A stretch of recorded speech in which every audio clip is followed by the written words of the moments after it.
So hi guys, so this video is regarding the costing marathon. As you can see, this video length is approximately more than 11 hours, and this is only going to be part 1 video. Okay, and this is costing marathon for CA Inter by Ganesh Bharadwaj. So what we are covering in this marathon class, actually we thought of doing a fresh revision marathon for around 12 to 16 hours and upload to the students, but due to certain reasons, because the Ganesh sir was not well earlier for certain number of days, so we couldn't do that. So that's why we are coming up little late. Now what we are doing is, so I don't know whether you are aware of it or not, Ganesh sir is having a crash course. So there is a crash course which we are selling on our Shrestha platform, okay, on our website and application, which consists of some 55 hours, approximately 55 to 60. From them, from those videos, some 18 hours videos be taken away and uploading on the YouTube now at free of cost, obviously. Getting it? So just so that at least some sort of service that we can do at free of cost to the students. So with that objective, so we are uploading now 18 hours of the crash course videos in 2 parts on the YouTube. So right now we are going to watch part 1. Immediately you will find part 2 video also. So in the part 1, these 3 topics will be covered, and in the part 2, these 4 topics will be covered. As you can see, some key chapters, definitely in costing, almost I can say every chapter is important, but there are certain chapters where students will have some sort of confusion, like contract costing, cost accounting system, budgeting, materials and service costing especially, and of course cost sheet also. When you see this particular video, you will realize that the costing that you are aware of until today is definitely something lesser than what you are going to learn with this video. I can assure you, Ganesh sir is a gem of costing. You just watch this 18 hours. Totally the videos I'm going to upload is for 18 hours. In this video, you will find some 11 to 11 and a half hours. In the part 2, you will find balance 6-7 hours. Getting it? By watching these videos, you will realize that how beautiful the costing subject will be. And remember, this is only a crash video, not a regular class. Ganesh sir regular class will be much more fantastic than the crash video. But still, by watching this crash video of 18 hours approximately, I will challenge you, you will score 35 to 40 marks easily. Nothing but full out of full. From these chapters, any sort of question that can be asked in exam, in costing paper upcoming November 23, I will bet you will score full out of full marks, provided you watch all this, solve the problems given by the faculty. Getting it? So why late? Continue watching. By the way, this is only part 1 video. There will be a part 2 video. Getting it? So in the part 2, these videos will be covered. These chapters will be covered. And the part 1, immediately we'll upload part 1. Once by the time you finish watching part 1, we will upload part 2 also. Getting it? So only 7 chapters we are covering in the marathon. We are unable to cover more than that for this attempt. But anyhow, from the May 24 onwards, we will be uploading almost I can say 70% of the chapters we will upload in the form of revision class, not crash, revision. In revision, within 2 hours, within 1 hour, a chapter can be completed in a revision. Whereas in a crash, a chapter may take 4 to 5 hours. In a regular, a chapter may take up to 10 hours. That's the difference between regular, crash and revision. So now we are uploading crash videos. Getting it?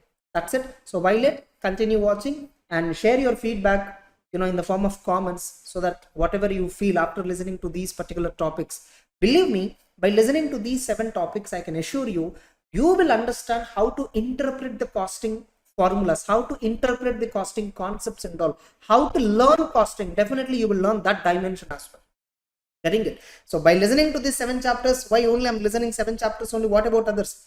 Getting it? You may get this doubt, but I'm telling you, even if you have not listened to the remaining chapters of Ganesh sir, with these 7 chapters, you will understand the learning process of costing. Getting it? So that's it. So definitely these 18 hours which you are going to invest definitely fetches you more than 30-35 marks for sure in the exam. Getting it? All the very best. Continue watching the marathon class. Hey folks, welcome to the world of costing. This is CA Ganesh Bharadwaj. I am a chartered accountant in practice and a teacher by passion. Now, in this video, we are going to get started with costing revision. Now, before we get into the technicalities of the subject, first, I would like to give you a clarity on certain aspects, like which students can watch this revision video, like old syllabus or new syllabus students. What will be the chapters that will be covered in this revision video? What will be the approximate weightage and all of these things? Now, let's get started. Now, first of all, new syllabus is applicable from May 2024 onwards, and old syllabus is applicable till up to November 2023, right? And just a quick look at the syllabus, because I'm sure you already know the syllabus. Just a quick look at the syllabus. If you see, in the new syllabus, there are 15 chapters, and in the old syllabus also, there are 15 chapters in this paper, Cost and Management Accounting, right? But there is only one small change in terms of the syllabus, in terms of the chapters. There is only a small change. If you look at this, in old syllabus, this is old syllabus. So in old syllabus, chapter 9 had job costing and contract costing. And now in the new syllabus, what they have done, they have removed this contract costing. So chapter 9 has only job costing. So in the new syllabus, for the new syllabus students, contract costing, that is not at all there for your syllabus. And one more small addition they have made. In chapter 3, in the old syllabus, it was only employee cost. Now in the new syllabus, they have made it as employee cost and direct expenses, which means there is something called as direct expenses that they have added in chapter 3. It's not a very big addition because they have only added 2 sums in this entire study material, the new study material. But technically, this direct expenses is a portion which is already covered in chapter 6 cost sheet. So technically, if you see, this is not a very great addition because this direct expense concept is already covered in this cost sheet area. Are you clear with this? But for this, entirely in terms of the syllabus, it is going to be the same for both the old as well as the new syllabus students. So this revision video, except for this chapter contract costing, so whether you are a new syllabus or an old syllabus students, everyone can watch. And if you are an old syllabus student, so definitely don't miss, you also watch the contract costing chapter. And if you're a new syllabus student, that chapter alone you need not watch. Fine. Number 2, sir, is this the only difference between the old and new syllabus? No. In terms of syllabus, in terms of the chapters involved, yes, these are the 2 changes. They have removed contract costing and they have added 1 direct expenses in the new syllabus. Now, the one more difference is there, but this difference is not in the syllabus. This is in the manner of testing. In the old syllabus, what they were doing is, which is applicable till November 2023. So the paper is for 100 marks. The paper is for 100 marks and 100 marks fully is a practical paper. So 100 marks fully is going to be a practical paper. So entirely it's going to be, you need to solve practical questions. Of course, one theory question will be there. Entirely it's going to be subjective. So there are no MCQs. So this is what is the old syllabus, which is applicable till May 2023. Whereas, sorry, November 2023. Whereas in case of new syllabus, what the institute has come up is, they have come up with 30% of MCQs. So 30 marks will be from MCQs, where of course you know that multiple choice questions, they have introduced that even in practical papers, and 70 marks will be from your practical portion, that is subjective portion, numerical theory and all we need to solve. So they have actually changed, not much of a change has happened in terms of the chapters involved, but they have strategically changed the manner of testing under the new syllabus as compared to the old syllabus. Now sir, what difference does it make? Anyways, costing is such a subject where you have to learn things conceptually. It is not a subject that can be mugged up and you can just go write the exam. Absolutely not. Every single thing that you learn here has to be conceptual, and given the number of chapters, yes, slightly as compared to the other subjects, it is in terms of volume, it is little high. However, the subject is very simple. It's very easy, provided you spend some time in learning the subject conceptually. Now, if you look at this, as it is, the subject is more conceptual based. Now, in case of a new syllabus, where 30% of the marks come from MCQs, now the manner in which they are going to test your conceptual knowledge will definitely be high. For example, it is not going to be like what is cost and 4 definitions they will give, you need to tick one. Absolutely, that will not be the case. Maybe it is going to be like, now in case of under or over absorption that is happening because of normal reasons, Now, the same should be apportioned using dash rate. So the answer is supplementary rate. Now, without knowing the conceptual knowledge as to why supplementary rate is used, now you cannot attend this particular question. Now you just get an idea. So I'm not getting into the technicality of the subject, but I'm just giving you an idea as to what could be the kind of changes that you can expect in the new syllabus. Overall, as I told you, chapters wise, a very minor change. They have removed contract costing, added direct expenses chapter. That's about it.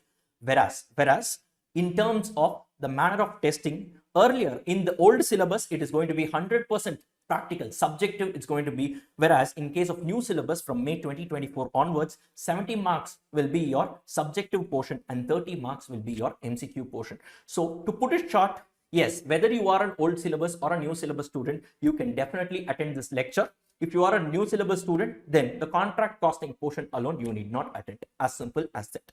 Now, let me go to the second point. Sir, what are all the chapters that we are going to cover in this particular revision video? Now, as I told you, this subject is, in terms of volume, it is slightly huge. But is it difficult or easy? Absolutely, it's easy, provided you understand all the conceptual knowledge, but you need to spend some time with the subject. Now, in my regular batch, I generally take this subject for about 160 to 180 hours. Now what happened was, there were some students who couldn't attend this entire regular batch. So what I did was, we made actually a fast track course wherein all the chapters, every single chapter, we condensed it, and only the important portions inside every single chapter, we made it into a fast track course, and that overall we covered the entire subject in about 50 hours. Clear? Now, many students have already purchased this particular fast track course. Since they have already purchased, many students have already purchased it. Now we cannot upload the entire fast track course on YouTube free of cost, since some students have already paid money and bought it. So what we thought was, for the benefit of everyone, what we thought was, now we have handpicked 7 chapters from the fast track course. This 7 chapters, whatever is mentioned here, fully we are giving. Whatever is there in the fast track course, we are giving only with respect to these 7 chapters, since we are unable to upload the entire 50 hours of content, since some students have already purchased it. So what we thought was, if we further dilute, and generally a revision video will be for maximum of 15 to 20 hours maximum. Now, if we further dilute just to cover all the 15 chapters, then it will be like I will just be reading it for you, which you can do it much better. So what we thought was, fine, whatever chapters, let us pick 7 chapters and let us give it to the students for free on YouTube. Let them have access to it.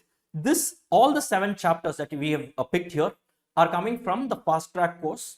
And here, what we will be doing is, it's not just, for example, this cost sheet. If you see, we will not be just reading the format of cost sheet and just, I will not be reading line by line. No, first we will understand why the cost sheet format is like the format given in the study material. We will understand the logic behind it, and automatically you will be able to tell the format of cost sheet, and all this conceptually you will be able to do it. And we will do a couple of sums, not many sums, because obviously it's a fast track course content that we are using right now. So obviously a few sums to cover the important aspects of cost sheet. Now, in this case, if you spend 3.5 hours, one full chapter of cost sheet will be covered from an examination perspective. Of course, after this, some additional questions are also given that needs to be solved. Are you clear with this? So what we have planned was, this first 3 chapters, that is cost sheet, service costing and material cost. These 3 chapters approximately comes to about 10 hours, more or less, which we are actually releasing it as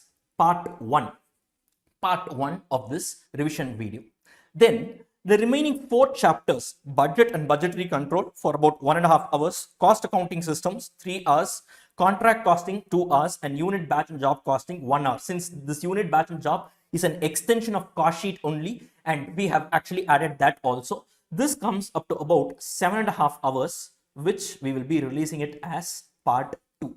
Clear? So there is no dilution here, because just for the sake of giving the entire content in a span of all the chapters in a span of 20 hours, we didn't want to do the further dilution and compromise on the quality. So what we did was, we handpicked a few chapters as it is from the fast track course, and we compiled it into a revision video, and we are giving it to the students. Are you clear with this? So this is for the benefit of everyone.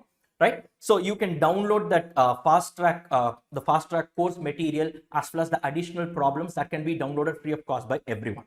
Clear with this? Now, this is in terms of coverage. These 7 chapters we will be covering in part 1 and part 2. But whatever we are covering, it will be a holistic coverage with numerical problem solving and all that. Limited numerical problems will be there. So this is what is the coverage that you can expect. Now, this entire scope, this 7 chapters will approximately cover about 45 to 50 marks in your exam. So this 7 chapters will approximately cover about 45 to 50 marks in your exam. So based on this, you can plan. So overall, this is going to be about 10 hours in the first part and 7.5 hours in the second part. And based on this, you can decide whether you want to spend time on this or not. So this, you can decide it based on whatever is the information that I'm giving it to you, right? So on that note, let us get started with this beautiful subject, costing.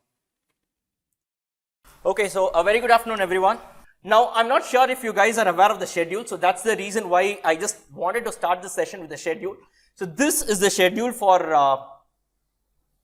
just a minute. So yeah, this is the schedule. This is our schedule. So today is 4th. So we will be having classes from Sunday to Thursday. The class timings will be 1 to 8. The class timings will be 1 to 8. And will not be having classes on Friday and Saturday because it's deliberately kept as your study leave. So how this has been planned is a total of 60 hours is what we are going to spend together. So the first 30 hours we'll spend, it gets over on Thursday. After this, we'll cover the 50% mark, after which I want you to take 2 days of leave and revise whatever would have been covered till then. Okay? Right? After which we will cover the remaining 50%, post which you will get another 2 days leave. And finally, you will sit for a costing model exam. This will be at par with your institute standards, as per exactly same as per the institute pattern and all that. So I have designed that paper. So which you guys, I would request you to do it exactly at 1:45 to 5 o'clock. 1:45 to 2 is your reading time, and 2 to 5 should be your exam, the writing time, the execution time. So have this in your mind. Exactly, we are going to recreate an exam situation so that when you sit for an exam, it should not be the first time you're doing something. It's just another day. You've already seen it before and it's going to be as easy as possible. Clear with this, guys? Clear with this? Fine. Now, how many of you still feel, or how many of you really feel that, it's difficult to crack this subject? It's difficult to crack this subject. How many of you feel? You can be very vocal about your opinion. And by the way, I really want this class to be interactive. Now, I know you would have always heard faculty say, the class should be interactive. Very cliche, but I really mean it, guys. Trust me, if it's not interactive, it's not going to be of that much use for you. So please let it be very effective and let's be interactive. Yes. And I'm not going to penalize you for anything. Even if you get your answers wrong, I'm not really going to penalize you. So we all fight for our freedom of speech only on social media handles. When it comes to the classroom, you guys are not answering only, then it will become a big problem. So please enforce your freedom of speech in the classroom. It is going to be beneficial for you only. The learning experience will certainly enhance if you communicate back to me. Okay? Are you clear with this? And even the online folks can communicate, absolutely no problem. If you have any doubts, stop me then and there and get it clarified. Don't go home with a doubt on your mind, because that will really hurt. That will really hurt. You will still not get that sense of, a completeness. That will not be there. So always get your doubts sorted and then we will proceed. Clear with this, guys? Now, at times, if you ask certain doubts, don't worry. You don't worry about asking doubts. You ask me the doubts. If it can be answered on spot, I will answer it. Or if I tell you to wait for some time, maybe if that will be covered in a future concept, then please wait. Or else, if I ask you to get it clarified after the classroom, I will do that. But you don't put any filters. You keep asking me whatever doubts you have. Are you clear with this? Because this session that we are having, this is only for your benefit. This is absolutely for your benefit. And time is the most essence right now. Time is of utmost essence. And we need to make the maximum use of whatever time is left with us. Correct, guys? Yes? So your exams start on the first week of November, right? Yes? We are just about 2 months away from your exam. Yes? So whatever time is left, let's make sure that we make the maximum use of it. Yes, guys? Shall we do that? Right? Fine. Now tell me, Now tell me, now this costing subject, some people feel it's too voluminous, difficult to crack and all these things. Yes, volume wise, yes, it is. There are a lot of concepts that you need to really understand and do. I am not denying it. But if someone says that clearing this paper is difficult, absolutely not. Trust me, it is definitely not difficult. In a few minutes from now, you guys will be convinced, and I'm very much sure about it. You guys will be convinced because I will show certain things. My past trend analysis I will show you. I have done a few analysis on the past exam papers, the RTPs and all that. With that, I'll be showing you something. And one very important thing is, please have the habit of catching up running notes. Please have the habit of catching up running notes. If you've already attended my classes, you already know how it works. But most of you are new people. Please know that you need to take something called as running notes. Running notes is nothing but whatever I say, your ears have to listen, your mind has to process, your hand has to write it. In your own language, you scribble, it's okay. Take a blue ink and write running notes. Now, this multitasking is actually you are giving little stress to yourself, right? This is exactly how those 3 hours inside the exam hall will be. You will be in a pressurized environment and you should be at your level best. Correct or not? So I will deliberately push you a bit so that exam is just going to be another day for you. Clear with this, guys? Clear with this? Please take running notes. Now, if you just see the book that I've given, that book will have only certain things. It will have only certain things. Most of the conceptual background will be covered only by way of lectures, which you need to take by way of running notes. And since you put it in your own handwriting, it won't take much time for you to revise it. And a 6-hour session can just be finished in a span of 45 to 50 minutes when you're sitting at home and revising. That's all it is. It is time tested. You need not worry about it. Are you clear with this, guys? Are you all clear with this? Yes? Right. So now, let's get into the strategy part. Now, so your new syllabus, that is the current syllabus, the current exam model that you guys are sitting for, it got introduced in May 2018. So 2018, 2019, 2020, 2021. So that's 4 years plus another half year has gone by, which means 4.5 years into 9 attempts we have crossed with this new syllabus, new pattern. Correct or not? I have analyzed the past 9 attempts of your exam question paper, and every question wise I have made it into which topic they are testing this from. Are you clear with this? This is what I have done. This is some work that has gone behind it. To put it short, I have summarized and kept it here. Now, your exam question paper, let me just tell you how it will look like. Guys, please start taking running notes for this. Now, your exam question pattern, this is how it will look like. We will broadly classify it into 3. Question number 1, then question number 2 to question number 5, and question number 6. Question number 1, question number 2 to question number 5, and question number 6. Totally, 6 questions will be printed in your exam paper, right? And this is how I divide it. Question number 1, 2 to 5, and 6. Now, question number 1 is called as a compulsory question. This will generally every time it has 4 questions each carrying 5 marks.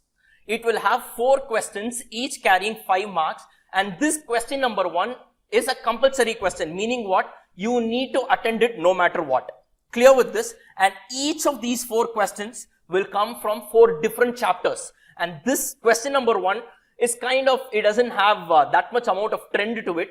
They can pick this question number 1 from any corner of the book and they can test you. Are you clear with this?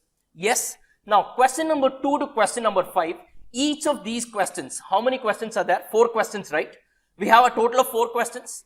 Each of these questions carry 10 marks plus 10 marks. Each of these questions carry 20 marks each. Now, if you see in this question, it can be in a model of 10 marks plus 10 marks, or it can be in a model of 10 plus 5 plus 5, or it can also be 10 plus 6 plus 4. It can be in any of these three models. Are you clear with this? Are you clear with this? Question number 2 to question number 5, each question carries 20 marks. The breakup for the 20 mark can be 10 plus 10 or 10 plus 5 plus 5 or 10 plus 6 plus 4. Are you clear with this? Are you clear with this? And finally, this question number 6 is nothing but your theory question. This question number 6 is nothing but your theory question. Only theory questions will come from this particular area. Clear? And in this question, they will give you 5 questions, 5 subdivisions, and each of the questions will carry 5 marks each. Now, out of these 5 questions, there is an internal choice. You need to write any of the 4 only. Are you clear with this? That is question number 6. It also carries 20 marks in total. It will have 5 theory questions each carrying 5 marks, out of which you need to write only 4. That is, if you are attempting a theory question, there is an added advantage for you. You have an internal choice also. Are you clear with this? Are you clear with this? Are you clear with this? This is how your exam question paper will look like. And overall, the rule is question number 1 should be attended compulsorily. Between question number 2 to question number 6, you can attempt any 5 questions. Sorry, you can attempt, any 4. Yes, you can attempt any 4 questions. Are you clear with this? So, totally the exam paper gets printed for how many marks? How many marks? How many marks? 125, no? This one is 20 marks. This is 4 questions, each carrying 20 marks each. So, how much is that? 80 marks. And this one is 25 marks, correct? So, a total of how much? 125 marks, out of which you need to write only for 100 marks, correct? This is how your exam paper is going to look like. And question number 1, and of course, this also I need to tell you, question number 1 to question number 5 is going to be generally from your practical area. That is, all these things will be your problems that you need to solve. And question number 6 will definitely be a theory question. Are you clear? So, which means out of your 125 marks, 100 marks will be from the practical portion, 25 marks will be from your theory portion. Now, what many students do is, they directly omit this theory area. Which means institute is ready to give you a choice. And at the time you are entering the exam hall itself, you are denying yourself that beautiful choice. Now tell me, is it wise to omit theory and go? Is it wise to omit theory and go? Definitely not. Trust me, it is definitely not, because the biggest challenge in this paper is finishing it in a span of 3 hours, correct? Finishing it in a span of 3 hours, and theory questions take the least possible time. If you take chapters like overheads, ABC and all, conceptually you might understand, but actually putting it on a piece of paper and writing will take a lot of time for execution, correct or not? This way, the extra time that you take in certain chapters like overheads and all can be beautifully set off or offset using your theory area. So, theory, please don't omit. Go to the exam hall and then decide whether you want to write theory or not. Please don't deny yourself this choice that the institute is giving you. Are you clear with this? It's full of strategies. Always I'm telling you, it's definitely easy to crack. It's very, very easy to crack. And the biggest blunder that students do is they do certain wrong things like, omitting theory and going, not having a plan before they enter into the exam hall. So that is the main reason why many people find this difficult. Now that we have, we know how the exam paper is going to look like. Now, let's get into the past trend analysis. Let's see from which chapters generally the institute is testing you more on. Clear? Now, you have a total of 16 chapters as per your ICAI study material. You guys know that? Yes, I hope you guys would have already, you have a background about costing? Some background? Yes? You at least know that there is a paper called costing? Yes? That is good enough? No, not good enough, but anyways, we'll try to account for that also.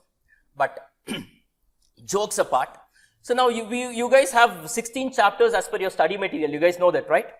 Now, if you see, let's take this question number 2 to question number 5. Let's take this question number 2 to question number 5. Now, this is your 20 mark questions, right? 20 mark questions. This can be 10 plus 10 or 10 plus 5 plus 5, 10 plus 6 plus 4. Nowadays, institute is testing more like 10 plus 5 plus 5 and all they are testing. They are also keeping it hybrid. They are also keeping 10 plus 10 into the picture as well. Now if you see, out of the last 6 attempts, cost sheet has always been tested for 10 marks. Always, cost sheet, there has not been a single attempt where cost sheet, the paper got printed without a cost sheet question.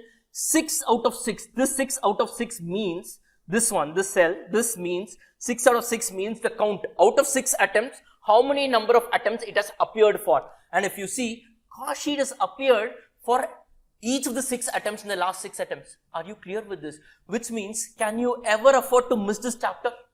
Can you ever afford to skip this chapter? Absolutely not. It's on the topmost priority. Now, some people, what they do is trend analysis. They will give all the 16 chapters. Sidely, they will give this average. 10, they will add all the past attempts question divided by 9. They will give average 8.5, 8.6 and they will say, and then they will do some ABC analysis. They will do.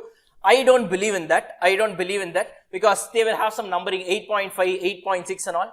They can't test you for 8.5 marks and all. Instead, this way of knowing it, I feel was better.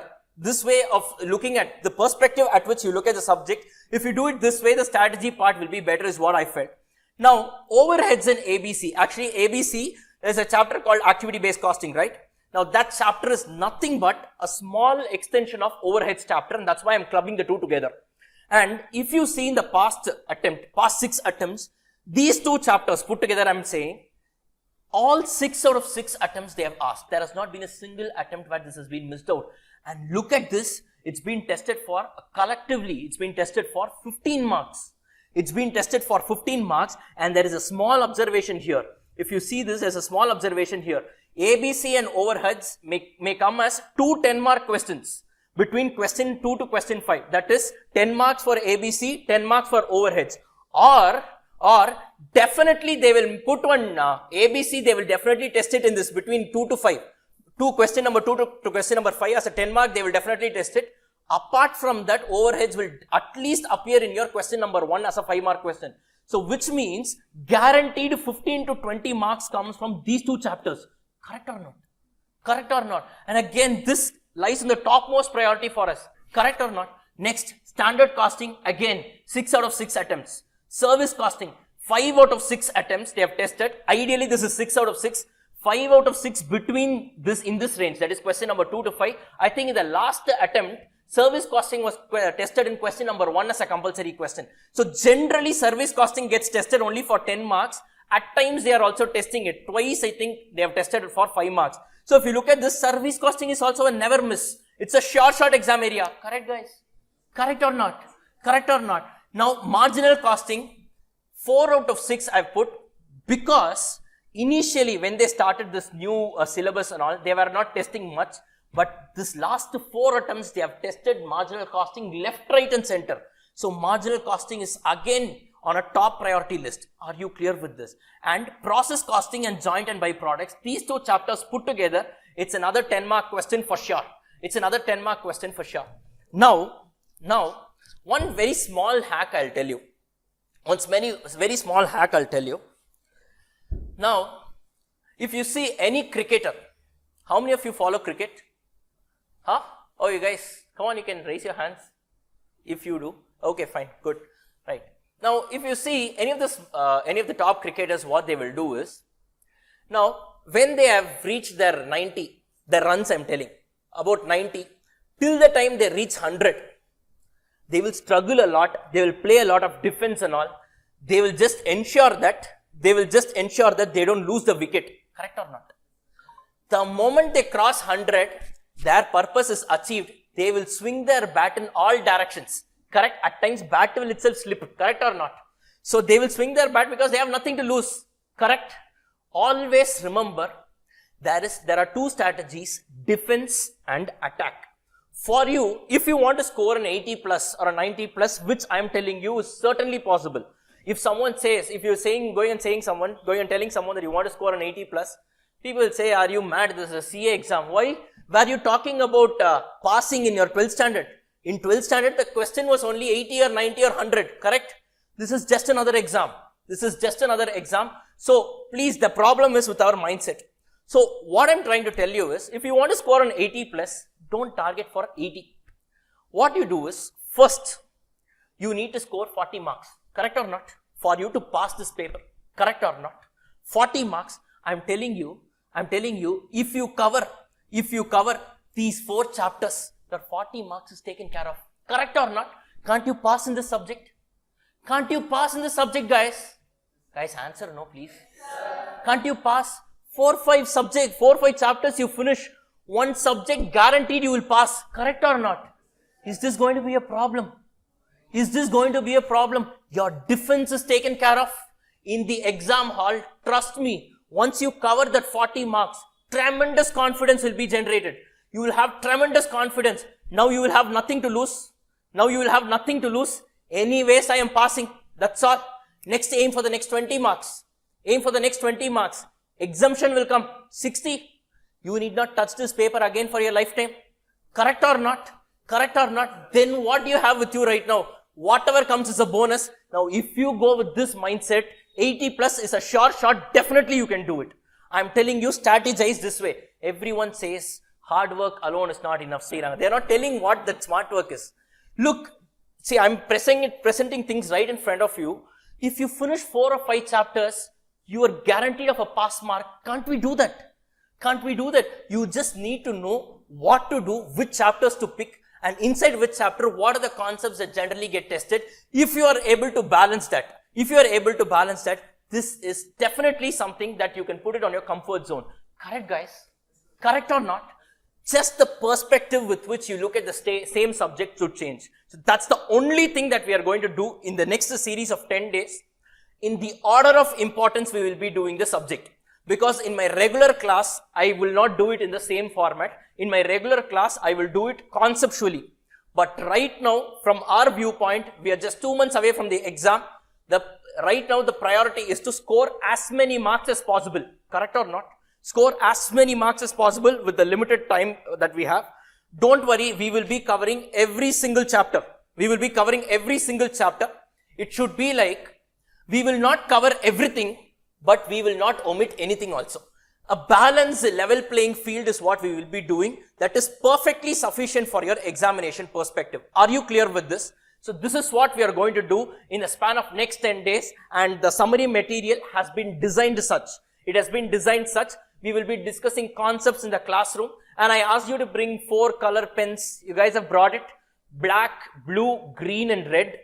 Black ink is for certain sums that we will be doing in the classroom, or if I dictate something, the formal note that we are doing you're doing it along with me, that you note it down in a black ink.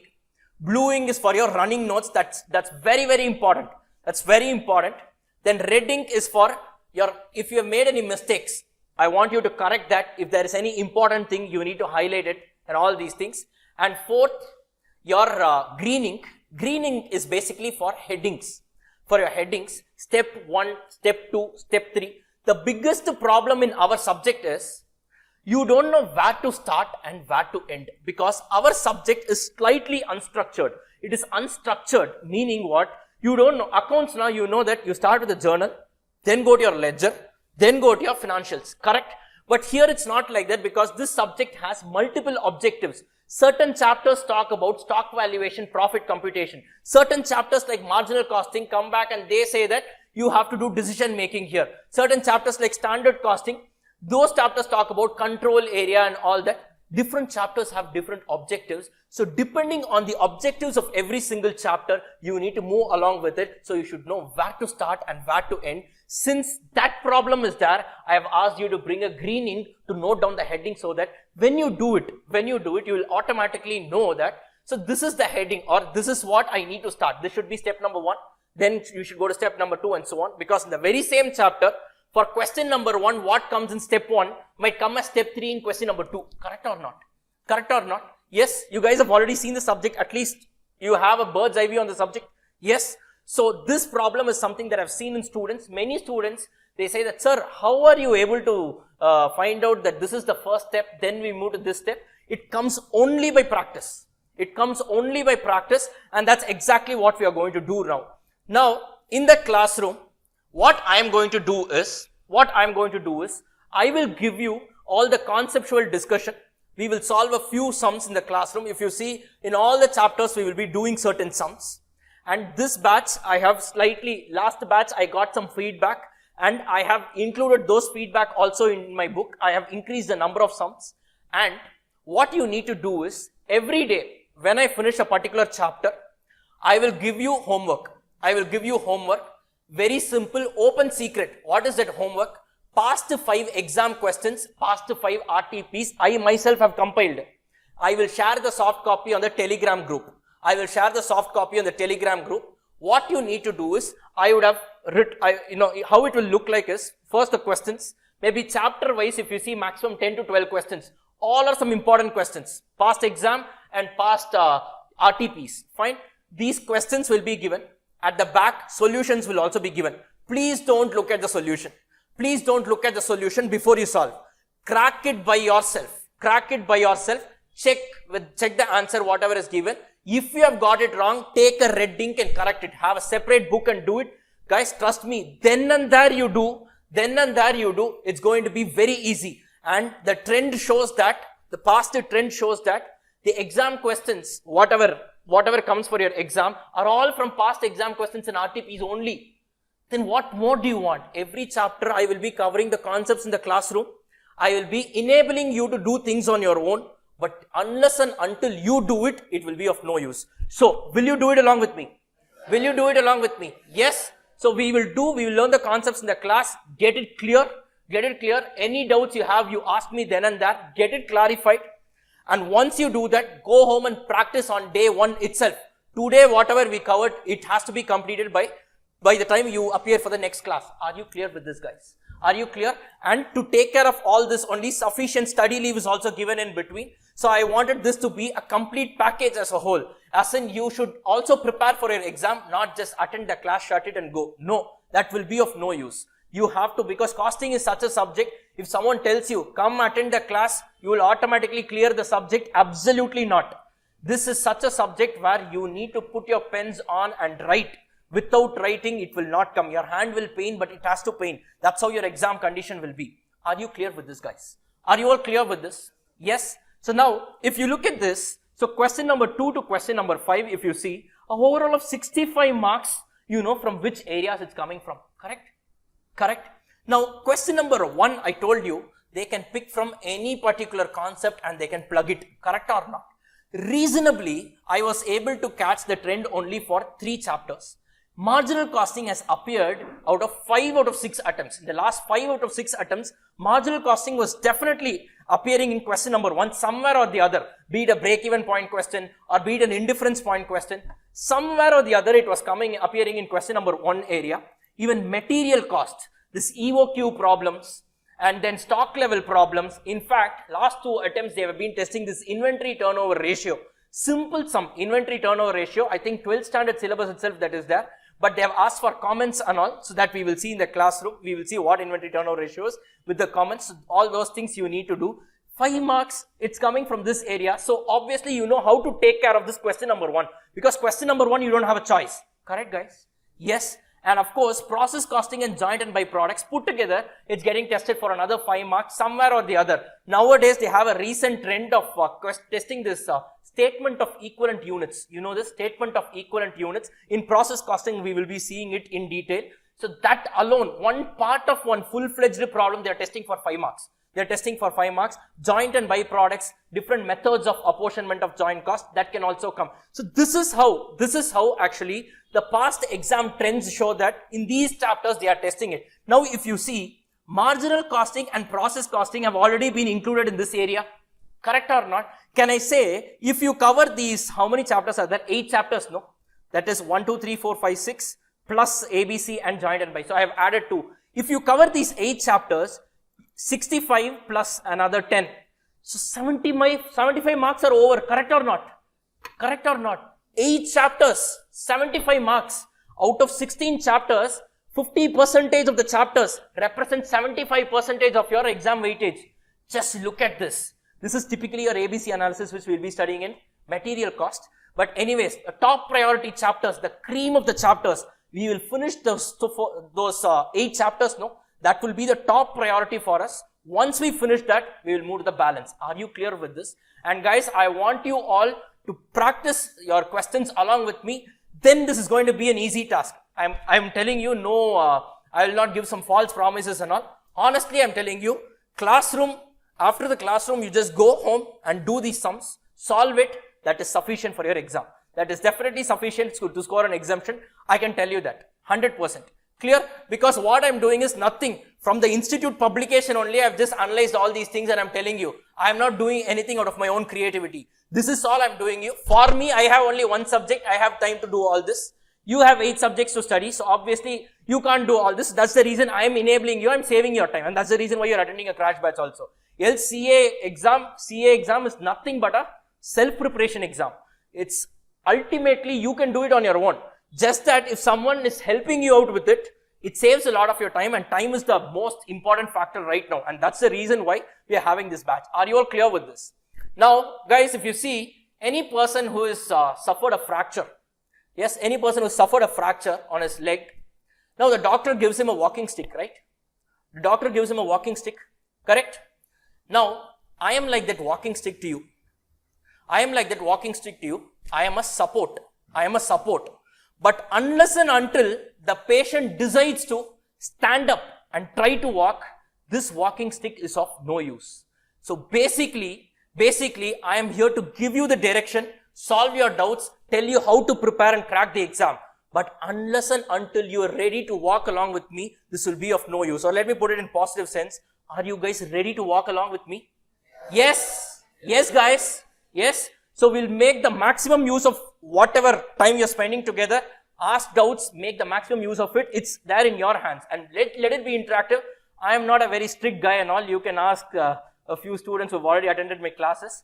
Fine. I am not a strict guy and all. These guys know all kind of activities they do in the classroom. So let's have a fun-filled session and understand this subject is such that you need to understand the concept and do it. If you don't understand the concept and blindly if you solve it, then sums mug up, go right, it will not work out. It will definitely not work out. Know the concepts, why you are doing it. That's why I'm going to give you the background before we start every single chapter. I'll give you the background and all. You know the concept and then you do it. No one can take away this knowledge from you. And in the exam, even if some surprises come, if you see this, if you see the past exam trends, I have highlighted a few things in red ink, correct? You know what is that red ink? Every exam, last 4 attempts if you see, one question what they are doing is, they are keeping it as a bouncer. In every over, one bouncer is allowed, Correct, in cricket. Similarly, in every exam, one bouncer is allowed for them. Look, in the last attempt, they merged marginal costing and budgeting and tested one question. Limiting factor question, they tested. Clear? Now, these kind of questions, sir, surprise element, how will I be able to do it in the exam? Know the concept, no one can touch it. No one can actually pluck the marks from you. Know the concept and do it, no one can take it away from you. The mark will belong to you. Are you clear with this? Okay, clear with this, right? And have this very important thing with you on your mind. Conceptual knowledge is required. Conceptual knowledge is required. I am enabling the concept to you right now. Go home, practice whatever extra sums that I give you. And we are done. That's all. We are done. 15 days, one subject, you can close it off. Are you clear with this? Are you clear with this? No, so know the concept and actually look. So this is one thing that I wanted to share with you. See, if you practice whatever question bank that I am giving you or whatever question without knowing the concept, you will have a lot of confidence while entering the exam hall like this only. But inside the exam hall, whatever twist they keep, I showed that red ink and all, no? Yes, that red highlighted and all, no? So exam will be like they will merge many concepts together and ask some tricky questions and all. If you don't know the concept, you will enter the exam hall like this. But when you come out, it will be like this only. So basically, what I'm trying to drive home is, know the concepts. It's not just enough if you solve some 100 sums, mug it up once again, go there and vomit, it doesn't work out.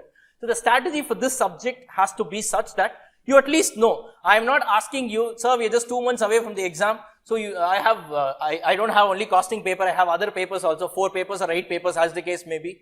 So you are asking me to study all the concepts? No. But I am strategizing it for you. I am telling at least important concepts, whatever we are doing, know it conceptually and solve it.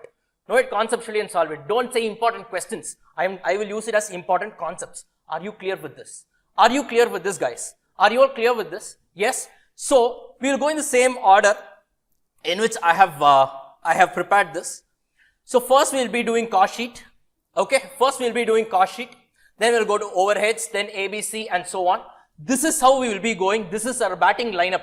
This is our lineup for us, and this is exactly the way. As and when we hit one milestone, tell yourself that, so once you finish cost sheet, tell yourself you have finished 10 marks.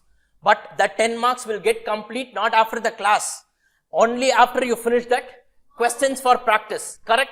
That questions for practice you need to do. Simple questions for practice. I am only going to give you past exam questions and past RTP questions. Are you clear with this? Yes, guys. Yes, open secret. Many people are knowing this and they are not doing it only. Open secret, you do it, guaranteed exemption. Are you clear with this, guys? Yes? Fine.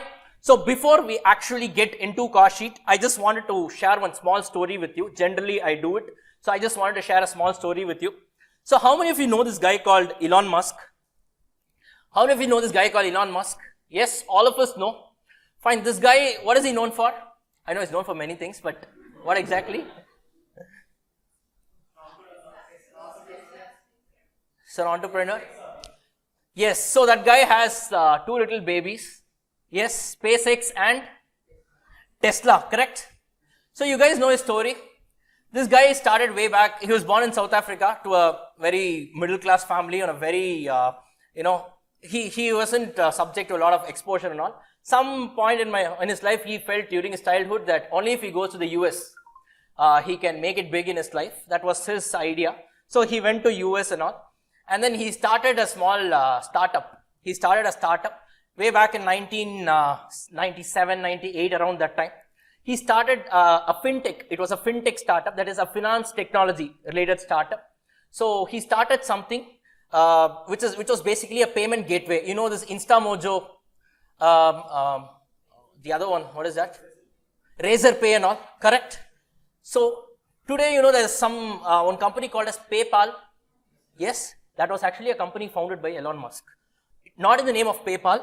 He founded it, and that was taken over by PayPal later on. And today, whatever in today's world is known as PayPal was originally founded by this fellow, Elon Musk. What he did was, he sold that fintech startup, which is currently PayPal. This guy got a lot of money. Let's assume, I don't know how much exactly. In today's worth, let us say he got about 100 crores. Example, solra. So what would you and I do had we got this 100 crores? First question, will we study CA? Guys, 100 crores, lifetime settlement only, no? Correct or not? Lifetime settlement only, no? Yes. Now this guy said, no, I don't want to settle with this. He had a lot of hunger. So he split this money into 2 and invested a portion of it in a company called Tesla, which was an ongoing company that he bought some stake. And he started his own company called as SpaceX. Now let's reserve Tesla for another day. SpaceX, this company, what they wanted to do was, this guy has a very crazy plan. You know what he said? Now, let's say you are traveling from Chennai to Bangalore. You're going by your own car. Okay. So you drive a car. You go to Bangalore. Once you go to Bangalore, will you discard the car and take a new car and come back to Chennai? No, right? He said, why can't we use the same logic in space technology also? Why can't we make some reusable rockets? Because rockets cannot be reused generally. Because it has to travel a lot of distance and it has to carry a lot of fuel. The fuel, it can carry fuel only that is sufficient enough only for a one-way distance, not for up and down. But this guy said, I will make some reusable rockets. And what was this guy known for? No, he was not a scientist. He didn't have any fancy qualifications and all that. When people asked him, what do you know about space technology? He said, I have read a few books. That's all he said. Really, he said this. I have read a few books, so that's all I know. Now, people were saying this guy is such a, he's really crazy. He's not going to do much. But somehow he convinced his investors and all. He started up. So a lot of years of research went behind this. And then his first date of launch was scheduled. Now, the spacecraft has to take off 3, 2, 1. And then in the launching pad itself, it bursted. It's the first time he started this. It was a crazy idea. And if we are talking about rocket science, the amount involved and the time involved is huge. It is not like CA exam, 6 months lang kadiyadu. Exam fee 1,500 lang kadiyadu. It's like, it runs into thousands, billions of crores. and the efforts are huge, and he was venturing out into something that he never knew. I mean, that was the first time he was venturing into it. He said, I'm going to try again. People now concluded that this guy is really mad. So some people left off. He again, convinced his shareholders and all. Then again, 3-4 years down the lane, another launch was scheduled. Then again, 3, 2, 1, and this rocket beautifully took off. But within the first level of the atmosphere, the stratosphere or whatever they call it, it bursted again, which means this was a failure once again. Now this guy has failed 2 times, not just him. He has actually pulled down all his investors. Everyone's money was at stake, and people started highly criticizing him. They were saying this guy is anti-national, so many things, whatever they were telling him, what not, they were telling him everything. But this guy said, I'm going to try for a 3rd time. Now even those people who were feeling that this guy is going to make some sense, they also started disbelieving him. Somehow he managed. He said, last attempt, you give me one final attempt. If not in this attempt, I will shut down this business, repay all my debts. Now repaying debts would make this guy a pauper. This guy was one of the richest man. It would make him a pauper. Now this guy had everything to lose, no? Still he said, I'm not going to give up. 3rd time he started, after a lot of years, lot of struggle, lot of research, this guy started. The rocket beautifully took off. It went to space, and then whatever satellite or whatever work it had to do there, it finished it, and then it came back beautifully and stood vertically on one of their launching pads, and then the rest is history. Now we all know where Elon Musk is, one of the richest guys. In fact, he was the world's richest person. I'm not sure even if he's currently the world's richest person. Had he not attempted that particular thing, had he given up after that 2nd attempt, just imagine, would we even be talking about this guy today? After so many years, would we even be talking about this guy today? Now, the same thing applies for all of us in all walks of our life. Now, what we do is, if we see one failure, we get bogged down. We feel, I'm going to fail again. Look, we have nothing to lose.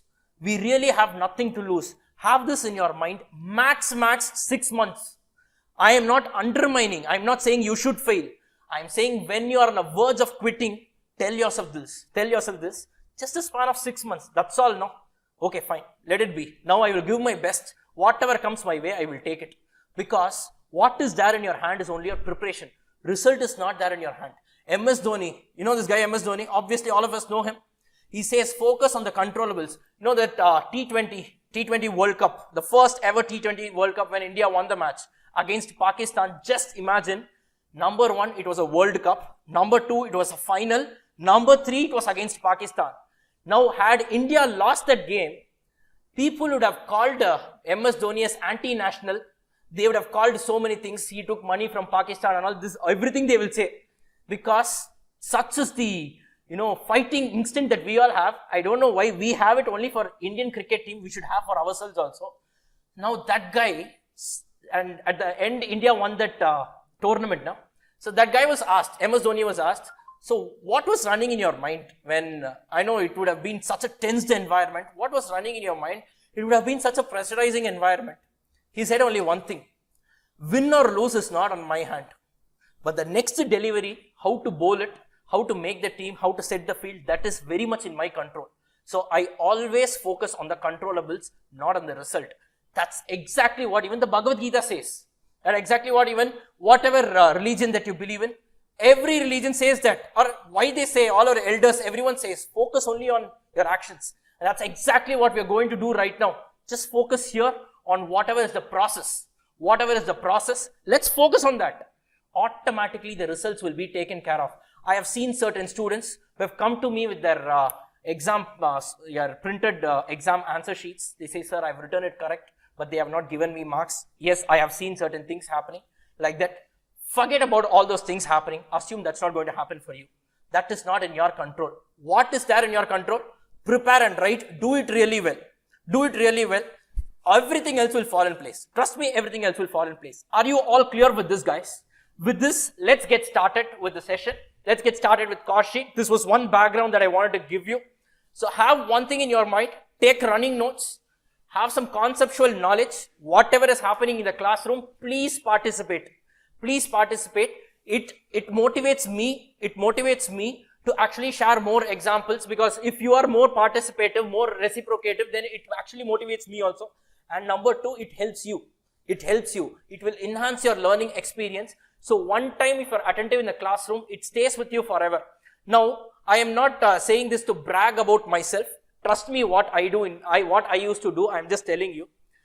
During my back when I was in my intermediate, or when I was a student, I'm still a student. I'm doing some other courses. But when I was a student, I used to take notes in such a way that when I look back at the notes, even 3 or 4 months after, I will be able to relive the classroom moment. I know that at this point of time, sir did one example, he cracked this joke, or he said something, or some student asked some silly, whatever it is, you will relive that exact situation, so that, learning is going to be very easy for you. Instead of reading everything from a printed material, that's the reason. Else I could have printed everything and given it to you, Correct or not? Correct or not? So take this running notes. Now, I used to ask a lot of doubts in my classes also. And students who used to sit next to me, they used to feel that this guy is an idiot. He always asking doubts, troubling the class and all. But trust me, 1 month before the exam, I was in heavy demand. 1 month before the exam, I was in heavy demand. People were after me for my notes. That's how it is. That is the importance. We all are chilled out. Generally, regular batch, people are chilled out because they will be having a lot of time till their exam. But crash batch students generally are quite, they are already into the exam mode. So they are quite serious. Fine, let's do our work. Work while we work, play while we play. So when you are working, let's give our 100%. When you are taking a break, don't even think about this. That break time should be completely yours. Okay, are you clear with this? But that doesn't stop you from asking me any doubts. The break time is only for you. If you still want to ask me doubts, you can ask me doubts then and there and get it clarified. Clear with this, guys? Clear with this, right? And today we started little late. That was because of the setup. So generally, I started sharp 1. And today looks like I need to finish it little early because we have this Vinayak Chaturthi, this immersion thing going on. So I think I'll have to finish it little early, but don't worry. We will, anyways, with mutual this thing only we will do it, okay? So I will ask you guys, so when you are comfortable in leaving and all, and only then we will do it. Okay guys, clear with this? Fine. So shall we get started with the subject? Fine, let's get started. Now please start taking running notes. Now, what's the first chapter that we are going to do? Yes, cost sheet. So take the heading. Cost sheet. Now, so I have a material with me that I think is being shared with you. Yeah, so this material is being shared with you. Yes. So you have a soft copy in case you want have you taken a hard copy? Yes, either printout or whatever it is, you have contacted the admin for the printout, whatever it is, you have a hard copy with you. It's better if you have a hard copy with you. Fine, and I think students who are doing this, appearing for this demo, I think the material has been shared. The first 2 handouts have been shared. Okay, fine. So, and I have given the same lineup in the same order only. The index has been prepared. So, you need not worry about it. Things have been taken care of. And guys, do you want me to share this? Do you want me to share this? Do you want me to share this? Huh? Okay, fine. Right. I'll share it to you. I'll share it to you after, once the class gets over, I'll put it on the Telegram group, okay? This alone will do. This alone will do. I'm not sharing the entire file and all. That's of no use. Too much of data is also not good. Just know what you need to do. That's all. And if you notice, in this, all the chapters will not be there. Basically, I'm just strategizing. It doesn't mean that we will not be covering all the chapters. We will be covering all the chapters in our session. But the priority, how I've done it, I'm just telling you. Okay, are you clear with this? Remember, 8 chapters, 75 marks. Such is the important. Such is the importance. So that's the same order in which we are going to do. Let's hit the milestones one by one. Let's take care of the defense and then go to attack. Are you clear with this? We are going to do the same thing. If you see even in big movies like Bahubali and all, they'll see even the big warriors, what they will do is, they'll have a shield and they will have a sword. Shield is for your defense. The sword is for your attack. You take anything in real life, these two will always go together. So we will also follow that in our classes. Are you guys clear with this? Yes guys, clear with this? So let's get started with cost sheet. Now, so before we get into this cost sheet, I will give you certain background, conceptual background about certain areas. I'll give you certain conceptual background. Please take running notes. I'm telling you again and again, listen, process, write. 3 things happening simultaneously. And right now the time is what? 2:15, no? This is exactly the time when you will be writing your exam also. 2 to 5 exam. Correct period only we have taken. So you should be at the height of your energy level during this time. Practice it. Every day practice it. Please don't ever sleep during this time. Not during the classes, obviously, that I will take care. Even after the classes get over, please don't have the habit of sleeping between 2 to 5. That's very, that is going to hurt you bad if you sleep. Please don't sleep during this time. Before, after, you do whatever you want. During 2 to 5, it's a practice. It's a practice. Please don't sleep during this time. Because you should be at the peak of your preparation. You should be at the peak of your mindset. And that's exactly, because exam is just another day. Every day if you're sleeping during that time, exam also will fall asleep only. Okay, clear with this? Yes, guys? Fine. So before we get into cost sheet, I will give you certain conceptual backgrounds that I want you guys to note it down parallelly. So you also need to participate on top of it. So for multitasking. So here, process, write and participate, 4 things. So I know it might be difficult. It might be difficult. It shouldn't be difficult for people who have already attended before. But for those who are doing it for the first time, it might be difficult, but please don't give up. Remember that Elon Musk, that guy has done, he had everything to lose in his life, still he didn't want to quit. We have nothing to lose, no? We have nothing to lose. So let's just give our best. Enjoy yourself. That's all. Clear with this? Fine, guys? Right. Okay, fine. Guys, let's get started. Please participate. Now, first, let's say a company, they purchased 1000 kgs. They purchased 1000 kgs of some product at the rate of 10 rupees. Okay, so how much is this in total? Guys, how much is this in total? Please write. 10,000, correct? Fine. Now let's say they have sold, let's say they have sold 800 kgs. They have sold 800 kgs, let's say at the rate of rupees 20. How much is that? Guys, how much is that? So it's 16,000, correct? Right? So what's my profit? 6,000, correct? Correct? Why? Someone said 6,000. Some people said 6,000. Who all said 6,000? It's okay, be honest. Huh? It is? Take a red ink. Please take a red ink. It is what? Absolutely wrong. Why is it wrong? Guys? Why is it wrong? You are comparing the sale revenue that you generated out of 800 units with the cost incurred with respect of 1000 units. Correct or not? The matching concept goes for a toss. Correct or not? Can you compare the revenue generated out of 800 units with the cost incurred with respect to 1000 units? Can you do it? It's a sin. You can't do it. Absolutely not. Correct, guys? So what should you do? Yes. Now, what you'll have to do is, this 10,000 rupees, what will you do? You will split it into 2. Correct? You will split it into 2. What and what? The cost incurred in respect of the units that is sold and the cost incurred in respect of the units that remains unsold.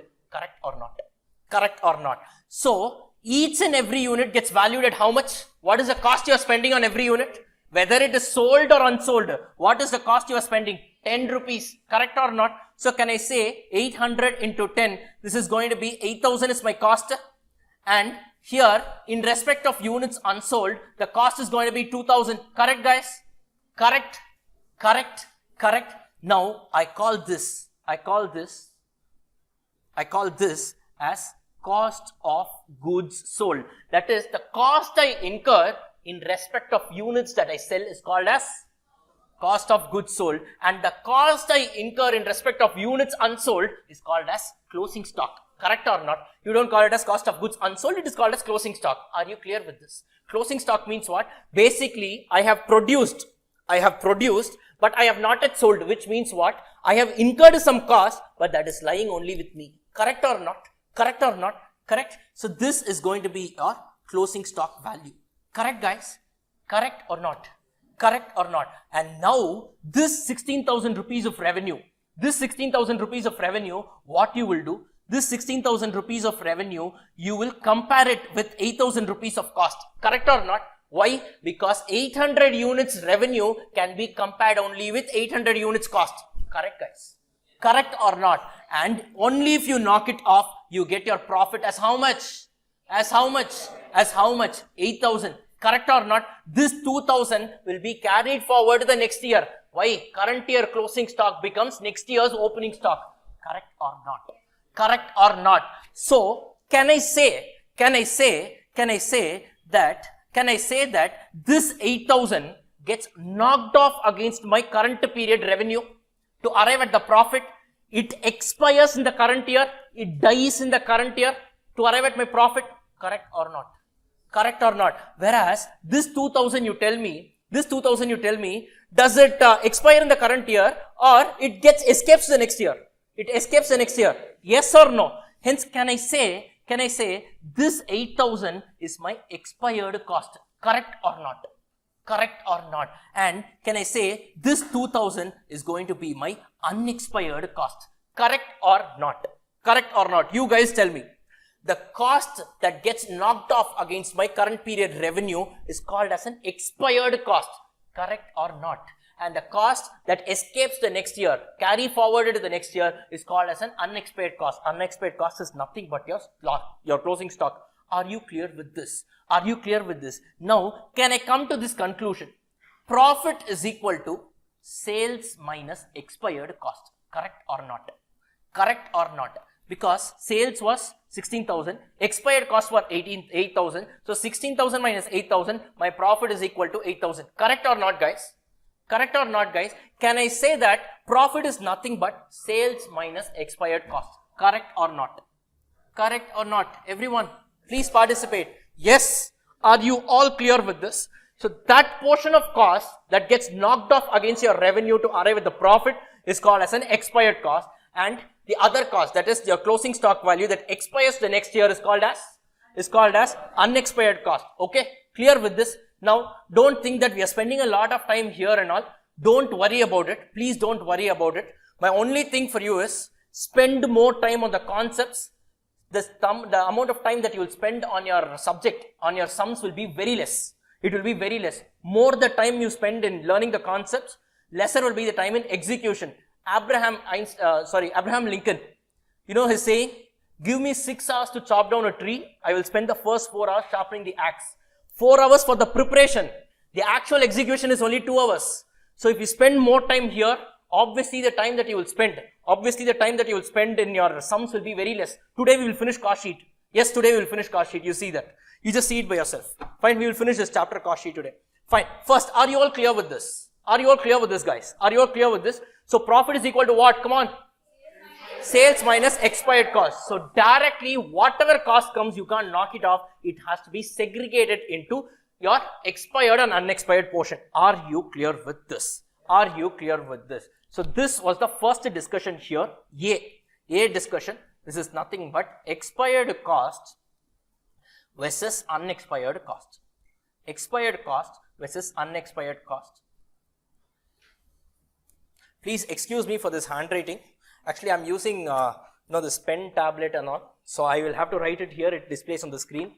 So it's quite, as it is, my handwriting is pathetic.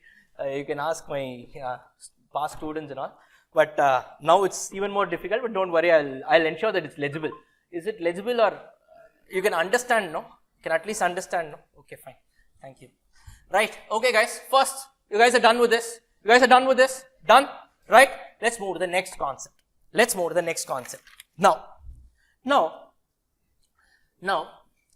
the next concept. This concept, I will give you the name after we take this example. Okay, after we take this example. Now, let's say I'm giving you an example. Please note down parallelly. Let's say the material cost is 50,000. This is the given data. So, material cost is 50,000. The direct wages, let's say, is 30,000. Then admin expenses, let us say, it's 10,000. Admin expenses, let us say, is 10,000. And selling expenses, let us say selling expenses is another 10,000. What's the total? What's the total? What's the total? 65, yeah. This is 50,000, 30,000, 10,000, 10,000. How much is it? 1 lakh, correct or not? Yeah, 1 lakh. And then another data is given to you. Selling price, they have given it to you as rupees 15. Units produced, that is the production. Units produced, they have given it as 10,000 units. And out of this, units sold, they have given it as 8,000 units. They have given it as 8,000 units. They have given it as 8,000 units. Correct? Fine. Now, find the profit. Find the profit. Find the profit. How will you find the profit? You guys know. Can you say profit is equal to what? Your number of units sold. 8,000 units into 15. Whatever you get. That minus 1 lakh. Entire 1 lakh will you do? No. Why? Why? Sorry? Yes. So, only a part of the entire production. This cost is in respect of units produced. You can't compare the cost incurred in respect of units produced with the revenue generated from goods sold. Correct or not? Correct or not? So, matching concept takes for a toss. You need to adjust for that. Correct, guys? Yes, that you all know. That you all know. So, now you tell me, how will you do it? How will you do it? Come on, tell me how you will do it. So, how will you do it, guys? Come on, participate. So, this 1 lakh is there. This 1 lakh is there. This you will break it into 2. This you will break it into 2. That is cost incurred in respect of units sold and closing stock. Correct or not? Correct or not? Now, 1 lakh rupees is the total cost incurred for how many units of production? 10,000 units. You incur the cost not only in respect of units that you have sold, but even in respect of units unsold. No, that is for whatever you have produced, you incur the cost. Correct or not? So, can I say the cost per unit is very important for us? Because only if you have the cost per unit, it can be segregated into cost of goods sold and closing stock. Correct or not? What is the cost per unit here? 1 lakh divided by 10,000. How much is it? Rupees 10 per unit. Correct or not? Correct or not? So, can I say how many units were sold? 8,000 units into 10. And what's your closing stock? 2,000 units into 10. So, what's your COGS? What's your cost of goods sold? 80,000. And what's your closing stock? What's your closing stock? 20,000. Correct, guys? Correct? Is everyone clear with this? Is everyone clear with this? Is everyone clear with this? And is this correct? Is this correct? And is this correct? Is this correct? Is this correct? Is this correct? No. Why no? Right, take a reading. Please take a reading, guys. Please take a reading. I know these are all some common mistakes that many people make. That is exactly the reason why I'm making you commit the mistake and rectify it in the classroom itself. Absolutely wrong. This is absolutely wrong. Without knowing all this, you can't enter cost sheet. I'm telling you, if we spend more time here, cost sheet 5 minutes will get over. Trust me, 5 minutes cost sheet done. That's all. I will make you say that entire format. I'll make you tell the entire format. In the classroom itself, you will tell the entire format. No need to mug up. Conceptually, you can learn it. Clear? Fine. What is the problem here? What is the problem here? Now, what we have done is, yes, no doubt, cost has to be segregated into cost incurred in respect of units sold and cost incurred in respect of units unsold. Correct? Absolutely correct. But you should know one thing. What we have done here is, we have valued every unit at the rate of 10 rupees. Meaning what? We have taken into account all these expenses. All the costs that I have incurred, I have added it up, divided by the total number of units, and every units I produce has been valued at the full cost. Correct or not? There is a thumb rule you should never forget in your life. Have this thumb rule in your mind. Now, every unit of product should only be valued at manufacturing costs. Should only be valued at manufacturing costs. Simple. You tell me, guys. You tell me. This trading P&L account, in your accounts you would have done. Correct? Stock item, no? Where does it appear? Where does it appear? Trading account, P&L account. Trading account, P&L account. P&L. Trading. It appears in your trading account, correct? Now, in your trading account, you will have sales here, correct? And you will have some closing stock here, correct? Here on the debit side of the trading account, what expenses you will have? Only manufacturing related expenses will come there, correct or not? Correct or not? Correct or not? Only manufacturing expenses will come there. Don't say direct expenses. More details of that we will see. But only whatever cost you incur inside a factory will only be debited to your trading account. Correct or not? Correct or not? And that is the reason at this level only closing stock gets valued. Are you clear with this? This is why closing stock is not appearing in your P&L. It appears in your trading because to value, for me to segregate between cost of goods sold and closing stock, I should only consider the manufacturing cost. Sir, then what are you saying, sir? Or will I ignore the selling expenses and all? No. Selling expenses is a full-fledged expired cost. There is no question of segregating it. If it is a selling or admin expenses, it has to take the full hit in your P&L account. Are you clear with this? Now to enhance your understanding, let me give you just this example. Now, if you see in any factory, in any company, there will be three places. Production-based company, there will be three places. One is a factory. The other one is a corporate office. Head office in solvangala. They will say head office, no? Corporate office. And then there will be a place called as sales depot. There will be three locations in a company. So a company has three locations: factory, corporate office, and sales depot. Logically, you think and tell me, in a factory what happens? Guys, what happens in a factory? Production happens, correct? In a corporate office, what happens? Administration happens. The board meeting and all will happen. That's where the place where they take decisions, correct? Your audit happens. So all those administrative activities happen in a corporate office, correct or no? What happens in a sales depot? Sales activity happens. The promotion happens. All those advertisement and all that, correct or not? Now, whatever example that I've given you above, now can I say that these two expenses are incurred inside the factory, correct or not?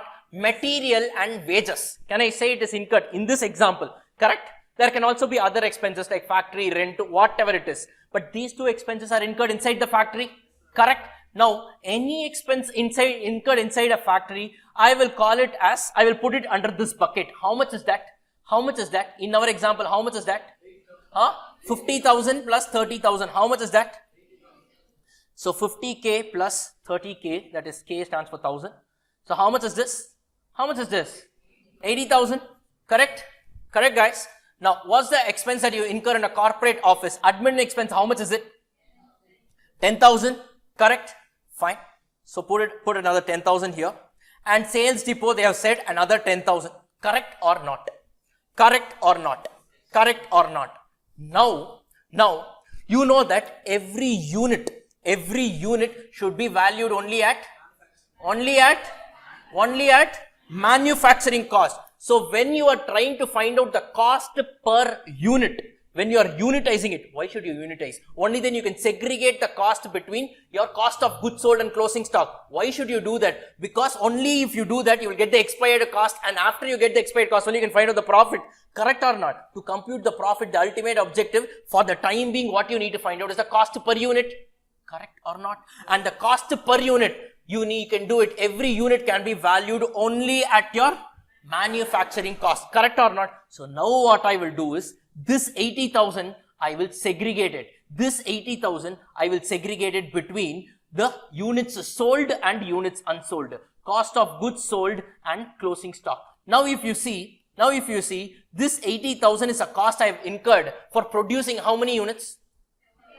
10,000 units. Correct or not? So 80,000 divided by 10,000, what is the manufacturing cost per unit? What is the manufacturing cost per unit, guys? What is the manufacturing cost per unit? 8. every unit of stock, by stock what I mean, every unit that has been produced should be valued at 8 rupees, correct or not? Correct or not? Why? Because we should always value every single unit only at manufacturing cost. Correct, guys? Correct? Correct or not? Are you understanding this? Are you understanding this? Now, how many units were sold? How many units were sold? Come on. 8,000. So, 8,000 units, each valued at 8 rupees. How much is that? How much is that? 64,000. Correct? Fine. Next, sorry, this is 64,000. Closing stock. How many units of closing stock are there? 2,000 units. How did you arrive at this? 10,000 I have produced, 8,000 I have sold, meaning 2,000 I have it with me, which is remaining unsold. So 2,000 units, and this also gets valued at 8 rupees. How much is the value of closing stock? 16,000. Correct or not? Correct or not? Now I will say, this is an expired cost. Correct? Where will it come? If you imagine the trading account, what I will do, if you imagine this trading account, I will debit 80,000. Correct? Correct? But I will remove this 16,000 here. Correct or not? By way of stock. Correct? Net of what comes? Net of what comes? What comes? 64,000. So basically, 64,000 expires in your trading account. Correct or not?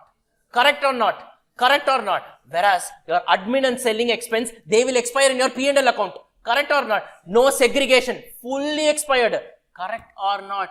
Correct or not? So this admin and this selling, these two fully expires. These two fully expires. Are you clear with this? Are you clear with this? These two costs fully expires. Expires means what? Gets knocked off against your current period revenue. If you see this, how it will look like, your trading account, if you see, whatever is the sales value, you will put it here. Correct? Now, you will put your entire production cost here. The cost of production, you will put it here. The cost of production, you will put it here. And this, if you net it off with your closing stock, the net of these two is only what? Your cost of goods sold. Correct? So, your cost of goods sold expires here in your trading account. Correct? Now, whatever is the gross profit that you make, it gets transferred to your P&L account here, guys. Correct or not? It gets transferred here.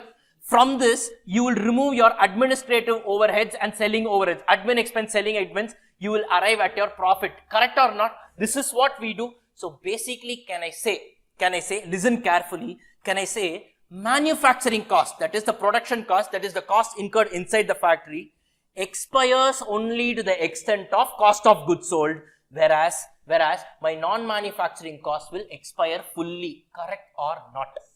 Correct or not? Correct or not? You want me to repeat anything? I'm ready to do it. You want me to repeat anything? Yes, I'm telling you, look, only the manufacturing cost can be segregated into cost of goods sold and closing stock. Why, sir? That's a thumb rule. That's a thumb rule. Because only the cost incurred inside the factory should go into the product. You should not consider your administrative cost and selling cost to unitize and find the value of stock and all, because that dies. Let's say administrative expenses I have incurred, will I get any benefit in the future? Whatever administrative expense I do it in this year, it has to, the entire benefit has to be used only in this year only, no? The entire amount gets knocked off against the current period revenue.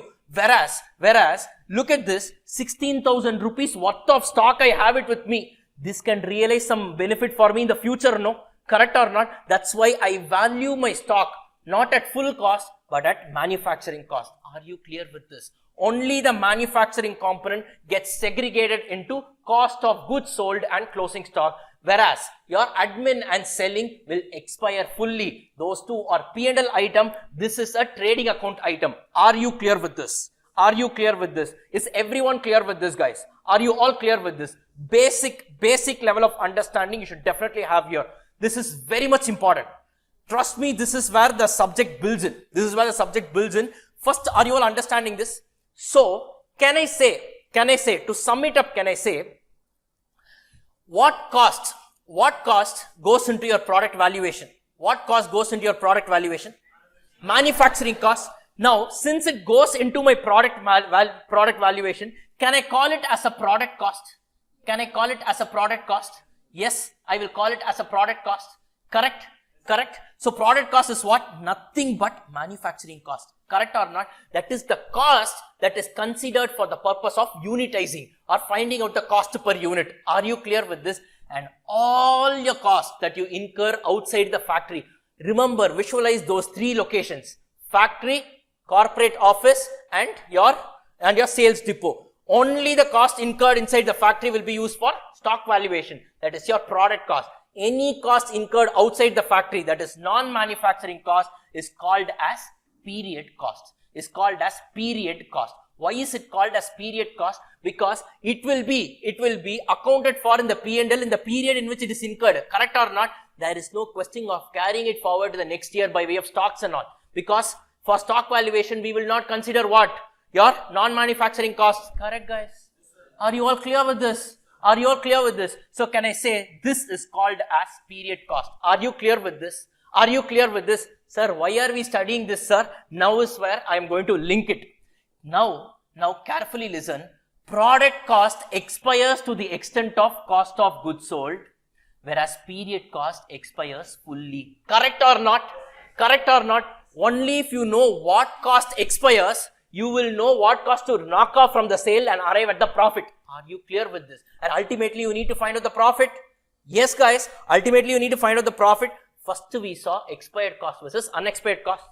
Next, what expires and what unexpires, we need to know, no? That's where we are studying product and period. Product cost expires only to the extent of cost of goods sold. This happens where in the trading account. Whereas period cost expires fully. Are you clear with this?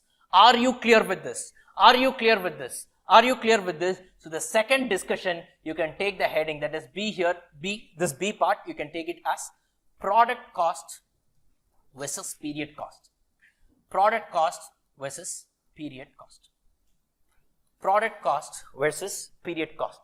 Please note it down. Product cost versus period cost. Are you clear with this? First two concepts are over. Any doubt? Yeah, you guys are clear with this? Yes, guys. Fine. Shall we move to the next one? Yes. Shall we move to the next one? Guys, say yes or no, whatever it is you say. Please tell me, please be interactive. That's very important. Right? You got this, guys. First, fine. So, your profit is equal to sales minus expired cost. And what cost expires? Product cost expires to the extent of cost of goods sold. Period cost expires fully. What do you mean by a product cost? Simple. Any cost incurred inside a factory is called a product cost. Any cost incurred outside the factory, it can only be an admin or selling expense. It is called as a period cost. Are you clear with this? Guys? Are you all clear with this? Yes? Now, yeah. Wait. Carriage outward, what we will do, carriage inward. The treatment, I will tell you when we are following the format of cost sheet. So what we are doing is pre-introduction to cost sheet. Once we finish this, the entire structure of cost sheet will be set for us. When I am doing the format of cost sheet, I will tell you every single line item. We have a separate page for that itself, every single line item. Beyond that, if you have doubts also, you can ask me. Okay, clear? Right now, I'm just touching on the concepts. Okay, let's not get into the specifics. Are you clear with this? Okay, so you want to know whether carriage, what? Carriage inwards will be manufacturing. Carriage outwards, it is also related to your production activity only, no? What is carriage outwards? Basically, what is your carriage outward? When you are selling the goods, sending the goods back to your supplier. Okay, so that's related to your production activity only, no? That's related to your production activity. Material handling cost, it will be under production overheads. Okay, clear with this? Fine. But if it is related to movement of your FG, then that will be a selling and distribution overheads related to sales activity. Okay, clear with this? We will see it in detail. Don't worry about it right now. First, this, are you clear with this? What is expired cost, unexpired cost? What is product cost, period cost? Are you guys clear with this? Next, one more concept we will see, and after this, this will be a proper introduction for us to get into cost sheet. Cost sheet will finish it quickly. Now, let's get into the next part. The very important part. This is C. This is going to be manufacturing cost, admin cost, and selling and distribution cost. Manufacturing cost, admin cost and selling and distribution cost. So first A, what we saw? Expired and unexpired cost. Now B, what we saw? Product period. Why? Because what expires, what unexpires, we will know only if we know what is the product cost and period cost. Product cost expires to the extent of cost of goods sold. Period cost expires fully. Next, what are all the components inside your product cost, period cost? Now manufacturing cost is nothing but your product cost. Correct or not? Correct or not? Your admin and selling is nothing but your period cost. Correct or not? What are all the components of these three costs is what we are going to see right now in this leg of discussion. Are you clear with this? Are you clear with this? Shall we get started, guys? Shall we get started? Fine. Now, please, this is very important. Please note it down. Please note it down. This is very, very important. This is there as such, just like this in your study material. It's very important. Manufacturing cost. Manufacturing costs, branch it into three. Branch it into three. Materials, that is material cost, labor, and expenses. Now, each of the components bifurcate into two: direct material, indirect material, direct labor, indirect labor, direct expense, and indirect expenses. Note it down. I'll give you 10 more seconds. Please note it down quickly. Done? Everyone done? Now, see, admin and selling is very simple. Nothing great there. Any cost you incur in a corporate office is called an admin expense. Any cost you incur in your sales depot is your selling and distribution. The major problem arises only with respect to manufacturing cost. Let me tell you why. Now, first, the objective of this leg of discussion is to find out profit. Correct or not? Correct or not? Now, how will you calculate profit? Profit is what? Sales minus expired cost. So, basically, for you to do that, you should segregate your product cost into product cost. That is, your manufacturing cost has to be segregated into cost of goods sold and closing stock. Correct or not? There is no problem with your non-manufacturing cost. Why? It expires fully, no? It expires fully, no? Now, for you to segregate your manufacturing cost into cost of goods sold and your closing stock, you need to necessarily find out the cost per unit. Correct or not? Only if you have the cost per unit. If you multiply that with units sold, you will get the cost of goods sold. If you multiply that with units unsold, you will get the value of closing stock. Correct? So, the crux point here is to find out the cost per unit. Correct or not? Correct or not? And every unit is valued at what cost? What cost? Manufacturing cost. And that is the reason why for manufacturing cost alone, we are seeing it in so many detail. Because this is the only cost that can be unitized. Correct or not? And what do you mean by a manufacturing cost? In layman words, any cost incurred inside a factory. That's all. Don't mug up. Any cost incurred inside a factory is called as a factory cost, manufacturing cost, product cost, works cost, whatever way, different names are there. We will see it later when we are hitting the cost sheet format. Right now, what are the possible costs that can be incurred inside a factory? Is these three, material, labor, and expenses. These are the three possible types of costs that can be incurred inside a factory. Now, under each of these category, it can either be a direct cost or an indirect cost. For example, material can either be a direct material or an indirect material. Labor can be a direct or an indirect labor. Expense can be a direct expense or an indirect expense. No, sir, I didn't understand. Give me some example. Let's take a company like Hyundai. You know Hyundai?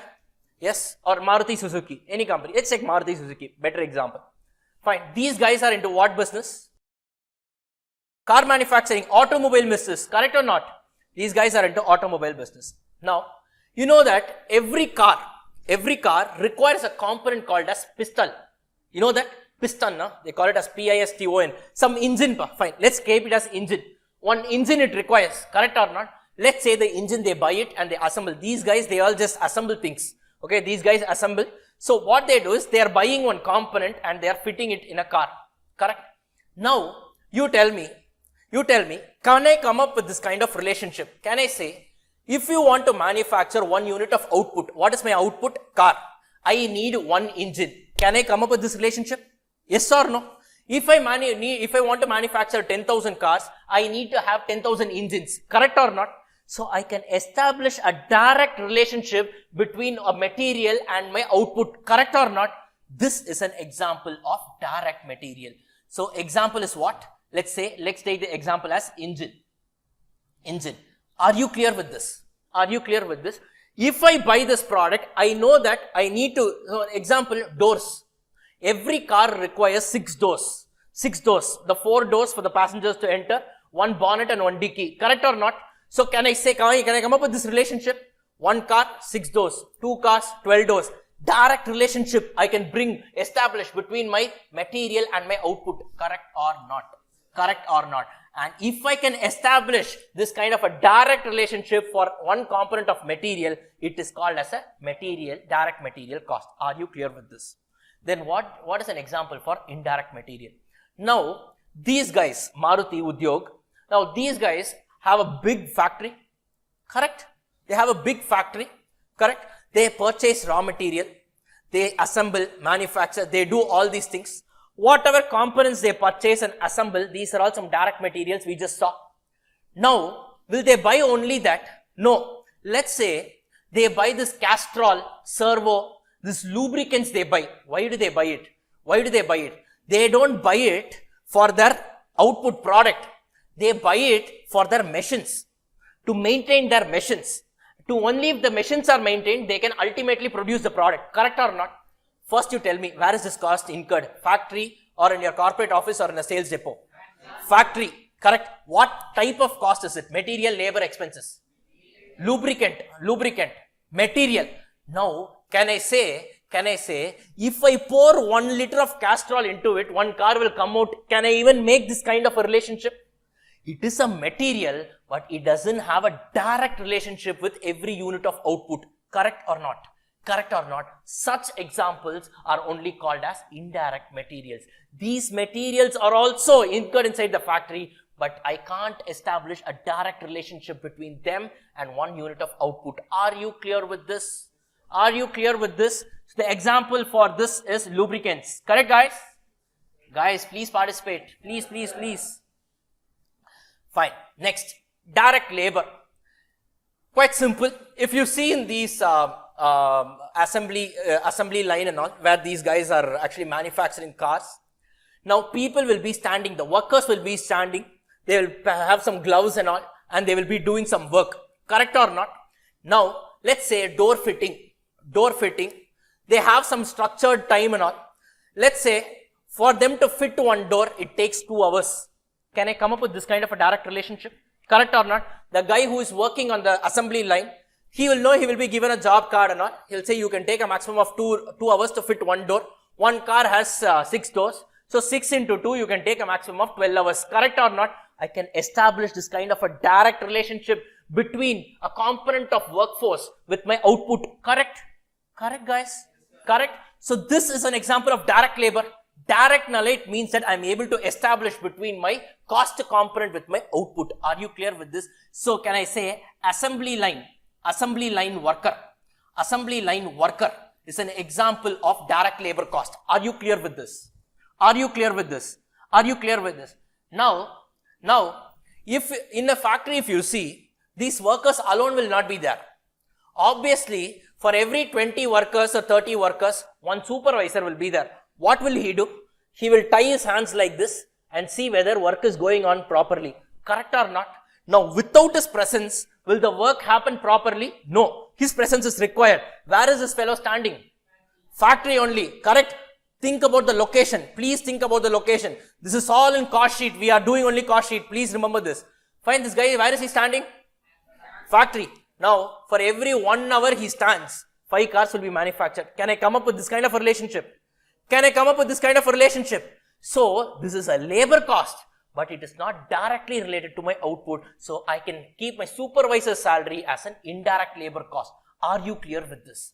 Are you clear with this? So, example is going to be supervisor salary. Supervisor salary. Guys, are you all clear with this?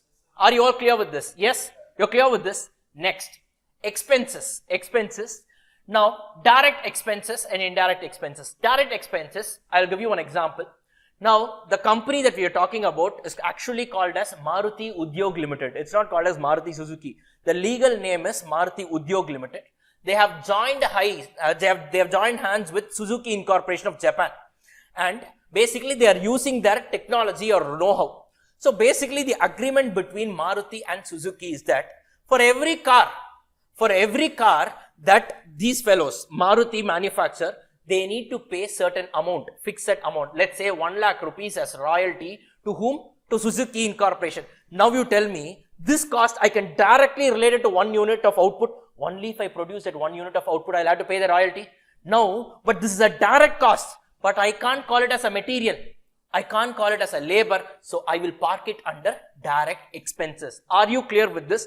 Globally, there is no concept of direct expenses. Globally, they don't have something called as direct expenses, because they will say direct cost only has direct material, direct labor. There is nothing called as direct expenses. Everything else is indirect only. That's the global school of thought.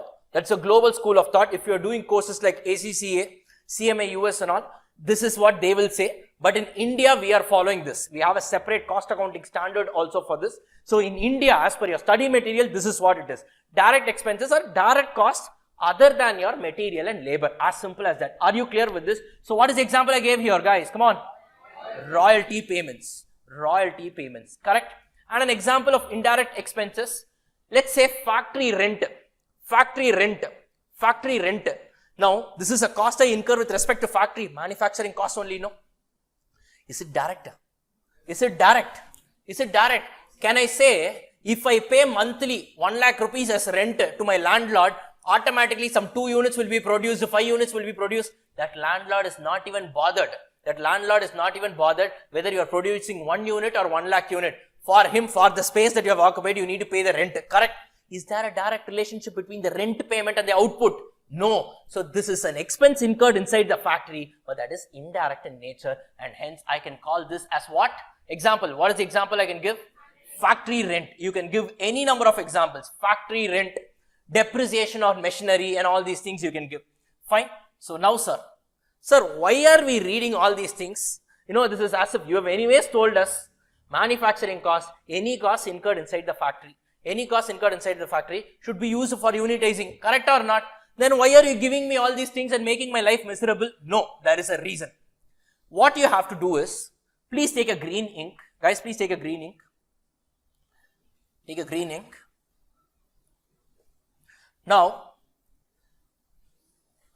club these 3 direct expenses. Club these 3 direct expenses, that is direct material, direct labor, direct expenses. Pull it down, and in a green ink itself, call it as prime cost. I will tell you everything, don't worry. Call it as prime cost. Call it as prime cost. So, link these 3 and call it as prime cost. Done? Done? Done? Now, take a red ink. Take a red ink. Link all the 3 indirect components. Link all the 3 indirect components and call it as production overhead. Call it as production overhead. I am using a short form, POH. Call it as production overhead. Production overhead. Production overhead. So basically what we have done is, we classified the manufacturing cost into many buckets, and we collated all the direct costs in one bucket and all the indirect costs into one bucket. Now can I say prime cost plus production overheads will be my full manufacturing cost? Correct or not? Correct or not? Prime cost plus production overheads, nothing but these 6 costs put together. Correct, guys? Correct, guys? Correct or not? Correct or not? Now, what is our objective? We need to find out the cost per unit now. Why should we find out the cost per unit? Only then the product cost can be classified into cost of goods sold and closing stock. Why should you do that? Only then you can find out the profit, because profit is sales minus expired cost, not the total cost. Correct or not? Ultimately, you need to find out the cost per unit. Correct, guys? Correct, guys? Now you tell me, this prime cost components are there, no? This prime cost components are there. Let me take a green ink myself. Now, these prime cost components are there. These costs can be readily available. These costs are readily available on a per unit level. Correct or not? Let's say, for every 1 unit of car, I need 1 engine. 1 engine costs, let us say 10,000 rupees. can I directly say direct material cost per unit 10,000? Correct or not? Correct or not? Let's say every unit of car requires 4 hours of direct labor. Every hour of labor costs me, let's say 1,000 rupees. 4 into 1,000, the direct labor cost per unit of car is 4,000. Can I directly say every car I need to pay a royalty of 10,000 rupees? Can I directly say? Now, can I say that the prime cost components are readily available on a per unit level? Correct or not? Correct or not?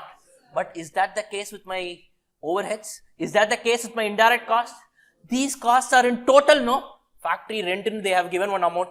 Lubricants, total amount is there.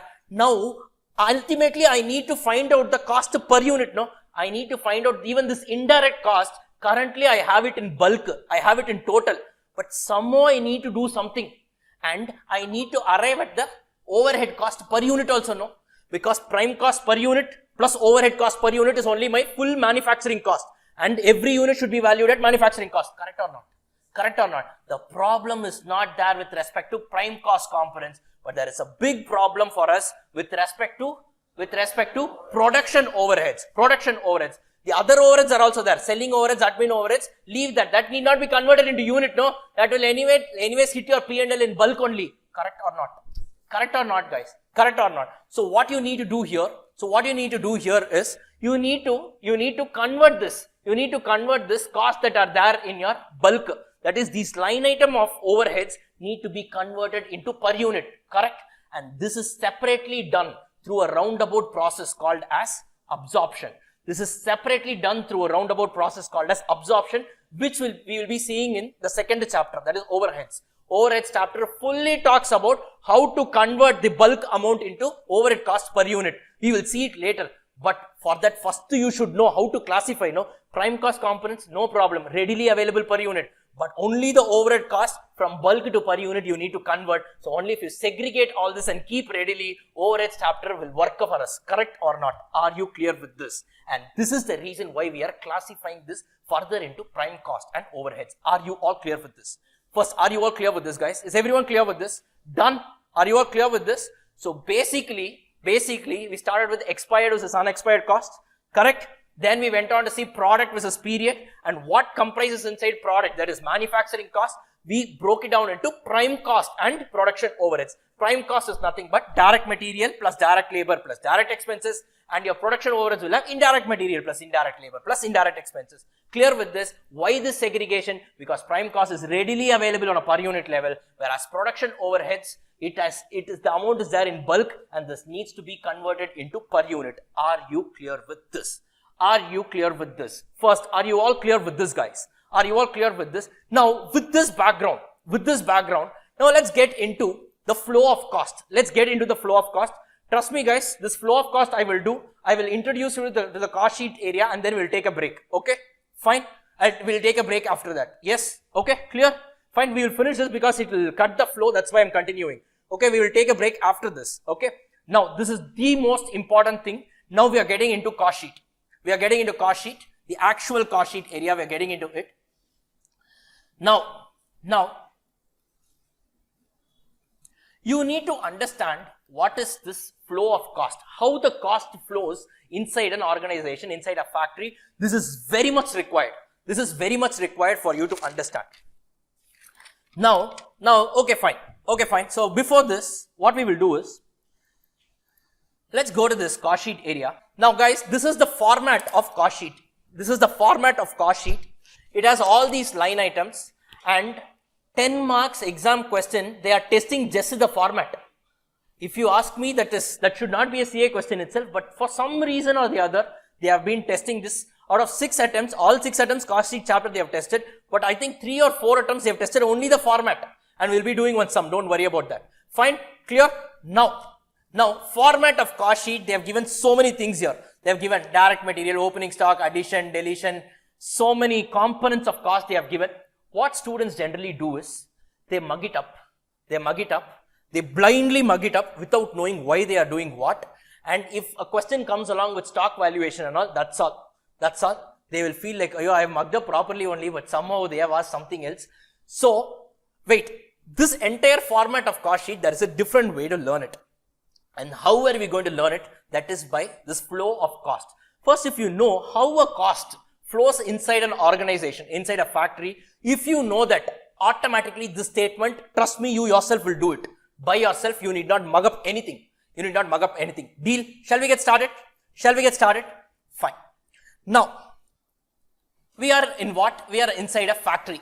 Now, I told you in a company you have three places, right? In a company you have three places. That is factory, corporate office, and then your sales depot. Now, forget your corporate office and sales depot. We are entering into the factory. We are entering into the factory. Now, this factory has three places inside it itself. Inside the factory, you further have three places. What are the three places you have inside the factory? You have an area called as stores. You have an area called as stores. This is the place where the raw material is dealt with. That is, you purchase raw material, you keep it. Whenever the factory fellow, he asks you, you will issue it to him and all that. Okay. Then the next place is called as factory shop. What do you mean by a factory shop? This is the place where the machines are there. Machines are there. You will receive the material, raw material from the stores, put it in the machine, convert it into FG. Converted into FG, and once the FG is completed, it goes and sits in a place called as a warehouse. So warehouse, what is the duty? Receive from the factory shop, and then whenever there is a sales order coming, you will give it, you will issue it. Are you clear with it? Are you clear with this? These three locations in a factory, logical? Is it logical? Stores is a place which deals with raw material. Factory shop is a place which deals in WIP, that is work in progress. Work in progress. You take the raw material, try to convert it into an FG. And warehouse is a place where FG is actually stored and you sell it, or you remove that FG to give it to your sales depot and all that. Are you clear with this? Are you clear with this? Now let's talk about stores. Let's talk about stores. Now, in your cost accounting system chapter, we will be seeing all this as ledgers. But this is nothing but the same cost accounting system chapter in a statement format. That is only cost sheet. Basically, your cost sheet is nothing but your trading and P&L account in a statement format. That's about it. That's about it. I'll tell you how this works. Now, if you see, let's say you are the stores manager. You are whom? You are a stores manager. You are sitting in the stores.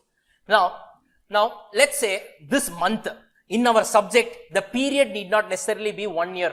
It can be 1 month. It can be 1 week, it can be 1 day, it's up to the company because our subject is for internal reporting purpose. It is not for external reporting. You can't say the same thing for your financial accounts because accounts need to be presented yearly. Whereas this is all for your internal aspects, internal control purpose, you have all these things. So I can keep anything as a period. One month I can keep as 1 period and all that. Let's assume 1 month is the period. What is this month? So we are in the month of September. Okay. Now, let's say as at the beginning of this month, let's say I had some opening stock of raw material. Possible or not? Possible or not? Which is nothing but purchased during the previous period but not consumed. That is only I'm still carrying forward. Correct or not? Now, this year I could have made some purchases also, no? This year I would have made some purchases also, no? Guys, correct or not? Correct or not? Let's say I have purchased, let's say opening stock of raw material, I have 20 units. I'm not giving any value to it. Unit wise, I'm telling you. Fine, this is just for understanding purpose. Now let's say current period, I have purchased 100 units. I have purchased 100 units. So totally, how many units I have with me? How many units I have with me? 120. Okay, let me not use units, I will use kgs. Because output we will value it in units, input we will value it in kgs. These two are different units of measures. Let's take that. Fine, I have 120 kgs with me. Correct or not? Now during the course of this month, what I did was, I issued 80 kgs. I issued 80 kgs. To whom? To whom? The factory shop. The factory shop. Correct or not? So raw material introduced, raw material consumed was 80 kgs. Correct? Correct, guys. Correct, guys. Now tell me, I have consumed 80 kgs. What is left with me? What is left with me? What is left with me? 40 kgs. This is nothing but what? This is nothing but what? Closing stock of raw material. Correct? 120. Correct or not? Basically, I am trying to track my receipts with my issues. Correct or not? Correct or not? See, these are my receipts. I already have my opening stock of WIP plus current year I purchased 100. Overall, I have 120. Correct? Out of this, I have issued 80. So whatever balance that I have is how much? 40 kgs. Correct or not? Correct or not? Correct or not? Now, just one pointer I want to ask you. You tell me, guys, for me to produce the actual quantity of output, what material cost is relevant? Material cost purchased or material cost consumed? Material cost purchased or material cost consumed? I'm repeating. What is the kgs of raw material that get consumed for me to arrive at my production? That is, out of this 120 kgs now I have, how many kgs I actually use for the current period production? 80. So basically, whenever I say raw material cost, I only mean cost of raw material consumed, no? Correct. It really doesn't matter how much I purchase and keep, because this 40 kgs I have never used it. Correct, guys? Correct, guys. So basically, always remember, raw material cost means cost of raw material consumed. Why? Because only that is being used for the actual production. This 40 kgs never even entered into my machine, no? Correct or not? Whenever it enters, at that point I will consider. For this period, only 80 has entered. The cost incurred in respect of units consumed should only be considered as a material cost. Are you clear with this? This problem is not there with labor and all, because labor, you can't stock it, no? You can't stock labor. Hours, how can you stock? Correct? This problem is there only with respect to raw material. Correct or not? Now, let's enter into the factory shop. Shall we? Yes. Now, from the raw material stores area, I have received materials. Correct? Now, where are we? Factory shop. We are in factory shop. Correct? What happens in a factory shop? The production. Now, similarly, last period also some production would have happened. Yes. Out of which, everything need not have been completed, no? Some units would have remained incomplete inside the machine only. That would have been a closing WAP in the previous period. Correct? Can I call it as opening WAP of the current period? Correct or not? Let's say that is some figure. Okay. Opening WAP I have. Current period raw material came from my stores. Then what other expenses I will incur inside a factory? What other expenses? We just see direct labor. Correct? Direct expenses. Correct? Then all the indirect costs put together is called as what? Production overheads. Correct or not? All these costs will be incurred. Correct, guys? Correct. Now you tell me, I have incurred all these costs in the current period. Correct or not? Using this cost, is it always necessary that I will finish the entire production, or even some units can be partly produced as at the month end? Some units can remain partly produced inside my machine itself, no? Correct or not? So can I say closing WAP can also be there? Correct or not? So these are the costs that I have incurred towards what? Towards units produced and units unproduced, or units semi-produced. Correct or not? So can I say this total, that is opening WAP plus raw material consumed plus direct labor plus direct expense plus production overheads minus closing WAP will give me my cost of production. Correct or not? This is the overall cost that I have incurred in respect of fully produced units. Correct or not? Because I incur this cost. Only towards units completed and units incomplete. Correct? Now this cost minus units incomplete. The value of units incomplete will give me the cost of units completed. No? Correct, guys? Correct or not? This is nothing but my cost of production. Correct or not? Yes. Is everyone clear with this? Satisfied? Are you all really convinced? Yes, guys. Clear with this? Fine. Now what happens? The journey continues, right? So what happens to the completed units? It goes to the warehouse. Fresh units. Current year produced units. Now even in the FG, the same thing can happen. I might be having some opening FG. Correct or not? Guys, I might be having some opening FG. Correct or not? Now, totally, whatever I have, this is available for sale. Correct or not?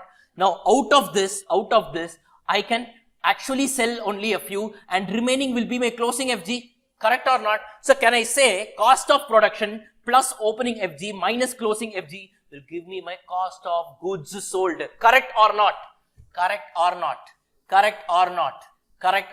Is everyone understanding this? how a cost flows inside a factory. Are you getting it? Are you getting it? We started from here. Opening raw material plus purchase minus closing raw material net of is what enters into my factory shop, correct? Now, on top of it, I also have direct labor, direct expense, production overheads, and then I will adjust for opening and closing WAP. I get what? Cost of completed units. It's called as cost of production. Now, this enters here, to which if I add adjust FG, that is opening FG minus closing FG, I get cost of goods sold, and this is exactly what is given here in this particular table. This is only given in this particular table. You see it now. I told you material cost. The material cost that is relevant for us is direct materials consumed. Why? Because that is the cost that enters into my production facility. Correct or not, guys? Are you all clear with this? So how will you compute the direct material consumed? How will you compute? The same thing, opening stock of raw material plus purchases minus closing raw material. That's what is given here. Clear? If you net these three off, you will get this figure. That is value of material consumed. Clear or not? On top of this, now you will enter into what? The factory shop area, correct? Here, you will incur what? Direct labor, direct expense. But wait, if you add all the direct costs, it is called as what? Prime cost. So this subheading you need to give it. That's all. Clear with this? On top of this prime cost, you will add your production overheads. You will get it as gross works cost. Why is it called as gross? Because before netting off your WAP stocks. Are you clear with this? So here also in your WAP, what happened here? We saw that in your factory shop, what happened? You had some opening stock of WAP, correct? Then raw material, direct labor, then production overheads, all direct expenses, production overheads, then closing WAP. If you adjust for all this, you will get what? Cost of production. Correct or not? So basically what they are doing that factory shop account only they are doing it here. This factory shop account only they are doing it here. Just a minute, I'll erase it. I'll erase it once. Okay, fine. So what they are doing here is opening, okay, fine. So they have adjusted for opening WAP and closing WAP, and now they have got something called as a net works cost or simply works cost or factory cost. Are you clear with this? This is nothing but your cost of production, but wait. Now, are you guys understanding this? Are you all understanding till this? Yes or no? Now, I told you what are the different costs that are incurred inside a factory. Components of prime cost, that is direct material, direct labor, direct expenses, and one more cost, that is club all your indirect expenses put together, call it as production overheads. Correct? These four costs are only coming for you to arrive at your cost of production and all, manufacturing cost. Correct? Now, sir, what are these items? What are these items that are appearing on the face of cost sheet? What are these items? Quality control cost, research and development cost, admin overheads related to production, packing cost primary, less credit for recoveries or scrap. What are these? Now let us see this. Now, I told you, first let us see what is a quality control cost. Now in your factory, you will have inspections. Obviously quality control. If you buy this plastic items and all, they will say QC passed or tested okay. Have you seen that in your jug and all? Yes, that is nothing but quality control. Inspection would have gone. Fine. Where are these people conducting the inspection? Factory. Ideally, and is it a direct or indirect? Random samples they will do it and all. Correct? Direct or indirect? Indirect. Ideally, this should have been included in your POH. Here itself it should have been included. No. Correct or not? Next, R&D cost. Research and development related to your production. Some technology let us use related to your production. This is also production related cost. Indirect. Next, admin overheads related to production. What is this, sir? Now, imagine inside a factory, this factory head will be there, no? Factory head. There will be many factories for a company, but the factory head will be there, no? He will be working on the floor, or will he be sitting inside an AC cabin? That AC cabin will be inside factory only, but he will be sitting inside an AC cabin, no? Generally, this is also incurred inside a factory, but this is administrative type. Correct or not? Ideally, it should be a part of POH, basically incurred inside factory. Correct or not? This is what they call as administrative overheads related to production. Are you clear with this? Are you clear with this? And finally, you have something called as a packing cost primary. What is this? Only primary packing cost. I'll give you an example. I'll give you an example. So every time I used to give this example. Now have you, you guys should have had this, what do you call, drinks, not soft drinks, your Coke and all. Yes, Coke or Pepsi or whatever it is, Slice, Maaza, whatever it is. Now, how are you getting it, or how can you buy it from the market? How can you buy in the sense? How are they able to sell it to you? By bottles, no? Can you go to their facility and say, no, it doesn't work like that. It doesn't work like that. Without that bottle, they can't sell it. It's called as a primary packing cost, and that cost will be included in your. It's a very much a part of your manufacturing expenses. Are you clear?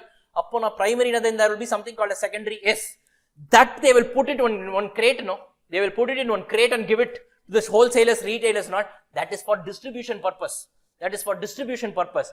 That will come under selling and distribution cost, not related to your factory. So remember, primary packing cost alone will form part of your manufacturing related expenses. Are you clear with this?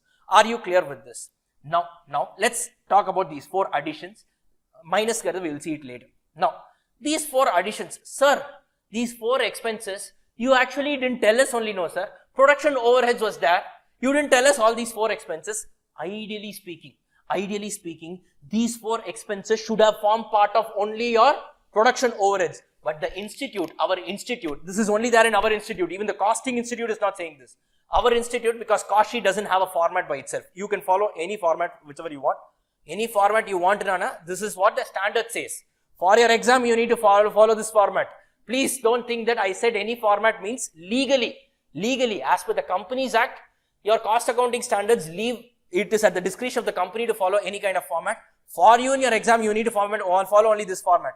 What they are doing is, these 4 costs are some important costs. What you do is, pluck it from POH and park it separately on the face of your cost sheet. That's all it is. That's all it is. Ideally, it's also a part of production. Indirect expenses incurred inside a factory should come only under your POH, no? Correct or not? But they deliberately want to remove it and park it separately as 4 different line items. So that's why I put a bracket here. These are all there in your new format of cost sheet.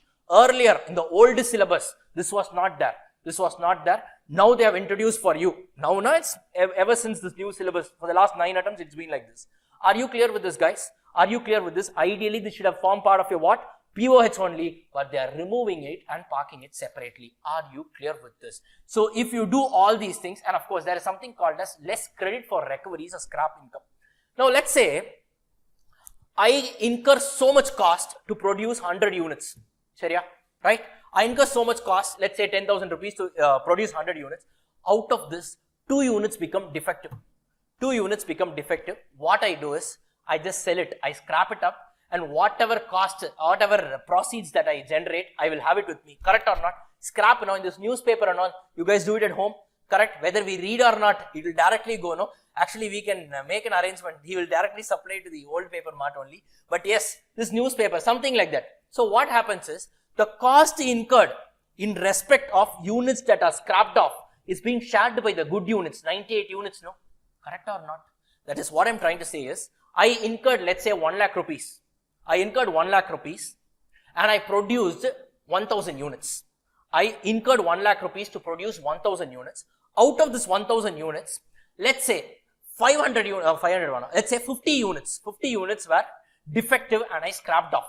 Okay. Now this entire cost of 1 lakh should be shared by 950 units, no? Correct or not? But wait, this 50 units is generating some revenue, no? The cost incurred in respect of 50 units was also incurred while computing the cost of the good units. So any benefit that this 50 units can give you, go and knock it off so that only the net cost is being shared by the expected good units.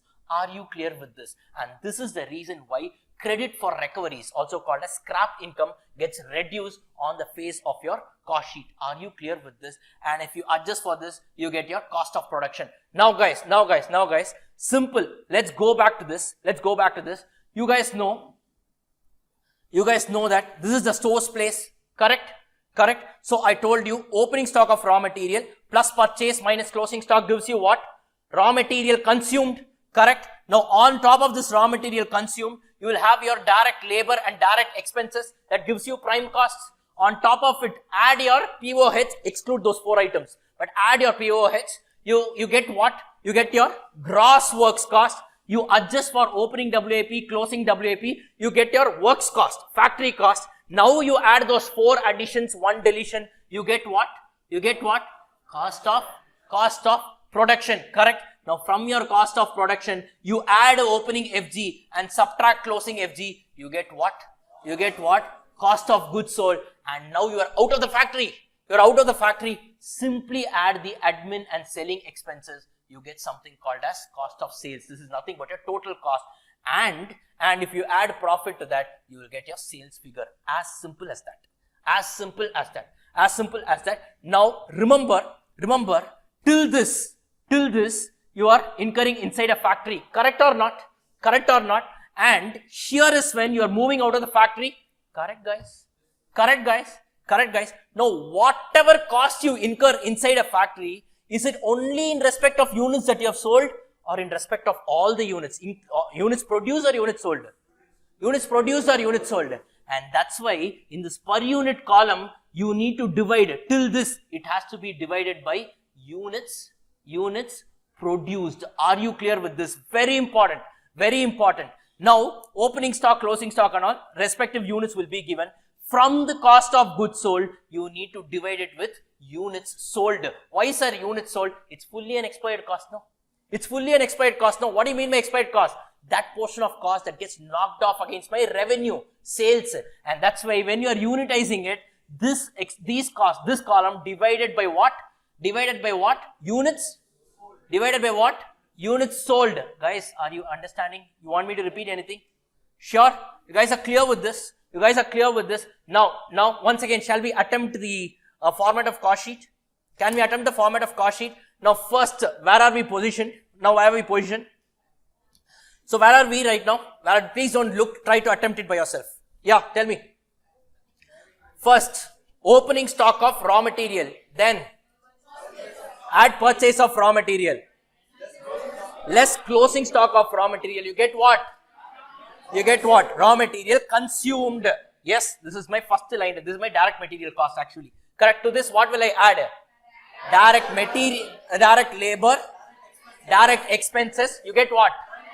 Prime cost. To which if I add production overheads, exclude those 4 addition, 1 deletion. What do you get? Gross works cost. Why is it gross? Because I need to adjust for WAP. Add opening WAP minus closing WAP. You get what? Net works cost or factory cost, whatever it is. Correct? Now you add those 4 addition, 1 deletion. Why? Institute is asking us to do it separately. Clear? What are those 4 additions? Quality control cost, research and development cost, administrative AC room inside factory, administrative overheads related to production and primary packing cost. Correct? And then deletion. What will be there in deletion? Scrap. Any scrap income that you generate. If you net it off, you get what? Cost of goods. Cost of goods produced. Cost of production. That is fully completed goods cost you will get. Correct? Now this will enter into your FG area. Correct? Warehouse area. Add your opening FG minus closing FG. You get what? Cost of goods sold. Now cost of goods sold. Now you add the outside to expenses. What is that? Admin, selling. You get your total cost called as cost of sales. And cost of sales, add profit. You get your sales. That's simple. Now remember this conceptually. I told you product cost, manufacturing cost expires to the extent of what? Expires to the extent of cost of goods sold. Expires to the extent of cost of goods sold. Correct or not? Expires to the extent of cost of goods sold. Period cost expires fully, I told. Now can I say 18 is what? This point number 18 is cost of goods sold. Point number 19 is admin. Point number 20 is selling. Now can I say this is expired cost to the extent of cost of goods sold. That is nothing but manufacturing cost to the extent expired. These two are non-manufacturing costs fully expired. Can I say cost of sale is nothing but my expired cost? Can I say cost of sale is nothing but my expired cost because it has my period cost fully and my product cost to the extent of cost of goods sold? Correct or not? Can I say cost of sales is nothing but my expired cost? And that's why if you knock off your expired cost of sales with your sales, you get your profit. Are you clear with this? Are you clear with this, guys? Are you clear with this? And that's about it. If you master this, 10 marks in your pocket. As simple as that. We will solve sums. Don't worry, we will solve sums. We still have FG valuation we will do. Then we'll have, I think, a few more sums, past exam questions we will solve. And then we will conclude this particular chapter. But don't worry. First, once again, I want you guys to tell me the format. Please tell me the format, guys. Come on, tell me the format. Opening stock of raw materials plus purchases minus closing stock gives you raw material consumed.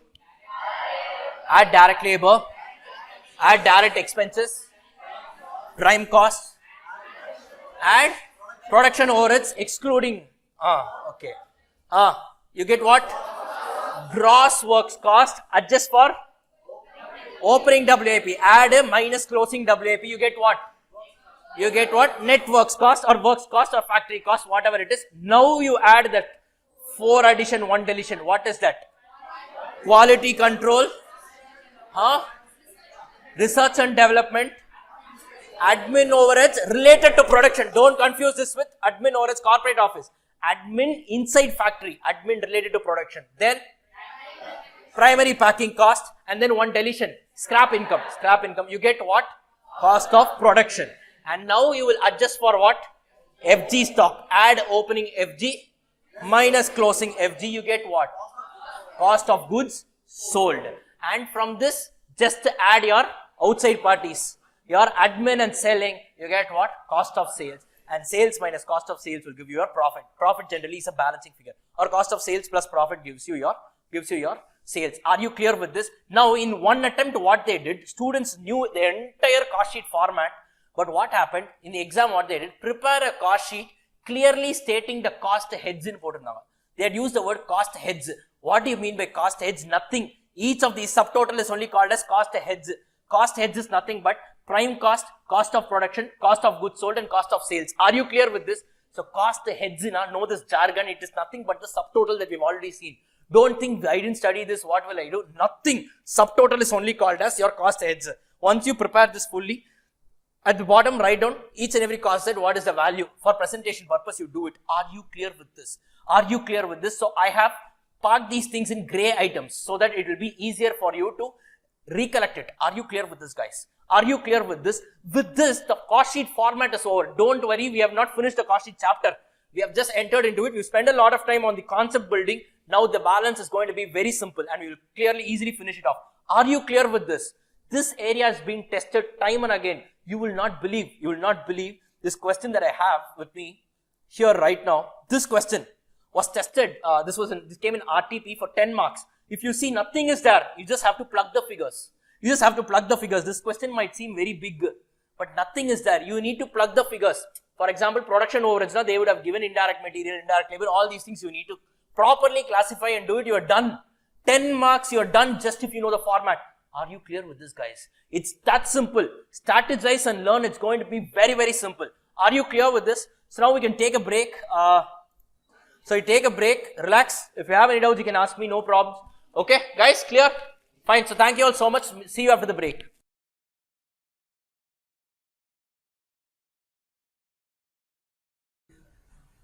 So the format of cost sheet is what we've completed right now. So once again, just tell me the format of cost sheet. Come on, let's do it together.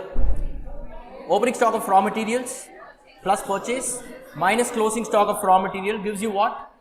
Raw material consumed. Add direct labor plus direct expense gives you what? Prime cost, to which you need to add production overheads. Okay, all those 4 things apart. You'll get what? Gross works cost. Adjust for your WAP, that is add opening WAP minus closing WAP. You'll get your net works cost, or simply works cost or factory cost. Then 4 addition, 1 deletion. What are those 4 additions? Quality control costs, R&D costs, admin related to production, and your primary packing costs. Correct? The Coca-Cola example I gave you. minus scrap income if you get. It's called as credit for recoveries or scrap income. That's okay, fine, acceptable. So you get what? Cost of production. Now from this you will add what? Adjust for your FG stocks. Add opening FG minus closing FG. You get your COGS. You get your COGS. So COGS is nothing but the expired portion of your manufacturing cost, correct? To which straight away add the non-manufacturing cost. It fully expires. That is, add your admin overheads and selling and distribution overheads. You get your cost of sales, and to which if you add your profit, you get your sales. Are you clear with this, guys? Yes? Fine. Now in this there is one thing. The direct expenses is something that I want to tell you. I told you globally direct expense. There is no concept called as direct expenses because prime cost comprises generally. What can be a direct cost? It can only be either by way of material or labor. Globally, they don't recognize anything apart from direct material and labor as prime cost component. But in India, we follow this. Direct expenses. So what comprises of direct expenses? This is actually given in your study material. So that's why I've introduced it here. So expenses other than direct material and direct employee cost, which are incurred to manufacture a product or for provision of service and can be directly traced in an economically feasible manner to a cost object. That is, any cost that can be directly traced to every single output, and it should not fall under the category of material and labor. So the examples that we saw was royalty paid. That was one example that we saw. Now higher charges paid for hiring specific requirement. For example, I can also be in the nature of a job industry, wherein let's say I'm in a shipbuilding industry. And for me to manufacture this particular ship, I am hiring one specific equipment. So this is directly traceable, no? This is directly traceable to that particular cost object or job. Correct or not? Correct or not? In cases like that, this is not general hire charges for specific equipment. Meaning, if a customer comes and asks me for a particular product, and for that product, if I'm forced to use an equipment, the specific equipment for which if I pay some higher charges, these will be included in here because it's not a labor nor is it a material. So it will only fit into the category of direct expenses. Then cost for product or service specific design or drawing. Again, any specific designs or drawing. Then cost of product or service specific software.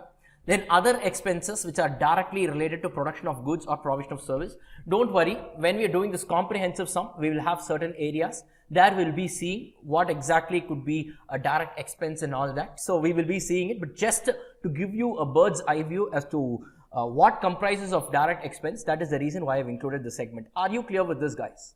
Are you all clear with this? Yes, guys, are you all clear with this? Fine. Next. Now, in these sums, in your cost sheet problems, you can have valuation of FG.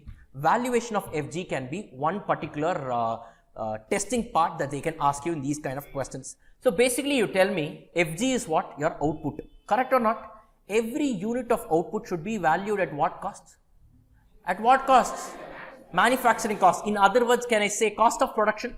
That is, can I say every unit should be valued at this price, that is cost of production per unit. Correct or not?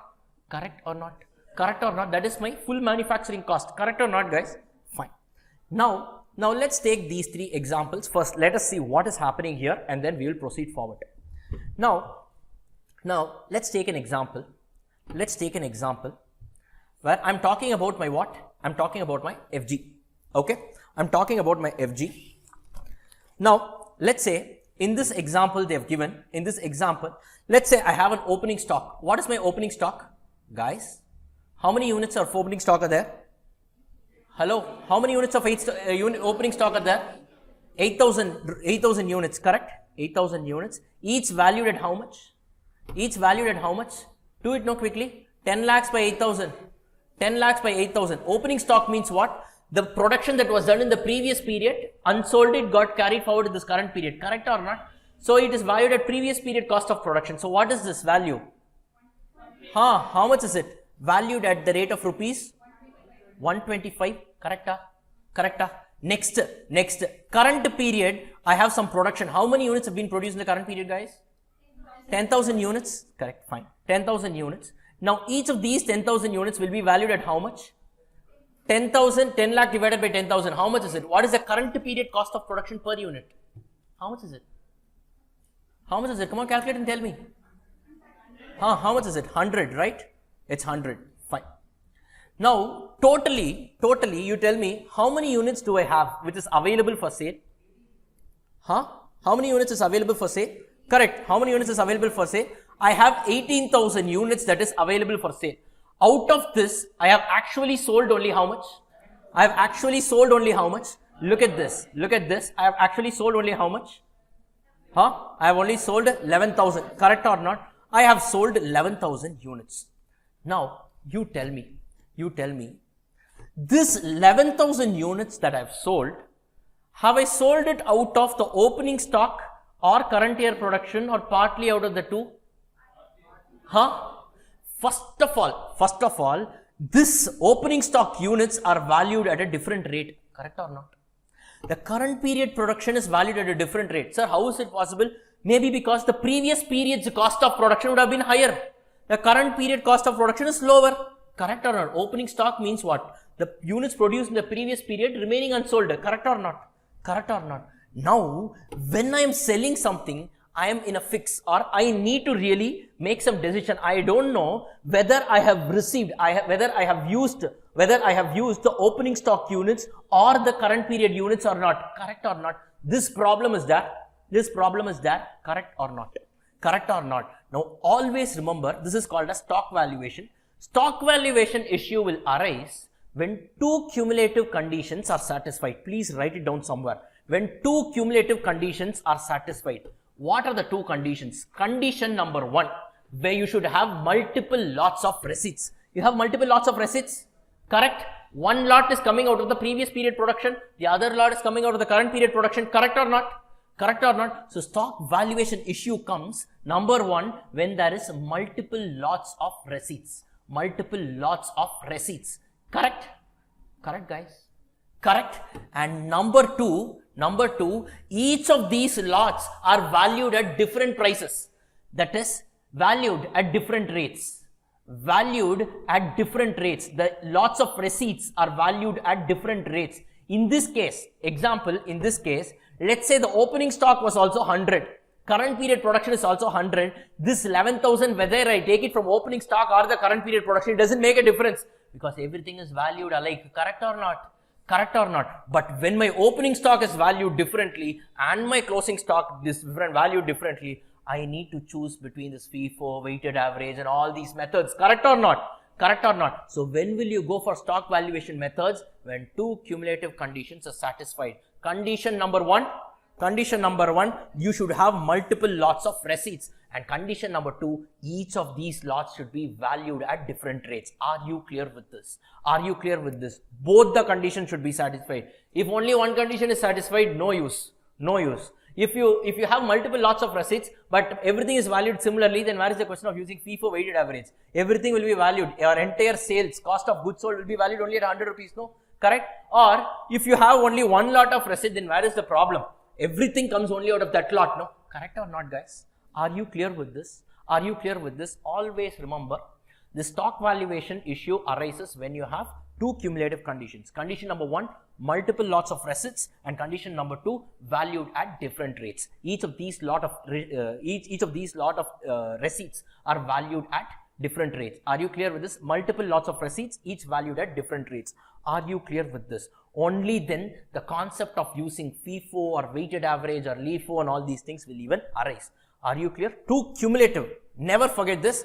I am saying this again and again because in the sums when we are doing, you need to apply it. Are you clear with this? Now, what is FIFO? What is weighted average? What is LIFO? You guys know already. Anyways, that is why I am not doing it. I have just given it as an illustration. Let us just have a look at it. Now, if you see, now let's take this example only. Now, I told that 8,000 units are valued at how much? 8,000 units are valued at 125. And come on guys, participate. 10,000 units are valued at how much? 100. Fine. Now, I am selling how many units?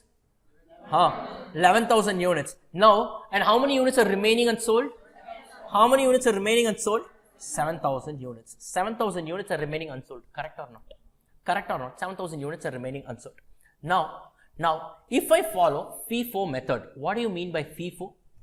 First in, first out. That is, whatever came in first or whatever got produced first should be sold first. Meaning what? This 11,000, out of this, first I will pick from the opening stock. Correct or not? That is 8,000 I will fully exhaust. Balance how much is required? 3,000. This 3,000 alone I will pick it from the current period production. Correct or not? That is, this 11,000, how it gets valued? 8,000 at the rate of 125 and 3,000 at the rate of 100. Correct or not? Which means my entire closing stock will invariably come out of my current period production only. No. Correct or not? When I am following FIFO method, my entire opening stock, first receipt would have been exhausted by way of sales. Which means my entire closing stock is valued using what? My current year cost of production. Correct guys? Correct guys? And that's exactly what they have given. That's why they have given this 10 lakh by 10,000. That is the current period cost of production into 7,000. This gives you 7 lakhs. Are you clear with this? Are you clear with this? Are you clear with this? Is everyone understanding this? Is everyone understanding this? Correct guys? Now, what if I follow LIFO? What if I follow LIFO? Last in, first out. Last in, first out. What if I follow LIFO? Now, this 11,000 kgs, 11,000 units, what I will do? First, I will touch my current year production. That is, first 10,000 units, I will take it from the current year production. Balance 1,000 units, I will take it from the opening stock. Why? Last receipt will go out first. Correct or not? Which means in this case, my entire closing stock will come out of my opening stock, and that is the reason why they have valued it like this. 10,000 divided by 8,000. This is nothing but value of opening stock per unit into 7,000 units. They have valued it. The closing stock is valued at 8,75,000. Guys, are you clear with this? Are you clear with this? Yes, you want any explanation further here? You guys already know this area, right? Fine, that's why I given an illustration. Are you guys clear with this? Are you guys clear with this? Now, there's another method called as weighted average method. This is the best of all methods. So, average is always the king because average takes into account the attributes in both the receipts, no? So, both the receipts price will be considered. So, that is the reason why weighted average is the best method. In the absence of anything mentioned in the exam, you can either use FIFO or weighted average. Don't use LIFO or not unless and until it's specifically asked in the question. So, the question is silent. Use either FIFO or weighted average. So, weighted average, what you will do? So, what they have done? So, the first lot, current year production, every unit is valued at 100 rupees. Correct, guys? Yes, how many units have been produced? 10,000. Total value is how much? 10 lakh. Next, opening stock, they have taken, every unit is valued at 125. How many units of opening stock are there? 8,000. So, what is the total value of opening stock? 10 lakhs again. So, which means the total receipts, total is going to be how much? 20 lakhs divided by total units in the receipt side, that is available for sale 18,000. Just to average it out, you will get how much? 111.11. Please use your calculator and do it. Please use your calculator. I am showing it here only so that you can easily do the calculation and not note it down. So, please use your calculator. Pick it up and do the calculation and check it. Fine. So, this 111.11 is the rate that you will use to value both your units sold as well as units unsold. Uniformly valued, because here I am not saying partly I am taking from opening stock, partly from current year production and all. Are you clear with this? So, first you tell me guys, when will you have the concept of stock valuation? Two conditions should be satisfied. What is the condition number one? Multiple lots of receipts, and number two, each lots of receipts are valued at different rates. Only then you will go and touch your stock valuation. Stock valuation can be done either in FIFO, weighted average, LIFO, and all these methods are there. Are you clear with this? Maybe in a cost sheet sum itself, they can include all this and ask you. So, this is one concept inside this area. Are you clear with this? Are you clear with this, guys? Is everyone clear with this? Fine. Shall we go to the next one? Shall we go to the next one? Yes, let's go to the next one. Now, this was again a past exam question. I think they tested this for 10 marks, I guess. Look at this question. Please first don't look at the solution. I would just request you not to look at the solution, because just check yourself. See if you are getting it right. That's very important. Illustration 1. Now, this is the data given in the question. Direct material, 50% of the total cost. Okay. Direct wages, 30% of the total cost. Direct expenses and overheads put together, some 20% of the total cost. The selling price is 2,000. Next year, direct material cost will increase by 15%. Direct wage cost will increase by 10%. The profit will reduce by 20% as compared to the previous period if the same selling price is maintained. Prepare the cost sheet for the current year and the next year. This is what they have asked in the question. Now, just take 20 seconds time, read the question once, process it, and just think of the approach. Please don't look at the solution. Please don't look at the solution. If you look at the solution, you're killing your thinking skill. You're killing your thinking ability. Don't ever do that. Exam, you will be left all alone. You will be left all alone and you need to battle it. You need to battle it. Please don't ever look at the solution. It's only for your good. Fine. Just try to scribble something. Try to get it. Try to get something. What should be the approach? You just see. Try it by yourself. Because we don't have much time. I need to give it by way of an illustration. So please try it once. I'm giving you the time to attempt and then we will move forward. Come on guys, make it fast. Huh? Come on, it's okay, attempt. Don't, first thing, remove that fear of failure or fear of rejection. It's okay if you're wrong. So what? You're just going to learn something new. That's all. It's okay if you're wrong. Come on guys, attempt it. Come on, tell me what should be done. Hello? This is all is given. 10 mark question. 10 mark question. This is all is given. That's all is given. Nothing more is given.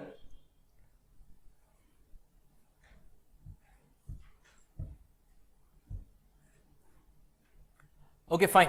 So let us just discuss it. Let us discuss it. Had it been a regular batch, I would have given you more time so that you can think. In fact, I did this some in my regular batch.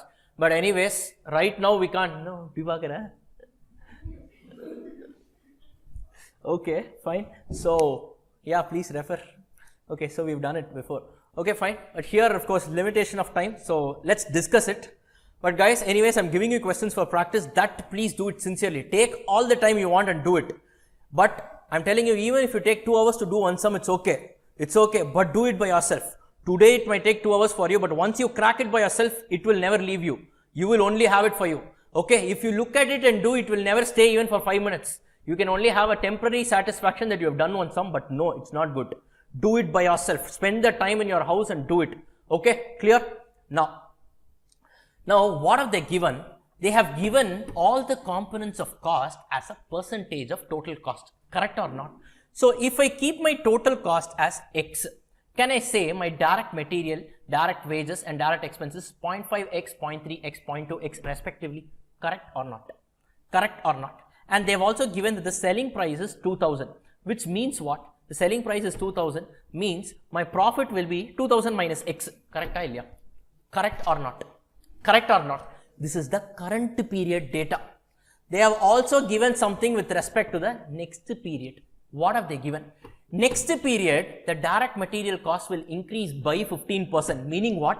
As compared to the previous period's direct material cost, it will increase by 15%. Correct or not? Correct or not? Can I say it is 0.5x into 115%?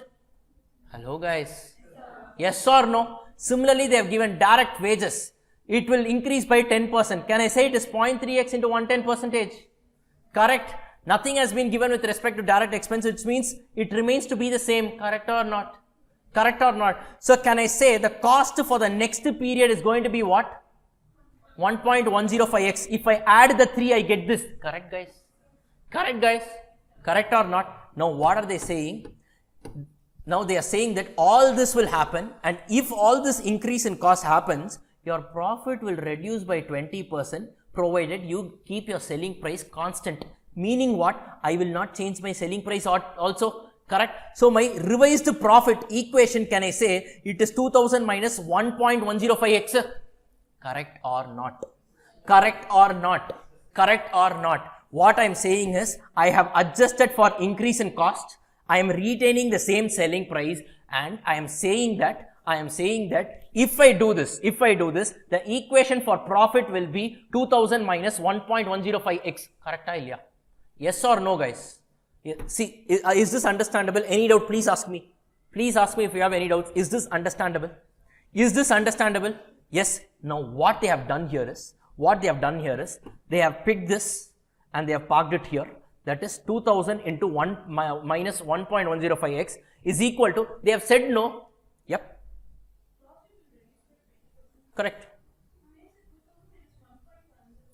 I'm telling you, wait. I'm telling you. What happens? What they are saying is, as compared to the current period, in the next period, the profit will reduce by how much?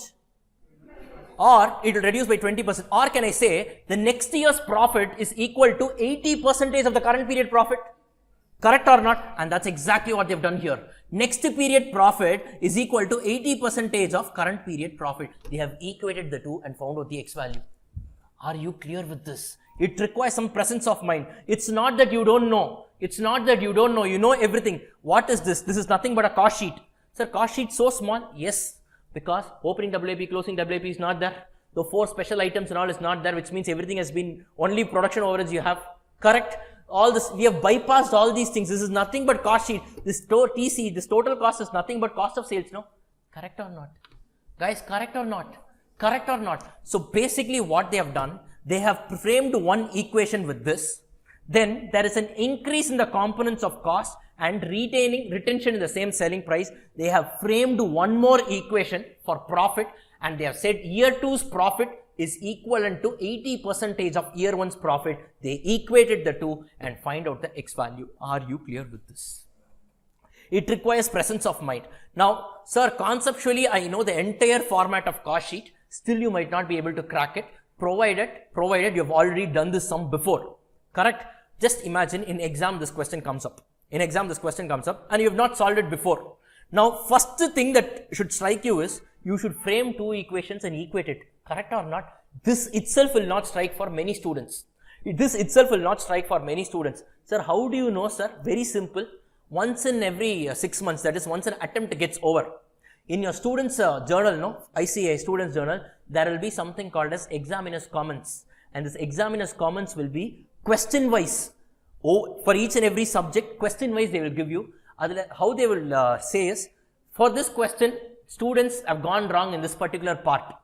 Or for this question, students generally answered it correct, but in the last part, they made a mistake while calculating FG. This amount of analysis they would have given. How many of you know that there is something called as examiner's comments?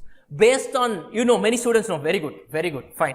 Right? So based on all these things only, I picked this sum apart from your past exam questions. So all these things have gone behind this. So that is the reason I'm telling you, if you don't know something, please don't feel bad for it. I know that many students go wrong here. If you know something and I'm doing it back here, then what is the use? What is the use? I'm only taking those areas which are slightly different and that are important from an examination perspective as well. Are you clear with this? So this question, what you need to do, frame 2 equations and equate it. Are you clear with this? This was on top of the world. This 80% equating it, the next year profit is equal to 80% of the current year profit. It should strike you. I'm telling you, an exam is a condition where you will already be pressurized. And in that kind of an environment, you need to properly answer it. I know it's going to be a difficult task, but for that to make it easy, if you practice it now, you will automatically get it. That's all I want to tell you. It's not impossible. Please don't get bogged down. Please don't get bogged down. Don't feel that, sir, I didn't get this solution by myself. I know. If you get the solution by yourself, it's very good. Why am I here for? This crash batch is meant only for those areas that are equally important from an examination perspective and that are fairly difficult to crack. Are you clear with this, guys? Are you clear with this? So first, we saw the format of cost sheet. Then we went on to see stock valuation. And now we have seen one simultaneous equation. This is also in cost sheet only. Some people, in some authors, what they do is, if you see in some big publications and all, what they do is, they will classify the sum either under cost sheet or either under overheads chapter. They will do it either which ways. Anyways, that really doesn't matter, but you should cover the sum. That's what is important. It's a past exam question. Please mark it as important. It's a past exam question. It's a very important question. Clear with this? Look how small is the solution. And once you get the X value, what you can do, prepare this dabba once again, substitute the X value, you will get the entire cost sheet. That's simple. That's simple. And I didn't want to waste the time in doing all this. The problem here is, I know if you start, you will get it right. The problem is, we all have a starting trouble.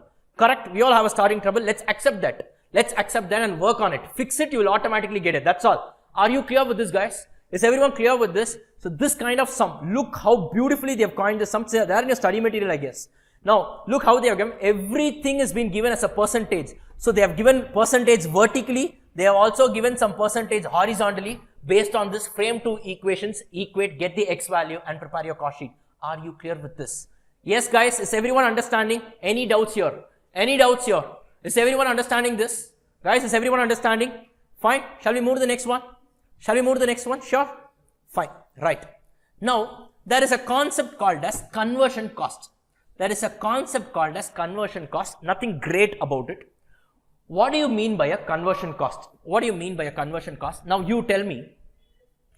Yes, you tell me. Now, inside a factory, what are all the costs that will be incurred? Can you tell me? Come on. Prime cost components, direct material plus direct labor plus direct expense plus indirect expenses put together called as POH. Correct or not? Now, only if I incur all these expenses, a raw material can be converted into a finished goods. Correct or not? Correct or not? Or in other words, can I say, apart from the raw material, I will be needing these costs to convert the raw material into FG. Correct or not? So all the manufacturing cost except the raw material cost is called as conversion cost. Are you clear with this? The costs incurred for you to convert a raw material into your FG is called as conversion cost. In simple words, your entire manufacturing cost excluding what? Material cost. Are you clear? Because material is already there. The conversion is the cost incurred to convert it into FG. Are you clear with this, guys? Is everyone clear with this? And in the absence of information, you can always take direct expense as 0. Generally, direct expense, unless and until it's specifically given in the question, don't take it. Are you clear? So that's why in global parlance, what they call it is conversion cost is equal to direct wages plus POH, because there is no concept of direct expenses only. Even in a study material for conversion cost, they have used only like this. So let's also follow the same. If they give direct expenses, then use that also. Are you clear with this? Don't worry too much about it. The cost incurred to convert your RM into FG is called as conversion cost. Is everyone clear with this? So what is your conversion cost formula? Your entire manufacturing cost except your raw material, or in other words, you can say direct labor plus direct expenses plus production overheads. Generally, direct expense will not be there for these kind of sums. I have passed the trend, that's how it is. So generally what they will do is conversion cost, you can even write direct wages plus your production overheads. Are you clear with this? Know the meaning, don't mug up, know the meaning. Cost incurred to convert my RM to FG, exclude the RM cost, that's all. Are you clear with this? Yes guys, simple. So now if they give you a sum like this, production overheads is 40% of conversion cost, and they have given the direct wages value. Can you find out the value of POH? They have given this and they have given this. Can you find the value of POH? Huh guys? What? They have given you that production overheads is 40% of 2 lakh plus POH. Frame an equation. This is nothing but 80,000 plus 0.4 POH. This gives you a production overhead value of 1,33,333. Do the calculation. Is it correct? I'm not sure. Please do the calculation. Pick your calculator and do it, guys. That's very important. Pick your calculator up and do it, guys. Please. Yeah? Yeah, is it matching, guys? Is it matching? Everyone, participate, please. Yeah? You guys are getting it? You guys are getting it? Yes? You guys are able to follow this? So conversion costs, if they give, don't worry, it's nothing great. Your whatever cost you incur to convert your RM to FG, just remove the RM cost. Are you clear with this? If at all they ask, this was actually one adjustment in a full-fledged problem. That's why full-fledged problem, we will be doing it. I'm just talking about a handful of adjustments. Because the full-fledged problem, I will be doing it. Beautiful sums, 2 beautiful sums we have that we will be doing it in the classroom. Excellent sums, these are the models where their institute is testing. So that the 2 sums are actually lined up, don't worry about it. But these are some small areas. So we saw the format of cost sheet, correct? Then we went on to see the valuation. When will valuation methods be invoked? Come on. How many conditions? How many conditions? 2 conditions. What are those 2 conditions? Guys, come on. Multiple lots of receipts, each valued at multiple rates. Correct? Clear with this? Either use FIFO or LIFO weighted average. Question is silent. Either use FIFO or weighted average. Are you clear? You know how to do it. Correct? Then we went on to see the simultaneous equation, presence of mind question. Presence of mind question, nothing to do with your cost sheet concept, presence of mind question, but it has some cost sheet element also, that's why I parked it here. Anyways, you need to know this, correct? And then we went on to see what do you mean by conversion cost. Why? Because production overheads at times may be expressed as a percentage of conversion cost. With this, you should not be trying to figure out what this question is. Conversion cost is nothing. It's nothing but your cost incurred to convert your RM into FG. Just remove your RM cost. Are you clear with this, guys? Clear with this? Fine. Any doubts? Any doubts? Fine. Now let's move to the next part. Okay, fine. Let's move to the next part. Come on, guys. Come on, guys. This is going to be a participative session. Now, this nothing great. You need to do it here. If at all there is something required, you just need to mark it in your book. That's all. Follow this. Follow this. Special items treatment. I'll just tell you a few items. You tell me where it should come in your cost sheet. You know cost sheet format? Should you mug up? Should you mug up? Even at midnight, if someone wakes you up, just visualize the flow of cost inside the factory. You will get it. You will get it. No one can take it away from you. That's the power of conceptual learning. That's the power of conceptual learning. You should never lose it. Clear with this? Fine. Audit fees. Which place it is incurred? Corporate office. So it is AOHs, administrative overheads. Next, scrap sales. What should you do? Now, you have a separate line item. 4 addition, 1 deletion. No? 4 addition, 1 deletion. Correct or not? 4 addition, 1 deletion. That 1 deletion is what? Revenue from credit for recoveries. Revenue from scrap sale. Yes, scrap sale. Now, there are 2 types of scraps. Now, just for you to understand, don't worry too much about it. Some students have really bothered a lot about this. So, you know, they have had sleepless nights. Sir, I am not convinced. I don't know why they have done it like this in one sum of the study material. They have done it differently in another sum of the study material. I'll tell you. There are 2 different types of wastages that can happen. One, I purchased a raw material. That raw material got kind of destroyed. And I am scrapping the raw material as such without even it entering into my factory. Correct? Correct, factory shop. Correct?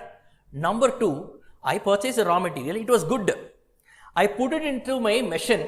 At the time of processing, some defect happened and all.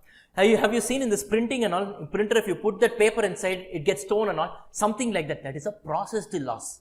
That is a processed loss. Correct or not? See, I would have added the entire material, and on top of this, some labor overheads would have also been gone, but it is not marketable. So what I do, I just scrap it off then and there. Correct? Now, this processed material, whatever scrap income that you generate, you will park it in that separate line item.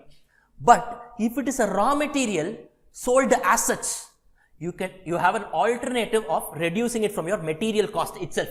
That is raw material consumed. The formula is what? Opening stock of raw material plus purchase minus closing stock minus scrap income of your cost of raw materials. You can do that also. So you can adjust it provided it's a as such without being processed. If the raw material is scrapped off, you can do it. 2 alternatives are there.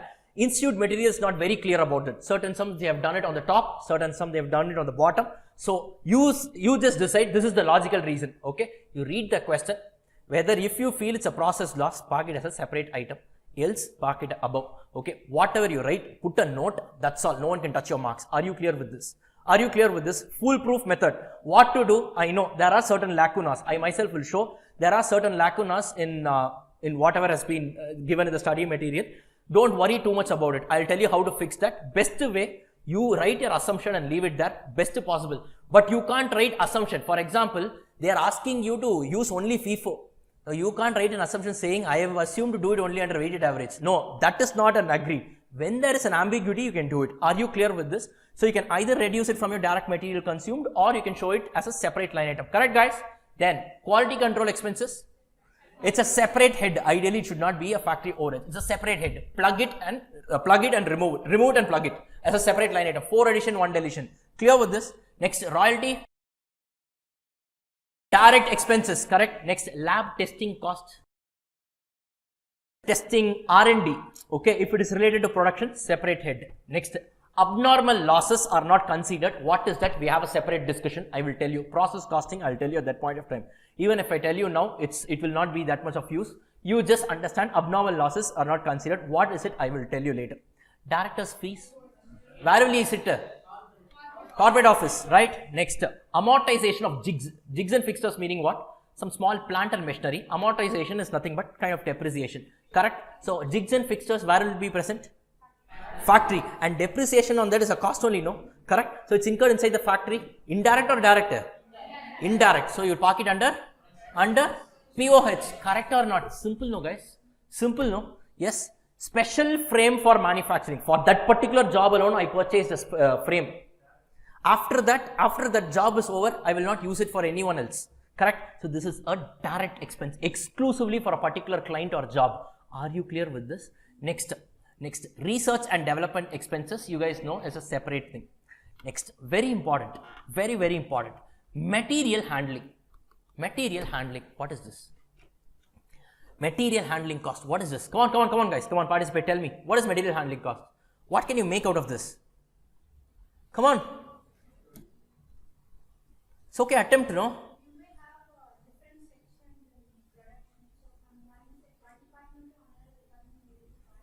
Exactly. Material handling cost will never form a part of your raw material consumed.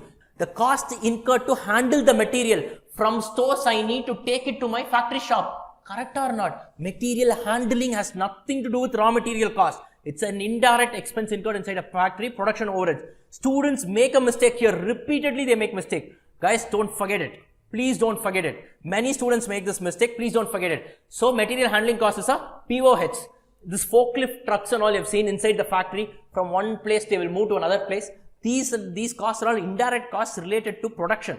For production only they are moving it. So very good. It's only a production overheads. Are you clear with this? Next, bad debts, income tax, dividend and interest expenses. Now, you should know one thing. In our subject, what we have done is, this cost sheet format we have done, no? All this material, labor and all these things we have just removed. Now, basically your sales, from your sales we have removed the expired cost, you know. Expired cost, what all it has? Expired cost. Manufacturing cost to the extent of cost of goods sold. Then the entire admin, entire selling. Correct or not? So, now apart from this, can a company incur any other expense? Yes. Something like bad debts or something like income tax, dividend. Did we see anywhere? No. So basically, the profit that I am arriving in my cost sheet, this is not net profit. This is called as operating profit. Why? The profit that I have generated out of my operations. Meaning what? In other words, this is nothing but my EBIT. EBIT in your FM, no? Yes, that's why earlier costing and FM were in the same paper. Your FM starts when your costing ends. Okay, in your costing, you will not consider interest and finance charges because that is exclusive subject matter of FM. Please note it down somewhere. This is your operating profit and not your net profit. So any kind of non-operating expenses, that is any finance related costs and all these things will never be considered in our subject. What will you do, sir? Ignore. What will you do? Ignore. Then you are not arriving at the right profit. Who said? I am arriving at only at operating profit. No. From operating profit, remove all the non-operating expenses, you will arrive at net profit. Net profit that financial accounts will only do. I am cost accounts only, no? Correct or not? Correct or not? So it is not a subject matter of study in our discussion. Are you clear with this? Entire subject, have this in your mind. Any kind of non-operating expenses like penalties. Ask yourself this question. Is this required for my operation? These three places am I incurring? Factory, admin office and sales depot. These three will only hit my cost sheet. If not, it will never come. Are you clear? Now, you might be having a doubt. Sir, bad debts. Bad debts, how can you say, sir, non-operating? Bad debts, sales related, no? How many of you have this doubt? Honestly, tell me how many of you have this doubt? No, no one has a doubt. Okay, so everyone is completely satisfied that bad debts is always a non-operating expense? Guys, answer something, no? No or yes? This is yes, this is no. Okay, you're satisfied. So tell me, why is it that bad debts is a non-operating expense? Related to debtors. So debtors is related to sales, no? Now, what do you mean by bad debts? It shows your inefficiency in collecting the money. Correct? Will I say, only if I incur bad debts, I can make sales in Solvena. Having made the sale, I have incurred bad debts. Correct or not? So it is not an expense that I need to incur to make a sale. It is post-sale expenses. Correct or not? It has nothing to do with our subject. That is the reason. It's all, there is a concept called factoring in FM. That has something to do with your bad debts. Forget that. Bad debts is not a subject matter of discussion in costing because it's a non-operating, it's a finance item. Are you clear with this? Are you clear with it? It's a non-operating expense. Are you clear with this, guys? Is everyone clear? Now, obviously, your income tax and all these, what do you call? The income tax, dividend and all, it's all some finance area. EBIT minus interest, EBT minus tax. You get all these things. That's all a subject matter of your financial management. So that will not be considered in our subject. Clear? Clear, guys? Next, cost of website maintenance for online sales. This was present, this adjustment was present in your latest RTP for your attempt. This was there. You tell me, where should it come? Where should it come? Where should it come? They have clearly given for online sales. Don't say that, sir, physically sales depot, inside that only I should incur. No, no, no. That is for your visualization example I gave. Any sale related expense will only be your SOH, selling and distribution overheads. Are you clear with this? Are you clear with this? This is quite important. I am expecting this adjustment in this attempt because this has appeared in your RTP. And RTP questions generally, last 3 RTPs generally, it comes once in a while in your exam paper. So that is a trend that I have analyzed that everyone can see. If you notice it carefully, you yourself can see. This is for all the subjects. If you notice it carefully, you yourself can see. It is easy. Who said clearing CA is difficult? If you ask me, covering the entire syllabus is difficult? Yes. But don't tell me that clearing CA is difficult. It's not difficult. It's certainly not difficult. You just need to be little observant. You can automatically see what to do. So I'm not saying this because, had this been you can ask my regular batch students. The first strategy I shared with you, I will discuss only in the last class. Because if I discuss it in the first class, they will not come for those balance 8 chapters. So I know that. So here I'm telling it because we're doing it in 10 days. So we have to strategize and do it. So I'm telling you that it's easy. So let's do it. That's all. Only then you will have that inclination to do it because it is actually easy and it's achievable. Are you clear with this? Are you clear with this, guys? Next, canteen expenses. Where is the canteen present? Factory? Yes. Fine. It's simple. Now, I can also have a canteen. Yes, you are right. I can also have a canteen in my corporate office. Fine. If the canteen is present in the corporate office, it's an AOH, admin overhead. If it is present in my sales depot, it's an SOH. Simple. Location is only important. Canteen, generally nothing is given. You take it as POH. That is generally in factory, only many workers will be there. So that's where the need of canteen is very much required. Physical labor also is there. So generally, reasonably you can assume. So canteen expense, POH. Primary costing, primary packing cost. Guys, answer. Everyone answer, no? Yes. Then fringe benefits. Fringe benefits means it's something, it's a part of your pay package. Something like your rent-free accommodation, HRA. You would have seen, 17(2), your income tax, or the components of income. So many things are there. Perquisites the fringe benefits. If they are pertaining to direct workers, it will be what? Direct wages. If they are pertaining to indirect workers, it will be POH. If they are pertaining to salesmen, SOH. Are you clear with this? No rocket science. Simple. Identify the location and park it there. Are you clear with this? Are you clear with this? Next. Okay, fine. So that's about the different heads of this particular cost sheet. Now, any doubts here? Any doubts here? Yes, please ask me. Oh, wait. GST, I'll tell you. Yes, next. Reserve that for the next sum. Next. Apart from GST, any other doubt? Any other doubt? Now, one more thing, material cost, guys, material cost, what all forms part of your raw material purchase costs? All the costs that you have incurred to bring the raw material from the supplier's location to your stores, to your location, meaning what? Carriage inwards will be a part of your raw material cost. Are you clear with this? Carriage inwards will be a part of your raw material cost. Then why, sir, carriage outwards alone? You said production overheads. Now, carriage outwards is what? You are returning it back. Yes. Should you return back? Necessarily should you incur that? See, you are returning back. It means you are not holding some raw material only. No. Are you incurring that cost to keep it in the location or throwing it away? Throwing it away. But it needs to be accounted because it's related to your production. So that's why I said carriage outwards can come under your POH. But carriage inwards, don't take the same logic. It is a cost that is incurred to bring your raw material in the current location. Are you guys clear with this? Are you guys clear with this? Everyone? Yes, guys. Are you all clear with this? Now, someone asked me about GST. So what happens with GST? Now, let's say I purchase raw material worth 100 rupees. Let's say I pay a GST. Generally, it's 12% for goods. Let's say it's 12 rupees is the GST. Now, this 100 rupees, is there any doubt? It's always a purchase cost, correct or not? The question is, how am I going to deal with this 12 rupees? Correct? Correct. Now, have this in your mind. Now, there is a concept called ITC. Yes, you guys know that. Obviously, group 1, same group only. Yes, concept called ITC. What does it mean? Indian Tobacco Company, Input Tax Company, sir. Karma is a boomerang. Okay, fine. So, input tax credit, right? Input tax credit, correct guys? Now, if you are eligible for an input tax credit, basically it's an asset for you. That is, you pay it to your supplier, you will recover it back from your customer. Correct or not? That concept you know. Let me not get into GST. Let me not get into GST to explain all that. Yes, if credit is allowed, then it is not a cost. It's an asset. It should not even enter into your cost sheet. Suppose credit is not allowed. Cases where credit is not allowed, can there be? Can there be? Example, the 17.5 in our section, your blocked credit and all. Yes, in that cases, or somewhere they are giving you are a non-registered person. Simple. Why should you go into 17.5? You are a non-registered person. You have purchased from a registered person.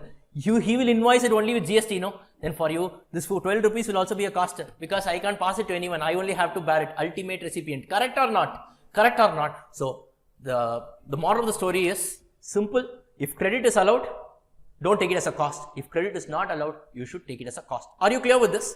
Done guys. Done guys. With this backdrop, let's go to the next sum. Let's go to the next sum. Question number 1. This question was, this type of question was tested as a 10-mark question. Now don't think that the sum is big and all. Please don't ever think that the sum is big. Please don't ever think that the sum is big. They have given everything and they just want you to plug the figures and prepare a cost sheet. No stock valuation, nothing is there in the sum. Nothing is there in the sum. Just you need to know which to classify under what head. Are you clear with this? Shall we do it? Now, what we will do is, guys, what we will do here is, now I will read the line item. You tell me where it has to go. You guys know the format of cost sheet? You guys know the format of cost sheet? We need not do it. I have already given this printed solution at the back because waste of time. Again, doing it is waste of time. Valuation question, yes, we will do. Don't worry. This is waste of time. So they have already given it. What we will do is, don't look at the solution. Whenever we are reading line item, you tell me where it appears and I will say whether it is correct or not. Shall we do it? Shall we do it? Easy guys. Shall we do it? Fine. Now let's get started with this. First, raw material purchased.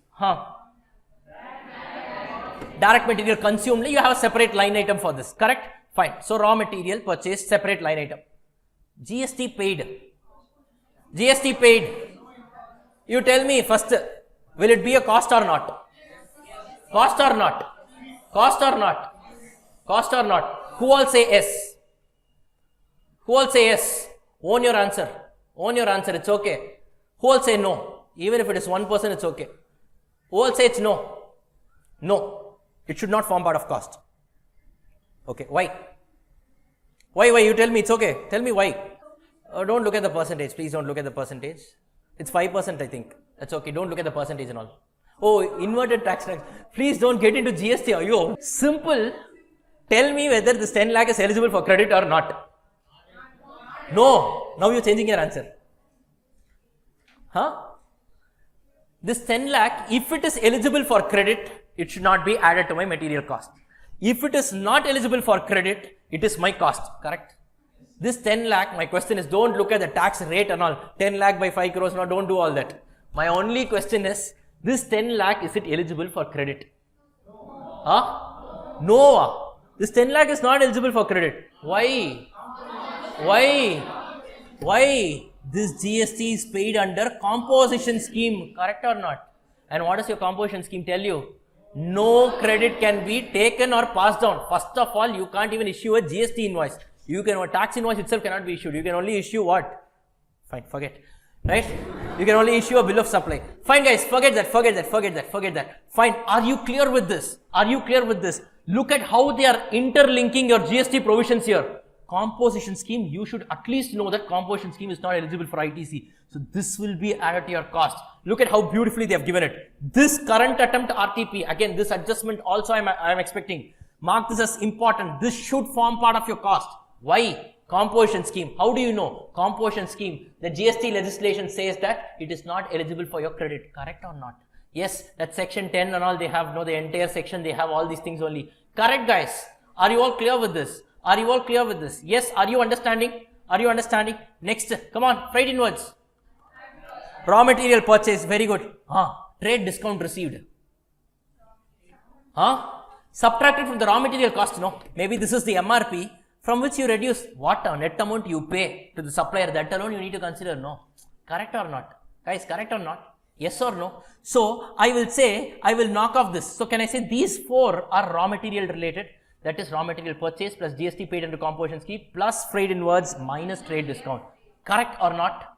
Correct or not? Yes, guys. No one needs to tell you that all these things should be done. If you know the concept, you will know what has to be added and what has to be reduced. Are you clear with this? Easy? Easy? Fine. Let's go to the next one. Wages paid to factory workers. Where it will come? Huh? Where will it come? Direct labor. Okay, fine. Very good. Next, contribution made towards employees, PF and ESI. Huh? Huh? Now, it depends, this PF and ESI, whether it is for a direct worker or it is for a supervisor. If it is for a direct worker, you park PF ESI component also under direct labor. If it is for an indirect worker, park it under POH. Now, what they have assumed, assumption also is not written in the exam. Since here they have given, 5th point is what? Wages.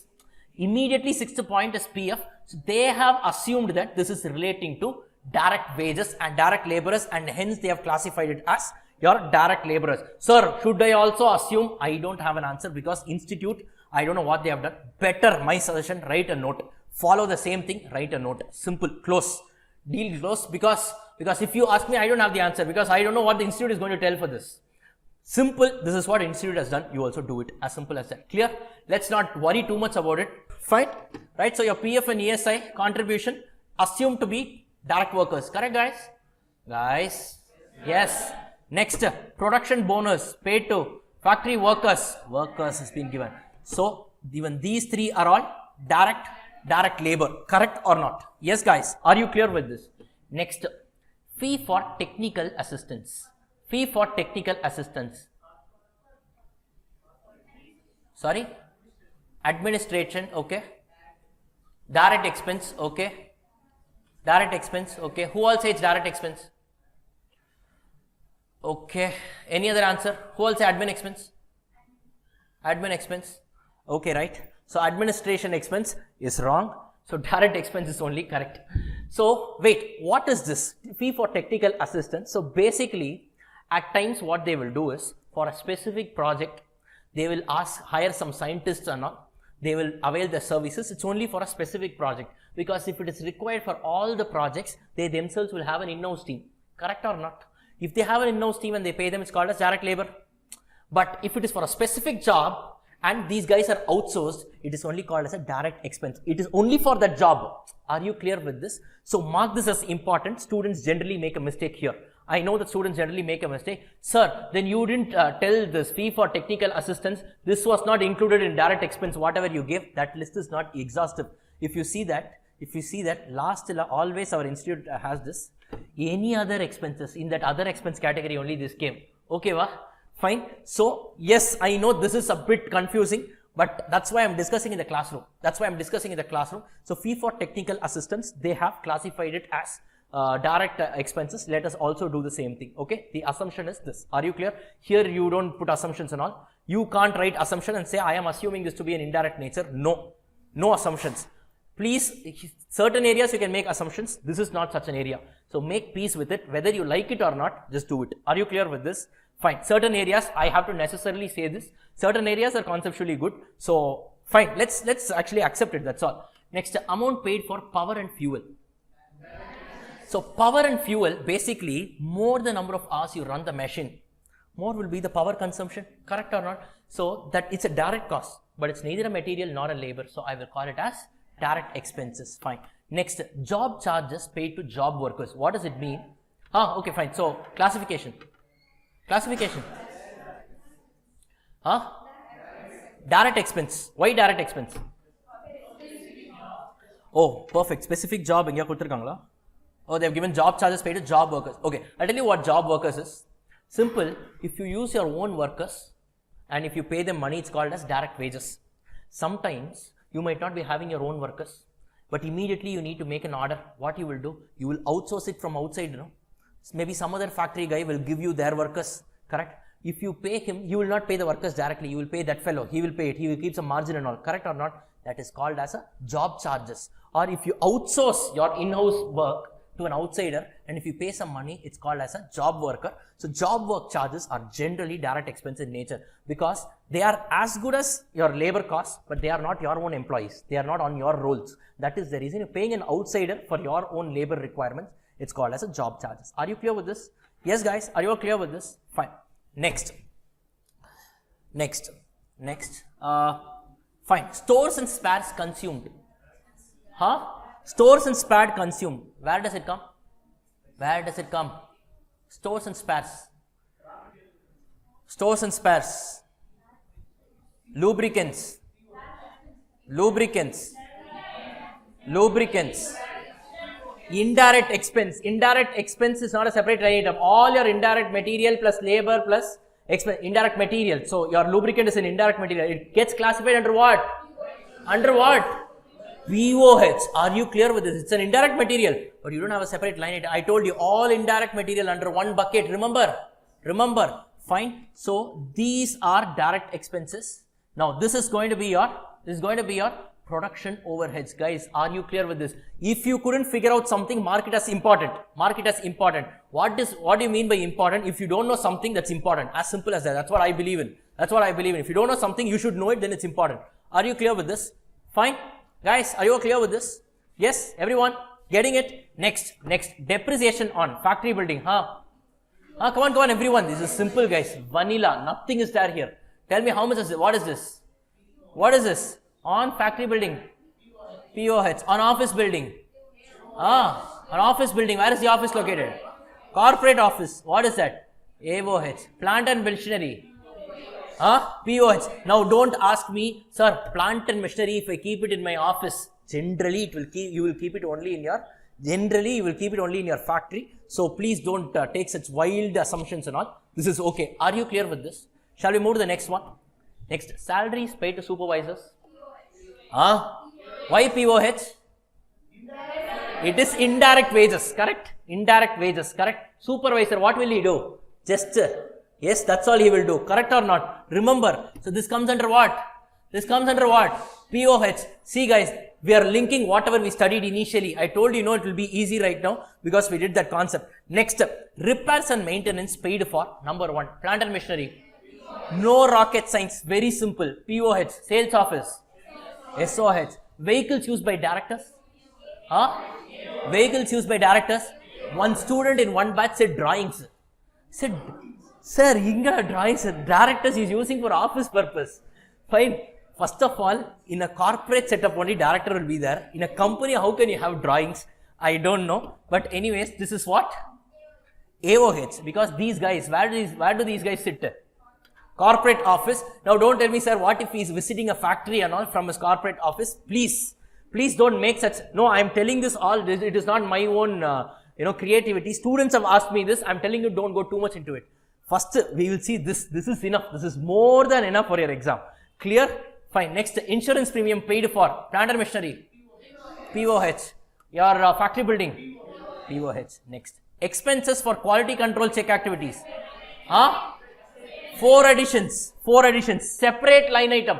Correct? This comes as a separate line item. Correct, guys? Quality control. Next, research and development costs paid for improvement in production process. Separate line item. Another separate line item. Next, expenses paid for administration of factory work. So, administration overheads related to production. Separate line item. Guys, getting it? Look at this. If you present it properly, that's all they're giving you marks. What more do you need? Next, salary paid to functional managers. Under that, first, production control. POH. Any other answer? What separate line item? Production control manager. Separate line item. New line item you are introducing. But he was right actually. It comes under separate line item. Your production overheads related to, administration overheads related to production. I told you, no. If a guy is present inside a factory, but if he is sitting inside an AC room, it should come under admin overheads related to production. Correct or not? And who is this guy? He's a functional manager. And where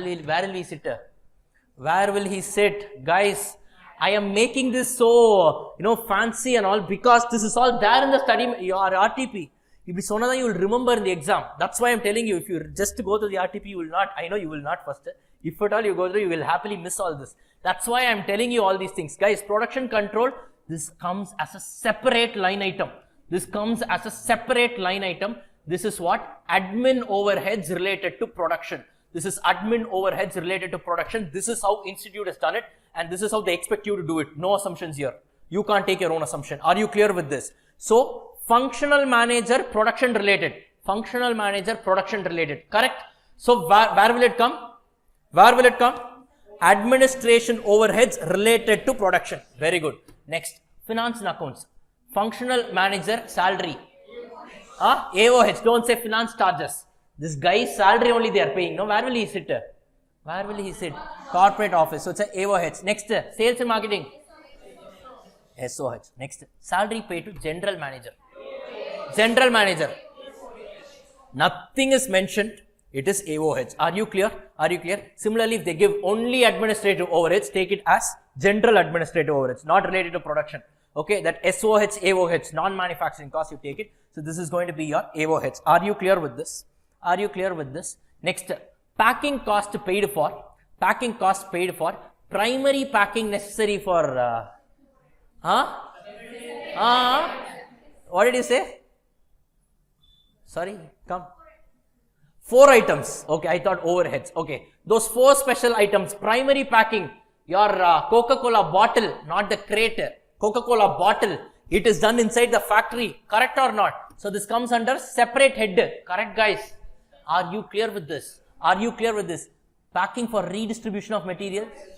Selling and distribution for distribution purpose. If you see this 10 rupees, 12 rupees bottle, no, glass bottle, you will drink it and you will have to give it back to them, no? These kind of things, the tray will be under rotation, no? The tray will be under rotation between the distributor and the retailer, correct? So is this required for primary packing? No, but the glass bottle is only required for primary packing, correct or not? So the primary packing cost, the glass bottle cost will form part of your product cost. That is a separate line item. Whereas your crate, for the crate, that cost will come under your selling and distribution. Are you clear with this? Yes. Next, interest and finance charges for usage of non-equity fund. First, wait. Whether it is non-equity or equity, interest and finance charges will not be considered in our subject. Why? It's a subject matter of what? Financial management. So this should not be included. This should not be included. Now, what they have done in the study material, if you look at the solution, they have added it as a separate line item at par with SOH, AOH and one separate line item called interest and finance charges. Sir, why have they done it? Okay, God only knows. Fine, even I don't know. Fine, I don't know. But for some reason they have done it. But in the latest RTP, they have removed this from the question itself. So what they have done, suppose if they include it in the question and they say specifically excluded, it's okay. They have realized a mistake and they have removed this from the question and hence it is not there in the answer. So now I don't know whether you should do it or not. I am telling you, please don't do it. Because the intention of the institute is they have realized a mistake, they have realized that there is some mistake, interest and finance charges should not come. Why am I saying this? Because, interest and finance charges. Why am I saying this? Because today I'll be giving you some questions and all for practice. In that, interest and finance charges will be as per what study material they have done, but you don't include it, okay? In that they would have included, but they have realized the mistake, so they have omitted this in the question itself. So don't worry. Sir, suppose in my attempt they asked this question, please ignore it. If you ignore it, you should not say ignore and leave it there. You should write a note saying why you are ignoring it. That is very important. Clear? Ignore na, don't say they will give marks for granted. You should clearly tell them that I have ignored it. I have excluded it. Ignore is not the right word. You have considered it and excluded it. Are you clear with this? Are you clear with this? Right? I'm not saying that it's a non-operating expense, finance charges. It's not a part of my subject. Okay, clear? I mean, not in literal words, but you build your own language. Okay, clear with this, guys? Fine. Next, fee paid to auditors, legal advisors, independent directors. All these are AOHs. Payment of maintenance of website for online sales. For online sales, SOH. Now, if you ask me, they didn't give anything like online sales. Our own website is there, landing page and all is there, no? So they don't make any sales from that, but general page, sir, If you ask me logically, it will come under AOH. It is an administrative related thing. Specifically, they have given, they have not asked you like that till now, either in RTP or exam question. Here specifically they have given for online sales, which means you directly take it. Sales word irundale, just take it as your selling related overage. SOH. Are you clear with this? SOH means selling and distribution. Even the distribution part comes in. Are you clear with this? Next, performance bonus paid to sales staff. SOH, no rocket science. To whom you have paid? Sales staff. That's all. So it is an SOH, correct? And then value of stock they have given as on 1st April and 31st March. What will you do? Opening stock and closing stock respectively. You saw the 3 places inside a factory. So in the stores you will have opening stock, closing stock of raw material. In your factory shop you will have opening and closing stock of WAP, and in your warehouse you will have opening and closing stock of FG. All these were merged in your cost sheet format. Correct or not? Correct or not? Yes. And don't just do this and stop. They have given one small line. Look at this. Sweet mala vechi vedi adil vechirukanga. Look at this, what they have done. Amount realized by selling the waste generated during manufacturing process 66,000. This has to come under 4 addition 1 deletion. That deletion you need to do. Are you clear with this? Are you clear with this? So what they have given, waste generated during manufacturing process. So this will come only as a separate line item and not as a reduction from your material cost. Okay, fine. Are you clear with this? Are you clear with this? So from the above data, prepare the statement of cost, that is cost sheet of Impact Limited for the year, showing the prime cost, factory cost, cost of production, cost of goods sold, and cost of sales. That's about it. That's about it. So now you know where to do what. I think the difficult part was, of course, this interest and finance charges. This one was there. Then this was top of the world actually. This production control, correct. This one was good. And then where in something. Oh yeah, stores and spares, and these direct expenses related items. Please just look at it carefully, because it would not be given in the theory part in even your study material. While solving the sums only, you'll get a hang of it. Are you clear with this, guys? Are you clear with this? Now, this has been prepared in such a way that you can cover many questions. See, in this model itself, 4 attempts they have tested. In this model, if you cover this, it is as good as covering 4 attempts exam question. That's why we spent a lot of time in this. So let's do some smart working here. Instead of solving 4 sums together, we will discuss this and we will finish off what are the important points where you can drop a mistake. Are you clear with this? And that's why I asked you to take a hard copy of the book. You highlight or do whatever you want. Never forget it. Never miss this. The day before your exam, all the red ink items, you just have a look at it. Why? Because these are the places that originally you went wrong. And the very same person is only sitting for the exam. You are prone to commit the mistake in exam. If you watch out for that, then that mistake can be avoided. Are you clear with this? That is the logic for this color coding and all that I'm going to give you. Clear with this, guys? Fine. Are you clear with this? This 1 10-mark question is done and dusted. Any doubts in this question? Any doubts in this question? Guys, any doubts? Any doubts here? Any doubts? Any doubts? Done? Done? Yeah, tell me, ask me any doubts. Solunga, it's okay. Solunga, any doubts you have? Okay, good that you asked me this doubt. What will happen when I receive a cash discount? You tell me what will happen. What do you think will happen? It's okay if it is wrong. You tell me, no? Hey, come on, don't be like that. It's okay. Fine. What do you mean by a trade discount? Guys, come on, please. What do you mean by a trade discount? What do you mean by a trade discount? For the quantum, if you buy in bulk, he will give you a trade discount. It is related to my production activity or material related activity, correct or not? What do you mean by a cash discount? I have purchased it. If I promptly pay it within 1 month or 2 months, then he will give me some discount. That's called as cash discount.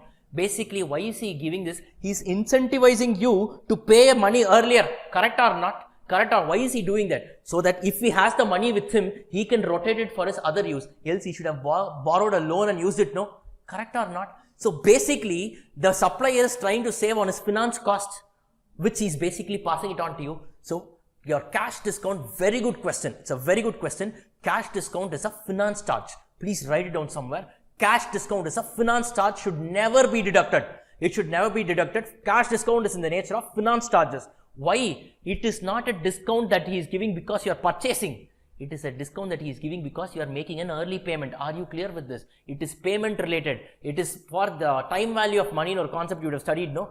It's for time value of money. Early you pay, that guy saves some interest. He makes some money out of the out of whatever you have paid. So he's passing on the benefit to you. So cash discount, very good questions. Please ask me these kind of questions. Whatever questions, let it be the most silliest questions. It's okay, but don't go home with a doubt in your mind. Any other doubts? Please tell me, guys. Any other doubts? Any other doubts? Any other doubts? Okay, done. Till now it's okay. Till now it's okay. Sure. Shall we proceed to the next one? We will move to the next sum. We will finish it and then we'll take a break. Is that okay? Is that okay, guys? We'll finish the next sum. With the next sum, we are finishing the chapter itself. That's about it. Okay, so notes, when should we give? So when should you give notes? When there is an uncertainty in the question. For example, this was a clear example for giving notes. Contribution made towards employees PF. That employees could be your direct worker or indirect production worker or an admin worker or a selling worker. It could be anyone. So this is very ambiguous. This is very vague. In this case, you have to give an assumption. Whereas fee for technical assistance and all you can't give. So wherever you get doubt, you cannot give. Wherever it is actually ambiguous. That's why. How will I know, sir, whether it is my original doubt or it is really vague? That comes by practice only. That comes only by practice. That's why we are solving all this in the classroom. Are you clear with this? Yes. Any other doubts, guys? Any other doubts? No. Doubts? Yeah. Done? Shall we move to the next sum? Next sum is a brilliant sum. Again, a past exam question. Endha sum eduthalu brilliant sum dana solranga. Yes, I am saying only because only we will be discussing brilliant sums in the classroom. Fine, this is a crash batch, so it will be such. Yep. Yes. In-house the build. So okay, you are saying if I incur some costs for building my own maintenance by my own website, how will it come under R&D? R&D related to production will only come there. See, this type of cost, what will happen is they will be having their own administrative staff. In-house marketing team will they sit in the factory? In-house marketing team will only prepare the website, no? Where will they be sitting? Corporate office, AOH. Done. Okay, clear? So whatever salary you pay them, that comes under AOH. Are you clear with this? And one more thing. Very interesting part. Interest and finance charges. What should you do? Ignore. Bank charges, what will you do? Bank charges, what will you do? You answered it correctly in regular batch. You didn't remember, I remember. What will you do with respect to bank charges? Bank charges comes under AOH. I'll tell you the logic. Bank charges come under AOH. Please note it down somewhere. I'll tell you the logic. It's not illogical. This is logical, no assumption. What do you mean by bank charges? Now, every year, from your bank account, they will deduct some 150 rupees for annual maintenance, AMC, debit card and all, no? For businesses, they don't have SB account, savings account, they have current account. And for them to operate a current account, they will periodically charge. The bank's major revenue comes out of these business accounts only. Clear? Now you tell me, this is related to finance or related to administration. Everyday business I do, only without my bank account, what can I do? Every financial transaction, whatever it is, purchase, sale, everything, my money, parking, everything I will do it here only, no? So, the bank charges is not finance related. It is a charge that the bank is charging you because they are providing you a facility or a service. Are you clear with this? Hence, the moment we look at bank means borrowing means finance means interest means you are non-operating. This is how we think. No, bank charges are not for your borrowings. Bank charges are for your account maintenance, and hence it will come. This was also once tested or was present in your RTP. So bank charges will come only under AOH. Please write it down somewhere. So these are some small areas. If you be very careful here, 10 marks you can't lose at all. Anywhere you can't lose. Now this question, you tell me what was there in this. It was looking big. If you know the format using the flow of cost concept, you just have to plug it and get the marks. As simple as that, no? It's like a plug and play model. This is some very easy thing. Stock valuation was also not there. Are you clear with this, guys? Are you clear with this? Is everyone clear with this? Shall we proceed forward? Now let's go to question number 2. This question we will be solving it. Yes, you have a doubt? No. Okay, so this question we will be solving it. We will be solving it in the classroom. So I will be doing this question in the classroom. So this sum has to be done only like that. And again, this was tested in November 20 for 10 marks. This question again was tested in November 20 for 10 marks. This question alone stood apart. Generally, cost sheet, what they will test. Format, correct? Or this FIFO weighted average that this I told you. FIFO weighted average, or using the cost sheet concept, they will ask for missing figures. Missing figures, there is no value addition I can make in the classroom. I will give it to you by question for practice. You do it. It has to come from the bottom to top. You need to do some missing figures will be given. Or they can also give you the simultaneous equation equating x and all 0.5x, 0.3x, 0.2x, that type of questions. Or they can also test you this conversion cost related adjustments and all that. But in one attempt, they tested this question which stood apart. So I have picked this question because we are not repeating anything that we did already. So that's why I'm picking this question. What is unique in this question? I want you guys to figure out. If I tell everything, no use. No use. If I tell everything, no use. You figure out and you commit a mistake, mark it in a red ink and then correct it. You will never forget for a lifetime. That is what real learning is. Okay, clear? You are spending your time today. Ensure that it's absolutely worth your while. Ensure that it's absolutely worth your while. Do it. Please do it this way. These are some time-tested techniques. Time-tested techniques. We are just looking into the important concepts from an exam point of view. Fine. Once we finish this milestone, 10 marks in your pocket, provided you finish all the questions for practice that I will be giving you. Clear? Done, guys. Shall we get started? Next question. Okay. Now, question number 2 on whatever page number 7. Right. Easy Feet Shoe Company manufactures 2 types of shoes, A and B.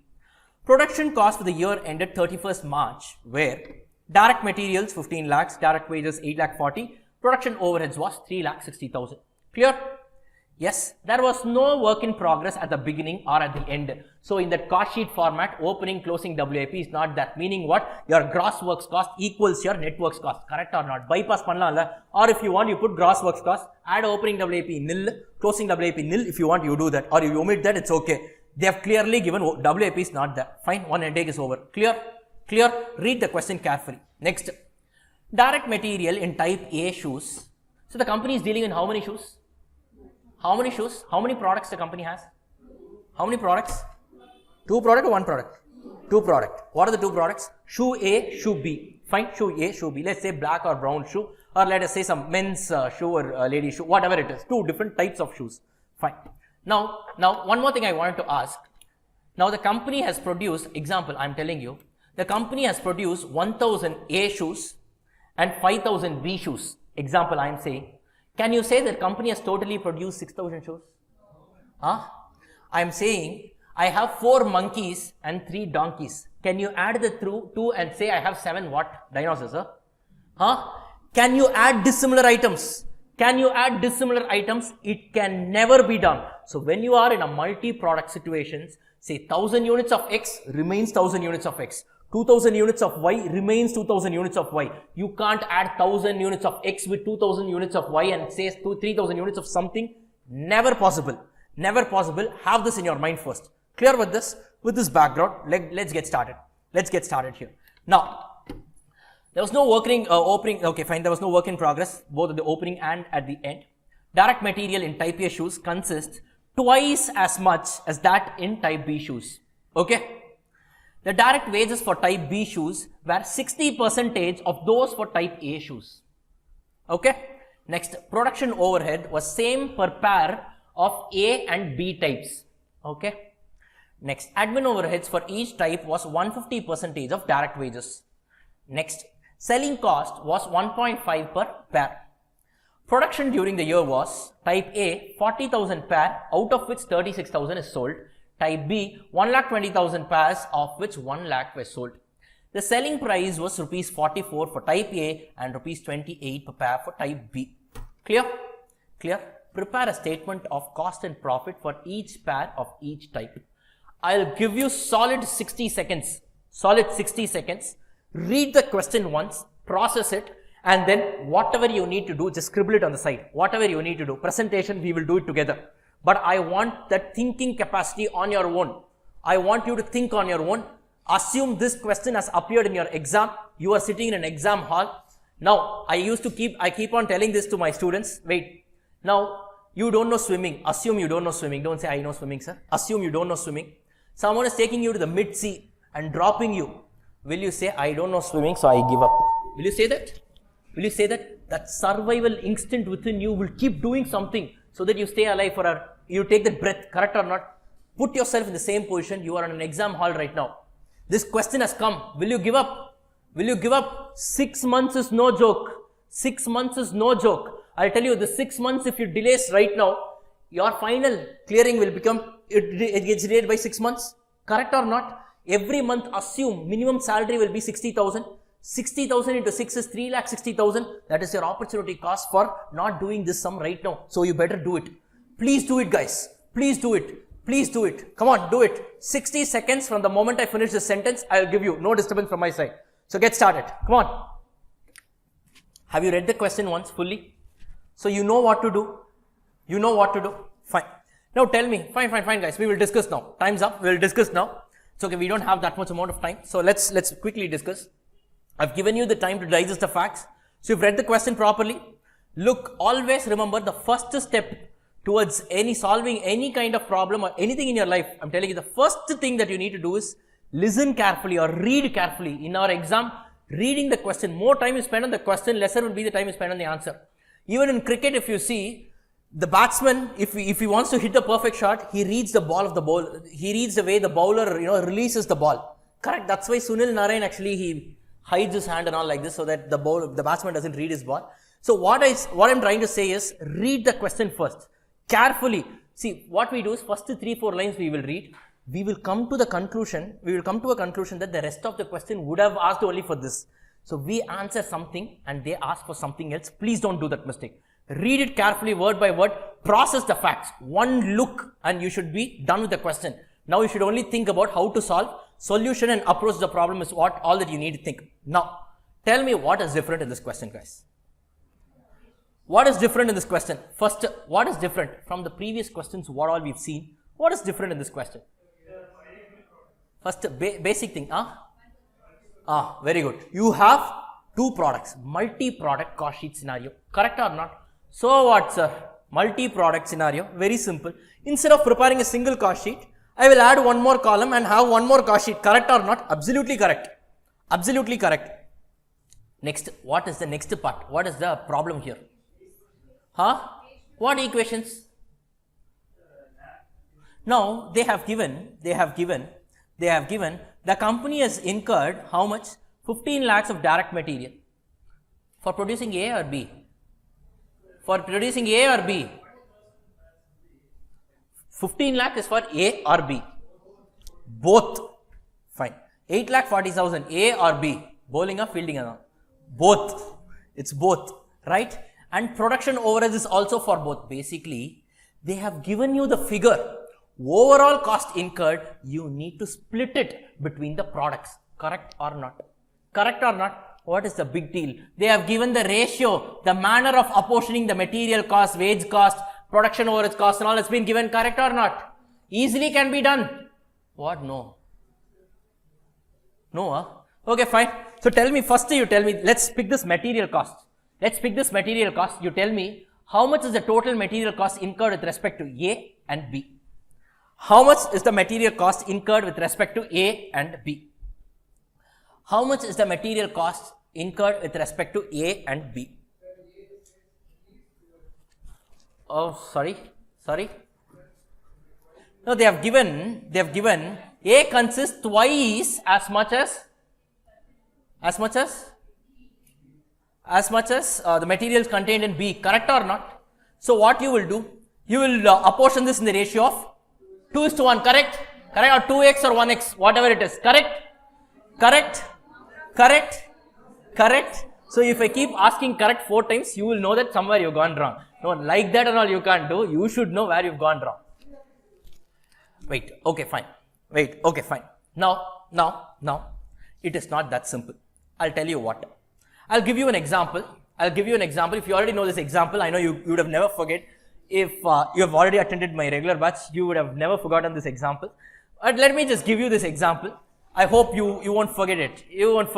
Yes, that example only. Right.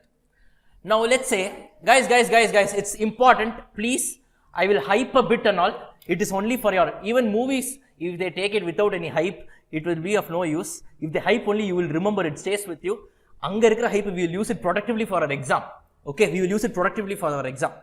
Now, I have an elder brother. Okay, guys, please listen. It's quite important. I'm telling you, I'm not deviating even for a second. Please don't worry about it. It's a crash batch. I know we are on a timer.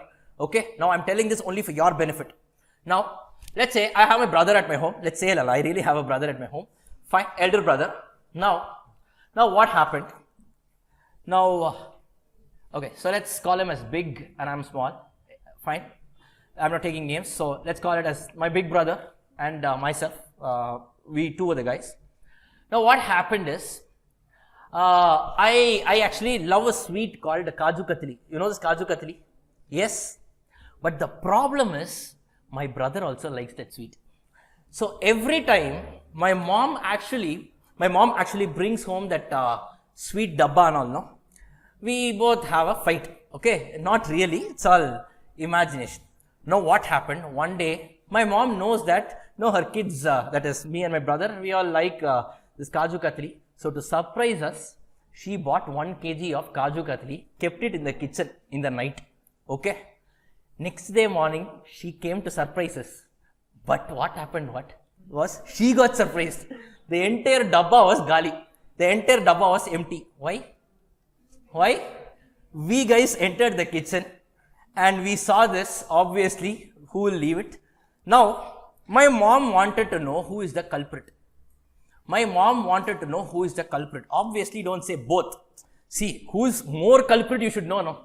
Correct or not? That always has to be done.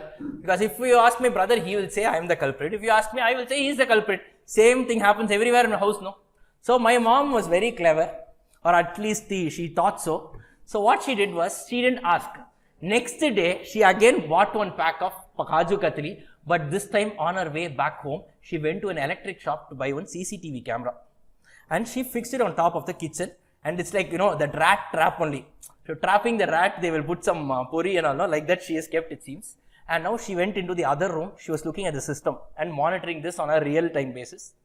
First, what happened? My brother entered the kitchen. Now, why my brother? Yes, okay, fine. My brother entered the kitchen. He took 3 pieces. He took how many pieces? 3 pieces. And he went away. Now, I entered the kitchen. I took only 1 piece. Now, you tell me who's the culprit? Huh? So, who's the culprit? That's okay. Rendu per yaar more culprit? Huh? Your brother, my brother. Correct. But actually, I forgot to tell you one more thing. He entered the kitchen only 2 times. But I entered the kitchen 15 times. So, now totally you tell me he has consumed only 6. Whereas I have consumed how much? 15. Now who is the culprit? You. This alone you will tell quickly, no? Yes, I am only the culprit now. The problem is the same thing here. What you did, you only considered the raw material consumption per unit. But you didn't consider the number of units that got produced. Now, in our example, what they are saying, type A shoes and type B shoes are there. Correct or not? Every unit of A uses 2 times the raw material that every unit of B consumes. Correct or not? But the number of units they produced, B would have been more, no? So basically, you should not take into account only the consumption ratio, even the production ratio, number of times I visited the kitchen, that should also be considered, no? Correct or not? Here if you see, 2x is the consumption, but I have produced only 40,000 units of product A, whereas B consumes only X per unit, but I have produced 1 lakh units of B. Correct or not, guys? So it should be a function of both your consumption pattern as well as your production pattern. Are you clear with this? That is the reason why I took this example. It's not just the number of pieces you take per visit. It's also the number of visit that matters. Correct. It is not just the consumption of raw material that matters. Even the number of units that you produce using that raw material is all that matters. Are you clear? So when I arrive at a ratio, what I need to do is I should consider both. So what I will do is, this is how much? 80,000 X. Correct. This is how much? 1 lakh X. Correct or not? So this is nothing but what ratio is this? 4:5. Yeah? What ratio is that?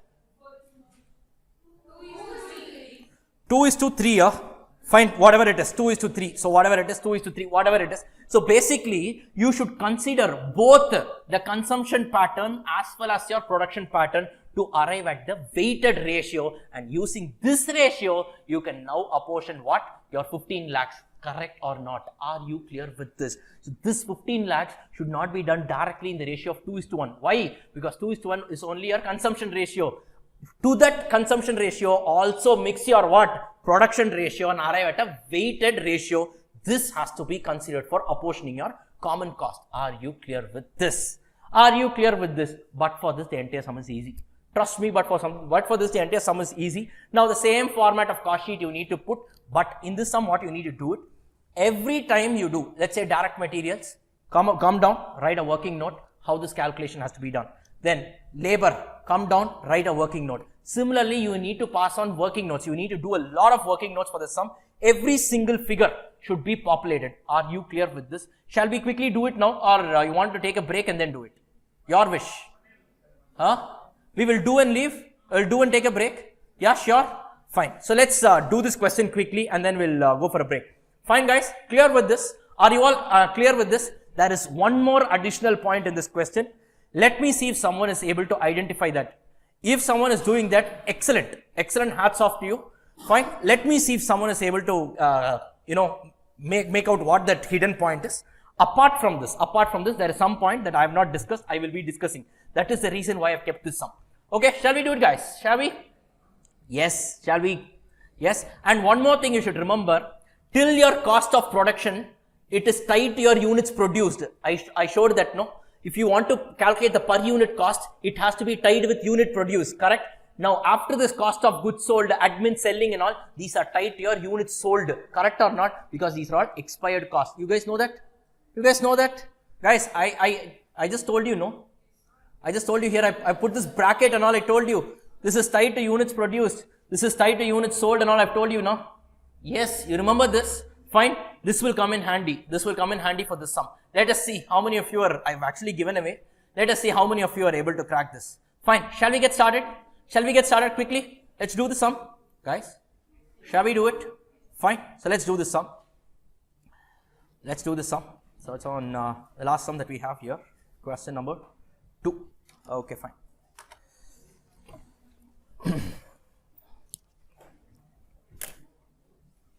So please take your notebook. Let's do this. Question number 2. What page number is it on? What page number? What page number? Page 7. Okay, page number 7. Question number 2. Clear? Shall we get started, guys? Shall we get started? Now, first write down. Take a green ink. And write down. Cost sheet. So I told you all headings will be in green ink. Cost sheet of Easy Feet Shoe Company Limited, whatever is the name of the company. Now what you do is, first write down on the top itself, production, A is equal to how many units of A they have produced? Look at the question. 40,000. Yes, ready referencer.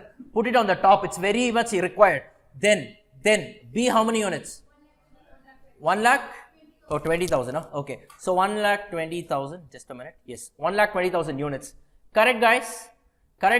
Yes. Next, units sold. A, how much? 36,000. B, how much? 1 lakh. Fine. So put it on the top. Why, sir? Because you will have a ready reference. You should also calculate cost sheet, total amount and per unit column. So what we will do is cost sheet particulars we will do. Then product A, total per unit. Then product B, total per unit. So single cost sheet, multiple column. If you want, you can again copy paste and repeat the cost sheet. Time waste. Same particulars only, no? Same particulars. Why do you want to do it twice? Exam, you don't have that much amount of time and all. So multi-columnar cost sheet is accepted. Are you clear with this? And the per unit, remember, till your cost of production, unitize it with your Unitize with your unit produced, and after that you should unitize it with your unit sold. Are you clear with this? Have this in your mind. So let's get started. Let's get started.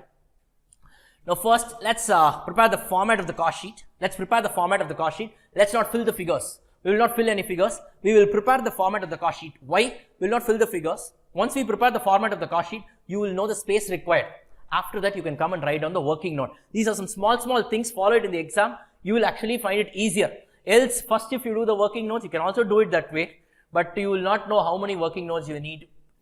Planning the space that requires again some efforts. You better do it like this. Okay, clear with this? Fine. So now let's get started. Take a black ink. Okay, fine. So now write down particulars. Then you have type A shoes. Guys, in exams, don't write units. In this question, they have given it as pairs, Use the same thing, pair. For classroom discussion, I'm using it as unit. You just write it as pair in exam. For that, if they reduce marks, it is not nice. So let us not take that chance. Then you have another type B. Correct, guys? Hello, everyone. Please participate. Let's finish it off quickly, Yes, guys. Shall we do it? Fine. Now have these two columns. Per unit, smaller column. Amount, slightly a bigger column. Then per unit, smaller column. Amount, slightly a bigger column.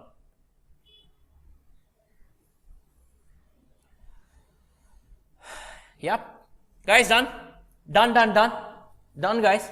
Please don't do this clumsy and all. I'm forced to do it like this. I don't have any of the scale and all. But you do it properly. Okay, you do it properly. Examiner, please don't do it like this. Whatever I'm doing on the board is just for your understanding. Okay, presentation, please take care of it. This way you present, but neatly you do it. Okay, fine. Right, now next, fine. So first write down direct material cost, or direct materials consumed. Direct material consumed. Now, do you know the figure ready-madely? Is a figure available ready-madely? Yes, sir. You have the figure ready-madely. You only have the bulk figure, no? You need to segregate it between A and B. That comes by way of working note. So, write a working note reference. Working note number 1. Then and there you write it. Fine. Next, direct wages, sir. Guys, please, come on, participate. Come on. Direct wages is the next one. Yes. Fine. So, that's not readily available. Fine. Working note number 2. Then, do you have any direct expense in this question? Do you have direct expenses? No. So, you need not write, or if you want to write direct expense, dash, you put. I don't see a point in writing it. If something is not there, you need not write it. Now, if you add this, what do you get? Prime cost. Format of cost sheet should be maintained. Prime cost. Prime cost is just a subtotal. So, you need not worry about it. To which you will add what? Production overheads, also called as factory overheads, also called as works overheads. Any ways you want, you can call it. Clear? Factory overheads or production overheads. Correct? In this sum, have they given those 4 items and all? No. So don't worry about all that. Now, if you add this POH, what do you get? Gross works cost. Now, gross works cost, from that you will adjust your WAP, no? In this question, do you have WAP? No. So here my gross works cost is also equal to my net works cost. Correct or not? Then, now net works cost, 4 addition, 1 deletion, no? 4 addition, 1 deletion, you will get what? Cost of production. Do I have any of those 4 addition, 1 deletion? Do I have 4 addition, deletion? What admin overheads? How do you know it's relating to production? Exactly. Very good. Excellent. Guys. This is another catch beautifully hidden in the question. They have not given it anywhere in the study material. It directly came in your exam. This is where I'm telling you conceptual learning will help you. This administrative overheads is administrative overheads related to production, not an assumption. Can anyone tell me how? If you've already answered, please don't answer. Can anyone tell me how? Look, they have given generally administrative overheads will be a percentage of your overall cost of production or a percentage of sales or something like that. But look at this, administrative overheads here, they have represented it as a percentage of a prime cost component. Correct or not? In that case, it is fair on your part to assume it is always the case that this admin overheads is incurred inside the factory. That's why they are trying to establish a relationship between admin overheads and direct wages. Correct or not? Had it been incurred outside the factory, why would they represent it as a percentage of direct wages? Where is direct wages incurred? Factory only, no. Correct or not? So, if the absorption rate or if the percentage for admin overheads is given as a percentage of any of your prime cost components, always consider that as admin overheads related to production. Beautifully hidden in this question. Many students went wrong. Examiners comments. Many students went wrong. Past exam question. November 20 exam question. This is what you should watch out for. Are you clear with this? Brilliantly hidden. So first thing that you need to do is this weighted ratios of apportionment. Having done that also, they have kept one more speed breaker for you. One more check they have kept, that is by way of admin overheads. Clearly given in your RTP also, suggested answers also, clearly it's given. Since it is established as a percentage of a prime cost component, it is only related to production. They have given it no assumption here. No assumptions. Are you clear with this? So there are two ways of finding out whether admin overheads is related to production or not. One, it will be given, or number two, if it is established as a percentage of your prime cost component. Are you clear with this? Study material, they have not given it as such, but they have tested in exam. Why, sir? How, sir? We will know. Logically, if you understand, that's how you need to do. Of course, it requires some presence of mind. It came in RTP and then only it came in your study material. That's why I'm telling you, RTPs, it came in your RTP and then only it came in your exam. So RTPs are equally important. That's why I'm asking you to solve all the RTPs. Clear with this, guys? Fine. Are you all clear with this? Excellent. Now, prime cost plus POH gives you what? Come on, guys, tell me. It's okay. Gross works cost. Now I don't have opening closing FG. It's also equal to my net works cost or factory cost. Correct or not? Now, from this, those four items, so one item is there, no? Take a red ink. Please take a red ink. Everyone, even if you got it right, take a red ink. Please take a red ink. You should never forget it. The day before your exam, when you scan through the page, this red ink will pop up and you will never miss it. That's why I'm asking you to write a red ink. Fine. Write down AOH within bracket related to production. How do you know it's related to production? Because it's a percentage of your prime cost component. Are you clear with this? Related to production. Are you guys clear with this? Yes, guys. Are you all clear with this? Now if you do, what do you get here? If you total this, what is it called? Come on, you guys know it already. Yes, cost of production. Now from your cost of production, what should you do? Add opening FG and minus closing FG. In this question, I don't think there is an opening FG, so we will just put a dash. So when you don't have an opening FG, what is the implication? No stock valuation. Multiple lots of receipts are not there, no? Correct. Only when you have opening FG and current year production, multiple lots of receipts, take for multiple rates, go for FIFO weighted average. When opening FG is not there is only one lot of receipt. Guys, this is where it should strike you. Are you clear with this? Fine. And if you adjust for this, what do you get? Yes, cost of goods sold. Correct. And from this cost of goods sold, what will you add? General admin overheads, if any. In this question, is there anything? No. Do you have selling? Yes. So add SOH. You get what? You get your cost of sales. Are you clear with this? Have they asked for profit also?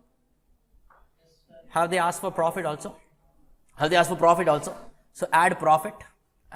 That will ideally be your balancing figure. Add profit. You get what? As simple as that. Sales. Now, each and every line item, we will go with working notes. Each and every line item, we have just prepared the skeleton. Of this cost sheet.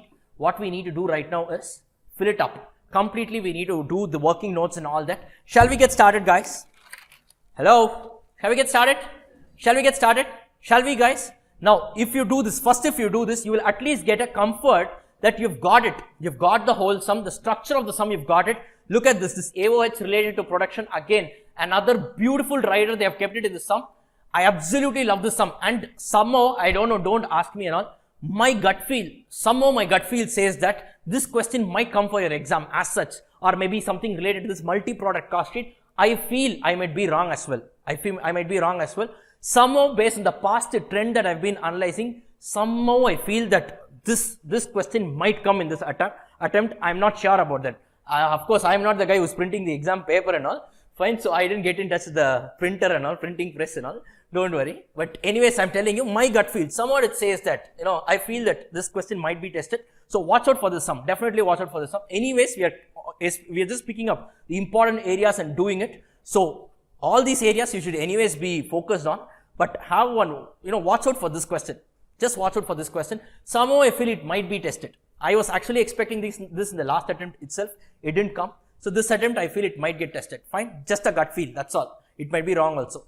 Clear? Shall we get started with the working notes, guys? Shall we get started with the working notes? Shall we? Let's make it quick. Let's make it quick and close it up. Now, first, what's your working note number 1? Just write all your working note number in green ink. Headings, no? Write it in green ink. I am writing it in a black ink. Please use a green ink. Working note number 1. Write down apportionment of direct material cost. Apportionment of direct material cost. Apportionment of direct material cost. Apportionment of direct material cost. Yep. Done? Done? Now, write down particulars A is to B. Just write down particulars A is to B. You will understand. Once we proceed, you will understand. Now, first, write down consumption ratio. Consumption ratio. What is the consumption ratio? Guys, what is the consumption ratio? Every visit or every unit, what is the consumption ratio? 2:1. Correct or not? If A consumes 2 units of raw material, B will only consume 1 unit. This is per unit only. Correct? But the number of units produced should also be considered. Correct or not? Correct or not? Next, write down production ratio. Production ratio is going to be how much? How much is it going to be? Come on, guys. How much is it going to be? 40,000 is to, write it fully. 40,000 is to 1,20,000. Correct? 1,20,000. So, what is your weighted ratio? This is the ratio that you use to apportion it. What's your weighted ratio, guys? Come on. 80,000 is to 1,20,000. Correct or not? Simplify it and tell me how much is this? Simplify and tell me. 2:3. Correct or not? 2:3. Yes. Just go up. So working note number 1, if you have a place to squeeze it here, 2:3. Now, what's your total cost? Guys? 15 lakhs. Yes, 15 lakhs is there. So 15 lakhs divided by 5 into 2 into 3. How much and how much? Come on. Apportion it. 2:3 ratio. You know how to apportion, right? You know how to apportion? Guys, you all know how to apportion. Divided by 2 plus 5 into 2 is equal to write down, into 5 is equal to write down. Apportionment you all know, 2:5. Yes. So tell me how much and how much? 6 lakhs and 9 lakhs. Correct? 6 lakhs and 9 lakhs. Now, per unit can you find out? 6 lakh divided by 40,000. Correct? How much is it? 15. That's your material cost per unit. 90,000 divided by, 9 lakhs divided by 36,000. How much? 90,000 divided by 1,20,000. How much is that? How much is it? 7.5. Are you clear with this? Guys, are you all clear with this? I am dividing this by with the respective units produced. 40,000 and this I am dividing it with 1,20,000. Why? The cost sheet component, still your cost of production, is tied up with your units produced. Correct or not? Is everyone getting this? Guys, sure you guys are getting it? Perfect. Right? You have a doubt? Right. Yo, you guys are getting it? Fine. Next. Go to working note number 2. Let's go to working note number 2. Write down, guys. Come on. Working note number 2. What's working note number 2? Green ink. Working note number 2. Green ink. Apportionment of what? Direct labor or wage cost. Is everyone writing it? You guys finish it, Okay, fine. Right? Apportionment of direct labor. Similar thing, write down. Particulars A is to B. Now, what's your consumption ratio? Guys, consumption ratio. Hello? What's your consumption ratio? What's your consumption ratio? What have they said? 100 is to 60, or you can also say 1 is to 0.6. Whatever you want, you can do it. Multiply with 10 on both the sides, 100 on both sides, gives you the same result. Yes, guys. Yes. Next, what's your production ratio? Production ratio. Why am I doing production ratio also? Kaju Katli example. Your how much you take per visit alone is not relevant. It should be relevant along with the number of times you visited. Similarly, per unit consumption alone is not enough. You also need to consider the number of units of a product produced. Are you clear with this? So tell me, what's the production ratio? Come on, guys. How much is it? 40,000 is to 1,20,000. Correct? 40,000 is to 1,20,000. This is not going to change. Fine. So now tell me what's the weighted ratio. Weighted ratio, how much is that? Tell it to me fully, no? It's 40,000 is to 72,000, huh? 72,000. Simplify and tell me how much is it? How much is it? This is going to be 5 is to 3. 5 is to 3. Correct or not? Sorry, 5 is to 9, huh? My bad. Sorry, my bad. I'm sorry. So this is going to be 5 is to 9. I am taking the figures from you guys. Please tell me. 5 is to 9, huh? It's correct. Okay, I somehow, I think I heard 5 is to 3. I put it 5 is to 3. 5 is to 9 is correct, no? Yes, 5 is to 9 is correct. Everyone. Correct. Now what you will do? Immediately go up. So populate this. This is going to be what? 5 is to 9. This is the ratio. 5 is to 9. So what is the total amount of labor cost? What's the total amount of labor cost? So you have 8,40,000. So apportion it in the ratio of 5 is to 9. How much and how much? Come on. Sorry, 3 lakhs and 5,40,000. 3 lakhs and 5,40,000. Correct? 5,40,000. 5,40,000. 5,40,000. Fine. Per unit, you unitize and tell me how much and how much. This is 7.5 and this is going to be 4.5. Okay, so 4.5. Right. So now prime cost, add it up. Tell me, guys, how much is it? 9 lakhs and 14,40,000. Correct or not? 14,40,000. 14,40,000. Are you clear with this? Are you clear with this? Per unit, you can add these two per unit. 22.5 and hello, 12. Correct or not? Correct or not? Next, what are they given with respect to POH? Production overheads, guys. Production overheads. What are they given? What are they given? Okay, fine. Just a minute. Okay. Now, what have they given here in production overheads? Same per par, which means 1:1 ratio. 1:1 ratio.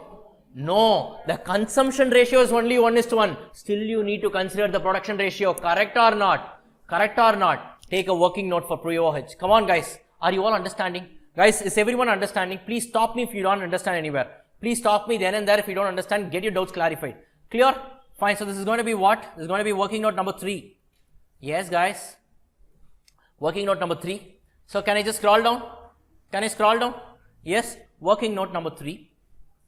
Working note number 3. So what's your working note number 3? Apportionment of POH, correct? Apportionment of POH. So now the same thing, particulars A is to B. Particulars A is to B.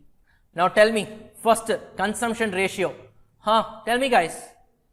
Hello. 1:1. 1:1. Then production ratio. Production ratio. Production ratio. How much is it? How much is it? 40,000 is to 1,20,000. So how much is it? If you multiply the two, it's actually in the production ratio only. So 40,000 is to 1,20,000. That's going to be how much? 1:3. It's going to be 1:3. Yes, it's going to be 1:3. Are you clear with this? Are you clear with this? So go above POH. You already have the consolidated figure. So 1:3 ratio, you just apportion it. So what is the overheads figure you have in total? What is the POH figure you have? So 3,60,000 divided by 4, whatever you do, into 1 is equal to, into 3 is equal to, how much and how much? So it's going to be 90,000 and 90,000 and 2,70,000. 2,70,000. Divided by number of units produced, it's going to be 2.25 and 2.25. Another check for you. They said per unit it will remain the same. Correct or not? See, it's remaining the same. Are you clear with this? Are you clear with this? Per unit it's remaining the same, no? For type A and type B.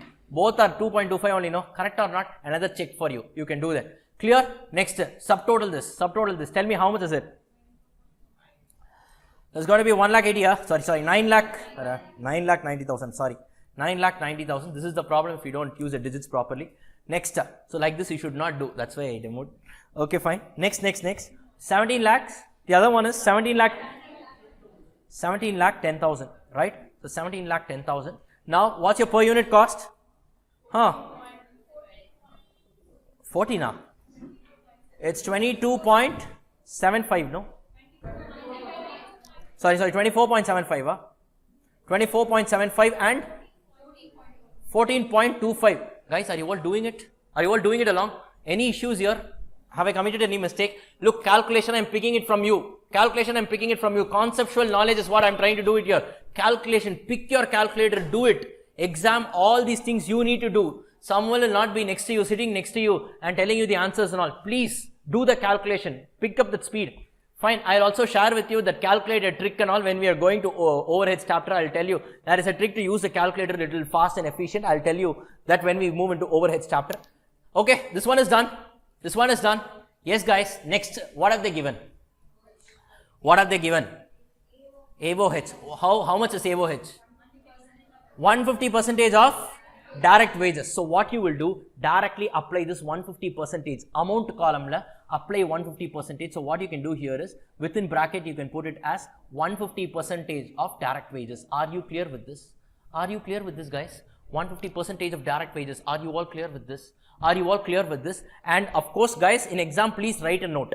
You should write a note saying that since your AOH is given as a percentage of direct wages, it is administrative overheads related to production. Don't write AOH, no? Write administrative expenses or administrative costs related to your production. Are you clear with this? How did you get 150% of your direct wages? Come on, tell me, how much is it? 3 lakhs into 150% is going to be 4,50,000. And here it's going to be, sure, correct, 8,10,000, correct? And now unitize it, divide by units produced. 11 point, this one for A, 11.25, and for B, 6.75. Okay, very good. Now tell me the cost of production, total it, very important. Per unit is 36, and here, okay, 14 lakh 40,000. Guys, I'm going by your figure. Please, everyone cross check. Is it correct? Next. Exactly 31. 21. Round figure. Okay, fine. 21. I myself don't understand my handwriting. Okay, fine. This is 0.25. Okay, how much is this?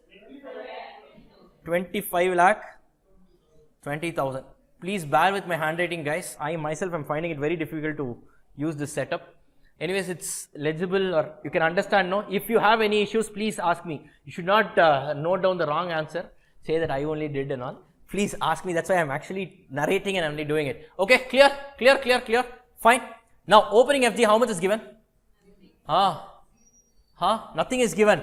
So, life is simple for us. Already they have made our life miserable by keeping some other riders. So, in this sum, they are not keeping any your opening stock and all. Now, closing FG, can anyone tell me closing FG? So, now closing FG will be valued fully using current period cost of production.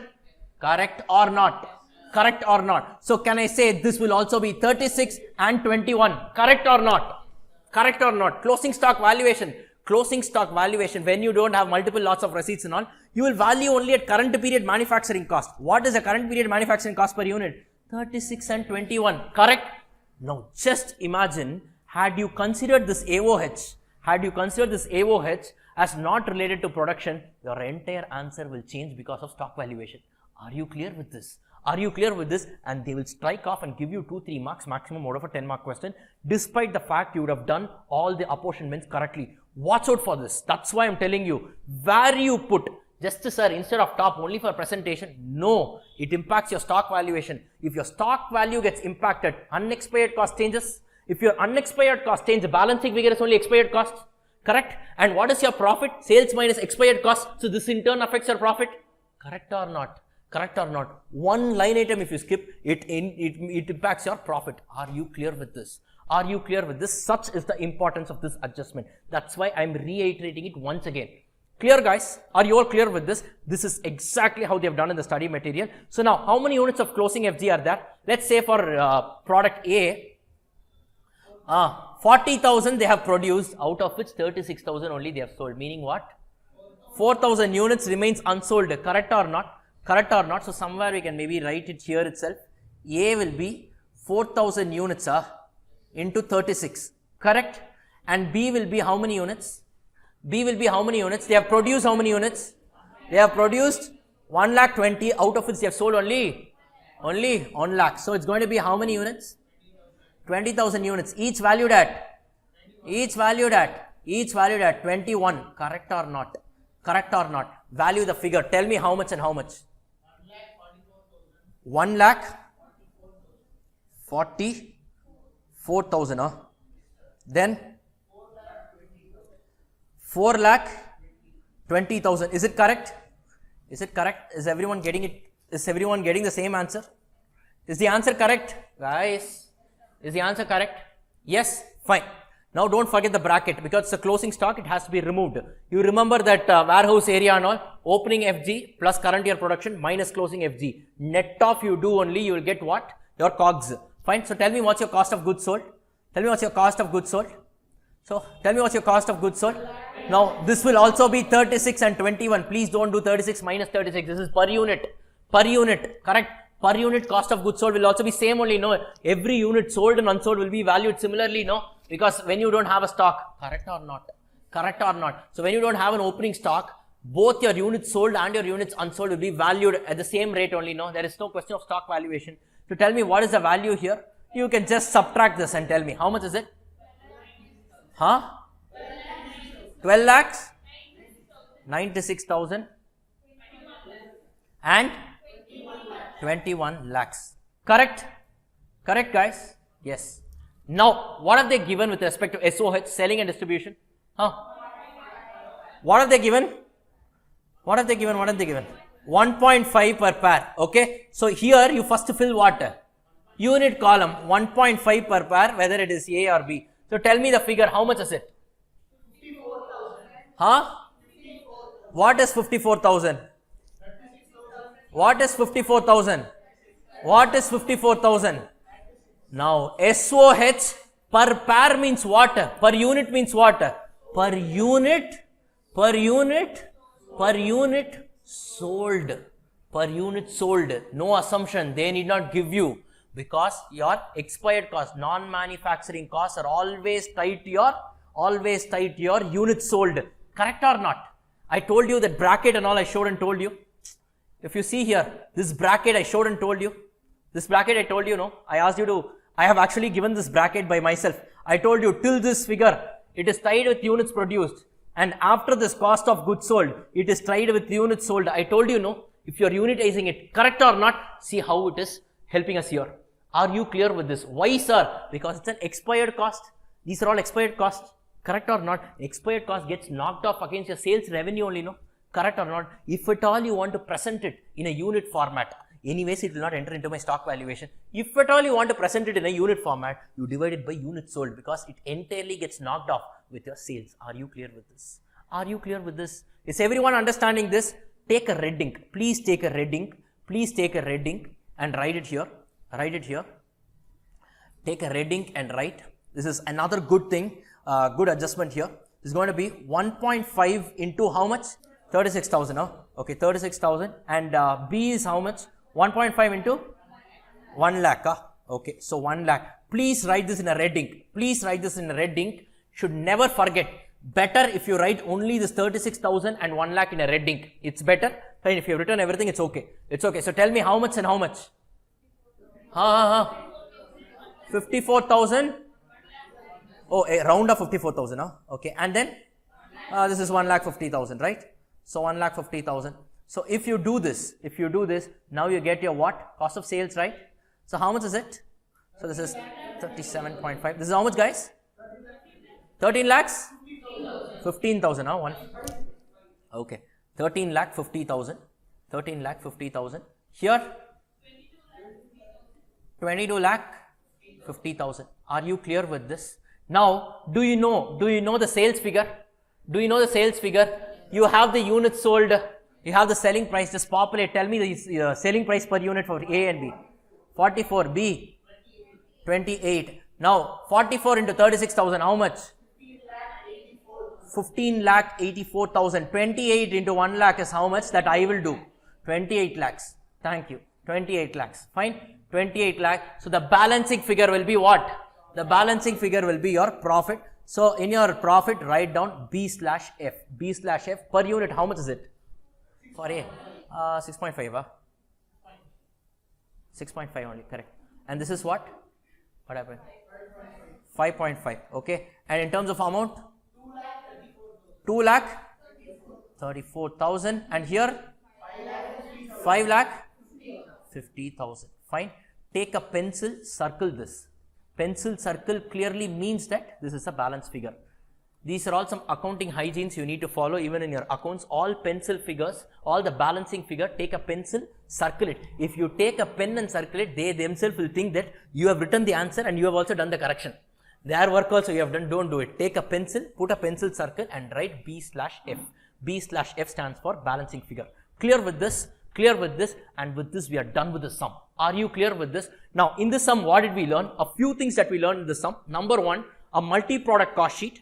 A multi-product cost sheet. Then the manner of apportionment is not your simple ratio, it's a weighted ratio. That is, it is both your consumption ratio as well as your production ratio together. Correct or not? Next, whenever admin overheads is given as a percentage of any of your prime cost components, it should be treated as administrative expenses related to your production. That is those 4 items, the one item. Clear? Fine. And finally, the selling overheads was given per unit. It is always per unit sold. Are you clear with this? Are you clear with this, guys? Are you all clear with this? And just to sum up the entire discussion, cost sheet is done. Cost sheet is done. So just to sum up the entire discussion of cost sheet. So first, we went on to see what is expired cost versus unexpired cost. To understand what is expired, unexpired, we went on to see what is product and period. Product cost expires to the extent of cost of goods sold, whereas period cost expires fully. Now, what do you mean by a product cost? It's nothing but your manufacturing cost. What is your period cost? It is nothing but your admin and selling. Now, what are the, if you incur any non-operating cost, like your bad debts, interest, dividend and all, it should not be considered. However, your bank charges should definitely be considered because it is your admin expenses. It is for maintenance of your bank account. Are you clear? This is what we have seen. Next, now manufacturing cost can be broadly classified into 2. That is a prime cost component. You know what it comprises of: direct material plus direct labor plus direct expenses. Then POH. What POH comprises of? Indirect material plus indirect labor plus indirect expenses. That need not be mentioned as such. You can just write down POH. Clear with this? Now with this I showed you the flow of cost, and from the flow of cost we went to the format of cost sheet. Now come on, one last time I want you guys to tell me the format of cost sheet. Don't look anywhere. Tell me the format of cost sheet. Come on. Opening stock of raw material plus purchase minus closing stock of raw material gives you what? Direct raw material consumed, to which you will add direct labor, then direct expenses, subtotal prime cost, add POH, those 4 and 4 addition, 1 deletion, park it separately. You will get what? Gross works cost. Why is it gross? Because you have to adjust for WAP, add opening WAP minus closing WAP. You get what? Net works cost, so simply works cost or factory cost. From this, 4 addition, 1 deletion. What are those 4 addition? Quality control costs, R&D costs related to production, admin overheads related to production, and your primary packing cost. Remember that. Primary packing cost, and minus what? Any scrap income. I told you, if it is a processed scrap income, remove it here. If it is a raw material scrapped assets, you have an option whether to do it here or to remove it from your material purchases from that for computing your RM consumed. Fine. Okay, if you do this net off, what will you get? Cost of production. Now from this, what will you do? You are in your FG area. Add opening FG minus closing FG. You get what? Cost of goods sold, to which you add what? Selling and admin, general admin. If nothing is given, take it as general admin. Are you clear with this? Admin overheads and selling overheads. You get your cost of sales. Cost of sales nothing but your expired cost. Add profit, you get your sales. Clear? Then we went on to see when will stock valuation issue come? FIFO, weighted average LIFO. When will it come? Two cumulative conditions. What are they? When you have multiple lots of receipts and each lot is valued at different price. Correct? Are you clear with this? Then what did we see? We saw that one sum where they had given the simultaneous equation solving x and all equal to x, 0.5 and all we saw. You remember that? You remember? Yes? You guys remember that? This sum, we saw it, right? This sum, this illustration one, this sum we saw. Nothing but a little presence of mind will do the sum. Next we went on to see what is a conversion cost. What is a conversion cost? All the manufacturing cost excluding your material cost. That is the cost incurred to convert your RM into FG. Ideally, it will be your direct wages plus direct expense plus POH. If wages is not given in the question, take it simply as direct wages plus POH. Are you clear with this? Then we went on to see some special items treatment and all. I told you this material handling is quite important. It's not material related cost. It's the it's POH. Then cost of website maintenance. I told you it's again your online sales for your online sales. It's your SOH, correct or not? Fine. And then your fringe benefits and all I've already told you. Then we did one format question in which there were some catches. For example, this production control, this functional manager production control salary and all is admin related cost, and watch out for all the direct expenses. They were different, little bit different. And then finally we went to the last sum wherein we saw a multi-product cost sheet that had its own complications like this weighted ratios and all. And that's about it. This entire chapter of cost sheet is over. In terms of conceptual learning, that's about it. Now, sir, will this be enough? This is enough for you to do sums on your own. If you don't do the sums, it is not enough. Definitely not enough. So I am just enabling you to be self-reliant. That's what I am trying to do. That's what you want, right? Because if you do 100 sums without knowing the concept in exam, they will ask 101st sum only. Because we are in a CA exam, so obviously a professional exam will be concept driven. So that's about the concept. 10 marks in your pocket. That's about it. Use these concepts. Now I'll give you the sums by tonight. Once the class gets over, I'll give you the sums. Go home. Yes, maybe tomorrow in the morning or whatever it is time convenient for you. You solve the sums before you come to the class. Clear with this? Fine. So we'll take a small break now. Yeah, shall we take a break? We'll start with overheads after the break. Okay. So be back at 6:30. 1 hour session we will have and then we will break. We'll close for the day. Are you clear with this? Tell yourself 10 marks is over. 10 marks is over. Work out on it. Work out the problems that I give you. Pass 5 RTPs, pass 5 exam questions. If you can even start opening the suggested answers and doing it, it's absolutely fine. Anyways, I will give you, it's all one and the same copy paste. I've given it in a single format. That's all. Chapter wise, I've done it. No great value addition. Okay, guys. So thank you all so much. I'll meet after the break. The class is not over. Yeah, fine. Okay. 1 hour more to go.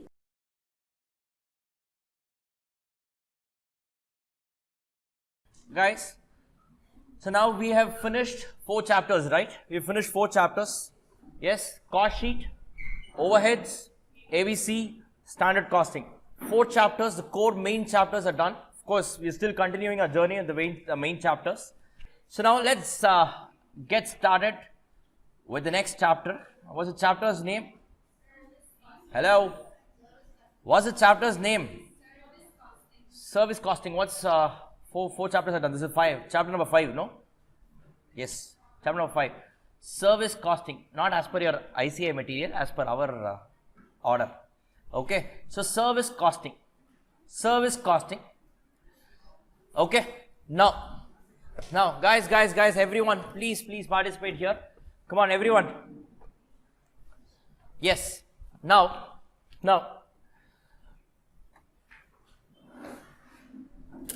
I have already showed this to you before, but let me just show this to you once again. So this chapter, if you see, it has come in the last 6 attempts. All the 6 attempts it has come.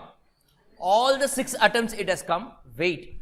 Between question number 2 to question number 5, it has come only 5 times. And once it came in question number 1, which means to say that there has never been a single attempt where the exam paper got released without this chapter inside it. And out of the 6 attempts that I told you, 4 times 4 times it was tested for 10 marks, and only 2 times it was tested for 5 marks. Basically, this chapter comes only as a 10-mark question, but at times they are doing also it as they're also testing it as a 5-mark area. Clear with this? Clear with this? So basically, what I'm trying to say is, this chapter is very important from an examination viewpoint, and I'll tell you the reason also. Throughout the syllabus, wherever we saw, everywhere it was relating to goods. It was relating to manufacture. Stock was there. Correct or not? This is the only chapter that talks about the application of costing in a service sector. Are you clear with this? Are you clear with this? An application of a costing sector in a service sector, you tell me, in India, the service sector forms the predominant portion of our GDP. It contributes a lot to our GDP, not just GDP, even foreign exchange. If you see these IT companies, transportation sector, one day lorry strike, it affects all our food items, everything gets affected. Correct or not? Lorry strike. So what you do during a lorry strike, it will be announced well before. You will store some extra food for yourself and all, no? Yes, such is the important. Transportation sector, service only, no. Are they in the business of selling lorries? They are in the business of using the lorries to provide some service. Correct or not? Yes or no? Yes. Passenger transportation, aircrafts, your metro rail, how do they arrive at the ticket fare? Some costing has to go behind it. Correct or not?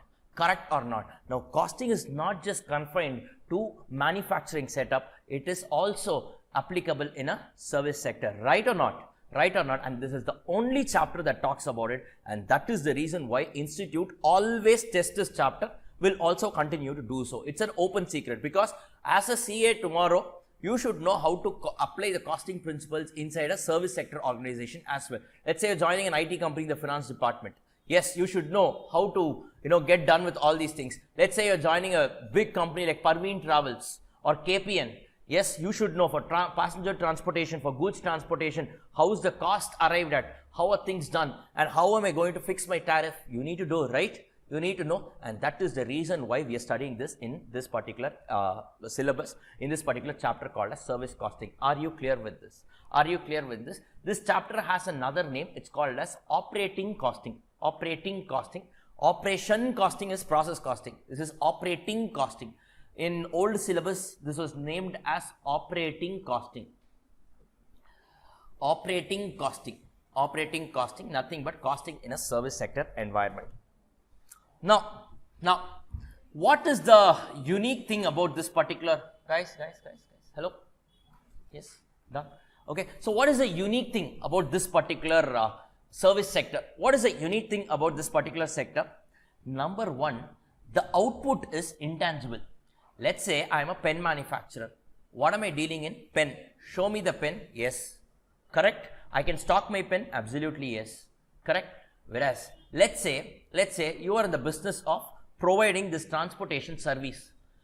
So what business are you in? You are in a service sector. Your nature is actually providing transportation services. Now, physically, the train or physically your bus may be there. That's your fixed asset. You are not in the business of selling buses. You are using that bus for generating some revenue, your ticket cost and all. Correct or not? Is that tangible? Is that tangible? No. So that is one unique thing. So which means one very good thing for us is that there is no question of stock valuation in this area. Correct or not? No stock valuation. Correct or not? So basically all your costs are expired costs. No segregation between cost of goods sold and closing stock. Clear? Yes. One headache gone. One headache gone. Fine. Then dominant cost is labor and overhead. Obviously, material will not be there. Labor and overheads will only be there. How, sir, you are saying I am in a transportation sector, I am using a big bus. Material, no. The depreciation on that bus will only come under overhead, no. Correct or not? Correct or not? Labor, let us say you are paying that driver and conductor, cleaner and all, you are paying some salary. Correct or not? Yes. Fine. Then every service is sold by a different name for its selling price. What is this? I'll just come in a few seconds from right now. And every service is measured by a different cost unit. Now let's get into this particular area.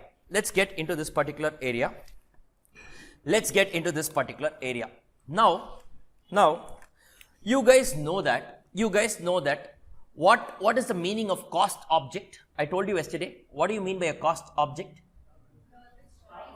The object for which I am computing cost. For example, I am saying 100 rupees. You will ask me, sir, 100 rupees for what? I am saying 100 rupees per pen. So the pen is a cost object for which I am computing the cost. Correct or not? Correct or not? Now let's say I am in a manufacturing setup and I am a pen manufacturer. For me, what is the cost object? Pen. So what I will do, this pen I will sell, correct? And that pen will fetch me some revenue. So basically, whatever fetches me revenue, for that I need to definitely compute the cost. Why? Only then to the cost you can add your profit and you will arrive at the selling price. Correct or not? Correct or not? Yes. Are you all getting it? Are you all getting it? Now tell me, in a service sector, what is my cost object? What is my cost object? This is where the difficulty arises. What you are in the business of? I am in the business of passenger transportation. What's your cost object? So now that's something which you need to think about, right? Correct? Now let me take an example. How many of you have booked a ticket on IRCTC portal? IRCTC portal. How many of you have done that? Yes, many people. Yes, many people are raising their hands. Yes, very good. IRCTC portal. Fine. Now, you book your train tickets there. Correct? Now, when you're booking your train tickets, they will ask you for two information.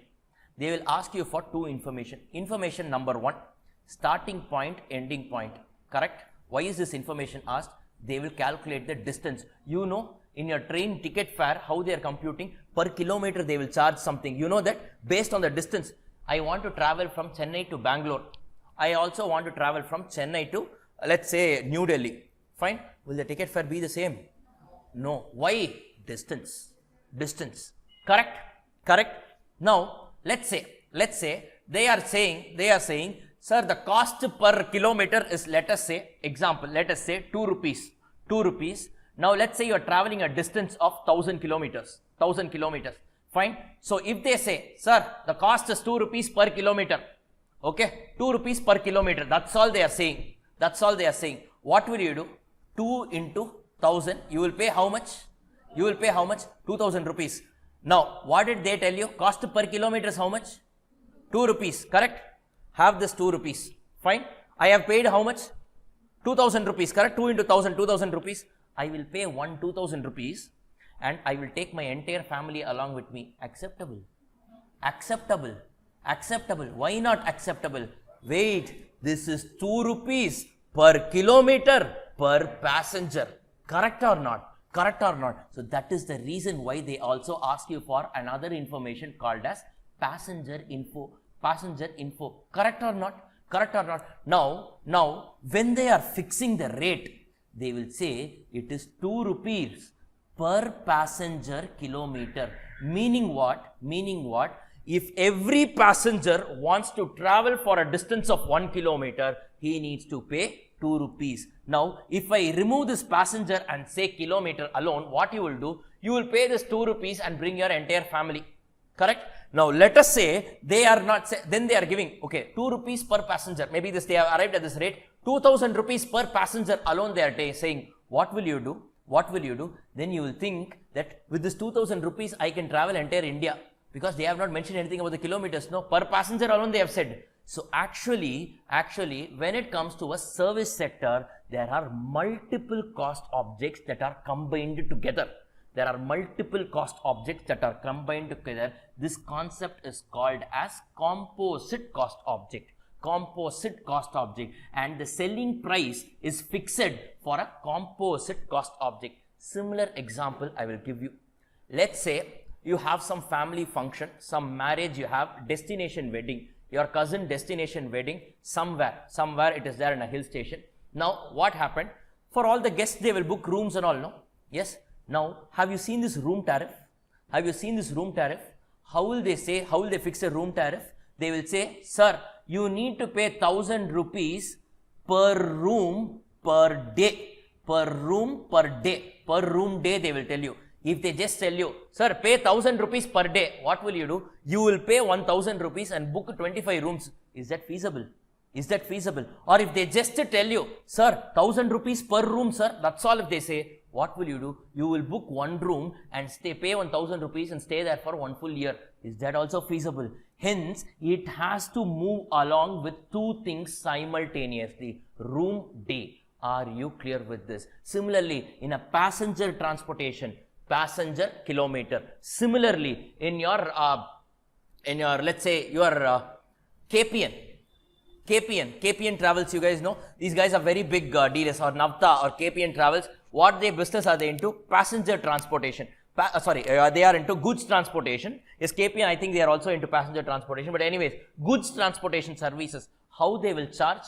Per ton, per kilometer. So, if you give me something, if you want me to transport something, for every ton, if it travels every kilometer, I will charge so much. Correct or not? So, it depends on the quantity as well as on the distance. So, one biggest problem or one biggest unique thing about this particular chapter is that you don't have a single cost object. If you're talking about goods, that's only a single cost object, pen, pencil, whatever it is. Whereas here the cost object for which you fix the selling price will be generally more than one. Example, I told you, passenger kilometer, ton kilometer, room days. If you're talking about a hospital, they will say per bed per day. Correct or not? If you are booking that, they have this normal room, ICU, CCU and all they have, no? Correct? Based on that, they will change the rate and all. You know that? Yes? So, if you are in a, what do you call, normal ward, general ward, yes, they will say per room, per day, they will charge, no? Apart from all that hospitalization expenses, they will also charge you the room rent tariff. Correct or not? So, per bed day, they will call it. Per bed per day or per patient per day. Are you clear with this? So, the unique factor about this particular chapter is that we have something called as multiple or composite cost object. Are you clear with this? Are you clear with this? And this cost object changes based on which industry you are operating. Passenger transportation, I call it as passenger kilometer. Your goods transportation, I call it as ton kilometer. Your hospital, I call it as bed days. Your hotel, I call it as room days, and it goes on and so forth. Are you clear with this? Are you clear with this? So basically, whenever I say cost per unit, it's not a unit here. You need to find out the cost per passenger kilometer, or you need to find out the cost per room day, something like that. So basically, this is what we need to do in this chapter. Are you getting an eye view, a bird's eye view on this chapter? Are you understanding what this chapter is all about? Guys, yes, are you understanding? Now what we will be doing here is, we will be touching upon multiple different types of industries. We will be touching upon different types of industries. So we'll say transport, goods transportation, passenger transportation, like that we'll be touching about multiple industries, and we will see what has to be done. The objective of this chapter again is to find out the cost per cost object. I will not say unit, I will call it as cost object. Why am I using the word cost object? Because this changes from industry to industry. So the object of this chapter is what? Calculate the cost per cost object. So what you need to do? Simple. Numerator, collect all the costs. Denominator will be what? That cost object. What is that cost object? Passenger kilometer or ton kilometer or room day or bed day, as the case may be. Are you clear with this? This numerator divided by denominator, you will get the cost per passenger kilometer, cost per ton kilometer, and so on. That's the objective of this chapter. And I told you, in a service sector, you don't have the concept of stocking and all. So that's why we need not worry much about product cost, period cost. But remember one thing, we are in which subject? Cost accounting. What profit do we compute? Operating profit. And hence, any kind of non-operating expenses like interest and finance charges, fines and penalties should not enter your numerator computation. Are you clear with this? Are you clear with this? That's all. It's a very plain chapter. What we will do is, whenever, of course, there are little good sums. That's what I've kept in my lineup. In the last three sums, I mean, the questions for classroom discussion, they are some really good sums. Of the lot, there are some really good sums. There we will do. Fine. And there is one more concept called equivalent room days or equivalent cost object that we will do. Whenever we are coming there, we will do it. But for the time being, the objective of this chapter is what? To find out the cost per cost object. Why? Because for that cost object only, I am forced to fix the selling price. So from the cost, if I add my profit, I can fix my selling price. Are you guys clear with this? Is everyone understanding this, guys? Is everyone understanding? Yes? Perfect. Now, let's go to the study material. Let's see, the material that I've given you. So, this is the feature. So, that's why I said every service is sold by a different name for its selling price. That is, the cost object changes, and it is differed by and it is measured by a different cost unit. At times, it's a ton kilometer. At times, it's a passenger kilometer, and so on. Are you clear with this? Is everyone clear with this, guys? Yes, are you all clear with this? Fine. Now, cost classification in a service industry. What you need to do? What is the objective of this chapter, guys? You need to find out the cost per unit of cost object. That is basically numerator divided by the cost object, denominator. Now, very simple, what they are asking you to do is, while you are computing this numerator, you should only consider operating expenses, that we know. But what they are saying is, that also you do in a proper sequence. Okay, sir, if I don't do it in a sequence, will the answer change? No. The answer will not change. But they are saying this for a particular reason. What they are saying is, you should pool all your fixed costs together, pool all your variable costs together, pool all your semi-variable costs together, and present it like that. And fixed cost in this chapter is called as standing charges. They are giving some jargon. Don't worry about it. Standing charges. Variable cost is called as running charges, and semi-variable cost generally will be the nature of maintenance. This is generally for passenger transportation or goods. In the transportation sector, only we generally have this maintenance. But for that generally, sir, how will I know what is standing, what is running? Actually, what you can do is, based on the question itself, reasonably, you take an assumption and you do it. That's all. No hard and fast rule. Looking at it itself, for example, power and fuel. For example, fuel, diesel cost, standing or running? Running, it's a variable cost. Running in the sense variable cost, correct? Bus depreciation, standing cost. Are you clear with this? So based on the sector, don't mug up anything. Based on the sector, apply your mind and start doing it. Are you clear with this, guys? Are you all clear with this? Is everyone clear with this? Fine. Now, what are the different types of service industry that we will be doing? So first major industry will be transport industry. Inside that you have passenger transportation, goods transportation. Then another major industry will be your hotel industry, their accommodation services, your inns and all that, hotels. Fine. Then your hospital sector. That's another main thing. These three generally come. But for that, the other sectors are all very easy to solve. As in like educational sector, then your insurance sector. Nothing great is there.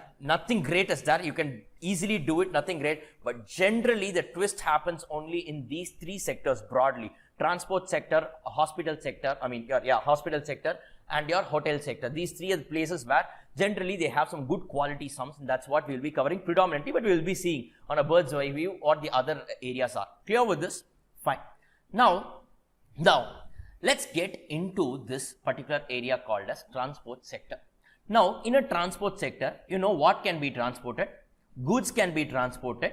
Passengers can also be transported. This is like a lorry service and a bus service. Clear or not? But in our country, in Tata Ace and all, it's meant for goods actually. But people, along with animals, everything, we all travel together only, Yes, this is called mutual coexistence. So we are so open-minded people. So we are absolutely fine with anything. Right. Anyways, coming back. But yes, goods transportation, we're talking generally about. Exceptions are not examples. So goods transportation, you're talking about lorry services, all this, this guy is porter, and the other one is there, link, okay, porter, link, and something else. Okay, fine. Porter, link, these guys, how do you think they arrive at all this rate? Per kilometer tariff and all, how are they arriving? Some costing would have gone behind it. Are you clear with this? And again, you think these companies can function without chartered accountants? No. Someone back at the team will be a chartered accountant who will be leading this. They will only fix the price. Now Link or this Porter guy, these guys have come up with things like similar to Ola and all, no? You can book it whenever you want. Just on a tap of a button, you can book, pick up and drop location and all over there. Fine. Anyways, so for this, a lot of costing would have gone behind it, and that's exactly what we're going to see right now. Now, you tell me guys, in a transportation sector, the denominator, what is the denominator? Cost object. What is the cost object in a transportation sector? Okay, if I'm talking about, let's say I'm talking about a goods transportation. What will be the denominator? Ton kilometer, because I will not fix the rate purely by kilometer. I will not fix the rate purely by the quantity also. It is per ton per kilometer. Both has to come together. Yes or no? Yes or no? Are you understanding this? Are you understanding this? So per ton kilometer. Yes. Yes. Fine. You guys are understanding this. Now you should understand one very important thing. There are two ways of computing this ton kilometers. There are two ways of computing this ton kilometers or passenger kilometers, whatever it is. Two ways of computing. This is applicable only for a transport sector. Absolute basis and commercial basis. Absolute basis, commercial basis. This is weighted average. This is simple average. I will give an example and I'll tell you how to do that. Okay, many students didn't know. Last crash batch when I took, I was shocked to see that, sir, now only I'm getting to know that there's something like this. It's there actually within the first few pages of your study material. In this chapter itself, first few pages itself, this is there. Absolute ton kilometer and commercial ton kilometer. So fine, let's not get into this definition and all, that's not even needed. I will tell you what that is. Let's take an example, shall we? So go to the next page. Now, you don't look any of this. Please don't look any of this. Just look at this particular diagram. A lorry starts from A. It goes to B. Okay. How many kilometers? 100. And at the back of the lorry, how many tons it is carrying? 10 tons load. Correct or not? So what is the ton kilometer here? 10 into 100. Correct or not? Then from B is it stopping? No, it's going to C. 8 ton 80 kilometer. Correct? I will multiply the two. Then from C it is coming back to A. 6 tons into 60 kilometers. Correct or not? So basically for the distance that I travel, for that particular distance, how many load I am having on my back? How many load am I having on the back? If I multiply it then and there, it's called as an absolute basis of calculation. This is nothing but a weighted average. What am I doing? Look at this. 60 into 6 plus 80 into 8 plus 10 into 100. Are you clear with this? 60 kilometers I traveled keeping 6 tons at the back of the lorry. 80 kilometers I traveled keeping 8 kilometers at the back, and 100 kilometers I traveled keeping 10 kilometers at the back. So if I multiply this weighted average, it's called as an absolute basis of computing your ton kilometer cost object. Are you clear with this? Now, in certain industries, what they do is they do it differently. Differently mean how do they do it, sir? They will say, weight. Generally, on an average, you tell me, what is the weight you carry with you? 6 ton plus 10 ton plus 8 ton. Correct or not? 10 plus 8 plus 6. Totally, how much is it? 10 plus 8 is 18 plus 6 is 24. 24 divided by 3. On an average, you carry how much? 8 tons. Correct or not? So, don't tell me exactly for this many kilometers you carried this much. For so many kilometers you carried so much. No. First, do a simple average of the weight you carry. Correct? So, total weight divided by number of journeys. How many number of journeys? 3. That's what comes to the denominator. Correct? Simple average is 8. Correct or not? And that multiplied by the total distance traveled. 60 plus 100 plus 80. Are you clear with this? So, total distance traveled multiplied by simple average of the weight. This is another way of computing. Generally, this commercial basis of calculating the ton kilometer will be used in passenger transportation sector. This absolute basis will be used in your goods transportation sector. Why, sir? This also makes sense. I'll tell you, MTC bus, correct? One day they have one route and all, no? Yes, they have proper routes. Bus will not come to your street if you want. Will it come? It will go only in its own route, correct? Can you say, no, you can't stop the bus then and there. Fine. Actually, I just got reminded of this. Anyways, so we were actually, there's a place called Tiruporur. There's a place called Tiruporur. There is one Murugan temple there. So basically, when we were there, they were giving one, this food packets for free distribution. Fine. They were doing it on the main road. So some people came by bike, they stopped, they collected. Some people came by car, they stopped, they collected. So what we did, so we used to offer, because we used to show like this, only then people will come, they will know that we are distributing. So one bus was coming.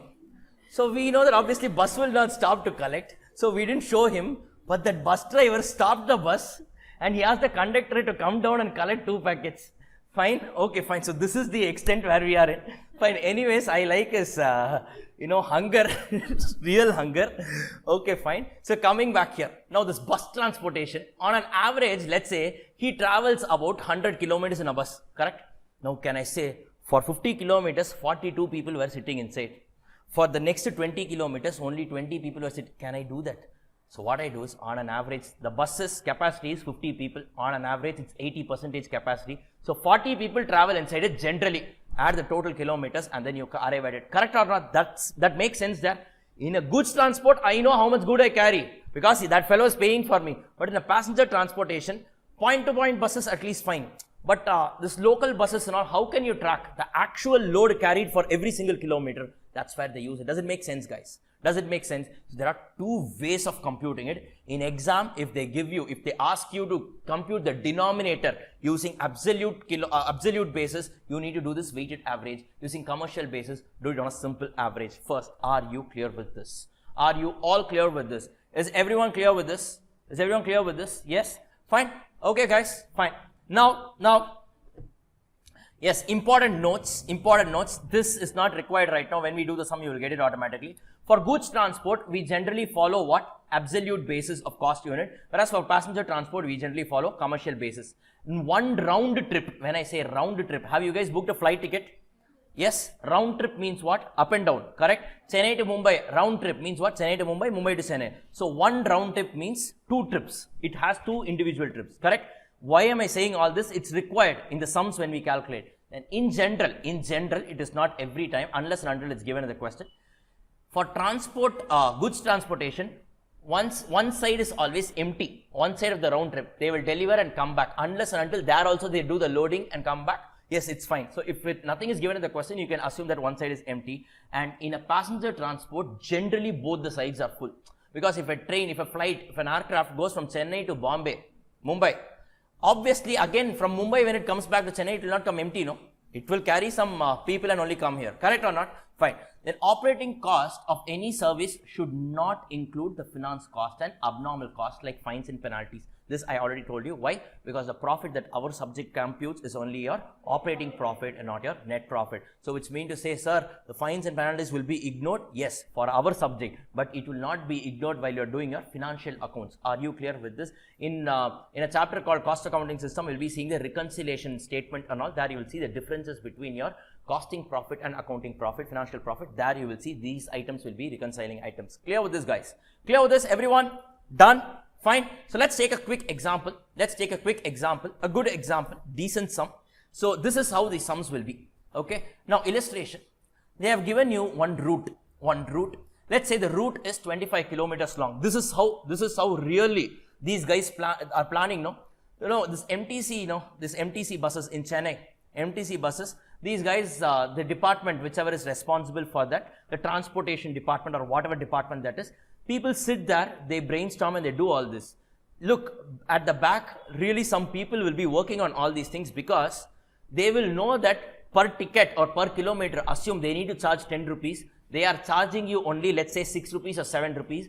They know that 3 or 4 rupees is subsidy. They should know, no? Correct or not? So they will do the costing just to quantify how much funding they need. That's why governments will borrow, no? Governments will borrow from either from central government or from World Bank or IMF. Correct or not? IMF is not Impossible Mission Force. IMF is International Monetary Fund. Yes? Fine. Anyways, coming back. Yeah. So now one route is what? 25 kilometers long. Cost of bus is, life is 5 years. The depreciation, so cost of bus is how much? It's going to be 20 lakhs. Annual road tax, yes, 36,000. So now they have put S here. So this is a standing charge. Correct or not? Depreciation is a standing charge, guys. Fixed cost only, no. Correct. Road tax. Obviously, it has nothing to do with the distance I travel. Correct. In one movie, Vivek will say, no, road illa tax ke Yes. Correct or not? So, yes, it has nothing to do with your travel or the number of passengers you have. Are you clear with this? Next, your annual repairs, this we can keep it as a semi-variable cost. Why repairs are semi-variable cost? Because the more you use your vehicle, you need to repair it. Okay, so let's say I have traveled 500 kilometers, I need to repair.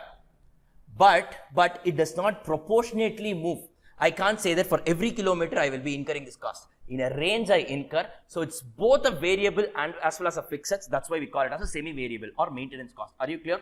Driver's salary 2,40,000, conductor's salary 1,80,000 per annum. In addition to 10% of the takings as commission to be shared by the conductor and driver equally. Now 10% of takings. What do you mean by takings? What do you mean by takings? 10% of my revenue. So they call it as takings. Takings is nothing but revenue, the sales revenue. So 10% of the sale. Why? Why are they giving the driver and conductor? Just assume. One day you are the conductor. Assume. Let's say I am the conductor. Let's assume. Put yourself in that shoe. I am paying you only fixed some salary. Okay, fixed salary. Monthly, let's say 10,000, 15,000 rupees I am paying you. What will you do? That whatever ticket the customers pay, you will not put in the common bag. You will put in your bag, no? Correct or not? So, to motivate them to perform better, they are saying, show more sales, we will give you 10% of that. Clear? Sorry? Fine, okay, fine.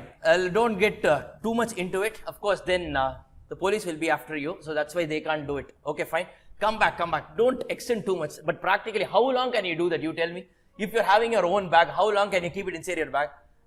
When the owner asks, you will say, no collection today, but diesel cost alone is gone. Fine. Obviously, it will not happen. Now, okay. So, over and above whatever is being paid, 10% of the takings will be a commission, which half will be shared by the driver, half will be shared by the conductor. Next, office overheads. Office overheads, you can keep it as standing. You can keep it as standing charges. Diesel and oil, what have they given? 1,500 rupees per 100 kilometers. So, for every 100 kilometers, I will be incurring 1,500. This depends on your mileage. Generally, buses and all will give a mileage of 3 to 4 kilometers per liter. That's all. And it will run in diesel. That's all. So, basically 3 to 4 kilometers. Beyond that, it will not give. Next, insurance at the rate of 3% on cost of bus. This is also a standing charge. Okay? Okay, fine. Now, what have they given? The bus will make 4 round trips. Carrying on an average 40 passengers on each trip. Okay, so on an average they have given. So exactly for 5 kilometers 200 people were sitting, for the next 10 kilometers so many. So that is not here. So this is basically the commercial basis this company is following. Are you clear with this? So 40 passengers generally travel and the bus will make how many round trips? Every day it makes how much? 4 round trips, meaning what? 8 one-way trips. 4 round trips is equal to 8 one-day trips. Fine. Assuming 25% profit on takings and average 25 days in a month, you are required to prepare the operating cost sheet for the month. Calculate the fare to be charged per passenger kilometer. So they themselves have given what is the cost object, passenger kilometer. So per passenger per kilometer is what you need to compute the cost for. How will you do? Simple. What will you do first? Denominator computation, have it with you. Passenger kilometer totally how much is it you compute, for which first you need to know total kilometers how much, correct or not? So total kilometers into average passengers 40, you will get the passenger kilometers, denominator ready, then numerator compute all the cost divided by denominator, you will get the answer. But in this question they have asked you for some takings percentage, some profit share and all is there. So first please don't turn back, please don't turn to the next page, please don't. Tell me guys, can anyone tell me how many kilometers the buses traveled in one full month? How many kilometers the bus has traveled in one full month? Come on, calculate. 5,000. How did you get? 4 round trips. Each round trip again, which means into 2. Basically what? It makes it 8 single trips, 8 single trips, one-way trip. Into every trip has a distance of 25 kilometers. Like that I am operating for 25 days. If you multiply this, how much do you get? 5,000. Why do you need this? Why do you need this figure? Why do you need this? For 2 reasons. One is for denominator computation, passenger kilometer. The other one is diesel cost, They have given 1,500 per 100 kilometers, meaning what? 1500 divided by 100 into 5000 will be the total diesel cost, correct or not? So for two things you need. So this is what they have done here.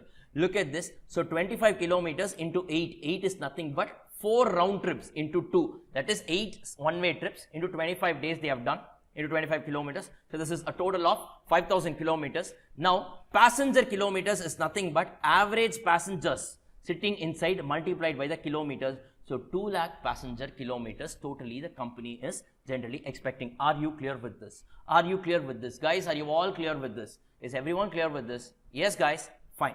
Next, operating cost sheet, what they have done. Now we need to prepare monthly cost, monthly cost. Look at how they have done. Standing charges, maintenance charges and running charges, they have kept it separately. Depreciation, 20 lakhs. 20 lakhs divided by 5 if you do, you will get the annual depreciation. Further divided by 12, you will get the monthly depreciation. Correct or not? Road tax is given, insurance is given. So this is the total fixed cost. Correct or not? Find no much value addition here. That's why I've given it as an illustration. Clear? Where certain things requires computation that we will do. Don't worry. I'm not going to close off with this. We will be doing some sums. Don't worry. Some standard sums we will do. Fine. Repairs, it's given. So they have considered this office overheads as maintenance charges. That is semi-variable. You can also put it under standing charges. Absolutely no problem. Just write a note. Are you clear with this? So this has been included and this is also there. Now, running charges, in my opinion, this is actually wrong. Driver's salary is not a running charges. It should come only in standing charges. Driver and conductors, this fixed salary, the fixed portion should actually be coming on the top, and only that variable portion, that percentage, 10% taking, that alone can come under running charges. But somehow they have given it like this, so let's also take it. Fine, let's also take it. In my opinion, I would suggest you, driver and conductor salary, fixed portion, take it above, that is standing, and the variable commission, 10% commission, take it as a running charges. Then diesel cost, I told you how to compute. It's 1500 rupees for 100 kilometers. How much will it be for 5000 kilometers? They have computed. So now this is the total, running charges. Running charges, is total of everything, huh? So this is the total of everything, guys. Yes, this is the total of everything. Correct? This is the total of everything. Wait. Yes, this is the total of everything. Oh, sorry, this is total of running charges, huh? Sorry, what happened here? Okay, just a minute. 1 second. Yes. So this is not the total of everything. This is only the total of everything. Total cost before commission. Correct or not? Correct or not? Total cost before commission. Now guys, you just listen here. Total cost before commission, you get some figure. Correct? To which I will add a commission. How much percentage is that?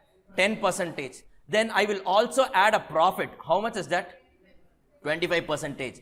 And then finally I get what? Takings or sales. How much is this? 100%. So can I say, if my sale is 100, profit is 25, commission is 10, then the cost before commission is 100 minus 25 minus 10. Can I say this is 65? Correct or not? I am saying if this is 100, profit is 25, commission is 10. Can I say this is nothing but 65? How I got this 65? 100 minus 25 minus 10 gives me the 65. Correct or not?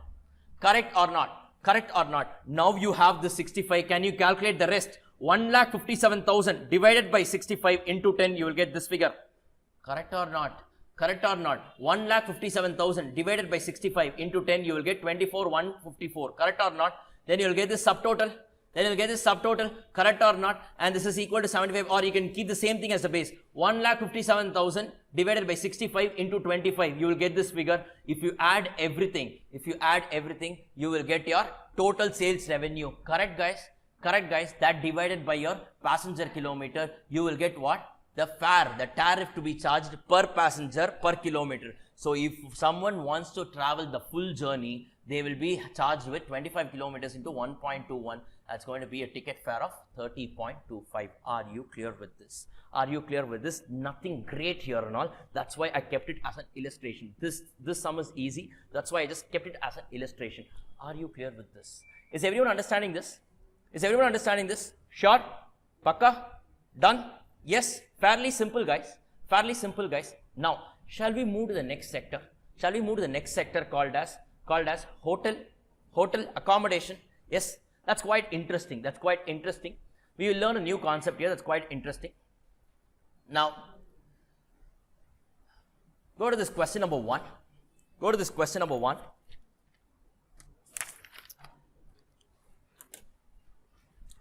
Okay, guys, come on, everyone, just pay attention, guys. Just 45 more minutes. That's all. Let's finish it off. Whatever it is, fast track course. Anyways, we are running on a meter. So, anyways, we are running on a meter. So, don't worry. 45 minutes only. Yes, then happy for life. No, till tomorrow 1 p.m. Okay, fine. Come back. Yes. So, problem number 1. So, now again, I'm calling it a problem. No, question number 1. A company runs a holiday home. For this purpose, it has hired a building at a rent of rupees 10,000 per month, along with 5% of total taking. So the landlord is there, no? That fellow landlord, he's saying, pay me 10,000 rent. Apart from that, you should also pay me 5% of your revenue. Clear with this? So that fixed component comes under standing charges. This variable component comes under running charges. But in a hotel thing and all, you need not put that segregation. Anyways, you can just put it in a single statement. That way, you'll see later. Now, there are 3 types of what? There are 3 types of what? How do you pronounce this?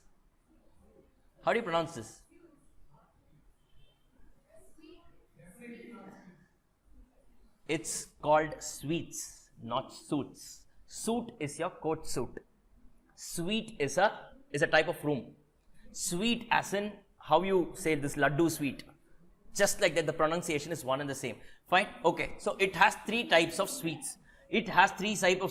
Why am I saying this? Not to show my knowledge in this, because when I read, first time when I took the class, I read this as suites, students started laughing. Then I said, yeah, I am correct, you are laughing.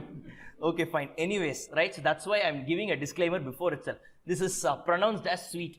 You need not trust me. After the class, Google, type, and then there is one pronounce button, no? You click that madam will say sweet only. Fine? Okay, fine. Right. For its customers, which is single room, double room, and triple room. Come back. Now, if you see in a hotel, you don't have only one type of room. Based on the amount that you pay, you have multiple types of rooms, no? Single room, double room, triple room. Many different types they have. They name it whatever, presidential suite, they say. They have some basic level where worst to come worst, they will have only floor mat. You will have to sleep on that also. Fine, okay, coming back here. So this is how it can be. It can either be a dormitory, or it could go to the extent of a presidential suite. Correct or not? Based on this, the rate depends. The rate is only all that matters. Fine, 500 rupees if you get, you will get a dorm. Whereas you need to pay 50,000 rupees per night for you to get this presidential suite and all. That's quite costly. Now, the following information is given. What have they given? In their hotel, they have 100 single room, 50 double room, and 30 double room. What is this? The number of rooms available. But wait, look at this occupancy. Any day you go, the single room will be fully occupied. Any day you go, the double room will be occupied only to the extent of 80%. Meaning what? Only 40 rooms are occupied every day. Any time you go, only 40% are occupied. Clear? With 40 rooms are occupied. Next, triple rooms, only 60% occupancy. Are you clear with this? This are you understanding? This is the type of room. This is not room number of rooms. This is number of rooms they have given, and then occupancy percentage they have given. Are you clear with this? Fine. Then the rent of a double room suite is to be fixed at 2.5 times of the single room suite, and that of the triple room suite is twice as much as of the double room suite. Now you tell me, if I fix single room as X, double room's tariff will be how much? 2.5x. Excellent. Triple room? Twice the double room. So it's going to be 5x. Sorry? Yes. Yes, it's going to be twice the double room. It's going to be 5x. Correct or not? Yes. You tell me. Can I add this 100, 50 and 30 as such? Can I add this monkeys and donkeys and something else together? Elephants? Can I add these 3 together? No. What will I do? I will convert the double rooms and triple rooms into equivalent single rooms, and then I will compute my what? My room days. Correct or not? Does it make sense? Does it make sense? Only then I can add, and then I will get the tariff for what? Single room. If I multiply that with 2.5, I'll get the double room tariff. Multiply with 5, I'll go write the triple room tariff. Correct or not? This is the only value addition that is there in this question. So what is that? What is that? When you are having different types of rooms, or when you are having different types of your cost object, it has to be converted into an equivalent cost object. You can convert everything into a single room, or convert everything into a double room, or convert everything into a triple room. How much, whatever you want, you do, but everything should be alike. Are you clear with this? Because only then it's addable, right? Correct or not, guys? Yes? Fine. Now, the rent of double, this is what we've read. The other expenses for the year 20X1 are as follows. So, they have given some expenses, staff salary, room attendance, lighting, heating. So, these are typically some costs that are incurred, genuinely. These are some costs incurred in your hotel sector, your short-term accommodation services. Short-term, in GST, they call it as short-term accommodation services. But anyways, yeah, these are all some accommodation. Hotel, not this restaurant, not this food industry. We're talking about accommodation. Fine. So, provide a profit of 20% on total takings and assume 360 days in a year. You are required to calculate the rent to be charged for each type of suite. So, this is what has been asked in the question. Shall we do it? Shall we do it, guys? Shall we do it? Yes? Shall we get started? Fine. Just quickly go through this question once. I'll give you 20 seconds. Quickly go through this, digest the facts. We'll just get started. Okay, so shall we start? Guys, shall we start? Yes? Let's get started. Let's get started.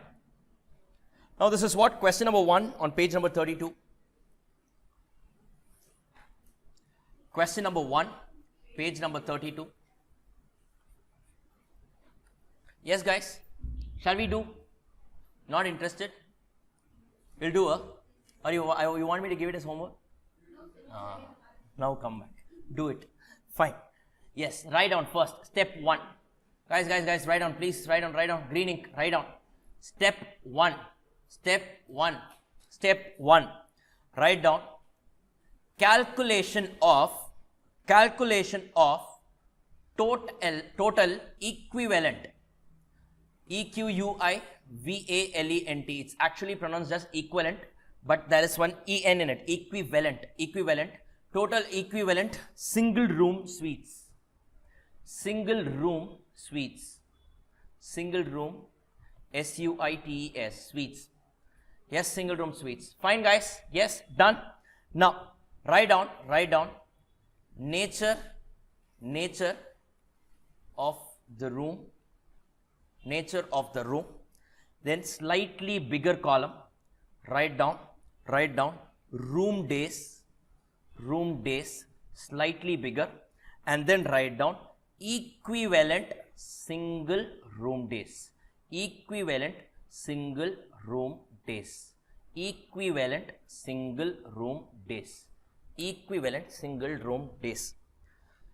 First, what is the first type of room? Single room. Yes, single room. Fine. Now, room days, you tell me, how will you compute, guys? Now, how many rooms are there? 100 rooms. And what is the occupancy? 100% every day. Like that, how many days are there in a year? 360 days. Come on, guys, tell me. How much is the figure? How many room days are there? How much is this? 36,000. Correct or not? 36,000. Correct or not? Do they have 36,000 rooms with them? No, this is room days. See, I have only 100 rooms. Correct? Let's say I have one room. I have one room with me. Correct? That one room per day is what I charge. So, let's say if I am able to let this room for 100 days, it is equivalent. Only one room I have. It is equivalent to 100 room days. No? Correct or not? So, that's why I am merging rooms with days. I am calling it as room days. Why? Because room day is only my cost object. Are you clear with this? This doesn't mean that I have 36,000 rooms. No, I have only 100 rooms. But it operates for 360 days. That's why I call it as 36,000 room days. Are you clear with this? Fine. Now, equivalent single room days, how much is this? Obviously, 36,000 into 1. 36,000 into 1. This is directly or single room only. Are you clear with this? Next, guys. Next up. Hello? Next up. Yes, participate. Double room. Calculation. How many rooms are there? 50 rooms. All the 50 rooms are occupied, huh? No. Only 80% of that are occupied every day. Like that, how many days are there? 360 days. Tell me the figure.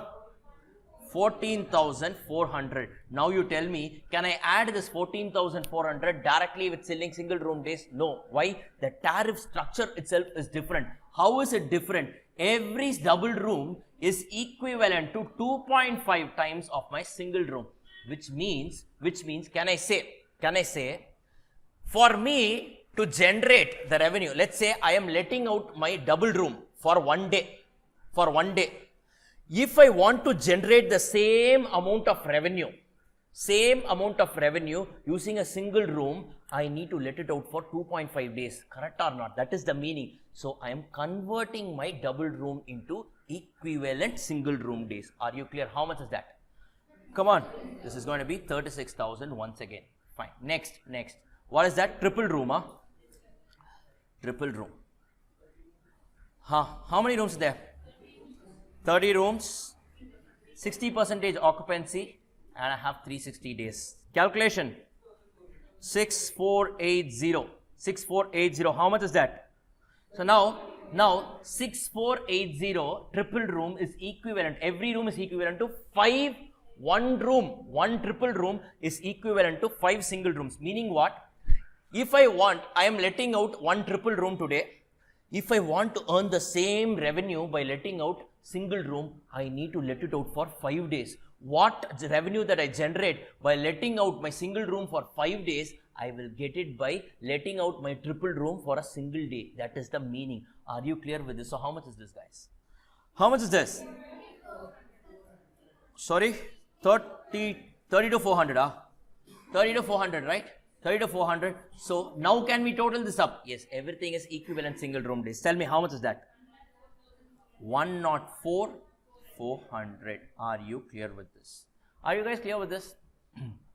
Yes, guys. Are you guys clear with this? Yes. Shall we move to the next one? Take a green ink and write down step 2. Step 2. Write down statement of total cost. Statement of total cost.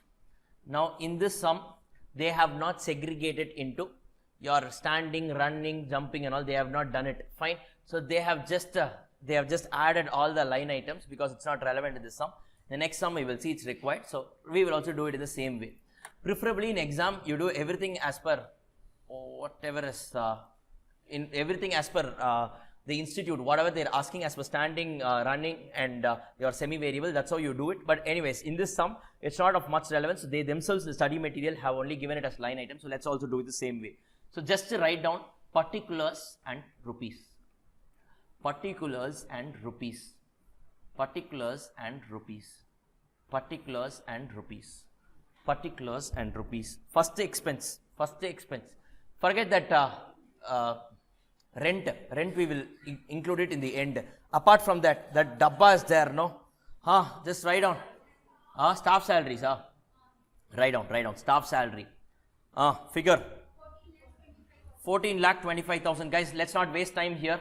No value addition. Just quickly copy paste. Then room attendance, salary or wages. Fine. Salary or wages. How much is that?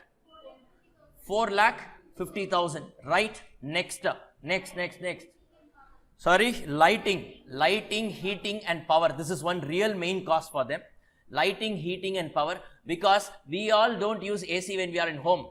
But when we go to a hotel, we are paying, no. So let that guy suffer. So we will put AC full. So yes, power cost will be there only. And even if you are not using the restroom and all, we will put that switch, geyser, whatever switch is there, we will on it.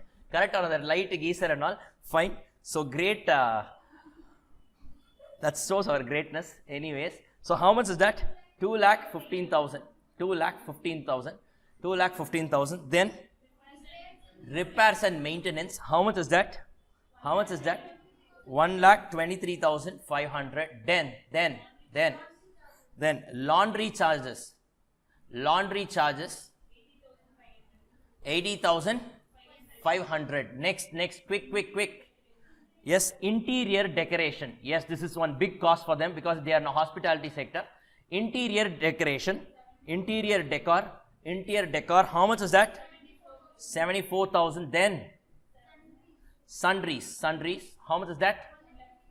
That's going to be 1,53,000, correct? 1,53,000, correct? 1,53,000, yes, 1,53,000. Then you also have this rent, on the top, you also have this rent, include that rent, how much is it? Rent, how much is it?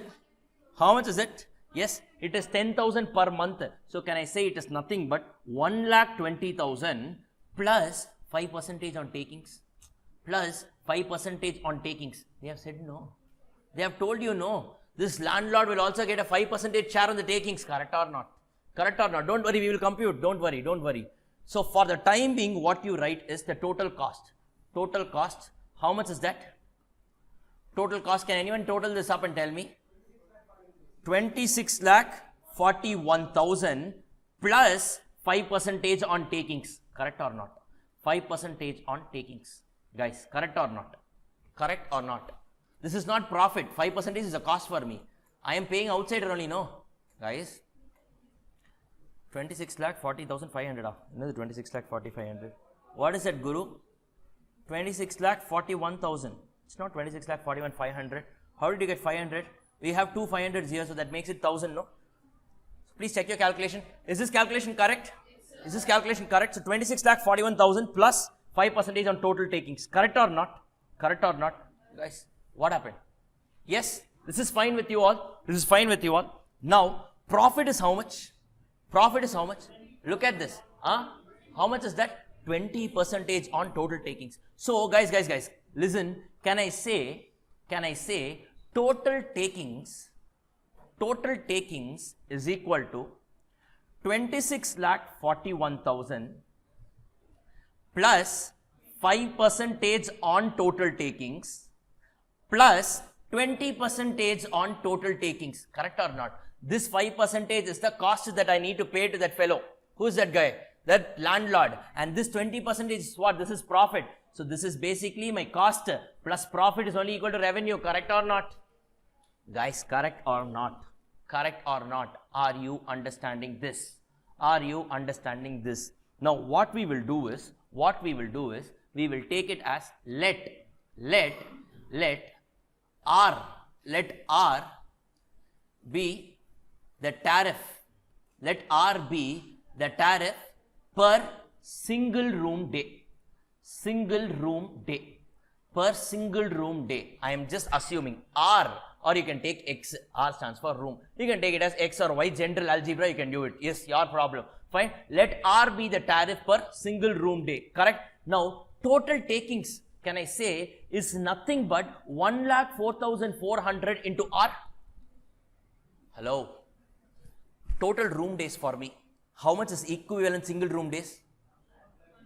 This is basically what I am selling 1,04,400 units, no?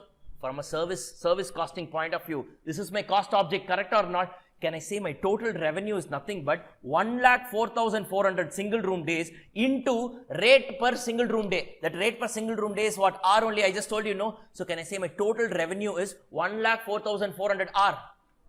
Correct or not? Guys, are you understanding? No. You want me to repeat once again? Yes. What you didn't understand? Tell me. Okay, fine. I am telling you. Okay, fine. Right. We have so many rooms, different types of rooms. We converted everything into what? Equivalent single room days. Correct? So totally, now you tell me, this hotel, let's say we're talking about Taj. This Taj has sold how many units? Units in Solvia. Will you call it as units? No. What will you call it as? Room days. Totally, how many room days sales has happened for them? 1,04,400, and for every single room day, it's equivalent single room day only, no? 1,04,400, and for every room day they are charging how much? R. They are charging R. So can I say my total sales, total takings is 1,04,400 into R, number of units into selling price, correct or not? Correct or not? For me the units is room days, equivalent single room days I put, converted everything, it's 1,04,400 into R, correct or not? Correct or not? So now can I equate this here? Can I equate this here and say that 1,04,400 R is equal to 26,41,000 plus 5 plus 20% is going to be 25%. 0.25 R. Correct or not? Correct or not? Sorry, 0.25 into, I'm really sorry, just one second, where is this eraser? Can I say this is nothing but, why is it not clicking? Okay, fine, can I say this is, okay, so this is nothing but, look, 26,41,000 plus 5% on total takings, that is 5% plus 20%, 25% on total takings. Can I say my total revenue is nothing but 26,41,000 plus 25% of total takings? What is my total takings? 1,04,400 R. Correct or not? Guys, correct or not? Puriyarda illaya? You want me to repeat anything? I'm ready to do it. Huh? Now you understood. Okay, is everyone understanding? What I'm trying to say is, see here, what is the total takings? So 5% of total takings plus 20% of total takings is what? 25% of total takings, and 25% is 0.25. Total takings is how much? 1,04,400 R. So now in this equation, can you do it? So this is nothing but 1,04,400 R is equal to 26,41,000 plus 0.25 into 1,04,400. How much is that? How much is that? How much is that? How much is that? Just do it, no? 26,000? 26,100 R. Okay, fine. Now you put it on the other side, 1,04,400 minus 26,100. How much is this? I think it's 78,300. 78,300 R is equal to 26,41,000, or R is equal to 26,41,000 divided by 78,300. How much is that? Rupees 33.73. And what is this? This is the single room tariff. Correct? If I multiply this with 2.5, I'll get the double room tariff. Into 5, I'll get the triple room tariff. Now, Guru, I saw your message. Yes, I will repeat how this 1,04,400 came. I think looks like one student has not understood this. Fine. For the benefit of all, let me just repeat it. Now, you tell me sales is equal to number of units sold multiplied by your selling price. Correct or not? Yes, Guru, you there? Fine. If possible, can you just keep your video turned on? Yes, fine. Okay, right. Now, sales is equal to number of units into selling price. Now, in a service sector, do I have something called as units? No. So what do I have? Here I have a composite cost object that is called as what? Room days. So total units or total room days that I'm able to sell or that I'm able to generate is how much? 1,04,000. So every unit is called as a room day. So totally I'm selling how many units? 1,04,400, and every unit is sold at what? I'm keeping it as R. That is the selling price. That is tariff. So can I say my total revenue is 1,04,400 R? Are you clear with this? Are you clear with this? You are understanding this, Guru, right now? Yes, yes. Okay, sir. Got it now. Okay. Thank you. Welcome. Yes. Okay, fine. Right? Getting it? Guys, you're getting it? Getting it? Fine. Now tell me, guys. Tell me, guys. Write down here. Rent to be charged. Rent to be charged. Sorry. Rent to be charged. Okay. Right. Fine. First single room. How much? Single room, how much? 0.7, 33 then, 33.73, correct. Next, double room. How much is it? 33.73 into 2.5. Why? They have only told no, 2.5 times tariff. How much is that? Perfect. It's going to be 84.33. Good. Next up. Triple room. How much is that? That's going to be 33.73 into 5. How much is that, guys? 168.65. So this is the ultimate answer that you need to give them. Are you clear with this? Guys, you're understanding? Yes, you guys have finished it. Yes, everyone has finished it. Yes, you are understanding it. Fine. Rohini, everyone, Kirtana, Madhu, Praveen, Anne Abraham, Vamsi, Krishna, Nikita, Guru. Yes, you guys are understanding? Yes, others also, Darshini, everyone. Yet you guys are understanding? Right. Okay. Okay. Very good. Very good. Very good. Fine. Done. So this hotel sector, one concept that we learned right now is what? The concept of equivalent service cost unit. So convert your double and triple rooms into equivalent single room. Are you clear with this? Are you clear with this? Now let's move to the next sum. Let's move to the next sum quickly and close it off. Let's move to the next sum quickly and close it off. Now this sum is about a hospital sector, and I want to tell you that this sum, I think, okay, so this came as a 10-mark question, the sum that we just did right now, and even this sum came as a 10-mark question, recent past, maybe 2-3 attempts before, 10-mark question, 10-mark question, right? Okay, fine. So shall we get started, guys? Let's get started quickly. Let's do this sum. Let's do this sum. Fine. Now this sum is about what? A hospital. A hospital. And in a hospital, what is the service cost? What is the service cost object? Bed days or patient days. Bed days or patient days. Fine. You can call it anyways. Bed days or patient days. Now look at this. ABC Hospital runs a critical care unit in a hired building. The CCU consists of 35 beds and 5 more beds can be added when required. Correct? So basically, just imagine yourself, there is a room that can have a capacity of accommodating 40 beds. But currently they are keeping only 35 beds and some space. Whenever there is a demand, whenever there is a demand, they will add this 5 beds. But beyond that 5 beds, they don't have the place. Clear with this? Yes? Now, rent per month, 75,000. Supervisors, 2 persons, 25,000 per month each. Nurses, 4 persons, 25,000 per month each. Ward boys, 4 persons, 5,000 per month each. Doctors are paid rupees 2,50,000 per month, and they are paid on the basis of number of patients attended and the time spent by them. Can you tell me this is a variable or a fixed cost? Variable or a fixed cost? Is it a variable or a fixed cost? Come on. Attempt. Who all say it's variable? Okay, who all say it's variable? Okay, Nikita, I got your answer. Others, who all say it's variable? Okay, who all say it's fixed? Who all say it's fixed? Only a few people rose, few people only raise their hands for variable. Others, I thought will mean only fixed. Oh, semi-variable, huh? Oh, you thought semi, okay, how many semi-variable? Oh, fine, I have people for that. I'm sorry, fine, semi-variable. Come on, Venkatesh. Oh, you also thought, okay, fine, okay, fine. Right. Up. Please. Semi-variable. Who else think? Who else think it's semi-variable? Okay, what made you think that it's semi-variable? What made you think that it's semi-variable? Now, 1 minute. Guys, 1 minute. Please come back here. Fine, I understood what you were saying. Now, look at this. They have said that they have paid the doctors how much? 2,50,000 per month. They didn't say that it's a salary. They said that they have computed based on the number of patients attended. It's a variable cost. They have computed and they have given you the total figure alone for you.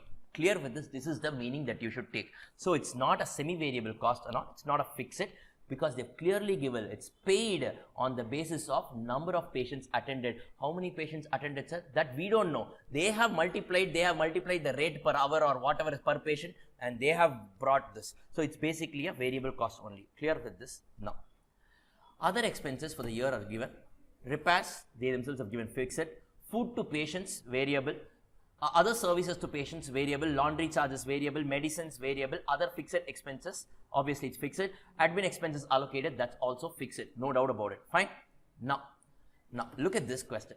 It is estimated that, read this carefully, this is where students make mistake. It is estimated that for 150 days in a year, 35 beds are occupied, and for 80 days, only 25 beds are occupied. Clear? Then, the hospital hired 750 beds at a charge of rupees 100 per bed per day to accommodate the flow of patients. They told no, 5 beds extra they can have at any given point of time. Yes, that they have borrowed, it seems. Fine, that's why bed hire charges they have given. However, this does not exceed more than 5 extra beds over and above the normal capacity of 35 beds on any single day. You are required to A. Calculate the profit per patient day if the hospital recovers an average of 2,000 rupees per day per patient. So in this sum, they have given you what? The sales. From that, you need to reduce the cost and arrive at the profit. Are you clear with this? Yes. Next, find out the break-even point for the hospital. Have you heard this break-even point? No, don't tell me. You're 2 months before exam. Don't tell me that. Break-even point. What is the formula for break-even point? Fixed cost divided by contribution per unit. This is a concept in marginal costing we'll be covering later.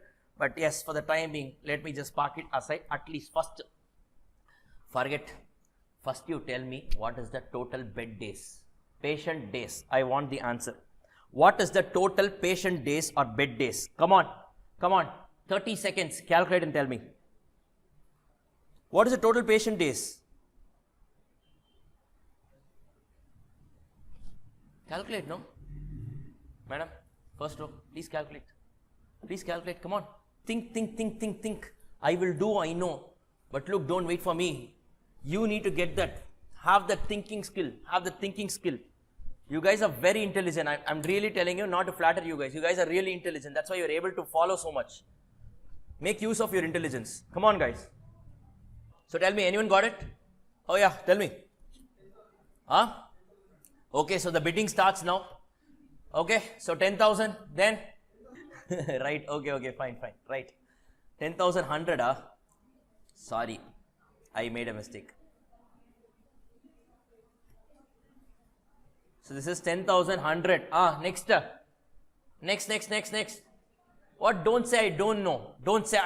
You know something. That you tell me, that's enough. I'm not asking you to give me the correct answer, no. I'm just telling you, give me an answer. Oh, changing, Okay, this 10,100 gone. 11,300. 10,400. Excellent. 10,400 doesn't mean you're right. But yes, 10,400, Tell me, no, whatever is the answer. 13800. Okay, guys. I'll tell you one hint. Out of these 5 items, one is correct. So first, let us omit. 10,400 is not correct. 11,300 is, one more thing, 11,800. Okay, 11,800. Immediately not correct. Okay, fine. No, it's not correct. Seriously not correct. 11,300 is not correct. 8,000 is also not incorrect. So that is only correct. Fine. So 8,000 is only the correct answer. I think Guru and Muralidhar, these two guys answered it. Fine. Very good. Online folks. Others. Wait. Chill out. I'll tell you. I gave your time. Now, let me just take my time to explain this. Guys, please wait. Now, what are they saying? 150 days, this 35 beds are occupied. Correct or not? 35 beds into 150 days. How much, guys? How much? 5,000. 5250. Excellent. Then, guys, please listen. Praveen, please listen. It's really disturbing. Fine. Now, next 25 beds, they said, are occupied on how many days? 80 days. How much is that? 2,000. Right. Apart from this, have they given any other information? Yes. What have they given? The hospital hired 750 beds. 750 beds can they hire? 750 beds. No, their capacity itself is 40 only. Can they hire 750 beds and keep inside their hospital? This is not 750 beds. You should understand it is 750 bed days. It is 750 bed days. Sir, how can you say that? Now you tell me, during this, when will they hire extra beds? When all the 35 beds are occupied? Correct or not? And in a day, how many beds can be occupied? 5 beds. You tell me, how many days they were running in full capacity? 150 days, correct? Now, 150 days. On each of these 150 days, they had some extra demand. 150 into 5 you do. On these full capacity days, they are hiring the beds. How much is it? And that is the calculation of this 750. They have not given it. It is not 750 beds. It is 750 bed days. Are you clear with this? And students time and again made mistake only in this area. Only in this area they made a mistake. Examiner's comments for our rescue. So that's what told me. That's how I know. You know, how will I know pan India, how many students perform this much and all. Yes, this is where many students made a mistake. So what I will add a direct of 750 here, and that gives me how much? 8,000 bed days. Are you clear with this? Is everyone clear with this right now? Is everyone clear with this right now? Guys, you want me to repeat it once again? What do you want me to repeat? Now, you tell me what have they given here. Okay, fine. Now, they have 35 beds with them. 5 more beds they can add whenever required. Correct or not? Correct or not? Now, you tell me, when will I go and hire some extra beds? When all the 35 beds are fully occupied. Correct or not? Now, you tell me, on these 80 days, only 25 beds were occupied. Meaning what? I myself have 10 beds with me. Why will I borrow from outside? Will I borrow from outside? No. If at all I borrow from outside, it should have been only on those 150 days. Because only on these 150 days, all my 35 beds are full. Correct? If one patient comes, I can't ask him to sleep on the floor, no.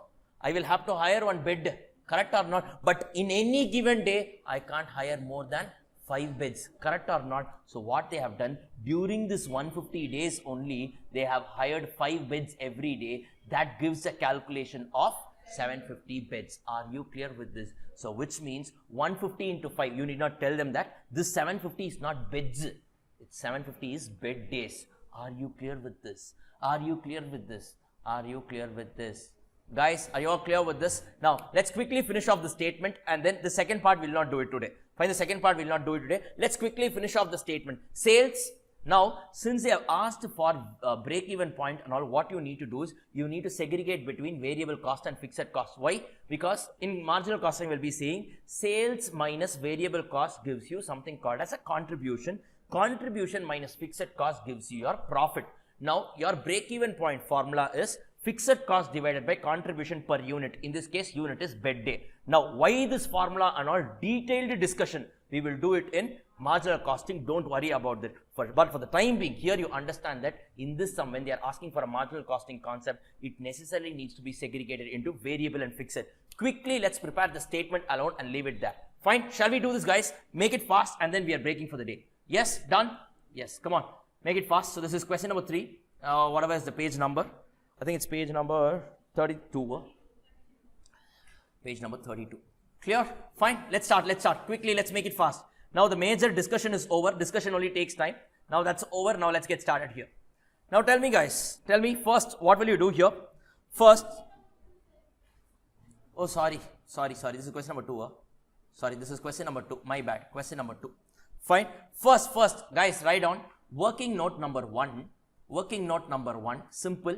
Calculation of patient days or bed days, patient days. Calculation of patient days.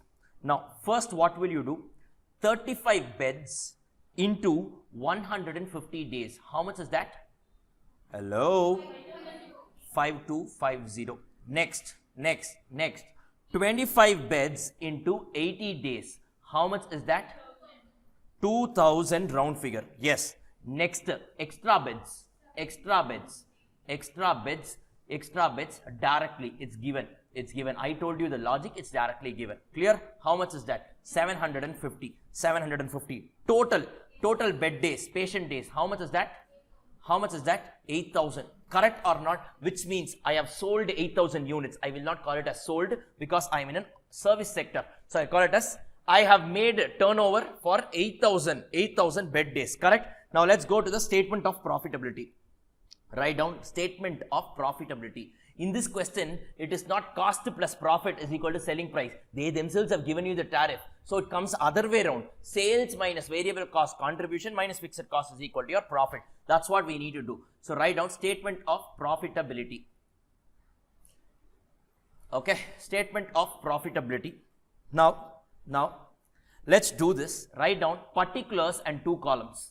Particulars and 2 columns, inner column, outer column, both rupees.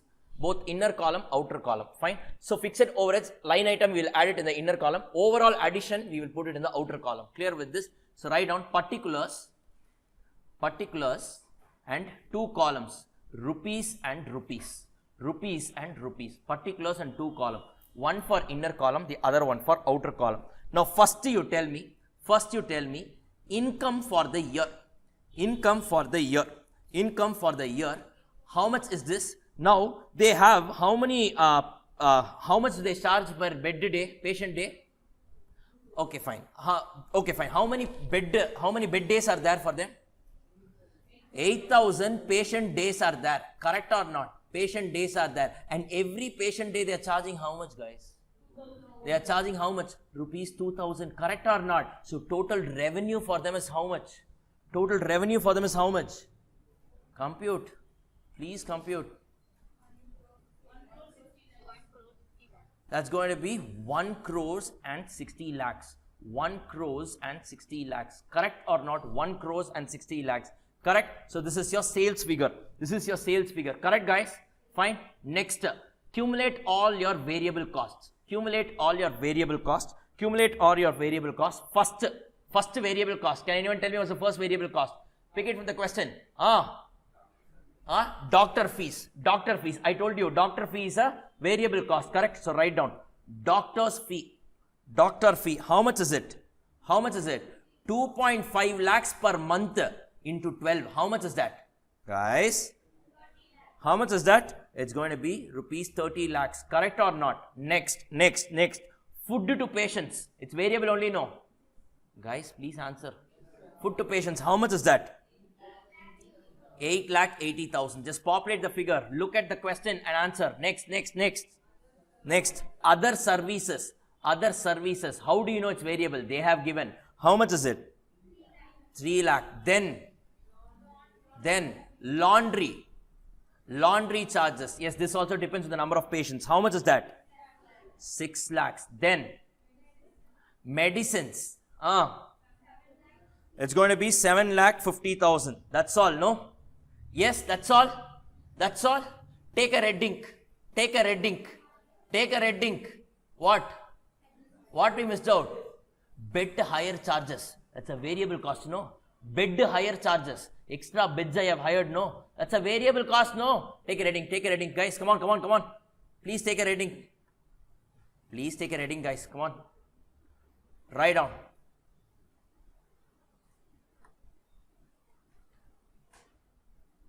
So write down bed hire charges. How much is it? 750 bed days into every bed day they are charging 100 rupees. How much is that? How much is that? 75,000. So am I done with all my variable costs? Yes, guys. Now variable costs are over. Fine. So now you total this. Fine. So now you total it. How much you get? That's going to be 56 lakhs 05,000. Correct? Fine. So now this is your total variable cost. So what's your contribution? There is a concept called contribution. Contribution is nothing but your sales minus variable cost. Can you just tell me 1 crore 60 lakhs minus 56 lakh 5,000? How much is that? 103,95,000. 103,95,000. From this, you will remove what? All your fixed costs. One by one. Just quickly tell me. We will finish off the next 2-3 minutes. Fine. So tell me, order the fixed costs. Rent. It's given rent. It's going to be how much? 75,000 per month into 12, no? It's going to be 9 lakhs. What happened? Correct? Yes, it's 75,000 into 12. How much is that? 9 lakh rupees. Guys, correct or not? Am I going fast? Is this understandable? You want me to slow down a bit? Fine, don't tell because you want to leave now. Seriously, is this space okay? Fine, tell me next. These are all some direct picking only, no? Then, yes, supervisor salary. Supervisor, how many persons? 2 persons. Per person, how much? 25,000. This is per month into 12. How much is that? 6 lakhs. 6 lakhs, no? What, Nikita? I heard a different answer. 6 lakhs. Yes. Next. Next, nurses. How many nurses are there? 4 nurses. Each of them are paid 20,000 a month, and there are 12 months in a year. How much is that? 9.6 lakhs. So 9,60,000. Next, yes, ward boys. Not soup boys. Yeah, did someone say that? Soup boys, right? Okay. Ward boys. 4 persons into what? 5,000 into 5,000, and each of them, I mean, this is per month, so it's into 12. How much is that? It's going to be 2,40,000. Perfect. Then. You have repairs also, no? Repairs are also fixed. Correct. Very good. Repairs are also fixed. How much is that? 81,000. Then you have some other fixed expenses. How much? This is going to be 10,80,000, right? So 10,80,000. Then you have some admin expenses allocated. Can it come here? Yes, it can come. No, we don't have a concept of product cost, period cost. No, stock only. All operating expenses can come. And operating expense include admin, selling and all. No, are you clear with this? Okay, I deliberately asked you this question. I know you will get confused. That's why. Admin expenses allocated. How much? 10 lakhs. So now tell me the total of fixed cost. 48 lakh 61,000. Correct? 48 lakh 61,000. So what's your profit? Profit is equal to contribution minus fixed cost. So 1 crore 3,95,000 minus 48 lakh 61,000. How much is that? 55 lakhs 34,000. Are you clear with this? That completes the first part of our question. Wherein they have asked us to calculate the profit. They've asked us to calculate the profit per patient day, no? Profit per patient day. So tell me, what is the total number of patient days? Patient days, how much is that? 8,000. So what is the profit per patient day? Profit per patient day. How much is that? Just divide the two. Rupees 691.75, and that's your profit per patient day. Are you clear with this? This completes the first part of the question. The next part will just take about 3-4 minutes. We'll do it tomorrow, no worries. And then we'll move to the question number 3. After that, this chapter, I'll give you an overview of the other service sectors, and then we are done with this. Yes? Clear with this, guys? So just look at this. Wait, one second. Yes, it's done. So now, look at this. We have completed cost sheet, overheads, ABC, standard costing, and almost service costing. Fine, we'll do one more sum tomorrow. Beautiful sum. We'll do one beautiful sum tomorrow. And after that, I will discuss a few areas in this. I think after that, in our lineup, we have marginal costing, I think. Yes? So yes, brace yourself. Marginal costing is such a beautiful chapter. It's such a beautiful chapter. It actually opens up your mind. No need to mug up even single formula. That A heads also you need not remember. Like that also nothing is there. Yes? Clear with this? Fine, guys. Yes, before I say thank you all so much and good night, can everyone tell me the formula for material usage variance? Tell and leave. Standard quantity minus actual quantity into standard price. Very good. Thank you, guys. Thank you all so much. See you all tomorrow at sharp 1 p.m. I will start the class at sharp 1 p.m. Thank you so much and good night. So now, in the previous sum that we did yesterday, what have they asked in the previous sum?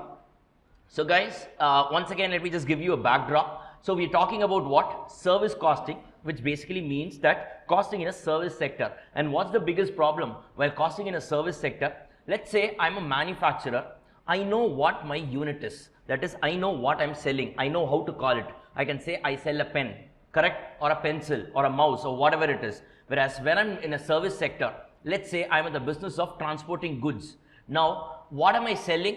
Now, I can't exactly come up with what exactly I'm selling, right? I don't sell lorries. I use that lorry to provide some service, correct or not? So that unit is actually composed of more than one cost object. And that's what we saw. In this case, it's going to be what? In this case, in a transportation of goods sector, it's going to be what? ton kilometer. Yes, in case of a passenger transportation, it's passenger kilometers. In case of a hotel accommodation, it's going to be what? Room days. Hospital, it's patient days, and so on. So now in this sum, question number 2, so what we did was yesterday this sum, this was about a hospital sector, wherein we saw that they had given a list of items of cost, and we had to segregate them between variable and fixed. And of course, there was one catch with respect to what? With respect to that rented beds. I told you this 750, though they have given that it's 750 beds, it's actually not 750 beds. What is it? It is 750 bed days. Correct or not? 750 bed days. The logical reason is what? So 150 days they were fully occupied, and only when they are fully occupied will they even approach another person to actually hire for beds. So 150 into 5, that is the calculation for 750 beds. So basically here the unit, the cost object, the ultimate cost object is what? Patient days or bed days. Correct or not? So now what we did, we have computed the entire question. In this entire question, we have computed what? We have computed the sales, that is the revenue. We have computed the revenue. Then we have also computed the variable cost. We have arrived at something called as contribution. What is that? Today, in today's discussion, that is marginal costing. That's the cream area. That's where we are going to see what is contribution and all that. Don't worry, I'll start from the basics. Fine. So minus contribution. Then you get your contribution. Sales minus variable cost, you get something called as contribution. From that, you reduce all your fixed cost, you get something called as profit. Correct? And they had asked you for what? They've asked you for what? Profit per patient day. So divide that profit by 8, divided by 8,000 patient days, you get something called as profit per patient day. Correct or not? Fine. Yes, are you all clear with this? Now the question has a part 2. What is that part 2? What is that part 2? They are asking you to find out the break-even point of the hospital. Now, what is a break-even point? How will you compute it? I told you the formula for calculating break-even point is fixed cost divided by contribution per unit. In this case, 1 unit is what? 1 patient day. So, can I say this is nothing but the total fixed cost divided by contribution per patient day? Correct or not? Guys, correct or not? Fine. Sir, why this formula we are using? We will see it right now. Today itself we will see in marginal costing chapter. Don't worry about that. But for the time being, you just understand that break-even point calculation is what? Fixed cost divided by contribution per unit. And unit in this particular hospital sector is what? Patient day. So first, for me to compute, for me to arrive at this break-even point, what do I need? I need to calculate the contribution per unit, no? I need to calculate the contribution per patient day. How will I do that? How will I do that? I have total contribution, no? Contribution divided by patient days, 8,000. I get the contribution per patient day. Fixed cost anyways is readily available. So fixed cost divided by contribution per patient day, you get the break-even point. Are you clear with this? Shall we do it quickly and close it off? Shall we do it quickly and close it off? So let's get started. Let's get started. Just it will take about 2-3 minutes. That's all, not beyond that. Fine. So write down. This is this must be what? Step number 2. Please write down step number 2. Step number 2, calculation of break-even point. Calculation of break-even point. What is break-even point and all, I am yet to tell you. I will tell that only in marginal costing. That is the chapter that will be starting in a few minutes from now. After we finish the next sum, we will start with only marginal costing. And today I have planned for marginal costing. So all the concepts in marginal costing we will cover. Every single concept we will cover. Certain important intricate concepts, that alone I will increase my explanation, and we will do sums also. Clear? This is something that I have got the feedback from the previous batch, and I have incorporated some extra sums in this chapter more specifically. Clear? So we will be discussing it in detail. Are you clear with this? So don't worry about how we got this break-even point. Not even a single formula should be mugged up. Everything is conceptual. Everything is conceptual. At least in standard costing, I told you to remember what? AH. Fine. But here you need not even remember as in mug up anything. There is nothing to be mugged up. Everything is conceptual. In fact, you do it in your everyday life without giving it a name called marginal costing. That's all. We all do it in our everyday life. So it's all decision making element. We will see. It will be super fun. Fine. Right now, first, for us to calculate the break-even point, what do we need first? We need the contribution per unit. We don't call it as unit in a service sector. What do we call it as? In this case, patient day. So write on first. Calculation of contribution per patient day. Contribution per patient day. contribution per patient day. Calculation of contribution per patient day. This is nothing but total contribution divided by total patient days. Correct or not? So first tell me what's the total contribution. Come on guys, look and tell me. Total contribution, how much is this? Pick the figure, it's there already here. 1 crore 3 lakh and 95,000, correct? So just pick it and write, that's all, it's very simple. Rupees 1 crore 3 lakh and 95,000, right guys? What is the total number of patient days? What is the total number of patient days? First working note itself, how much is that? 8,000, right? 8,000 patient days. So what is the contribution per patient day? What is the contribution per patient day? Yes, what is the contribution per patient day? So 1 crore 3 lakh 95,000 divided by 800. Pick your calculator, do the calculation. Don't wait for me. Yes, how much is that?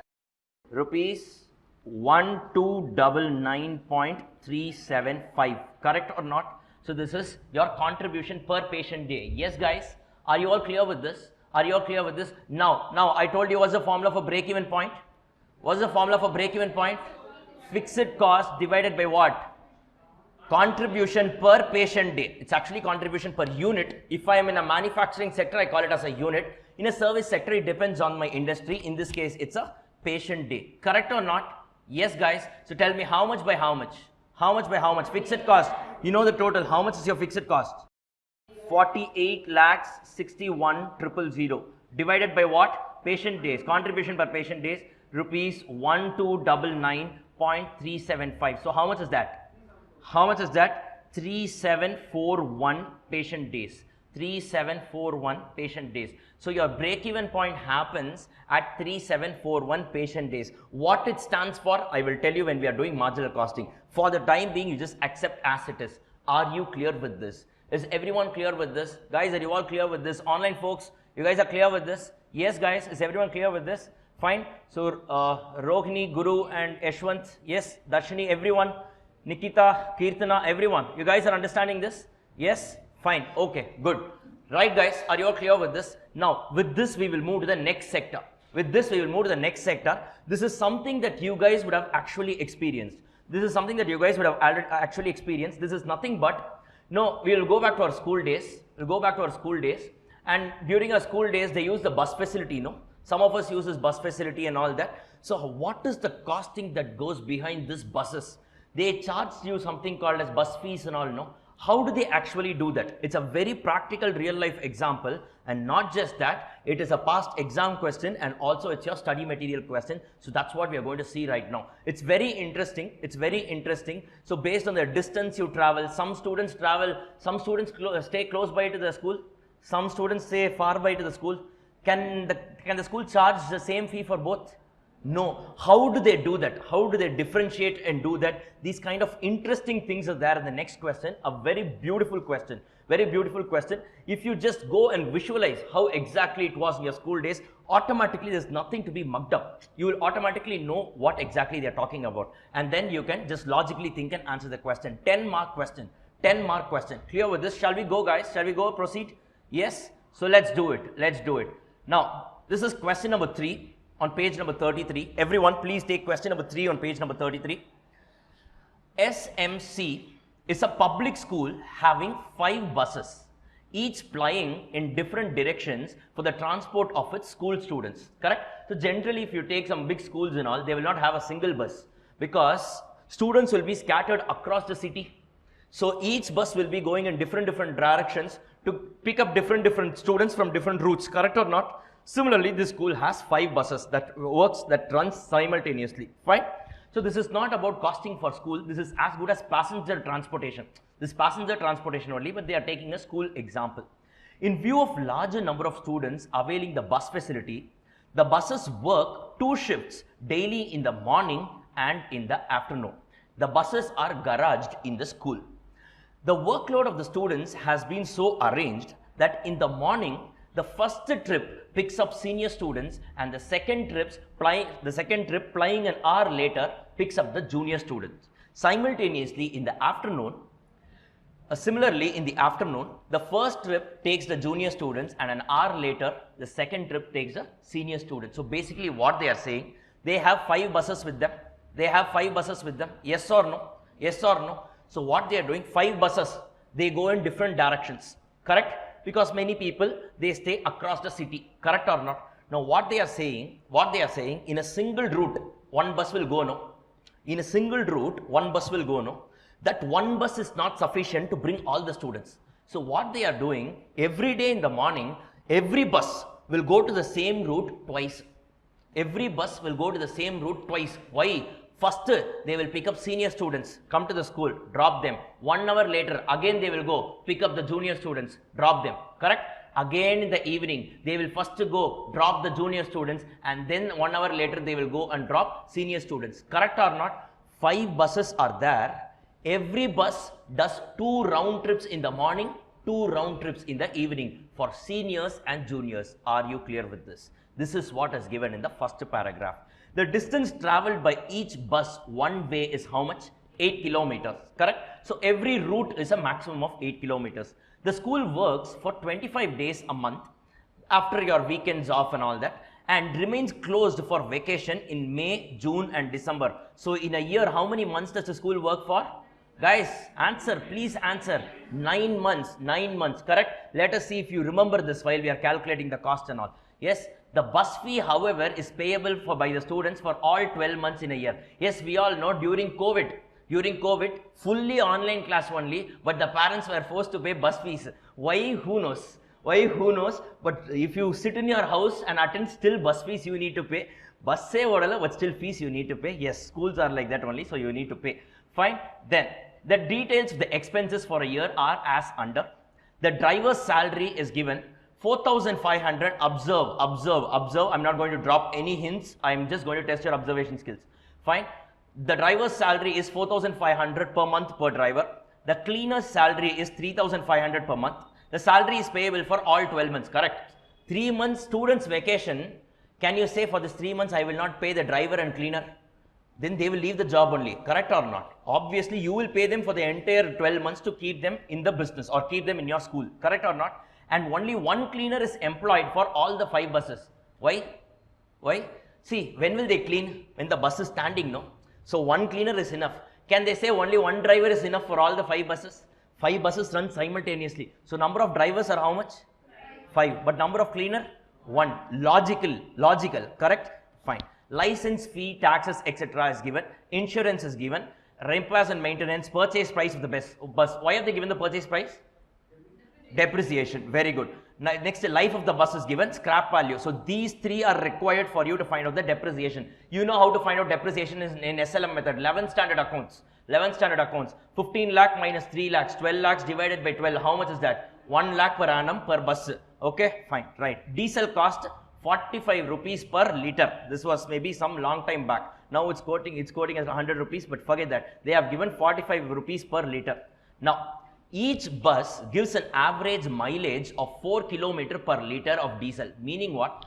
If I pay 45 rupees and pour 1 liter of diesel, the bus will run for 4 kilometers. Correct? So for total distance, how much will it be? 45 divided by 4 into total distance, whatever that we have to calculate. That will be my total diesel cost. Makes sense?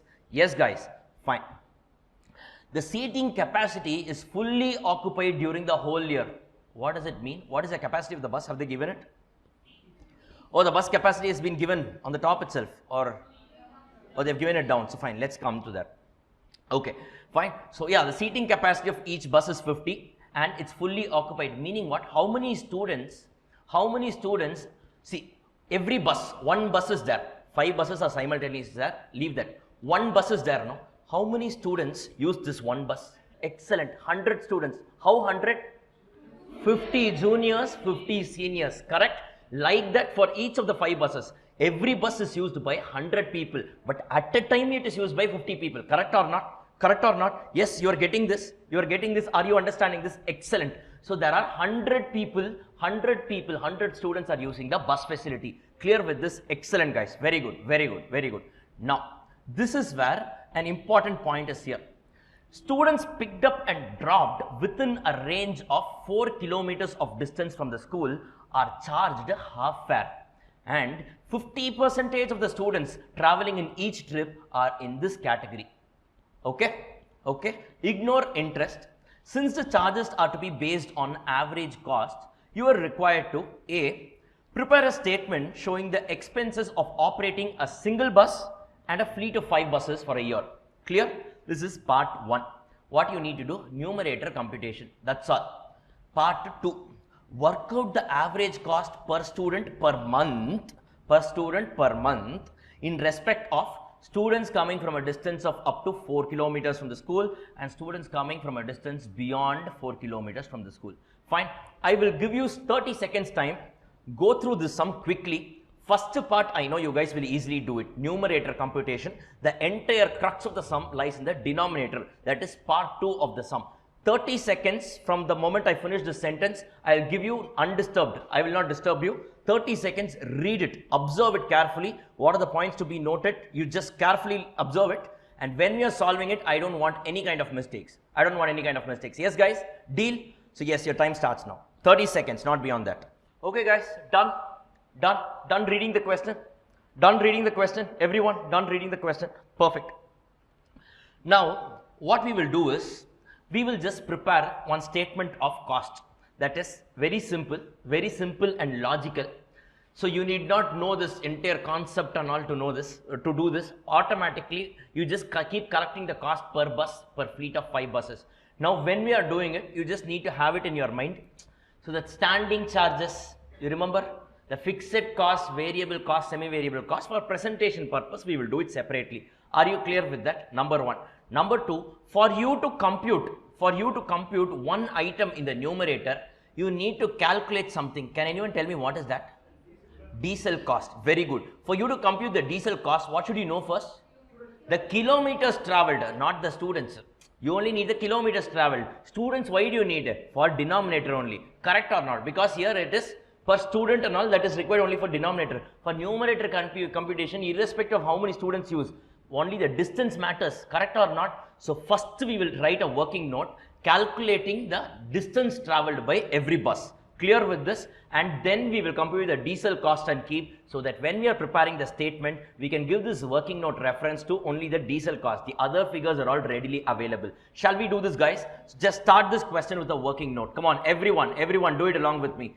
And tell me what question is 3, right? And what's the page number? 33. Okay, 33, and it's service costing, right? Service costing.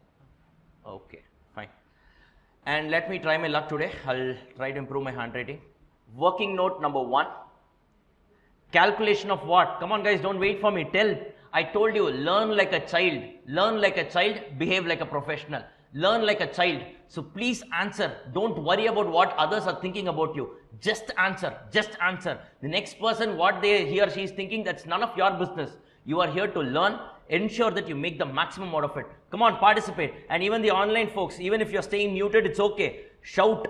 Just tell the answer. People around you might think you are stupid. It's okay. It's okay. At the end of the day, you are learning. That's what is important. Come on, everyone, tell me, what's the first working note? Calculation of what? Calculation of what? Diesel cost, right? So calculation of diesel cost. Calculation of diesel cost. Calculation of diesel cost. Yes. So first, for you to compute the diesel cost, what is the thing that you require? First, distance traveled. Distance traveled in a year. I'm talking about per bus. If you compute that per bus, automatically when they're asking for the cost, you can put into 5 and apply it. Find distance traveled in a year. Can anyone tell me, let's begin the auction. What's the distance, total distance traveled by every bus in a year? Every distance, I'm talking about the kilometers traveled by every bus in a year. Rohini says it's 72,000. Kavya also says 72,000. 14,400. Next, any other answer? Pick your calculators. That simple piece of machine will do wonders. Do it, use your calculation. Yes, any other answer? 72, 14,400. Who else says 72,000? No one here. Online folks, I think a couple of people answered 72, 14,400. Who else says 14,400? Guys, raise your hands. Okay, fine. Right? So we have some CA foundation students who are sitting in the class. Looks like they are interested in costing now itself. So they are sitting here. They are also participating. One student has said 14,400 also. Answer. Fine. Okay, right. I appreciate your involvement. Very good. But anyways, coming back here. Guru says 72,000. Vamsi says 14,400. Okay, so the deal breaker, so it's basically between 72 and 14,400. I'm talking about single bus. One bus total distance, how much? Oh, 14,400. Oh, okay. Oh, if you put 14,400 into 5, it comes to 72,000. Okay, okay, fine. I'm talking about a single bus. Single bus. How much is that? Now Rohini. 14,400 Kavya per bus. I'm talking about per bus. 14,400. Excellent, guys. Everyone, 14,400. Excellent, excellent. 1440. I think you have missed one zero, Darshini. Yes, it's 14,400. Praveen, yes, very good, very good, very good. Everyone, it's 14,400. Now tell me, how did you compute this? How did you compute this? Come on, guys, tell me, how did you compute this? Now, every one-way trip is how much? How many kilometers? 8 kilometers. Like that, I need to go and come down. Correct? Like that, in the morning itself, I do it 2 times. Like that, in a day, I do it twice. Correct or not? This is the distance I travel in a day, no? That is one way 8 kilometer. Up and down I need to come. That is into 2. Then this into 2 is for what? Junior, senior. This into 2 is for what? Pick up and drop. Correct or not? Correct or not? This is the distance traveled per day. Correct, guys? Correct, guys? Now, like that, how many days are there in a month? 25 days. And how many months in a year? 9 months, not 12 months. The bus is not running for 12 months. And now what is the calculation? Guys, come on. It's how much? 14,400. Excellent. Everyone got this answer correctly. Very good. Almost everyone. So the 72,000, I think you guys took it for 5 buses. I'm talking only about 1 bus. Because when we are having the 5 buses column, we'll just simply multiply it into 5. So it's very simple. Very good, guys. Very good. Everyone note it down. Quickly note it down. Parallelly. I hope you guys have written this down, right? Now, tell me what is the cost of diesel? Cost of diesel. Cost of diesel. Tell me the cost of diesel. What is the cost of diesel? 1,62,000. How did you get? How did you get? They have told you it costs you rupees 45 rupees for how many kilometers? 4 kilometers. But you want to run. Yes, so this brings you how much? How much? How much? Yes, 45 by 4 into 1400. Very good. How much is that? Guys, how much is that? 1,62,000. Are you clear with this? Are you clear with this? Is everyone clear with this? Guys, are you all understanding? This is the mileage computation, no? You guys, you use 2-wheelers? Yes? You guys compute your mileage, no? Just to know how it comes and all. Correct or not? Yes, we all know that simple mileage calculation. This is something that we all do every day. Fine. Are you clear with this? Everyone clear with this, guys? Fine. Now, shall we go to the statement of cost? Shall we go to the statement of cost? Write down. Write down. Please write down. Statement of expenses of operating 1 bus / 5 buses, because they have asked you to prepare that statement for 1 bus and 5 buses. Correct or not? Correct or not? So 5 buses for a year. For a year. Now let me see how many of you get it right. Let me see how many of you get it right. Anyways, I will walk you through every step. I mean every single line item, but I will not tell the answer. I will pick it only from you. If I tell the answer, then what is the point in you learning? Yes, yes, clear, fine. So just drop a template. I will give you this template, guys. Please note it down. This is how it's done in the study material also. Let's do it. Particulars.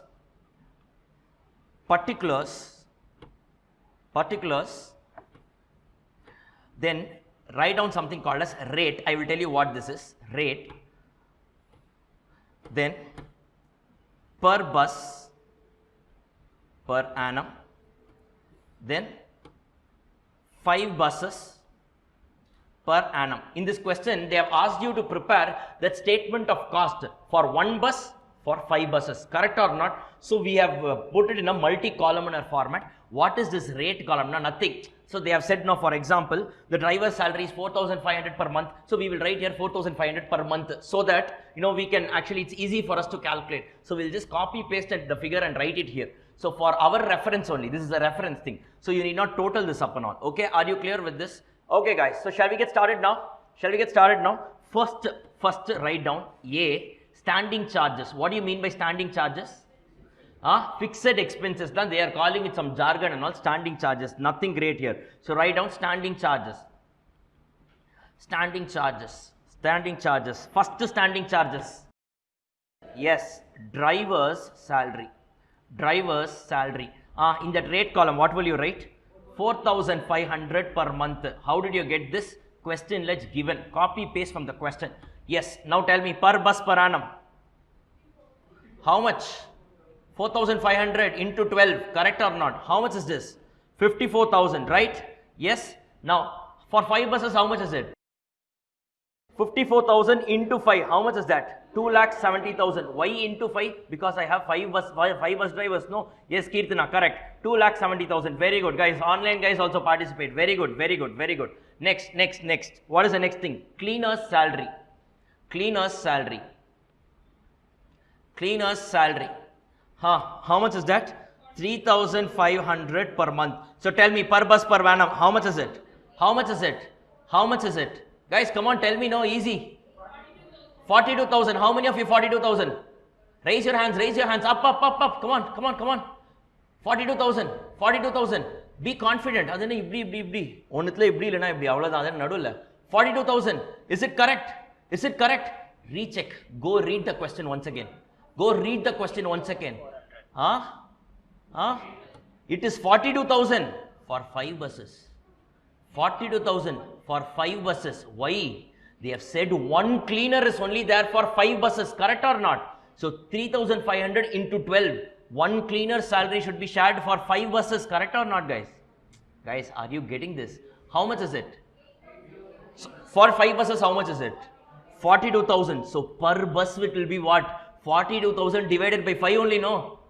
Are you getting it? Is anyone not understanding this? Please let me know. I'll repeat once again. You want me to repeat this? Fine, I'll tell you. Look, there is only one cleaner for 5 buses put together. So for that cleaner, how much cost you pay? 3,500 into 12, 42,000. But this 42,000 is a cost you incur for 1 bus or 5 buses? 5 buses. That's why I'm putting it in 5 buses column. For 1 bus, how much is it? 42,000 divided by 5. Correct or not? This is where again students make a mistake. Take a red ink. Take a red ink and write. If you have made this mistake, take a red ink and write. Tomorrow, one day before the exam, you will know, one look at the question, you will know, yes, I have made a mistake here, so I should watch out for this. Come on, tell me, how much is this? How much is this? So this is going to be how much? 8,400, no? 8,400, correct? 8,400. Is everyone clear with this? Is everyone getting this, guys? Yes, this is time and again a place where students make a mistake. Watch out for this. Silly mistake, please watch out for this. Next. You have license fee, You have some license fee, etc. and all is directly given. How much is that? 8,600 per annum means per bus only, per bus per annum. So into 12, how much is it per bus? Oh, it's already given per annum only. Yes, it's 8,600 directly you put. So for 5 buses, how much will it be? 8,600 into 12, it's going to be 43, 43,000. Yes, next one. Insurance, Insurance, how much is that? They have given it as 10,000 per annum directly. So write it down here. 10,000 for a single bus. For 5 buses, it's going to be 50,000. Are you clear with this, guys? Are you all clear with this? Is everyone clear with this? Next. That's all our standing charges. Depreciation. Yes, depreciation. How many of you forgot this? In case you forgot it, put it in a red ink. Please put it in a red ink. Exam, no one will come to your rescue. You should be all alone. Fine, be self-reliant. So tell me, how will you compute depreciation? Guys, 15 lakhs minus 3 lakhs, scrap value, salvage value, divided by useful life of the year, useful life of the asset, 12 years, basic accounts. How much is that? 1 lakh, no? Yes, 1 lakh. How do you get 12 lakhs? 12 lakhs is the numerator. Fine, numerator. Oh, that way also we can say. Yes, nice summarification. Okay, fine. So depreciation is 1 lakh per annum. 1 lakh per annum. So it's going to be 1 lakh per bus and 5 lakh for 5 buses. Correct, guys? Yes. Next. That's all. Always for safety purpose, leave a line gap before you move to the next one. Write down B. B is what? Maintenance charges. Write down maintenance charges, or you can also put running charges. Maintenance charges. First you will write maintenance charges. There is only one maintenance charges, no? What is that? Repairs and maintenance. How much is that? Directly given, 35,000 per annum. 35,000 per annum. Why are we showing this separately? It's just for presentation purpose. That's all. Fine. No great reason for that. It's a semi-variable cost, and hence we are putting it this way. So 35,000 into 5. How much is that for 5 buses? 175,000. Guys, yes, use that calculator. Make it fast. Yes, next. Write down C. C is your running charges. This is nothing but your variable cost. Running charges, nothing but your variable cost. Yes, so tell me, first running charges. What is that? I think only one running charge. Diesel costs. Diesel cost. Within bracket, working note number 1. We've already done it, no? Guys, we've done it, no? At least I have done it. You have done it, huh? Yes. Then what? What are you waiting for? Just fill the figure. How much is this? Yes, 1,62,000. You need not fill this rate column and all. 1,62,000, and for 5 buses it's going to be 8,10,000. Correct? 8,10,000. Right? So tell me, what's the total cost? Add A plus B plus C. So total operating cost. Total operating cost. It's going to be A plus B plus C. How much is that? Very good. 3,78,000. And how about 5 buses? 18,90,000. Yes. And one more thing. In this part they have asked what? In this part what have they asked? They have only asked what? The first part they have said, calculate the cost, operating cost of every bus. 1 bus per annum, 5 buses per annum. The next part they are talking something monthly and all. Correct or not? So for the next part purpose, here itself we will just have one thing.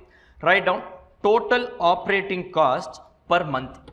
Total operating cost per month. This figure we will be using it for the part 2. Okay, are you clear with this? So just divide it by 12. How much is that? Just divide it by 12. How much is that, guys?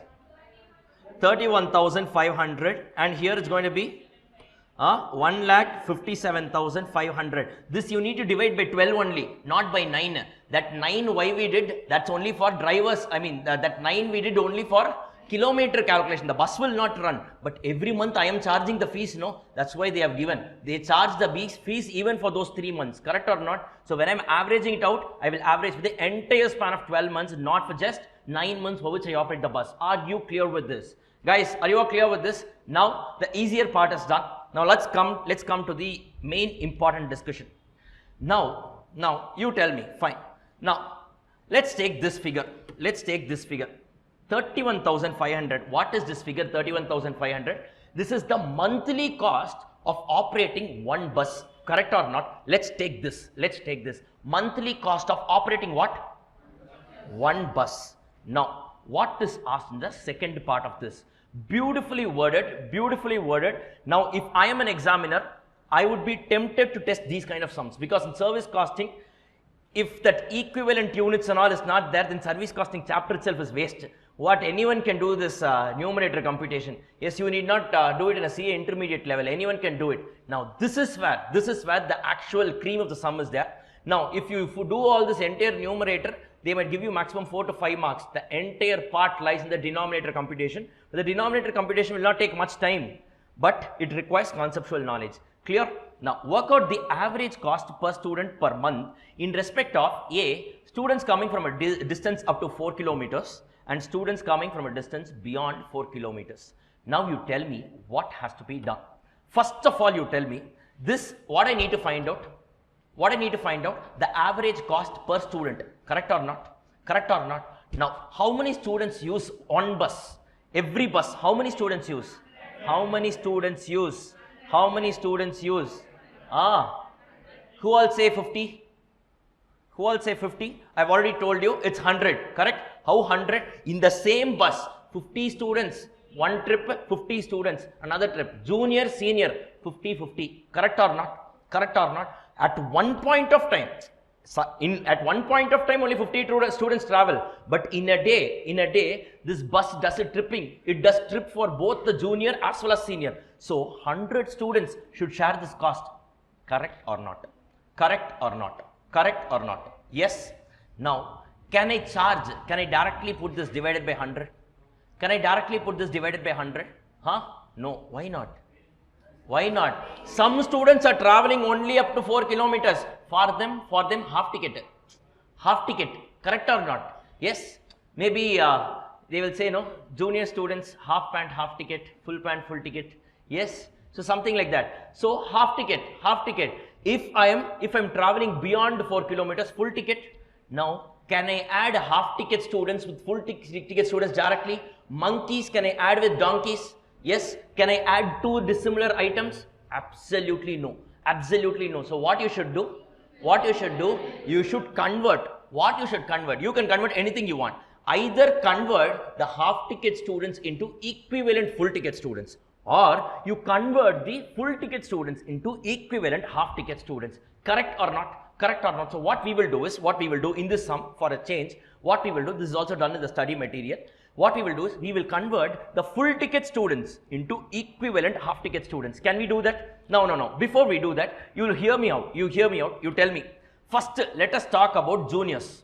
Let's talk about juniors. How many juniors travel in this bus?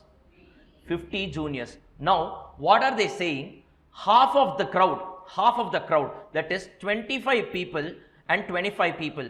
25 people are half ticket, correct?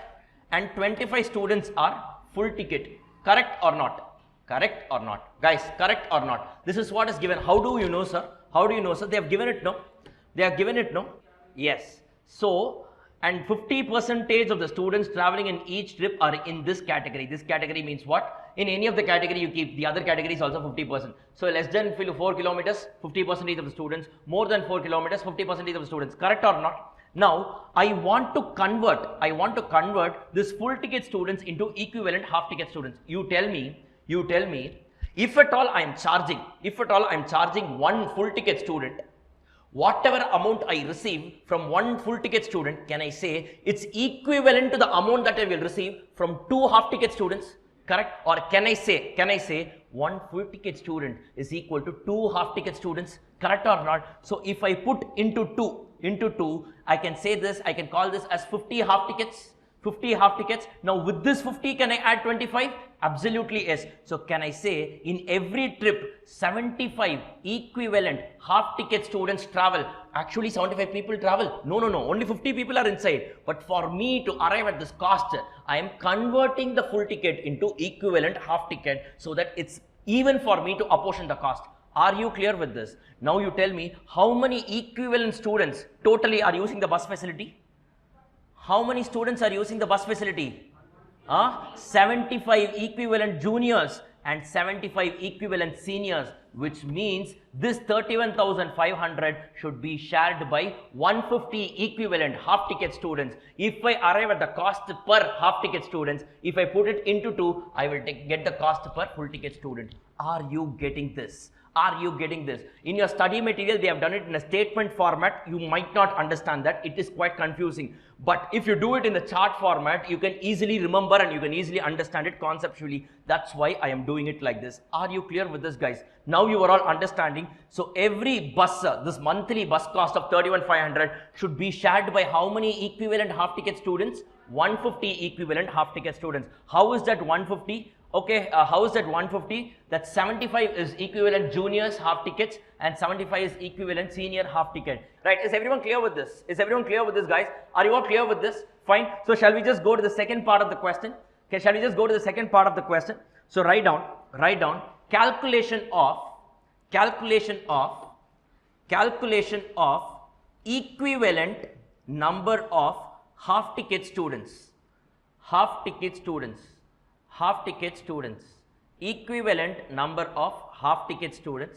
equivalent number of half ticket students,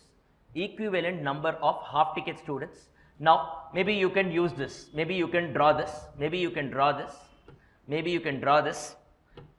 You write down juniors 50, branch it into two, 25 half ticket, 25 full ticket, and this you can multiply into 2 and you arrive at 50. The seniors, the full ticket students are converted into 50 equivalent half ticket. If you add this two, you can put a flower bracket here and call this as 75 equivalent half ticket. Sir, can I do it exactly like this in the exam? Yes, you can do it, no problem. This is in fact a better way of presentation. No one is stopping you for that. Okay, so you can put a flower bracket and do it like this, and finally after this you can write down, anyways this is visible. So total equivalent half ticket students using a bus. It's going to be 75 plus 75. How you got 75 plus 75? This is junior and this is senior. So this is going to be 150 equivalent half ticket students. 150 equivalent half ticket students. We are not done yet. So this is the denominator. So numerator by denominator we need to do and show it to them. Do it fast, do it fast. This is understandable, guys. This is understandable. In your study material, they have done it in a different way. 1 minus 2, they have done it in a different way. If you are able to understand that, you do it. But I would suggest, this is very simple and straightforward to understand. So I would suggest any day, if you can do it like this, then the examiner will also get impressed because you are clearly knowing the concept and you are segregating and showing it to him. So don't worry about that. Don't worry about that. Now in accounts and all, you have some schedule 3, your balance sheet. That is a format that you can't change. But there is no such format in our subject. In our subject, you know, costing is meant for internal purposes. So there is no format prescribed by the law and all. So you need not have to worry about that. I will not say this, if you're doing accounts, you can change the format whichever way you want. No, current asset, current liabilities. That's how, current asset, non-current asset. That's how it has to come. But there is nothing of that sort in our subject. So that is the reason you are free to do it. In fact, even in accounts, working notes, you can do it in whichever way you want, no? Whichever way, decent presentation, you can do it. So here also, it's only a working note, so you can definitely do it. No problem here. Are you clear with this? Is it done, guys? Is it done, guys? So finally come down and write down. Finally come down and write cost per month. Cost per month. How much is that? 31,500. Please write down 31,500. 31,500. 31,500. Correct? You got this? Next, write down total equivalent half ticket students. Total equivalent half ticket students. How much? How many students? 150. So now you tell me, what is the cost per half ticket student? Half ticket student. How much is that? How much is that? So 31,500 divided by 150, it's going to be how much? 210 rupees. Now, is the answer over? Is the answer over? No. Now write down cost per full ticket student. How much is this? Full ticket student. How much is this? Simple. 210 into 2, no? 210 into 2, no? Into 5, Into 5 is 5 buses, no? See, 2 half ticket students make 1 full ticket student, no? So you have found out the fare for half ticket student. How much is it for full ticket student? It's going to be 420. Yes, is correct. Okay, fine. 420. Correct or not? Guys, are you understanding this? Yes, you're understanding, Hudi. Yes, you're understanding. What's your name? I forgot. Vishal. Yes. Okay, fine. Right, you getting it? Yes. Anything you want me to repeat? Guys, anything you want me to repeat? Online folks, you guys are understanding? Yes. I'm happy that Rohini and Yashwant are always keeping their videos turned on. Thank you so much. Fine. Others, if possible, please do it. Fine. Thank you, guys. Thank you. Fine. Are you guys understanding? Yes, you have a doubt. Tell me. The last one, you want me to explain what? So I'm telling you. So till this you understood, huh? This is the cost per half ticket student. So if I charge 210 rupees from half ticket student, half ticket is 210 rupees. That's all. Then what? That's why here we multiplied into 2, no? That 2 is only coming here. We converted everything into half ticket. Now, once we found the half ticket fare, full ticket fare is into 2, that's all, no? This is exactly what we did in the hotel sum also, no? We found the single room rent, multiply with 2.5, you get the double room rent, multiply with 5, you get the triple room rent. That's what we are doing here. Half ticket into 2, you get full ticket. Yes, what's your doubt? You can convert half ticket to full ticket. In that case, what will happen? First, you will get what? The cost per full ticket student is 420 you will get. Now, cost per half ticket student is 420 into 0.5, you get 210. Yes, you can do that also. Absolutely no problem. Yes, are you clear with this? One sum we did like that, another sum I want to do it this way. As simple as that. Clear with this, guys? Clear with this? And that's about this chapter. That's about this chapter. In fact, there are other industries. This hotel industries we have done. The cost unit is actually room days. Hospital, you guys know it is bed days. Now, hospital, there are different categories of beds or rooms. You know that, no? ICU, CCU, now casual ward, normal ward and all. Based on that, they will charge. In case there are multiple rooms, then what you need to do, concept of equivalent units has to be done. Next, power industry. Power industry, the cost unit is kilowatt hour. Correct or not? Yes. Then in software industry, it's very simple. There is no composite cost object and all. You need to calculate only the cost of a single project. Are you clear with this? Are you clear with this? Then in a toll plaza, you know, toll plaza.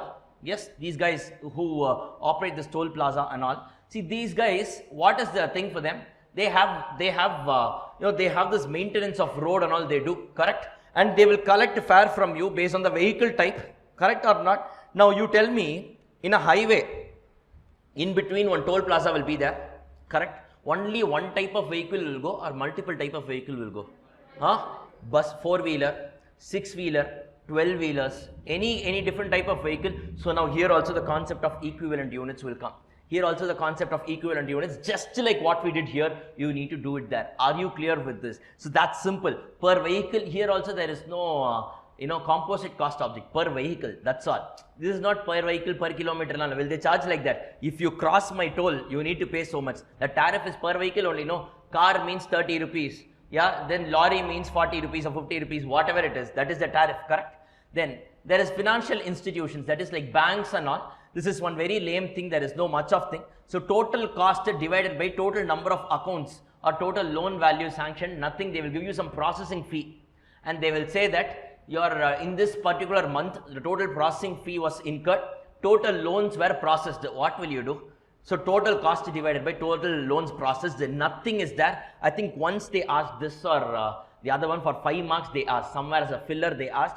Nothing great, very, very simple. That's why I'm not doing those kind of sums. I'm just telling you that there are also other sectors. Are you clear with this? Are you clear with this? The predominant portion comes only in your passenger transportation, goods transportation, hotel and hospital. This is where the predominant questions, the main questions come, and that's something that we have already covered. Are you clear with this, guys? Yes, you have a doubt? Does anyone have a doubt? You have a doubt? Huh? No? Yes, guys, clear with this? Clear with this? And before we move to the next chapter, one thing I wanted to tell you yesterday itself I want to tell you one thing. Now, you tell me, let's go to material mix variance. Material mix variance. Yeah, what was the formula I told you? Revise the actual quantity minus actual quantity into standard price. Correct or not? Correct. Fine. Now, why did we call revised actual quantity? What is revised actual quantity? I will take the actual quantity and what is the revision I do? I apply the standard mix. Correct or not? So actually what I'm doing, I'm taking the actual quantity and I'm applying the standard mix. So revised actual quantity is only the correct name, no? Correct or not? Revised actual quantity is only the correct name, no? Yes, yes. Deliberately I told you, we revised the actual quantity only. But in our study material, I don't know for what reason, they use the word revise standard quantity. They use the word revise standard quantity. Now, don't think it is something else. The exact same computation, name alone they are calling it differently. You tell me, is standard quantity changed? No, you are applying the mix only on the actual quantity, no. But for some reason, institute material, it's used as revised standard quantity. So in exam, whenever RAQ comes, you don't use RAQ, that's for our classroom discussion. Replace that with revised standard quantity. Similarly for gang variance also, it's revised standard hours. Are you clear with this? So wherever RAQ comes, put it as revised standard quantity. Wherever R revised actual hours come, replace it with revised standard hours. Please note it down. Please note it down. Please note it down. It's very important. It's very important. So in exam, they give marks generally if you write RAH also. Some authors do that. So generally they give marks, but why to take the chance? Let's go as per the study material. This is called as revised standard hours. So if you see in your study material and all, in missing figure sums, wherever you see, they would have never used the word revised actual hours or revised actual quantity. They would have only used the word revised standard hours or revised standard quality. Are you clear with it? But logically speaking, it's only the actual hours that are getting revised. So logically we are right. But anyways, some people call it as revised standard hours or revised standard quantity. Some people call it as revised actual hours or revised actual quantity. Fine. So are you clear with this? So there is no change in the computation. I'm just saying the name alone is different. Are you clear? I'm not telling anything new. Whatever we have done, only I'm just telling you that it's given a different name by the institute. Are you clear with this? So with this, we have actually completed what? We have actually completed the first 5 chapters are done. Yes. So the first 5 chapters are done now. The first 5 chapters are done. So I told you this carries 10 marks. These two put together carries 15 marks at least. This carries 10 marks and this again carries 10 marks. So tell me how much is done? How much is done? 45 marks is done just in a span of 3 days. Today 1 hour we have taken, that's all. 3 days plus 1 hour of one day, of day 4, we have covered the defense. We have covered the defense. Now we will get into the attack mode. So are you clear with this? Now just strategize and do it. Guys, it's very simple to clear. It's very simple to clear. It's very, very simple. So what you need to do is prioritize and do whatever I've taught you. Just go home, practice. If you have doubts, please ask me. That's all. You're done. You're done. It's very simple. The preparation is simple. People will just keep on telling you, bluffing around that it's difficult, and all that. If you take the efforts in understanding the concept, things are going to be as simple as this. Clear with this, guys? Clear with this? Fine. So shall we go to the next chapter? Yes, you have a doubt. You are asking, in a hotel sector, we did for accommodation. What accommodation? Okay, short-term accommodation. But how about restaurants? That's what you are asking. Restaurants, there is nothing great, no? So in study material, it's not there. But in real life, I am telling you, what is the big deal in restaurants? Let's say you go to a restaurant and order a plate of pav bhaji. Okay, order a plate of pav bhaji. Cost of pav, yes, butter, whatever they use, yes, maybe if they are using a disposable plate, the cost of plate will be added, variable cost. If they are using a steel plate, depreciation and depreciated cost will be added, correct or not? Yes, then maybe for the bhaji, whatever they use, all those ingredients they will add, cook's wages they will add, and all this, if you are in a restaurant, all this interior decoration, all these are capital expenses. For the depreciation they will charge you and give it to you. So more, it's more material driven. So it's not completely labor driven. So that is the reason it's not much. So actually in a service sector, I mean in a restaurant, they provide you some goods along with the service. So it's basically, that's why even in GST you call it as a composite supply. Correct or not? Even in the GST you call it as a composite supply. And in fact, if you see, I think in the schedule 2 and all, it's classified as a service and not as goods. But anyways, ideally, if you see from the costing viewpoint, there are a lot of goods only involved in it. So it's easy to cost for you. Clear with this? Yes. So there is nothing great about it. Clear, guys? Fine. And it's not there in your study material, but nevertheless, since you asked me, I told you. Okay. Clear with this? Fine. Done. So now let's move to marginal costing. Shall we, guys? A very, very important chapter. A very, very important chapter. This chapter again can come for up to 15 marks. That is 5 marks regularly it comes in your question number 1. Apart from that, 10 marks it comes between question number 2 to 5. So across the entire paper, about 15 marks this chapter comes, and it has so many concepts inside it. It's very easy if you understand. It's very easy if you understand, else you will think that there are a lot of formulas. I'm telling you, there is not even a single formula to be mugged up. There is not even a single formula to be mugged up. If you mug up a formula in a chapter like marginal costing, it's a crime, not even a sin. It's a crime. It's a crime if you mug up a formula in marginal costing, because it's such a logical and a beautiful chapter that if you just know what it is, you can just play around with it. You can just play around with it, as simple as that. Clear with this, guys? Now, before we get into marginal costing, so let's have this daily dose of motivation, just 5 minutes, and let me just close it off. Now, this a very inspiring story that has always stayed with me. Wherever I go, I always share this story. This story is about Ratan Tata. I think all of us would be knowing this guy, the great man, Ratan Tata. So who is he? Who is he? Yes? So he is an entrepreneur, obviously. So we all know him for the Tata Group. He's a guy who is actually the kingmaker. He's not the king. He's the kingmaker of Tata Group. He's not the chairman. He stepped down. So currently the chairman is someone else, but he was the one who appointed the chairman. So he's a kingmaker. Okay. So now what happened was, you know how this Tata Group is structured? So they have a company at the top called as Tata Sons. And what is this company? What business are they into? It's called as an investment company. They are in the business of investing in many companies, and that's how today in Tata you have so many companies like Tata Motors, Tata Consultancy Services, Tata Elixir. You have so many companies in Tata Group, correct or not? You have Tata Power, yes, you have Tata Finance, whatever it is, you name it in this sector, Tata is there, correct or not? Correct or not? Yes. In fact, this Tata Consultancy Services, this company, it started as an IT department of a main company, one small department they are having. That's how it started, and today it's on a different level altogether. It's one of the billion-dollar companies, India's billion-dollar companies across the globe. Fine. Anyways, coming back, this is not about TCS. So what happened? Tata is called a conglomerate, meaning what? They are into multiple businesses. They are into multiple businesses. So they were venturing out many businesses, and that was when they stumbled upon this automobile sector. So Ratan Tata was, somehow he was interested to get into this automobile sector, and he said, let's start a company called as Tata Motors. So that's how they started this Tata Motors. They were already into many other businesses. One of their businesses now they newly started was this automobile sector, which is your Tata Motors. Now what happened? They started this Tata Motors. Now a few years down the lane, somehow Ratan Tata felt that he is not able to handle this Tata Motors. Somehow it's not going very well. So what he did, so let me just sell off this company. Let me concentrate more on the other companies because I already have a lot of other companies to do. So let me just focus on other companies. Let us just sell it off. Now, when you're selling off a company that you've built, obviously you will actually sell it to the best person, no? Only for you to get the best price. You're selling off your company, correct? Amalgamation and all, takeover and all. That purchase consideration should be good, no, for you. So what he did, so he flew to the US, the United States, and he met one guy called Henry Ford. Right? This guy, you know what, who Henry Ford is?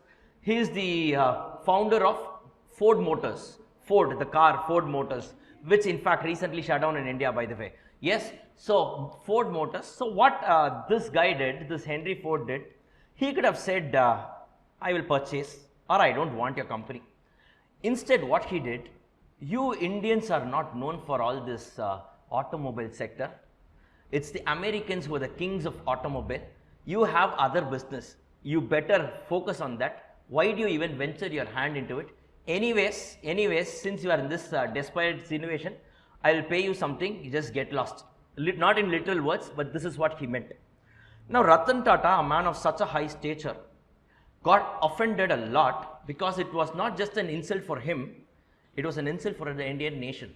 He said, you Indians are not fit for this. Now, what he did, despite whatever money that guy offered, he just turned it down. He got back on his flight, and on the way back home, he only told himself one thing. No matter what, I'm not going to sell this Tata Motors, and I'll ensure that this company will definitely make it to the top one day. And day and night, he put all his efforts into this company. Apart from the other companies, he put all his efforts into this company, and Tata Motors slowly started experiencing growth. And at some point of time, Tata Motors really came up so well. And at that point of time, it was about in the year 2008, 2009, we were facing Europe was facing from financial crisis. In fact, that was when euro was born. Before that, it was pound sterling throughout. That was when euro was born for all their inflation problems and all, some economic related problem. Huge crisis. And there was a big company. There were two big companies called Jaguar and Land Rover. These two companies were owned by Ford. And Ford was taken aback because they didn't know what to do with these companies in an economy which was completely shattered. They wanted someone to rescue them. And guess what? Our Ratan Tata went and bought the very same company. Bought these two companies from the very same person who insulted him 10 to 15 years back, saying that you don't even know anything about this industry. You know what a savage moment that was? What a face palm it would have been for that guy, Henry Ford. He said, you guys are not even fit enough for this. And ultimately, when he was in a fix, our guy went to his rescue. Look at the generosity of the man. He could have definitely said, yes or no? Yes or no? Look at his generosity, and that's something that all of us should learn from a person like them. Two things, the reason why I'm sharing this to you, two things. Number one, determination. Now, he could have easily gone into other ventures. He could have easily gone into other ventures. He said, I am doing it, period. That's all. And he put his heart and soul inside it, and he got it. Yes. Number two, having achieved that success, his foot was on the earth. He was not flying on top of the world saying that I'm a celebrity now, I have achieved everything you want, so everyone must be submissive to me. He was having that humbleness. Yes, that's something that all of us should learn from a person like Ratan Tata. Even today, just look at him, how humble he is. He doesn't accumulate wealth for himself. He's doing a lot of charities and a lot of things. When we were suffering from COVID and all, these guys did a lot of donations. They didn't even make it, publicize it and all. The government in fact came up and they said, yes, Tata Sons have actually given us some money and all that. So look at this is the kind of thing that we should learn from great people around us. Now this man, he could have easily said, okay, anyways, whatever you're saying is right. Anyways, I'm not good at it. So, okay, fine. Henry Ford, you take it. He didn't do that. He took that personally and he said, now he could have actually taken back, no? He would have come to the public and said, look, this fellow is telling like this. We all like controversies. So he could have given some masala news for that day, no headline. So for 1 month, all these news channels would have survived, no? Correct. And YouTube channels also could have survived. Now YouTube channels, back then, I don't know whether it was there or not. So yes, but he said one good thing that he did was work hard in your silence, let your success make all the noise. And he practiced that, and today we all know where Tata Motors is. It will be there. This company, it's separately quoted now, it's a listed company. And if you see, almost all the Indians who are dealing in share market will definitely have Tata Motors in their portfolio, because they are saying that when Elon Musk plans to start this, this e-vehicles in India, the only people who can handle that load is Tata Motors. Because Tata Motors, you might think, Tata or Pirsa, I'm not seeing any big vehicles in Tata. They are a super hit in the commercial segment. They are a super hit. Tata Ace. Yes, can you even think of a substitute for Tata Ace? Yes, there might be there, but not to this much amount of vibrant. And now in passenger segment also, they are coming with so many vehicles and all. So these guys are really doing some innovation. And the best part is, today when I see this big car called Jaguar XF, XJL, F-Pace, whatever these big models, you can say it, you and I can brag it with a matter of proud that this is an Indian car. Yes, that's an Indian car. Jaguar is an Indian car today. Land Rover is an Indian car today. It's sold for about 1.5 crores. Your Jaguar XJL is sold for about 1.5 crores. So it's not a very cheap car, it's a high-end car. So they even manufacture a Tata Nano for 1 lakh. They even have a car worth 1.5 crores. Such is the variety they have in store. And look at this man, it's all because of his perseverance and the right attitude. And that's something that you and I need to learn from him at any given point of time. So this is one small incident that I want to share with you all. That is something that inspires me every single day. Every single day when I think about this man, what a man is he, really. He's a real life hero. He's done so many things for the nation and for himself as well. He had the right determination. So now, if we have that amount of determination with us, in all walks of life, in whatever we want to do, I'm sure we'll be able to achieve it. Yes or no? Yes or no? Now, there were so many people who were saying this guy is an idiot, this guy will do that, this guy is not fit for that. Now, he didn't even pay heed to all that. He did his part and he proved them wrong. So, you need not go and tell them, look, I will do. You do it and show, they will automatically shut up. That's the best slap that you can give them. Yes, clear with this. So, even now, your relatives might be thinking, you will see, but when is he going to pass and all? Yes, let them think whatever they want. You don't tell them anything. In your room, you just sit, you just study. You just keep doing your work. Work hard in silence and let your success make all the noise. Then they will know. Then these people will come and tell you, I know this guy will get a rank. So the very same set of people will come and tell you, because they don't want to be a part of your problem or efforts. They only want to take your credit. They only want to take credit in your success. So let them do that also. They know where they stand. We know where we stand. So let's not bother about all this. Clear with this? Fine, guys. With this, let's move to the next beautiful chapter called as marginal costing. So let's get started with the next chapter called marginal costing. It's chapter number 6. Please take the heading. Chapter number 6, marginal costing. Marginal costing. Okay, right guys, come on. So let's get started with this chapter called marginal costing. In this chapter, let me tell you one very important thing. You have to take up a lot of running notes. It goes without saying. So whatever I've given you in the book might be just formulas or a few things. If you look at the book, you will look at the formula. You will not look at the logic. Logic I will only tell in the classroom. I'm only telling it in the classroom. I will give you some illustrations, examples. So in a way in which you understand, you just write it down. Yes, it's very important. I told you the multitasking. Listen, process and write. It has to be done. Okay, clear?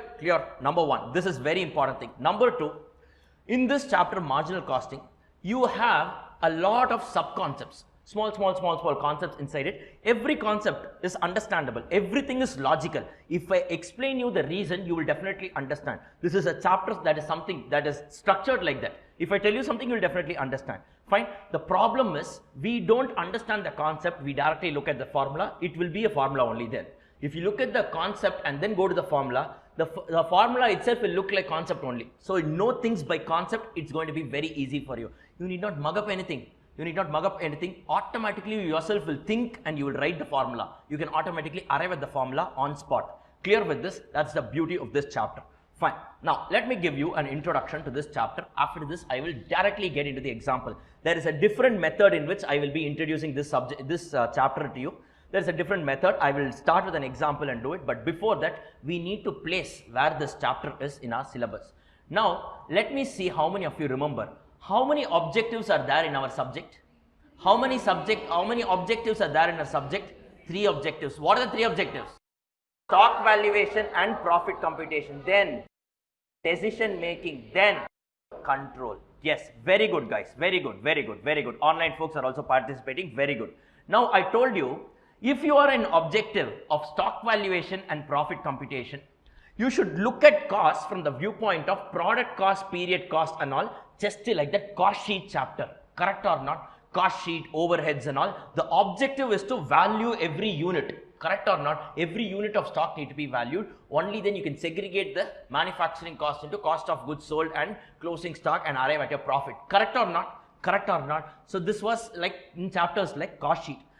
In chapters like for that helped achieve the objective of control, we saw standard costing. We saw that the standards were compared with actuals and we are able to evaluate the performance and track whether it's a favorable variance or an adverse variance. So here the perspective with which we looked at the cost was completely different. Correct or not?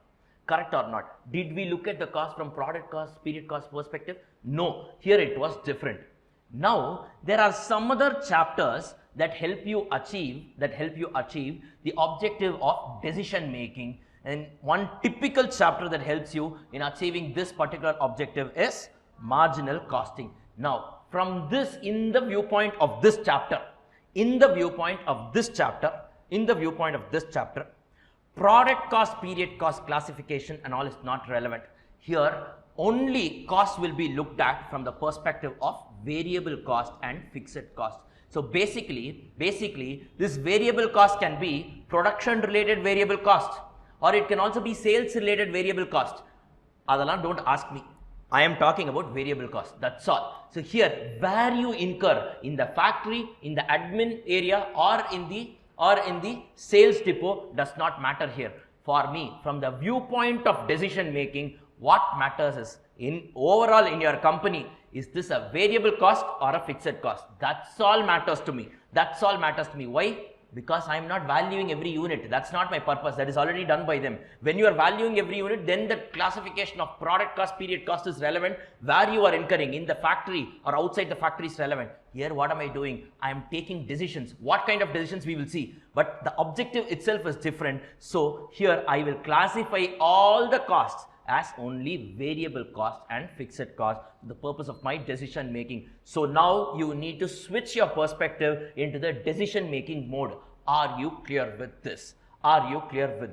Now this is what we will be seeing throughout this chapter, and in the end of this chapter we will be seeing a concept called as marginal costing versus absorption costing. Absorption costing is what we saw earlier, no? That cost sheet. That's called absorption costing. Absorption costing is basically using this absorption rate and all to find out the overhead cost per unit. Prime cost will be waiting for us. Added to it, you will get the manufacturing cost per unit. Correct or not? At that segment alone, I will come back to the product cost, period cost area. Okay, I will come back to the product cost, period cost area because that talks about stock valuation and profit computation. But for that, throughout this chapter, we will definitely not be talking about your product cost, fixed cost. We will only stick to what?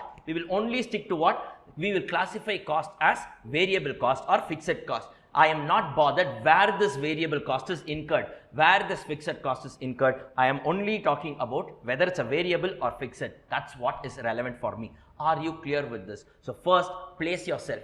The problem here is many students, they are not knowing that this chapter is helping you achieve a different perspective. They are saying, sir, the subject is very inconsistent. In one chapter, you are saying material, labor, overheads. Another chapter, you are saying variable cost, fixed cost. Why are you doing? Boss, it depends on what objective you are planning to achieve. This subject has 3 objectives. If this chapter is achieving a decision-making objective, it has to be classified in only this way. Correct or not? First place yourself. Without knowing this, entering into the chapter will be a very, very big difficulty for you. So have this in your mind. So what objective are we in right now?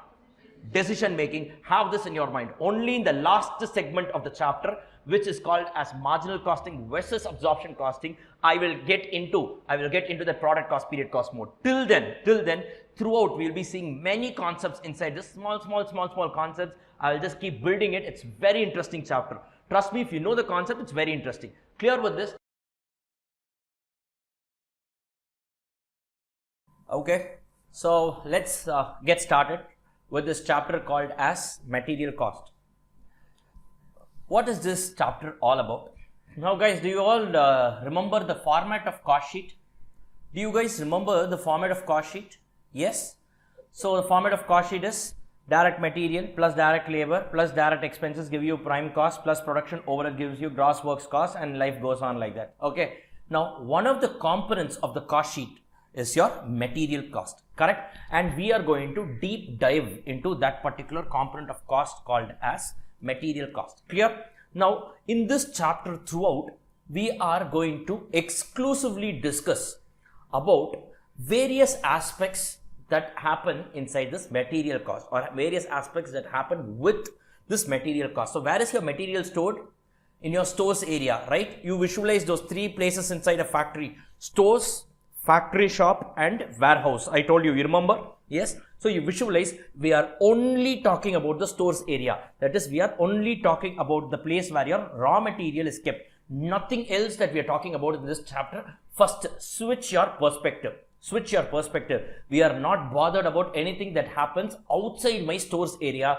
I am exclusively talking about what? My materials area. Clear with this? Clear with this? Yes? Fine. Now, if you see, raw material as a component of cost forms the predominant portion of any cost in a production setup.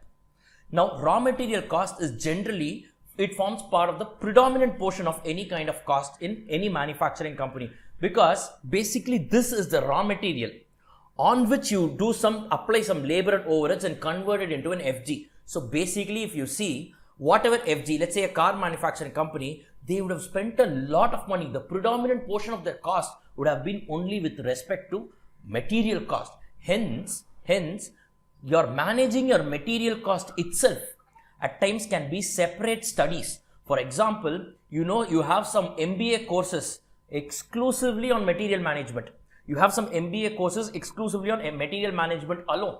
Fine. So material is such a very important component and a heavy component of cost that needs to be carefully utilized. You have some decision making element. It needs to be controlled and all that. Are you clear with this, guys? Are you clear with this? Now you need to understand one thing. Before that, first, how many objectives are there in our subject? In our subject, how many objectives are there? How many objectives are there? 3. What are the different objectives? What are the different objectives we've got?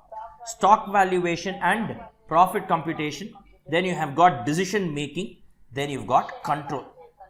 Now, this chapter is a very, very favorite chapter, not just for me, but for the institute. That's what is important for you. Fine. Institute finds this as a favorite chapter because this chapter contains concepts. Certain concepts help you achieve stock valuation and profit computation objective. Certain concepts help you achieve your decision making objective, and certain other concept helps you achieve control objective. So basically, this chapter has so many small concepts inside it, and each concept, many concepts, actually it is scattered in such a way that each and every concept will achieve each and every objective. So that's how this chapter is scattered into. Clear? So, and that is also one of the reasons why you should know that this chapter at times students find this confusing, or they find it, they find it difficult to arrive at the answer, for a simple reason. If a particular concept helps you achieve the decision, if a particular concept helps you achieve the objective of stock valuation and profit computation, now what is the relevant cost classification? Product and period cost.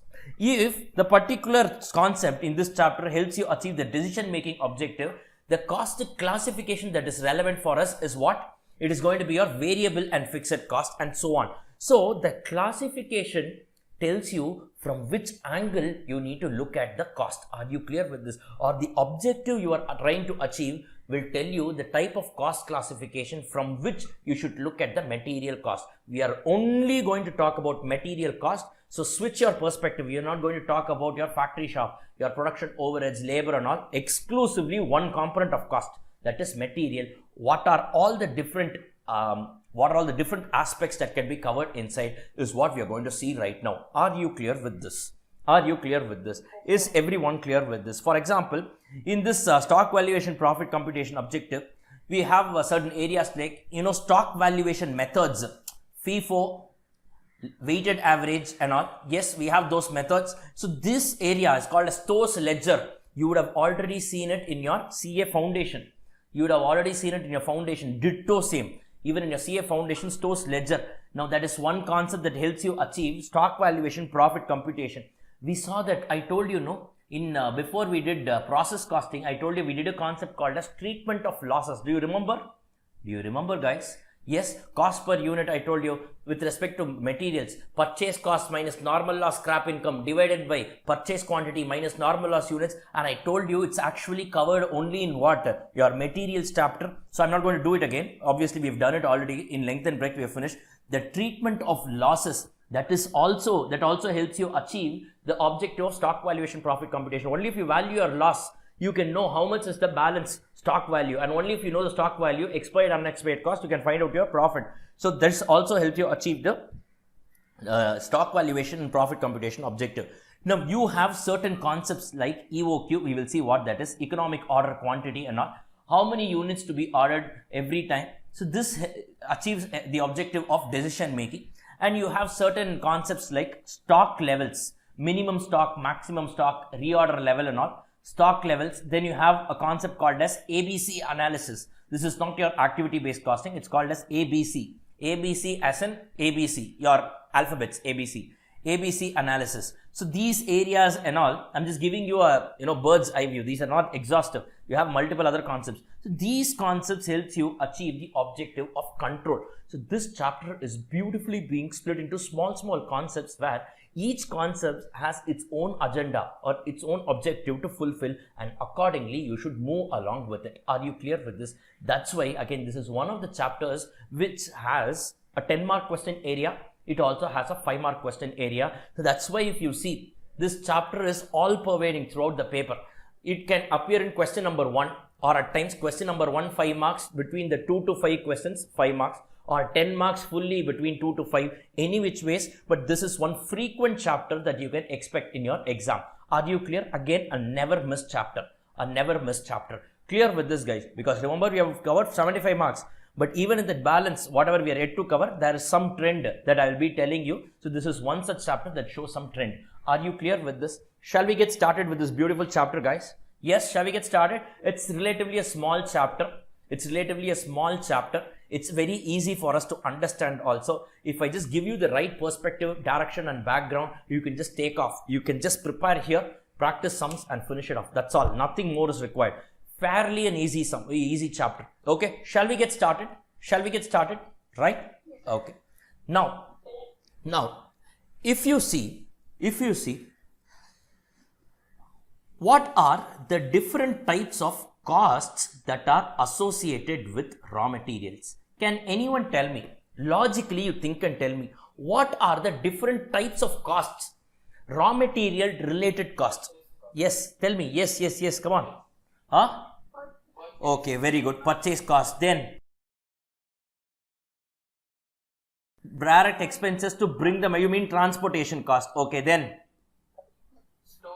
storage cost. Then anything that comes to your mind. Come on, guys. Freight inwards. That's what is your transportation. Correct. Then come on. Then sorry.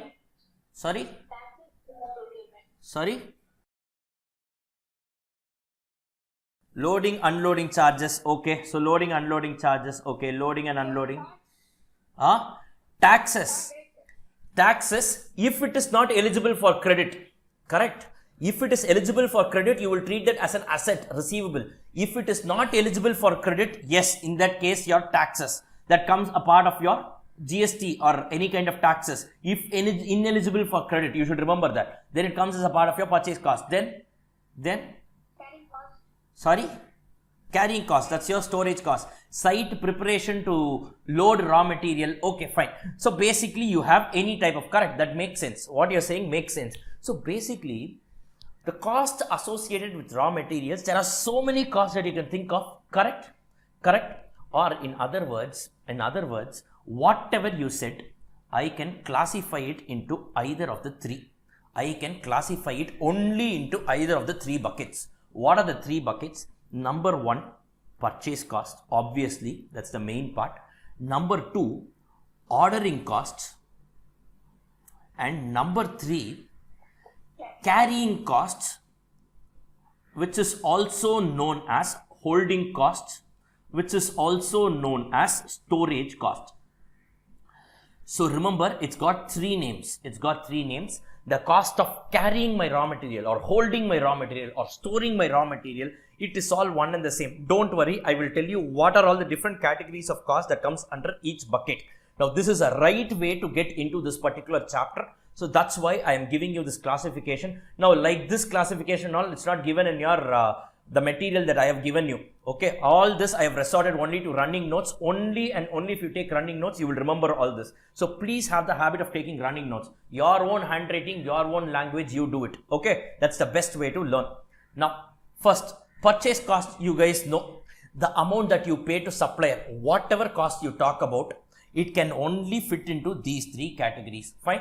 The amount that you pay to supplier, in case the GST component, if it is not eligible for credit, all these things will come under your purchase cost. Correct or not? Because your GST, if ineligible for credit, it's a percentage of your price that you pay, purchase cost only. So it's all a part of purchase cost. Correct? Yes, guys. Yes. Are you clear with this? Fine. Now, what is this ordering cost? This is some cost that I incur. This is a cost that I incur only every time when I place an order. I will incur this cost. Every time I place an order, I will incur this cost. Example, in real life, if you see, so in your house, your mom is asking you to buy some groceries. What will you do? You will get the list from her. You will go to the market. You will buy and come back home. Correct?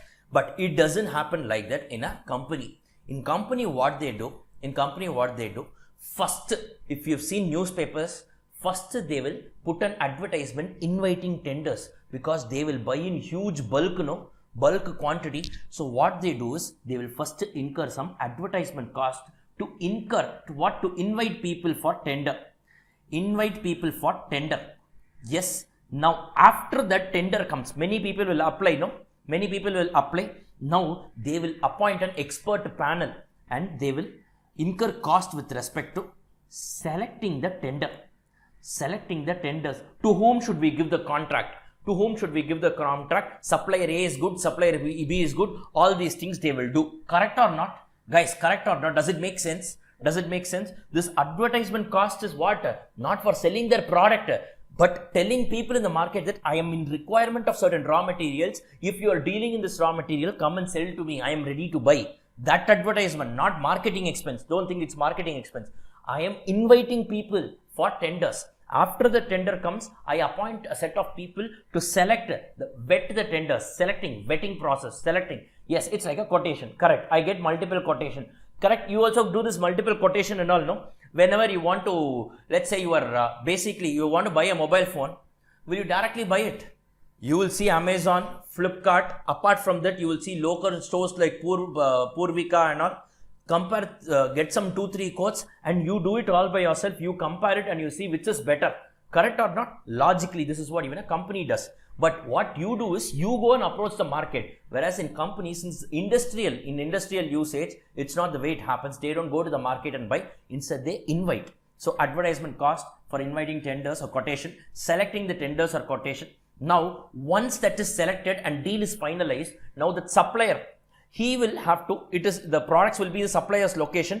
It needs to come to my location, correct or not? For this, I will incur some transportation cost, correct or not? That comes under ordering cost only. This I incur, not he will bring one unit separately, or he will put everything in a lorry, and every time I place an order, one lorry comes. Every time I place an order, one lorry comes, correct or not? So every time you order, you will incur this transportation cost. And immediately when that lorry comes to your factory, will you accept everything just like that? In Flipkart, there is something called as open box inspection. You know that? Open box inspection. That guy, you have an option to do that. That guy will open and tell you, sir, whatever you ordered. Because you know what happened once? Once a person ordered an iPhone, but he got one brick. Instead of iPhone, he got one brick only. So like that, it happened. Maybe after that, they brought this open box inspection concept. I don't know what is that. But I mean, I don't know if that is the reason why they want. I think open box verification, open box inspection, something like that. So that's only for Flipkart Plus members, I guess. So like that, you will want to inspect, no? Just imagine you paid 60,000 rupees. You wanted to place an iPhone, but what they did was, in the same box, inside they gave you one brick that cost only 5 to 3 rupees, 3 rupees or 5 rupees. Will you accept it? What will you do? You will do Bhumi Puja with that? Obviously not. With that Sengal itself, you go and hit him. Correct or not? If possible, you will even try to reach Tom Cook himself. Correct? So this is what will happen. So you will inspect. Correct? Similarly, when that lorry comes, I will not put everything and go. I will have an inspection cost. I will inspect. I will have an inspection cost. Every time I place an order, I will inspect the raw material and only then accept. Correct? Now, this, whatever they are bringing in a lorry, it will be what? In bulk, no? In bulk, no? Correct? What I need to do? I need to break that bulk, and in a small lots, I need to go and put it in my storehouse. Correct or not? So there is a cost incurred called as breaking the bulk. Breaking the bulk. The bulk needs to be broken. Breaking the bulk. The bulk needs to be broken, and I will put it in my shelf and rack. The place where I keep my raw material is called as bins. You will see that later. It's called as a bin. Bin can either be a small tub, or it can even be one full room, or it can just be a small stack, whatever it is. Bin is a place. Ideally, it's not, the word is not stores. It's called as bin. Bin is a place. B-I-N. Bin is a place. You say dust bin, no? Bin means it's a place of storage. If you store dust inside that, it's called a dustbin. So bin doesn't mean that, bin is a place of storage. It can be as small as a bucket, or it can be as big as a hall. So bin is a place of storage. That's all. Normal usage. So basically, whatever comes in that lorry, can I just drive that lorry inside the bin itself? Is it possible? No. That lorry will stand outside only. Obviously, I need to break that bulk. I need to have my workers there to break that bulk and put it inside. Correct or not? So these are all some costs that you incur with respect to ordering. Correct, guys? Are you getting it? Are you getting it? Now, after ordering, obviously you get the product in your stores. It's located there. You need to hold it, no? You need to hold it, no? So this is called as either carrying cost or holding cost or storage cost. Guys, from now on, if I use any one of the word, you should know that it's interchangeable. Carrying cost, holding cost, storage cost. These three are interchangeably used. Are you clear with this? Fine. Now, something like I incur some warehouse rent. Yes, I incur some storehouse keeper's salary. Storehouse keeper's salary. I pay some salary to him. Yes, correct or not? Yes, guys, correct. Then I also need to take some insurance. I need to take some insurance. Let's say tomorrow, my entire stores got burnt in fire. What will happen? I need to protect myself. So what I generally do is I pay some insurance premium based on the stock value that I hold on an average. Correct or not? Yes, I do all that. Now, and one more thing that's very important here is opportunity cost. Opportunity cost. Opportunity cost. This is nothing but interest lost on money blocked. Money blocked in stock. I'll tell you what this is. Money blocked in stock. Now, let's say you and I are entering into this stores area, stores area.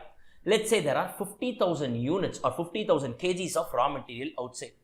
If you and I see this, we will think, okay, 50,000 kgs of raw materials are lying here.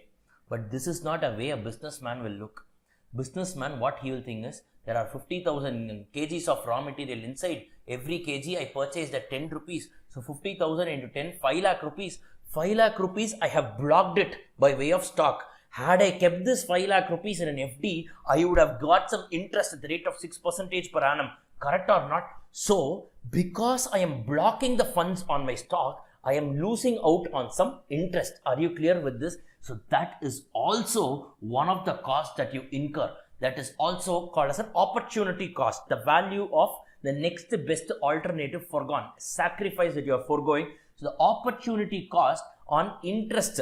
The opportunity cost on your whatever this interest lost. Are you clear with this? Yes. First, Guru is asking, sir, how is that a real cost? It's not a real cost. It's not a real cost. It's called as an implicit cost. It's called as an implicit cost. That's why I will tell you this cost is not considered for the purpose of stock valuation, but this cost is considered only for the purpose of decision making. Are you clear with this? This is not an explicit cost. I don't shell out money to incur this cost. That's why when the question in this chapter, I told you it achieves multiple objectives. If we are talking about a stock valuation profit computation area, this is not considered. Whereas if you're talking about a decision making perspective, then your opportunity cost should be considered. Are you clear with this? So that is the reason why, that's why I said this chapter it achieves multiple objectives. Depending on the objectives you want to achieve, you need to take it accordingly. Guys, are you all clear with this? Is everyone clear with this, guys? Is everyone clear with this? So this opportunity cost, this is not an explicit cost out of pocket. No, it is an implicit cost. I am just calculating and saying that I forgo this because something has happened, because I'm blocking the funds on my stock. So this is useful only for the purpose of decision making objective. It is not at all considered for the purpose of stock valuation. In stock valuation, we saw every unit is valued only at your manufacturing cost. Manufacturing cost. How can you take opportunity cost and all? No. This is not considered for stock valuation. This is considered only for the purpose of decision making. Are you clear with this? Guys, is everyone clear with this? So broadly, your material associated cost can only be three in nature: your purchase cost, your ordering cost, and your carrying cost. Are you clear with this? So purchase cost is the amount that you pay to the supplier. Ordering cost is any order specific cost. Only if I place an order, I will incur this cost. This includes all your transportation costs and all that. And then the third leg of it is called as a carrying cost. Carrying or holding or storage. All these things are simultaneous. They are interchangeably used words. This is nothing but the cost of storing or carrying my raw materials. Are you clear with this? And in this chapter, we are talking only about raw materials. We are talking only about raw materials. We are not talking about FG and all. Cost of storing the raw material alone we are talking about, and the ordering and purchase of raw material alone. Are you clear with this? So this chapter is only about material. That's why we're talking about material cost. Guys, are you clear with this? Are you all clear with this? Are you all clear with this? Any doubt here? No. Okay, fine. Now, you look at this. The first part of this particular chapter, they have said landed cost computation. This is nothing but arriving at the cost of raw material. That's called as landed cost. When it lands to my factory, to my stores area, what is the price at which I should value my raw material? So this they have just given it. This is only for more clarity purpose. So I put it like this: domestic purchase, I can purchase from a local supplier, or I could have imported it, or I could have manufactured the raw material on my own. Let's say for example, I am in the business of car manufacturing, but one of the components of car is door. That door, I thought that instead of purchasing door, let me manufacture the door itself in one small shed.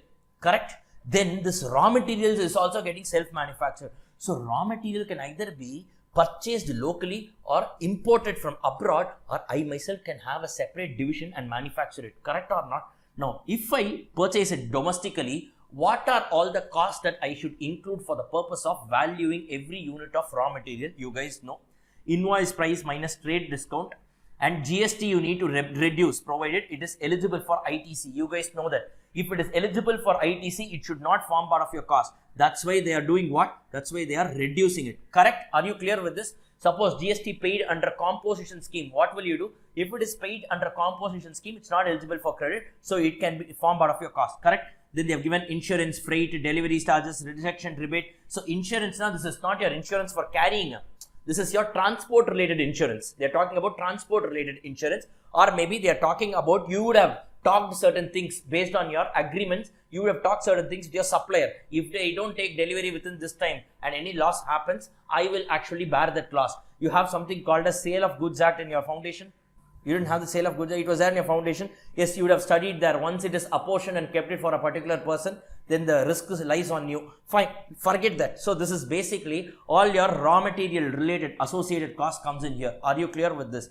In case you are importing it, you should add your FOB value with insurance, freight, all the duty and whatever you have paid till the time it reaches your factory. Now, you might ask me a question, sir, what is this FOB stands for? FOB stands for free on board.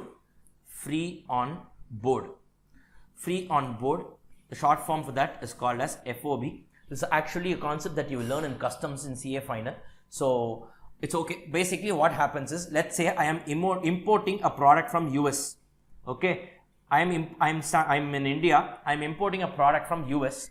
So what this guy will do is, now this guy will actually, my supplier is in US, he will actually load all the goods in one vessel, no? He will load all the goods in one vessel, correct? Correct or not? And this vessel travels to India and here I will unload, correct or not guys? Correct or not guys? Now, whatever cost that he incurs inside his country is called as free on board value. So his whatever is his cost of manufacturing plus his margin plus his local transportation till his border, whatever cost he incurs is called as a free on board FOB value.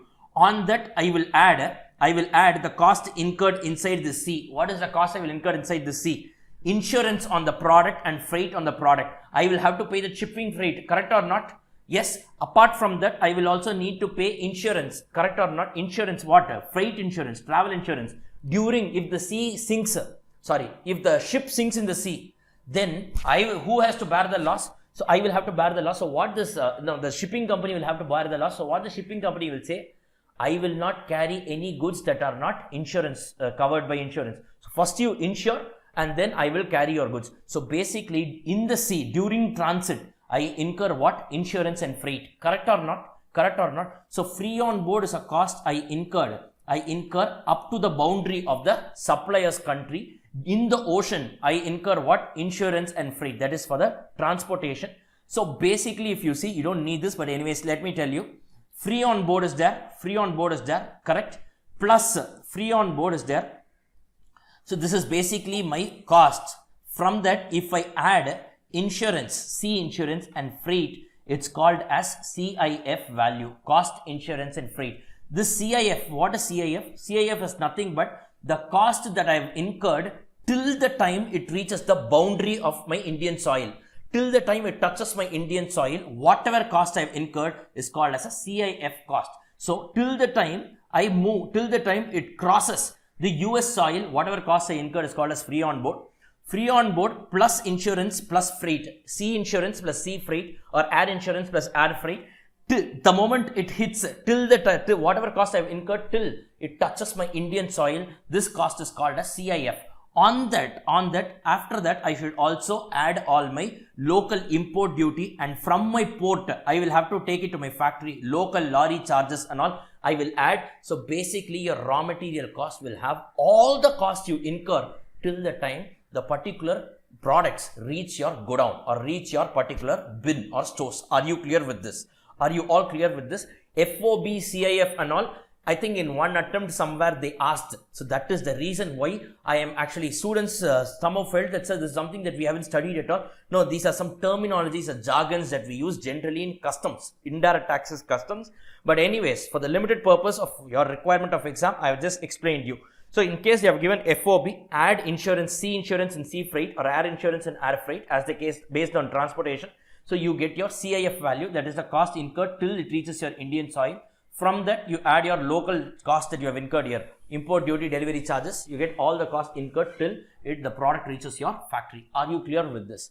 In case it is self-manufactured, what is self-manufactured? My raw material itself, I am self-manufacturing in a small shed. So whatever direct material, labor, direct expense and production overheads that you have incurred for the purpose of manufacturing your raw materials, that alone you take and treat it as the cost of raw material. Are you clear with this? This is nothing actually, just an introduction that I have given you. And anyways, you should also have this in your mind. You should exclude all recoveries. That is, any cost that is borne by the supplier is not your cost, correct? So remove all that. For example, if GST is eligible for credit, no, it's not a cost, it's not your cost. Transportation, if it is borne by the supplier, then it's not your cost, no? If the transportation is borne by the supplier, it's not your cost. So you should include all that. It should exclude all that. Then any kind of abnormal expenses, you guys know, in your stock valuation, abnormality should not be considered because stock is always valued at normal cost. Then obviously finance cost, imputed cost. Someone asked me, who asked me? I think Vishnu asked me, sir, opportunity cost, how will I include for the purpose of stock valuation? Absolutely not. Absolutely not. It should not be considered. That's why I'm telling you that is only for the purpose of decision making you will consider. Then subsidy, grants and incentive you're receiving from the government, just reduce that also. Net off, what is the amount that you have actually spent or paid on that? That alone should be considered for the purpose of your stock valuation. Guys, are you all clear with this? Are you all clear with this? Yes. Are you all clear with this? This is called as computation of landed cost. A very logical thing that you guys already would have seen in your AS2 and all. AS2, your accounting standard 2, anyways you guys would have seen. But yes, this is what it is from the viewpoint of costing as well. Now, let's move to the next segment. Let's move to the next segment of this particular chapter. A repeated exam question, a favorite exam area. It's called as economic order quantity. And this particular area helps you achieve the objective of decision making. Decision making. So the objective here is decision making. So if the objective is decision making, I can also consider what? I can also consider my opportunity costs and all that. Correct or not, guys? Guys, yes, you guys are understanding this? You guys are able to follow this? Yes, I should also consider, take into account my opportunity costs and all that. Yes, are you clear with this? So basically, this EOQ segment of this particular chapter helps you achieve the objective of decision making. Clear, guys? Are you all clear with this? Yes, are you all clear with this? Yep. Yes, fine. Now, let me just give you a background here. With this, we'll get into the sums. Let me just give you a background. Okay. Now, let's go to the next concept. Yes, you have it out? Done. Okay, fine. Let's go to the next concept called as EOQ. What do you mean by EOQ? I told you economic order quantity. Now, what is this? What is this particular area is what we are going to see right now. Now guys, you all know how a stores control ledger or a raw material ledger looks like. You have your opening stock of raw material plus purchases. You have some closing stock of raw material. Then you have raw material consumed. Basically, this raw material consumed only gets into your what? Your WAP account, that is into your factory shop. Correct or not? Guys, correct or not? I told you purchase decision is separate from consumption. Correct or not? Yes, guys. Are you all clear with this? Are you all clear with this? Now, let me just take an example. Let us say they are preparing a budget. See, when we are talking about decision making, when will a decision be taken? Before an incident happens or after an incident happens? When will you take a decision? Before or after? Guys, before. So you take it well in hand, correct? Yes. Now let's say before the start of the period, the company is budgeting, the company has budgeted a raw material consumption.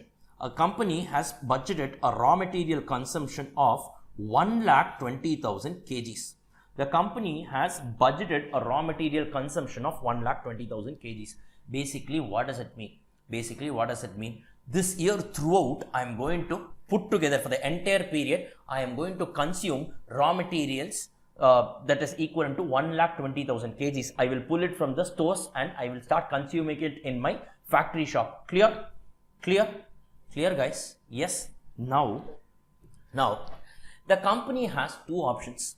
I will tell you. Option number one. Buy the entire 1,20,000 kgs in a single order.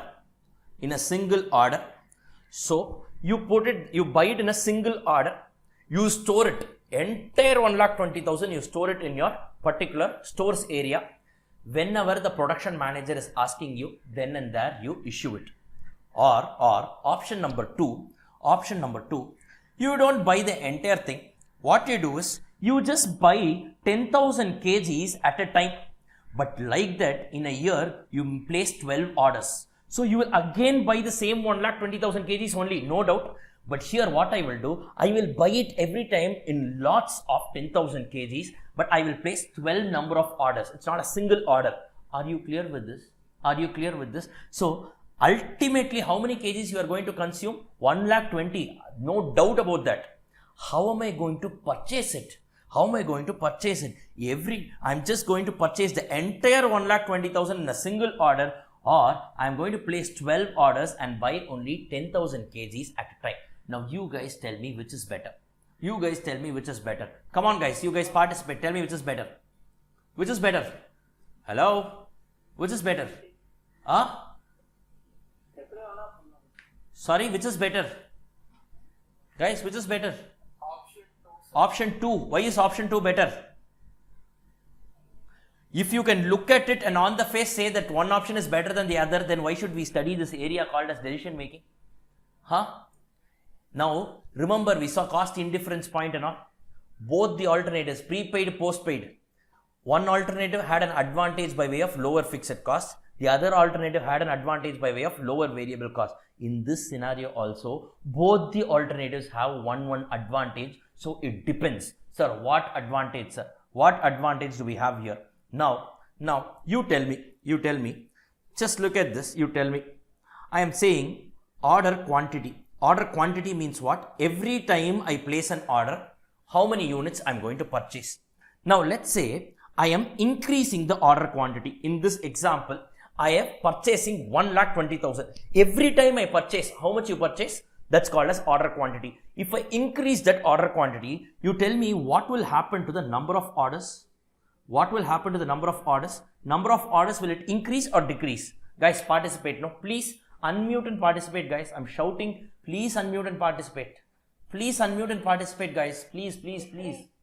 You tell me, instead of buying 10,000, every time I buy 1,20,000 itself, you tell me number of orders in a year, will it increase or decrease? Hello? It will decrease, correct? Now you tell me my ordering cost accordingly is driven by what? The cost driver for ordering cost is going to be number of orders. So ordering cost will also decrease, correct or not? But what happens every time I purchase how much? 1,20,000. It means, can I say my average inventory that I hold, I need to have a very big warehouse. I need to have a very big stores area to store this, correct? Because the average inventory I hold at any given point of time will be more now. Guys, correct or not? This clearly indicates that my carrying cost, or also called as holding cost, or also called as storage cost, my storage cost will increase. Correct or not? Guys, correct or not? If I increase my order quantity, my advantage is going to be a lower ordering costs, whereas my disadvantage is going to be a higher carrying cost. Correct or not? Guys, correct or not? Is everyone understanding this? Yes. Now, let's assume I am reducing the order quantity. Example, every time I place an order, I am going to place an order only for 10,000 kgs. Now you tell me the number of times I need to buy will be more, correct or not? So the number of orders will increase, which will definitely increase your ordering cost. Every time transportation cost you need to incur, correct or not? Every time you need to give newspaper advertisements, correct or not? Yes. But what happens to your average inventory? Since I am purchasing only lesser number of units, my average inventory is less, because of which my carrying cost will be less. If you see in this alternative, the advantage is by way of a lower carrying cost, but there is a disadvantage by way of a higher ordering cost. Are you clear with this? So basically, if you increase your order quantity, the advantage happens by way of a lower ordering cost. If you decrease your order quantity, the advantage happens by way of a lower carrying cost. Are you clear with this? So basically, which option is better? I need to decide. Are you clear with this? There is a decision making element involved here. Guys, are you all able to understand this? Are you all able to understand this? Are you all able to understand this? Yes. Are you all able to understand this? Guys, are you all able to understand this? Very good. Fine. Now, see, I could have directly gone to the formula and told you EOQ is equal to root of 2AO by C. Just mug it up and leave. Now, I'm trying to bring you the context and I'm trying to give you the logic for the formula. Understand it. It will stay with you forever. Extra few minutes, worthwhile the investment. No one can take it away from you. Now, look at this. Now, let me just assume. What I will do is, let's say the annual consumption, I will call this as A. I will say ordering cost per order, let's call it as O. Let's say transportation cost, okay, or let us say this is transportation cost, because every time you order only you will incur transportation cost. That's why the cost driver here is per order. I will not say transportation cost per unit. Will I say per unit? Will you bring one unit on your head and come? No. One lorry will be there, you will load everything. Correct or not? That's how it happens. Correct? Fine. Then I will say carrying cost or holding cost. Carrying cost, look at the wordings here, per unit per annum. Carrying cost per unit per annum, I will call this as C. Carrying cost is what? Your storage cost. Storage cost. Sir, why sir? Why here alone you are giving me two different cost objects? Recall in your, when did we see two different cost objects? In which chapter? Huh? Service costing. What did I tell you? What is it called as? What is it called as? Having two different,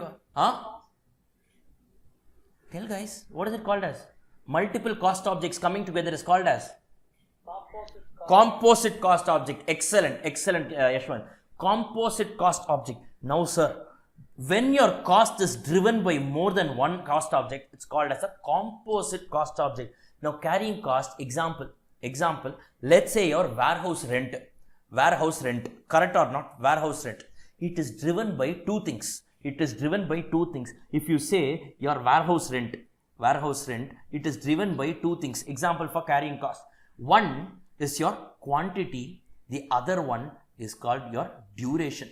How, sir? Now, if you want to hold 1 lakh units, you should have a bigger warehouse. If you want to hold only 15 units, you will have a very small warehouse. Correct or not? So, depending on your quantity, your warehouse rent gets impacted. Correct or not, guys? Correct or not? Number two, let's say I am going to hold 1 lakh units every time. Now, if you are holding it for 1 month, you will only need to, yes, Darshini. Now, what I'm saying, if I increase my order quantity, that is, if I purchase 1,20,000 kgs a time, the number of orders that I will be placing in a year gets reduced, which means the ordering cost will also reduce in a year. But if I am buying more quantity at a single point of time, my average inventory that I store, that is, I need a big storage place, which means the carrying cost will be more. Correct or not? Similarly, if I have a lesser order quantity, the number of orders, let's say I'm placing an order, every time I place an order only for 10,000 kgs, which means the number of orders that I need to place will now increase, and this will in turn increase my ordering cost, let's say transportation cost, etc. However, since I'm only purchasing 10,000 kgs at a time, the average inventory will fall, which means my carrying cost will fall. So basically, both the alternatives have one advantage each. If you increase the order quantity, since the number of order falls down, your ordering cost falls down. So this is the advantage of increased order quantity. But if you reduce your order quantity, what happens is your average inventory falls down, because of which your carrying cost reduces. So basically, each alternative has its own advantage. Are you clear with this? This is what I was telling you. Then I went on to take one example where I told you annual consumption. I told you in our example is 1,20,000. Let's give it a short form called as A. Ordering cost per order. Ordering cost will always be driven per order. Every time you order, you will incur a transportation cost, etc. It's called as O. Carrying cost per unit per annum is called as C. Let's call it as C. Why, sir? It is having two composite cost objects per unit per annum. I said, let's take an example of warehouse rent, which is a prime example of a carrying cost. It is driven by two factors. Number one is quantity. Number two is your duration. Correct? Quantity. Why, sir? Let's say you want to store 1 lakh kgs, which means you need to have a bigger warehouse. You want to store only your 10,000 kgs, you will need a relatively smaller warehouse. Your quantity drives your warehouse rent or your carrying cost. Now duration, let's say you want to store it only for 1 month, you will pay only 1 month's rent. If you want to store it for a year, you need to pay a year's rent. So basically, with respect to the carrying cost alone, since it is driven both by quantity and by duration, we always mention it as per unit per annum. Per unit per annum. This is per annum, A. This is per A, PUPA, per unit per annum. Are you clear with this? So whenever you say carrying cost is 5, it means 5 rupees to hold 1 unit for 1 full year. So per unit per annum. 1 unit, if I want to hold for 1 full year, it is going to be 5 rupees. Example. So that's going to be your carrying cost. Are you clear with this? Are you clear with this? Guys, are you all clear with this? Are you all clear with this? Yes? Yes? Fine. Now, if you look at this, can I say the total ordering cost is nothing but number of orders into O. Correct or not? Correct or not? Number of orders into O. How can you find the number of orders? Can I say number of orders is nothing but A divided by OQ.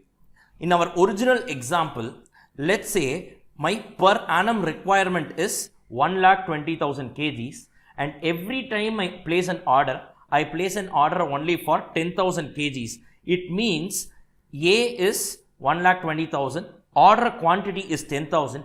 Can I say 1,20,000 divided by 10,000, it's nothing but 12 times I need to place an order. Correct or not? Or in other words, can I say number of orders is nothing but annual consumption requirement divided by the order quantity every time I place an order. Correct or not? Guys, correct or not? Is everyone understanding this? Is everyone understanding this? Into O. Correct or not? Correct or not? Yes? Fine. Now guys, you tell me, carrying cost. What do you mean by carrying cost? The cost of holding an inventory. Can I say it is nothing but average inventory multiplied by C. C is what? Carrying cost per unit per annum. So average inventory multiplied by C. Correct or not? Guys, correct or not? The average inventory I hold multiplied with C. Correct or not? Guys, are you all there? Yes, are you all able to follow this? Are you all able to follow this? Now you tell me, assume every time I place an order, I purchase how much? 10,000 kgs in our example. Now let's say this is my bin. I place an order for 10,000 kgs. Now I consume, I keep on consuming. It becomes 0, correct? Then again, by the time it reaches 0, I place another order called 10,000 kgs. Again I start consuming, it becomes 0. Then again this process keeps on going. Correct or not? Correct or not? So can I say whenever I place an order, what is the stock that I hold with me? Maximum is going to be 10,000, minimum is going to be 0, or can I say on an average generally I hold maximum plus minimum divided by 2. That is nothing but, can I say whatever is my order quantity, can I say 1 by 2 into order quantity is my average inventory. Correct or not? Correct or not? On an average, how much you hold? Do you always hold 10,000? No. Which means you always hold 0? No. It keeps on moving. But to give it a representative figure, what I do is the average inventory that I hold is 1 by 2 of my order quantity. Or you can say order quantity plus 0 divided by 2. That is nothing but 1 by 2 of order quantity. Correct or not? Guys, correct or not? Is everyone understanding this? Is everyone understanding this? So can I say this into C is going to give me my total carrying cost per annum? Yes or no? Guys, yes or no? Hello? Are you all understanding this? Are you all understanding this? Now you tell me. Now, what are the different components of material cost? I told you, you have purchase cost, then you have ordering cost, then you have carrying cost. Yes. Now we are taking one fundamental assumption here. Now, every time I place an order for 10,000 kgs or every time I place an order for 1,20,000 kgs, the supplier is not going to give me any discount. The price is going to be the same. Actual, in a real life scenario, you tell me, fine. In this example itself, you tell me, if I purchase 1,20,000 in a single shot, or if I purchase 10,000 kgs in 12 orders, at the end of the day, entire year put together, I would have purchased 1,20,000. Correct or not? Correct or not? My consumption is not going to change. The question is, if I purchase at a time, how much quantity should I place an order for? That is the decision we are taking, and we are assuming that the purchase costs is not impacted by your order quantity decision. You tell me in real life, practically, let's say I go to the market, I buy 1,20,000 kgs at a time. You go to the market, you buy only 10,000 kgs at a time. You tell me who will get a better price? Who will get a better price? I will only get a better price. Yes or no? I will get more discount. Correct? We are assuming that the supplier is not giving this kind of discount. Whether I buy 1,20,000 at a time or I buy 10,000 kgs at a time, I am not going to give any discount. The per unit cost is going to be the same. Are you clear with this? When your per unit cost does not change, when your purchase price does not change, can I say that my order quantity decision will impact only these two costs? That is my ordering cost and carrying cost. Correct or not? Correct or not? Correct or not? Yes, are you understanding this? When my purchase price is not getting impacted because of my order quantity decision, can I say only two components of cost gets impacted? Ordering cost and carrying cost. Correct or not? Yes, guys, are you all understanding this? Now, what will happen if I get a discount? That we will see later. For the time being, we are talking about EOQ in case of a scenario where you are not having any kind of discounts. Are you clear with this? Yes, guys, are you guys clear with this? Now, sir, how do we go about with this? Now, you guys would have studied economics in your class, sorry, not class 12, yes, class 12 also. Foundation, you would have studied economics, previous level of this course that you are doing. Yes, there, you know, there is something called as optimum production. Optimum production is a point where your marginal cost is equal to marginal revenue. Have you seen this before? Have you seen this before? The point where your marginal cost is equal to marginal revenue, that should be your optimum production. That will give you the maximum profit. Correct or not? Correct or not? Similarly, by following the same economic theorem, what they are saying is, what is our question here right now? You find out the order quantity that gives you the least total cost. Correct or not? You should find, what should you find out? Every time I place an order, how many quantity should I purchase? That is the decision making here. The decision making is not about the consumption. Consumption would have been given. They will give you total annual consumption is 1,20,000. My question is whether to purchase everything in bulk or purchase every time you purchase some 10,000 or 9,000 as the case may be. What should be the order quantity? Order quantity means what? Every time I place an order, how many units should I purchase from the supplier? Are you clear with this? Now, following the law of economics, what they say is, your economic order quantity. What do you mean by economic order quantity? That order quantity where your overall cost will be kept at the minimum. Your overall cost will be kept at the minimum. So your economic order quantity will happen at a point where your total ordering cost is equal to your total carrying cost. So can I equate this to? Now only when my total ordering cost is equal to my total carrying cost, at this point only, whatever order I make, how many ever units I place an order for, that will be called as my economic order quantity, because this will only yield in a least total cost. Are you clear with this? Are you clear with this? Now, if you just equate these two, just a minute, if you just equate these two,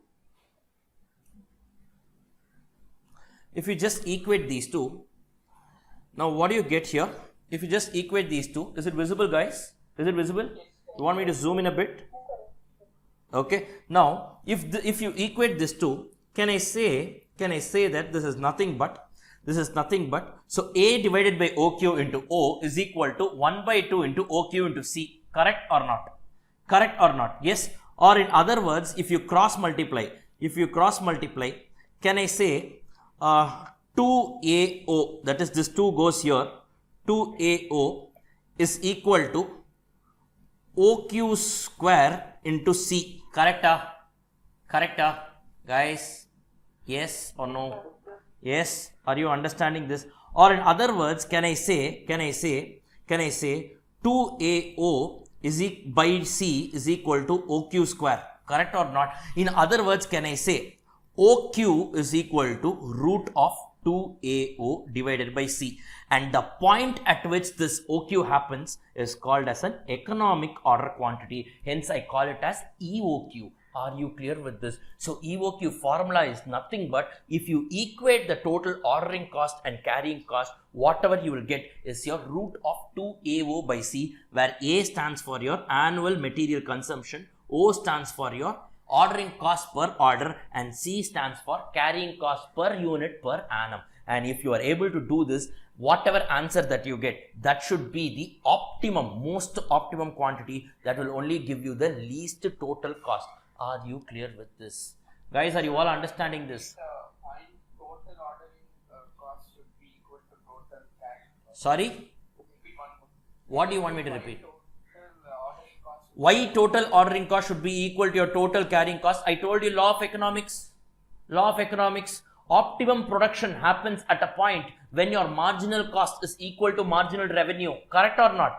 Similarly here, by drawing the same economic theorem, what we are saying is your optimum EOQ, your economic order quantity will happen. The optimum order quantity will happen when your ordering cost is equal to your carrying cost. So if you equate the two and if you arrive at this OQ formula, whatever is that is your economic order quantity. Are you clear with this? So we are following law of economics. That's all. Are you clear? No other logic for that. If you want another logic, I will give you, but definitely non-haters of Max will curse me, not just me. They will pull 2 generations up, 2 generations down.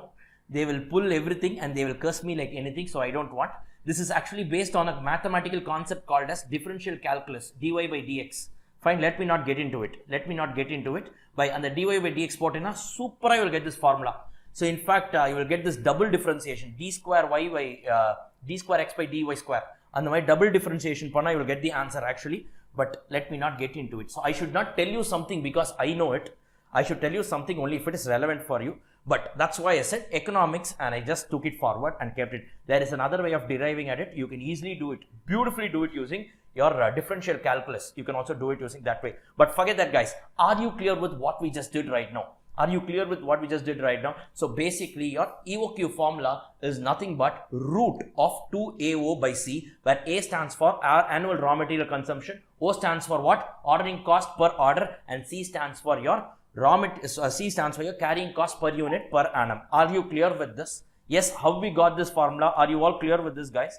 Are you all clear with this? I hope you guys have scribbled down this particular example and all that. Yes, are you all clear with this? But this formula holds good only when there is no price discount and all.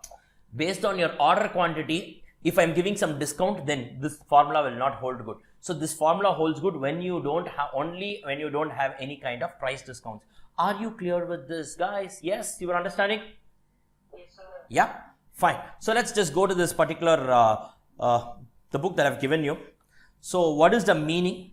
The quantity per order. So every time I place an order, what should be the quantity? That is the total raw material inventory maintenance cost to keep it minimum. So what is every time I order, how many units should I order so that I will keep the overall raw material cost at the minimum? So what we are taking, annual consumption as A, purchase price per unit, it remains constant, I told you, irrespective of your order quantity. Ordering cost per order is O, carrying cost per unit per annum is C. There is no closing stock, no lead time, we'll see what that is. So your total raw material purchase cost, okay, whatever I just did it right now, they have done it here. They have equated and they have found out the formula, root of 2AO by C. Are you clear with this, guys? Are you clear with this? Yes, are you all clear with this? Now, there is one more thing. When a company is operating at EOQ level, so it will be having its ordering costs. It will also be having its carrying cost. Total ordering cost plus total carrying cost. Correct or not? This, how can you find out? Number of orders into your ordering cost per order. This you can find out by average inventory into carrying cost per unit per annum, or there is a direct formula for that. If you just do root of 2 AOC, all the three figures you put it inside the root and put it as root of 2 AOC, you will directly get the total ordering cost plus total carrying cost, provided the company is ordering at EOQ level. This is a shortcut formula. How much relevant it is, I don't know. In case they are asking some missing figures, then you might use it.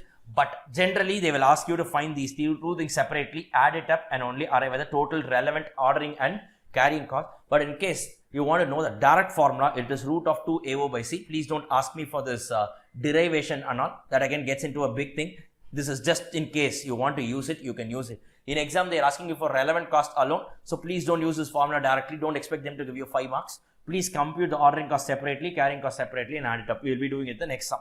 Number of orders, I told you how we got this, A by OQ. And time gap per order. Now, I told you in that question, what was the annual requirement? 1,20,000. Every time I place an order, I place an order for 10,000 kgs. So basically, what was the number of orders? 12 orders. Correct or not? Guys, correct or not? Now, how frequently am I making an order? Can I say once in a month I am placing an order? Correct or not?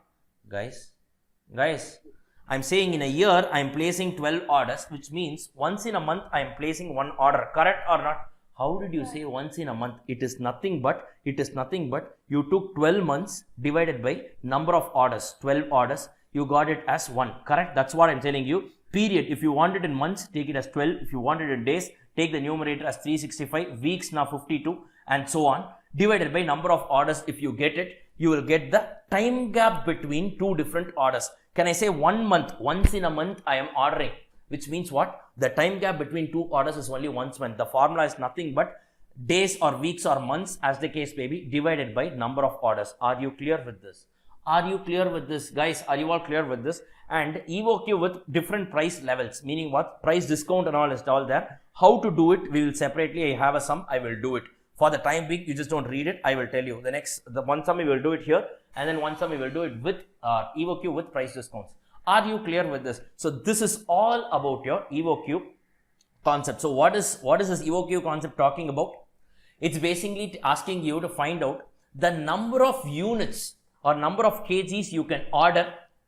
Inside every order, how many number of kgs should be there? Every time I place an order, for how many kgs should it be for? That's all they are asking. Are you clear with this? So it should be, you should plan it in such a way that your overall ordering as well as your carrying cost, overall raw material related cost should be kept at minimum. And how do you do that? Equate your total ordering and carrying cost. You get your EOQ formula as root of 2AO by C, and that should be the optimum order quantity every time you place an order. Are you clear with this? Guys, is everyone understanding this? Yeah, fine, great. So let's move to the question. Let's move to question number 1.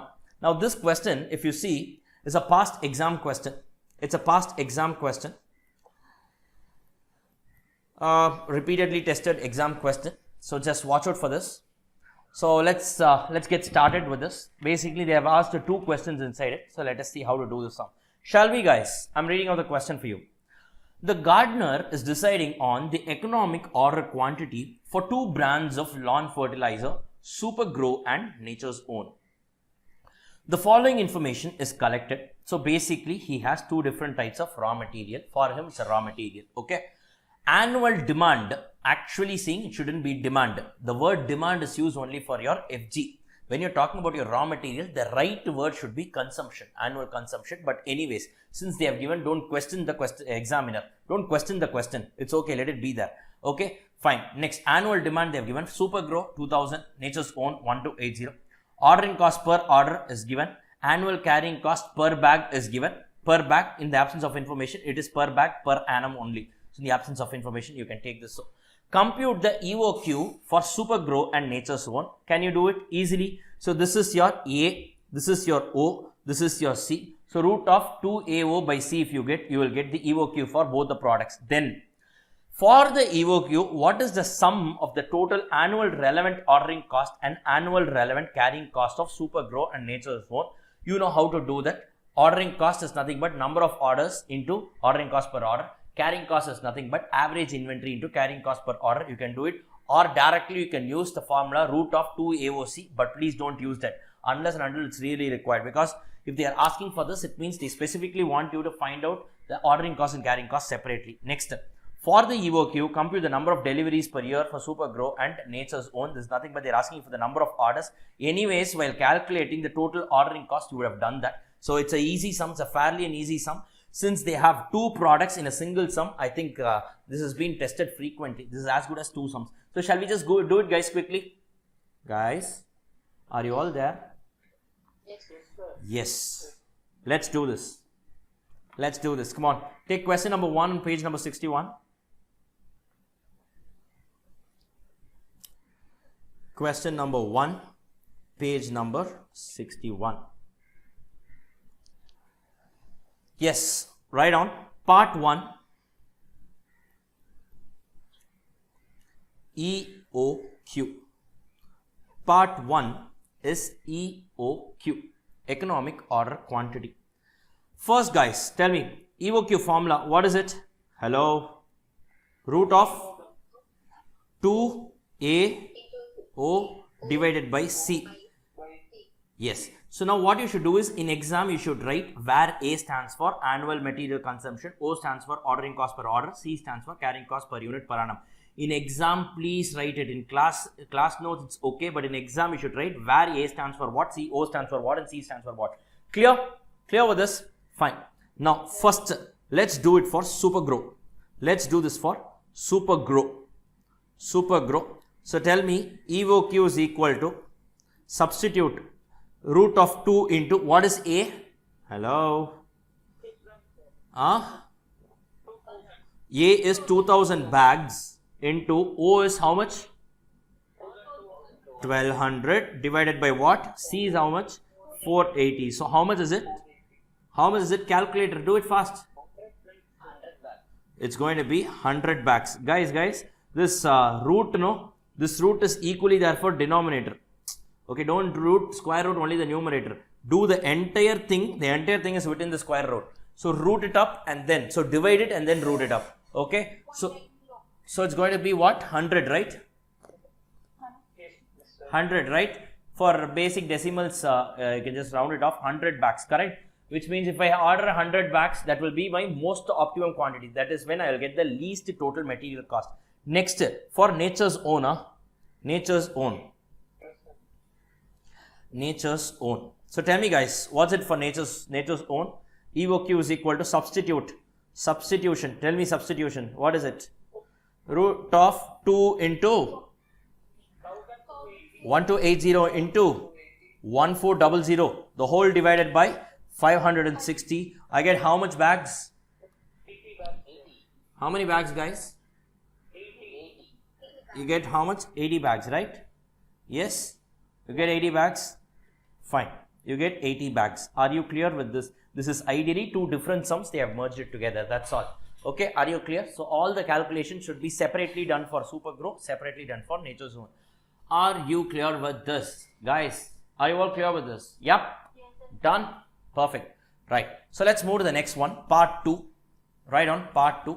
They have asked for total relevant costs. Write down total relevant costs. Part 2, they have asked for total relevant costs. They have asked you for total relevant costs. Total relevant cost means what? Ordering cost plus carrying cost. It is not total cost. Why? Because total cost will also include a purchase cost. Ideally, your total raw material cost will be purchase cost plus carrying cost plus ordering cost. Since they have asked only total relevant cost. Relevant for the purpose of our EOQ calculation is only ordering and your carrying cost. So that is the reason why we are specifically using the word total relevant cost. Okay. So now tell me guys. First, so write down under this step 1. Let's do it for which fellow first? It's going to be Nature's Own. The Supergrow. Let's do it for Supergrow. Yes. Write down step 1. Super grow. Super grow. Step 1 is going to be super grow. Under that, write down particulars,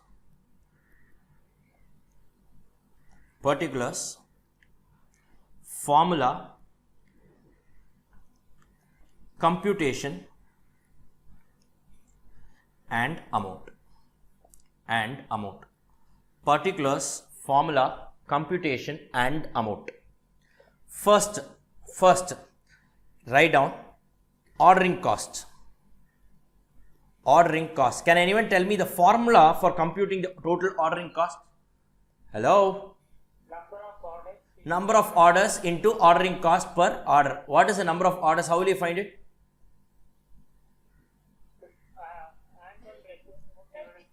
Yes, very good. A divided by, not number of orders, Nikita. A divided by order quantity, no? I want to purchase 1,20,000, that is A. Every time I place an order, I place an order only for 10,000, that is OQ. So A by OQ, in our case, OQ should be EOQ. A by EOQ into what? Into O. Correct or not? This gives you number of orders into O. So tell me how much by how much into how much? Can I say it's nothing but 2,000 divided by 100 multiplied by 1200. Correct? Guys, are you all understanding this? Yes. So tell me what's the rupees? What's the rupees? How much is it in value? 24,000. It's going to be 24,000. Yes. Next, carrying cost. What is the formula? 1 by 2 into order quantity. In our case, the order quantity is EOQ into C, which is nothing but 1 by 2 into 100. Yes, into 480. How much is that? 24,000. So the total is going to be 48,000. So this is going to be your total relevant cost. Now remember, this is another check. At EOQ level, your ordering cost should be equal to your carrying cost. Correct or not? See here, 24,000 and 24,000, it's matching. So which means you've done your calculation correctly. Are you clear with this? That's another way to check your calculation. Are you clear with this, guys? Folks, are you all understanding this? Are you guys understanding this? Yes. Are you all understanding it? Yeah? Yes. Are you guys understanding it? Yes? Okay, fine. Shall we move to nature's own? Hello? Shall we move to nature's own? Yes, let's go to step number 2. Write down step 2. That's nature's own. So nature's own, write down particulars, then formula, computation and amount. Particulars, formula, computation and amount. So tell me, guys, first ordering cost, formula, A by EOQ into O. So tell me what is A? 1280 divided by EOQ 80 into ordering cost per order 1400. This is going to be 22,400. Correct? Guys, please do your own calculation. Carrying cost, the formula is going to be 1 by 2 into EOQ into C. This is nothing but 1 by 2 into 80 into 560. Correct? Yes, so this is going to be 22,400 again. So this is going to be how much? 44,800 is your total relevant cost. So are you guys getting it? Guys, are you all getting it? Yes, are you guys getting it? Yes, you guys are understanding it? Yeah? Guys, yes, you guys are understanding it? Yeah? Yes, is this understandable? Fairly simple, no? Yeah? Right. Shall we move to the next one? Fine, let's go to part 3. That's a very easy thing that they have asked. What have they asked in part 3?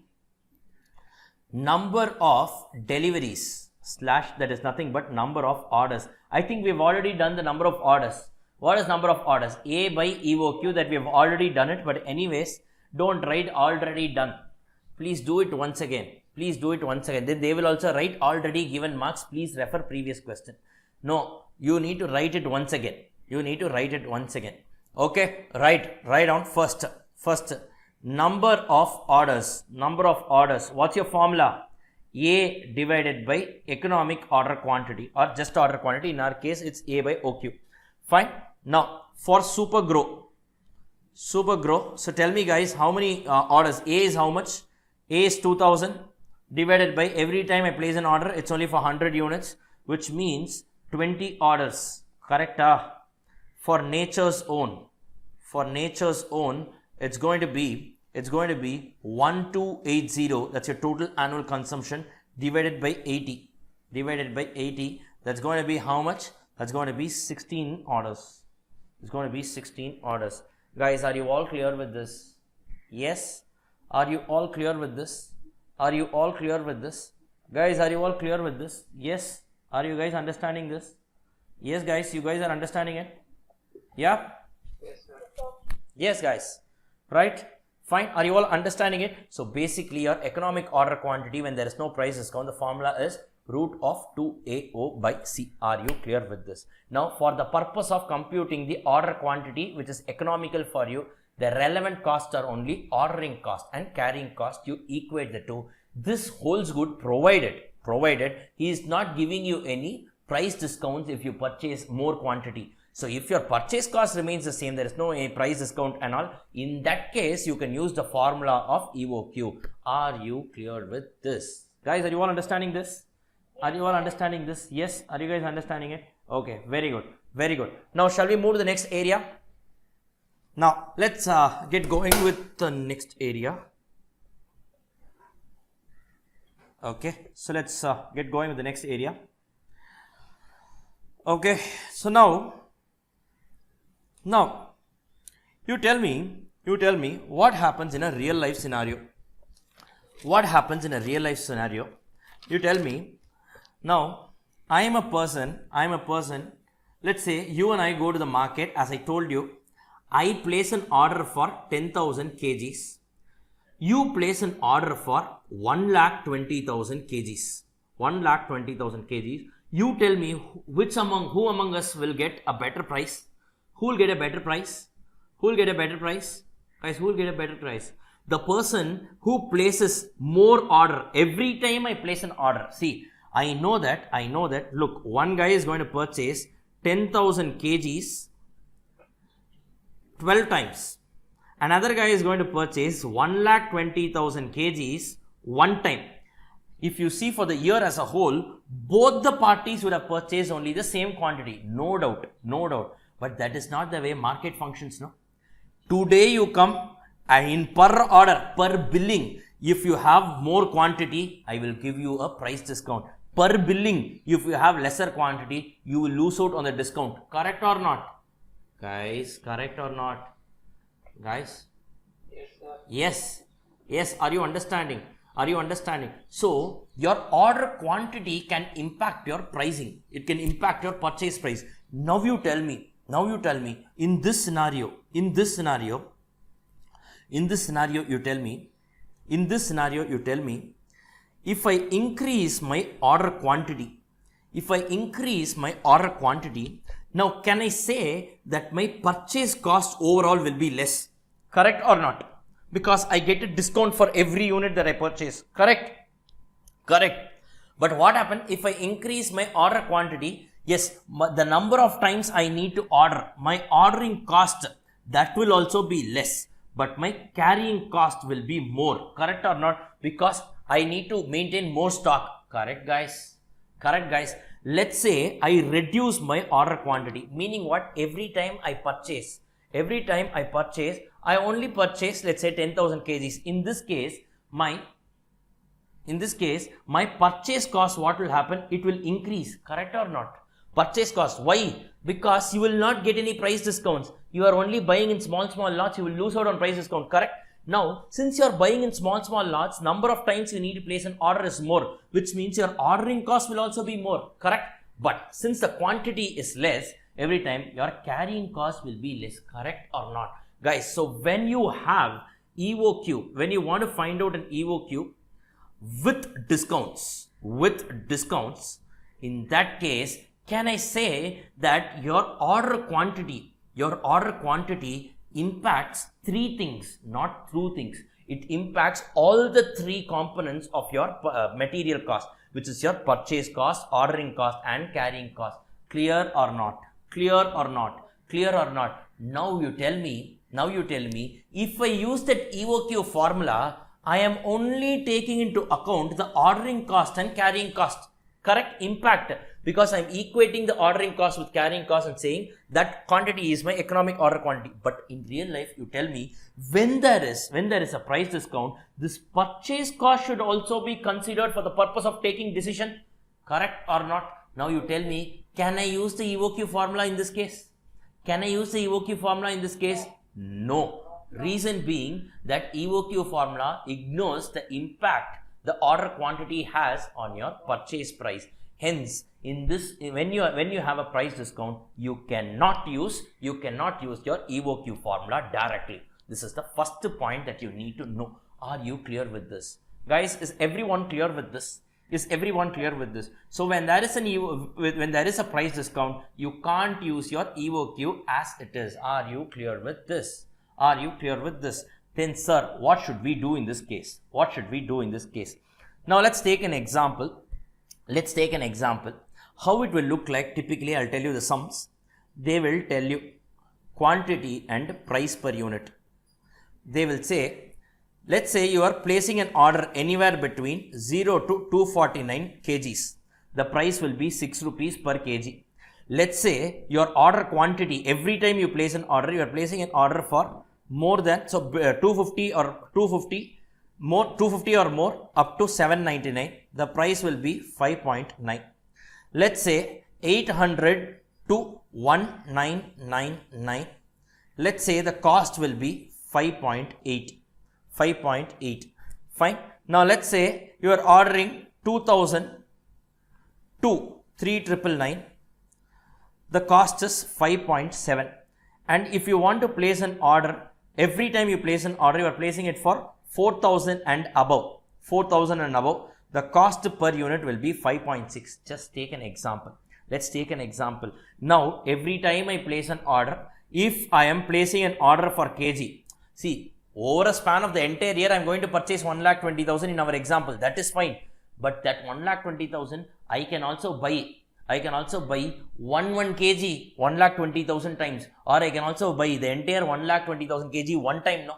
So every time per billing, every time I place an order, if I place an order in this range, the price is 6 rupees for all the units. If I place an order in this range, let's say I am placing an order for 500 kgs every time, then all the kgs he will give it to me at a price of 5.9. So as your order quantity increases, your discount increases. In other words, your price per unit falls. Are you clear with this?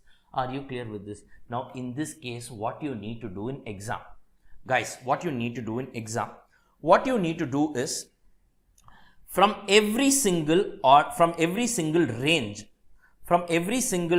what you need to do is pick the least quantity. Forget the first range. Second range, take this as 250.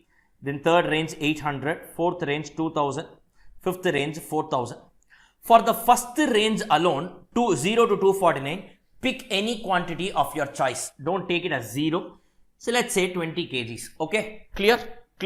Now what you need to do is, in every level, you have picked one order quantity. Correct or not? Guys, correct or not? What you need to do is, in this you need to calculate the purchase cost, the ordering cost, the carrying cost, and total cost. For each of this level, calculate the purchase cost, ordering cost, carrying cost, and total it up. And then what you need to do is, you will get these figures. Of these figures, whichever gives you the least total cost, that is your EOQ. Of these, whichever gives you the least total cost, that gives you your EOQ. Are you clear with what you need to do? From every single range, pick one representative quantity. For that order quantity, compute the purchase price, that is the purchase cost, ordering cost, and carrying cost. Because why am I doing this? So why are you not using your EOQ formula? Because when your purchase price is impacted, you can't use EOQ formula, because EOQ formula takes into account only the impact on ordering and carrying cost. Are you clear with this? Yes guys, are you clear with this? So what you do is for every range you pick one representative figure. Generally for the first range you can pick anything. For the other range, generally in exam, pick the least quantity of the range, and then for that you go on to compute your purchase cost, ordering cost, carrying cost of the lot, whichever gives you the least total cost. That is going to be your what? That is going to be your EOQ. Are you clear with this? Are you clear with this? Now, sir, is this the correct way of doing? Is this the correct way of doing? Actually, no. Actually, no. Why? Now, for example, let's take this range. Let's take this range. So, this range is what? 250 to 799. Here, I am considering only one alternative, 250. Now, I can keep my order quantity as 251. I can keep it as 252, 253, so on, no? Correct or not? Correct or not? Guys, correct or not?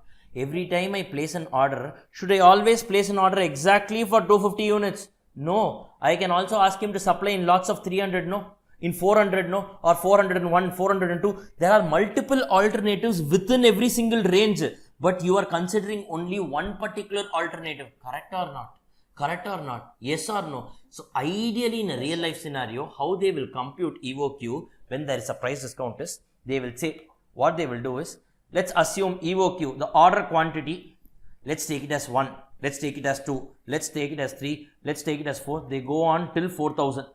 So 4,000 line items they will compute, the ordering cost, the carrying cost, the purchase cost, they will add everything and total cost, whichever gives the least cost, they will pick that. Now you tell me in exam, is it possible for you to do 4,000 line items using trial and error method? Is it possible for you to do that? No. That is why what in exam they are doing is, in exam, they are not testing you on the right answer, they are testing you on the right methodology, whether you are able to apply that method and do it properly. This has to necessarily be done using a trial and error method. You should not use the formula. Are you able to apply that or not is what the institute is testing you on. So actually what answer you get might not be the correct answer, but for the purposes of exam, you just do it.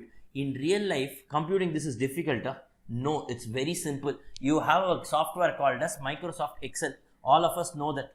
First line alone, you put the formula. Other lines, you just drag it. You just drag it, drag and drop. You automatically 4,000 line items will be filled in a single second.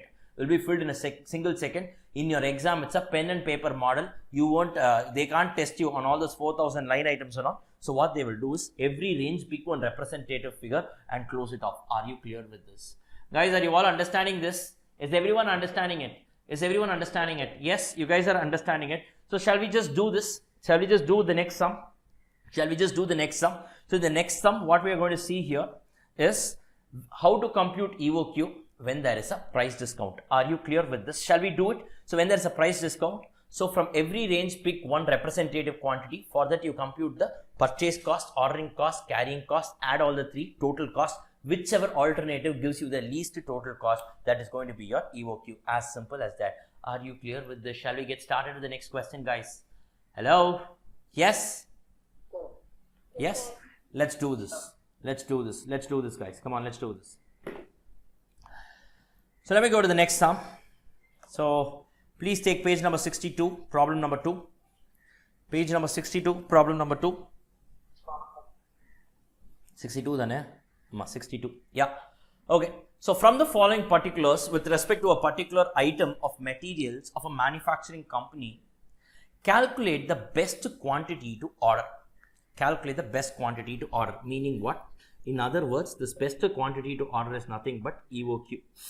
Now the exact example is what I've given you. Less than 250 units, 6 rupees. 250 less than 800, 5.9. 800 less than 2000, 5.8. 2000 but less than 4000, 5.7. 4000 and above, 5.6. So they have given you the same range with the same price. Okay. The annual demand for the material is 4000 tons. The stock holding costs are 20% of material cost per annum. The delivery cost per order is going to be rupees 6. Now first you tell me, what is my annual requirement? Guys, in this question, annual requirement is how much? 4,000. Yes. What is my ordering cost per order? Rupees 6. What is my carrying cost per unit per annum? 20% of material cost, meaning what? Depending on your order quantity or depending on your range, your carrying cost will also change. Correct or not? Your carrying cost will be 20% on what? On whatever is the purchase price you are paying. Are you clear with this? Are you clear with this? So your carrying cost is also getting impacted based on your order quantity decision. Are you understanding this, guys? Are you understanding? Sir, why is our order carrying cost established as a percentage of material cost? Now, let's take an example. Your carrying cost or stock holding cost is nothing but your storage cost. Correct or not? Correct or not, guys? Correct or not? Now, let's say you might have a doubt. How can the value of a stock impact the storage cost? Yes, how can a value of a stock impact the storage cost? Only if it is impacting, that's when you establish that as a percentage of your material cost. Correct or not? How can this be the case? What, Sweta? Is saying something? Sorry? Oh, you okay? Fine. Now, basically, what is it? Now, let's say there are two companies. There are two shopkeepers. Next, adjacent shops are there. Two shopkeepers. One guy is in the business of selling shoes and slippers. The other guy is in the business of selling diamonds. Now you tell me, this shoe guy, the shoe seller, for him, the storage cost, we will not incur much on that. What will he do? Whatever shoes and chappal is inside, at night, whenever he is going home, he will put one shutter. In that, one rusted rod he will keep, and that is this lock. That's all, no? That's all, no? He will not spend more on, protecting his product or not. Anyway, slipper who is going to take? Not many people will take. Correct? Fine. So this guy, one shutter he will put. That's all. His storage cost is taken care of. Can a diamond merchant do the same? Can a diamond merchant do the same? Can he put one shutter? Nowadays, even if he puts a brick wall, that also our people are having an underground tunnel and stealing it. Correct? Recently one case happened, is underground tunnel and they got it Federal Gold, Federal Bank. These guys, some people came like, they saw money heist, got inspired. Actually, they got expired only. The police caught them even before they could cross Amjikara. So they tried on another level, but what happened actually was nothing. Maybe they would have seen all the part 5 also. They would have seen, Federal Bank. They use Federal Bank. Let's go to this Federal Bank. So they used this in Chennai only. It happened. So they tried to steal. So the police have recovered everything. So basically, now you tell me, for a diamond merchant, since his value, the material value is more, the storage cost will proportionately increase. Correct or not? And that is the reason why your storage cost or carrying cost can at times be expressed as a percentage of material cost. Are you clear with this? If you have this doubt, this is the reason. Are you all clear with this? Guys, are you all clear with this? Yes. And one more thing I told you, cost of storage, it also includes your opportunity loss on your interest blocked. Correct or not? Now, what is the amount that you are blocking on the material? Only the purchase cost. Correct? So basically, when they are giving your carrying cost as a percentage of material cost, it only means that they want you to multiply that figure with your purchase cost. Are you clear with this? That's about it. It's that simple. Clear, guys? Are you all understanding it? Fine. So now, in this question, what we need to do, from each and every representative, in each and every range, pick one representative quantity, try to find out your total purchase cost, your annual purchase cost, annual ordering cost, annual carrying cost, find out the total annual cost, whichever gives you the least will be your EOQ. Are you clear with this? Shall we just get started with this and finish it off quickly, guys? Shall we do it? Hello? Shall we do it? Yes? Perfect. So let's get started. Let's get started here. Okay, right. Fine. So let's get going. Come on, guys. Let's get going. So this is what? Question number 2. And this is again a past exam question. Question number 2. It's on page number 62. So let's quickly finish it off. Now, guys, I am challenging you that you will make a mistake in this sum.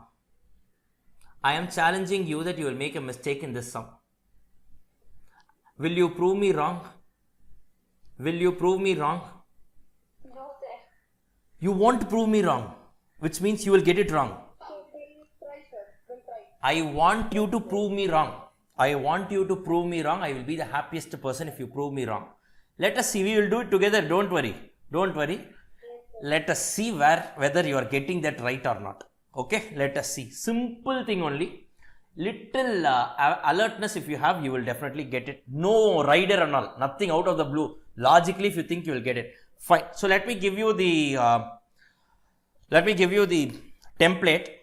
Plan your space accordingly. We will be having 8 columns. I will tell you why. We will be having 8 columns. First, order quantity, then number of orders, then average inventory. I will tell you why we are having all this. Average inventory, then carrying cost per unit per annum, then ordering cost,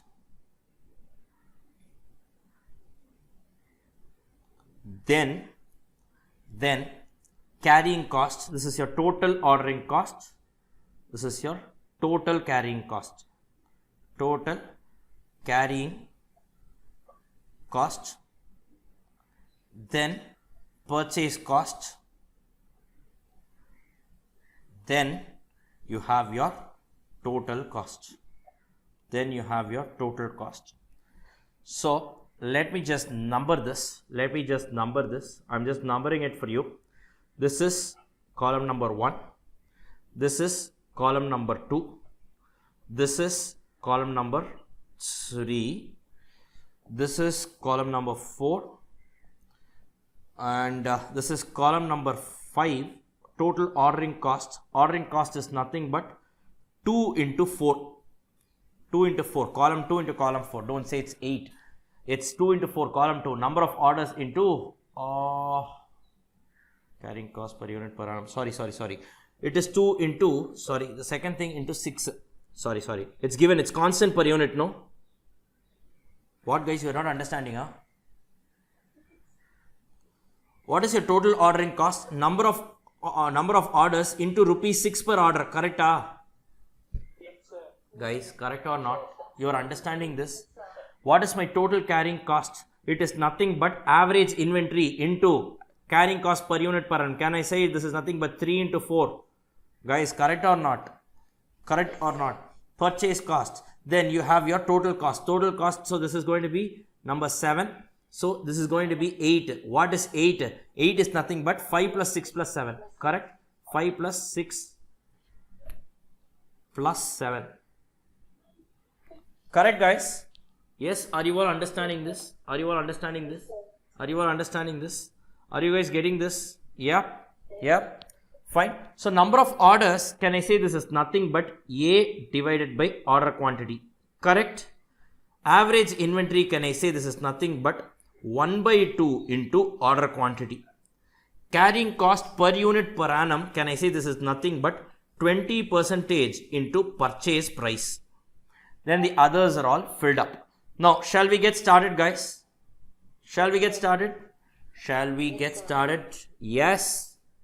Yes. So if you put this on the top, you are avoiding a lot of working note, legally avoiding a lot of working notes, so that you are telling them how you got every single figure. Now guys, so what is the range that they have given you? Less than 250. Okay, so for the first range, what is it that you want to take? Shall we take 200? Any random figure you can take, any random figure. For the other ranges, what you should take? The least quantity. So tell me how much? Come on, guys. Please tell me. No, 250, then 800, then 2000, then 4000. Okay, very good, done. These are some different alternatives. Okay, fine. Now if I keep 200 as my order quantity, what is going to be my number of orders? Hello, what is going to be my number of orders? 20. How you got 20? 4,000 by 200. So how you got that? Now they have given you annual requirement. Demand is 4,000. 4,000 divided by OQ. How much is it? Guys, 20. how much is it? 20. Okay, right, 20. Then, so you want to do it column wise or row wise? You want to do it all number of orders like that you want to go, or you want to go for 200, how much? Column wise. You want to go column wise, fine then. So tell me number of orders, if it is 250, how much? 16, sir. 16. Then 800, how much? 5. Then 2000, how much? 2. 4000, how much? 1. Correct? Yes. Similarly, what's your average inventory? It's nothing but half of your order quantity. You need not use your calculator. It's going to be 100, 125, then 400, then 1000, then 2000. Correct? Then what's your carrying cost per unit per annum? 0.2 into 6 is equal to write down, 5.9 is equal to write down, 5.8 is equal to write down, and so on. How much? 1.2. Yes, that's rupees 1.2,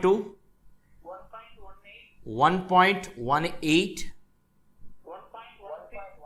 1.16. 1.16, 1.14 and 1.12. I want every one of you to do it on your own. Please, Julie, do it on your own. Please do it on your own. Yes. Now tell me what's your ordering cost? Ordering cost. Can I say this is nothing but number of orders into 6? So you can just put 6 into 20 is equal to 60 is equal to 5 is equal to 2 is equal to 1 is equal to how much? 120. 120. 96. 96. Okay. 30, 12 and 6. Fine. So can anyone tell me what's the total carrying cost? You just need to multiply your average inventory with your carrying cost per unit per annum. How much? 120. 120. 148. 7.5. It's 148. Yes, then 7.5. 464. See, please multiply your average inventory with carrying cost per unit per annum. 3 into 4. So you need to merge these two figures. Are you clear? So tell me how much is it? So 1114. Sorry, 1140, right? 1140. Then this is going to be how much? 2240. 2240, right? 2240. Perfect. Then. So tell me what's your purchase cost? First, for 200, how much is it? 24,000. How much is it? 24,000. What 24,000? What 24,000? How much is it?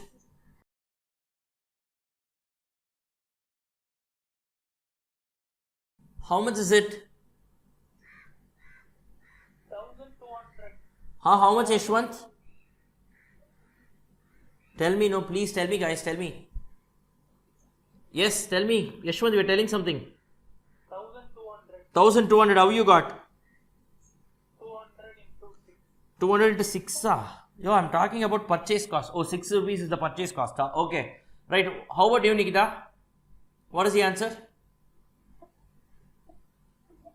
Hello? What is the answer?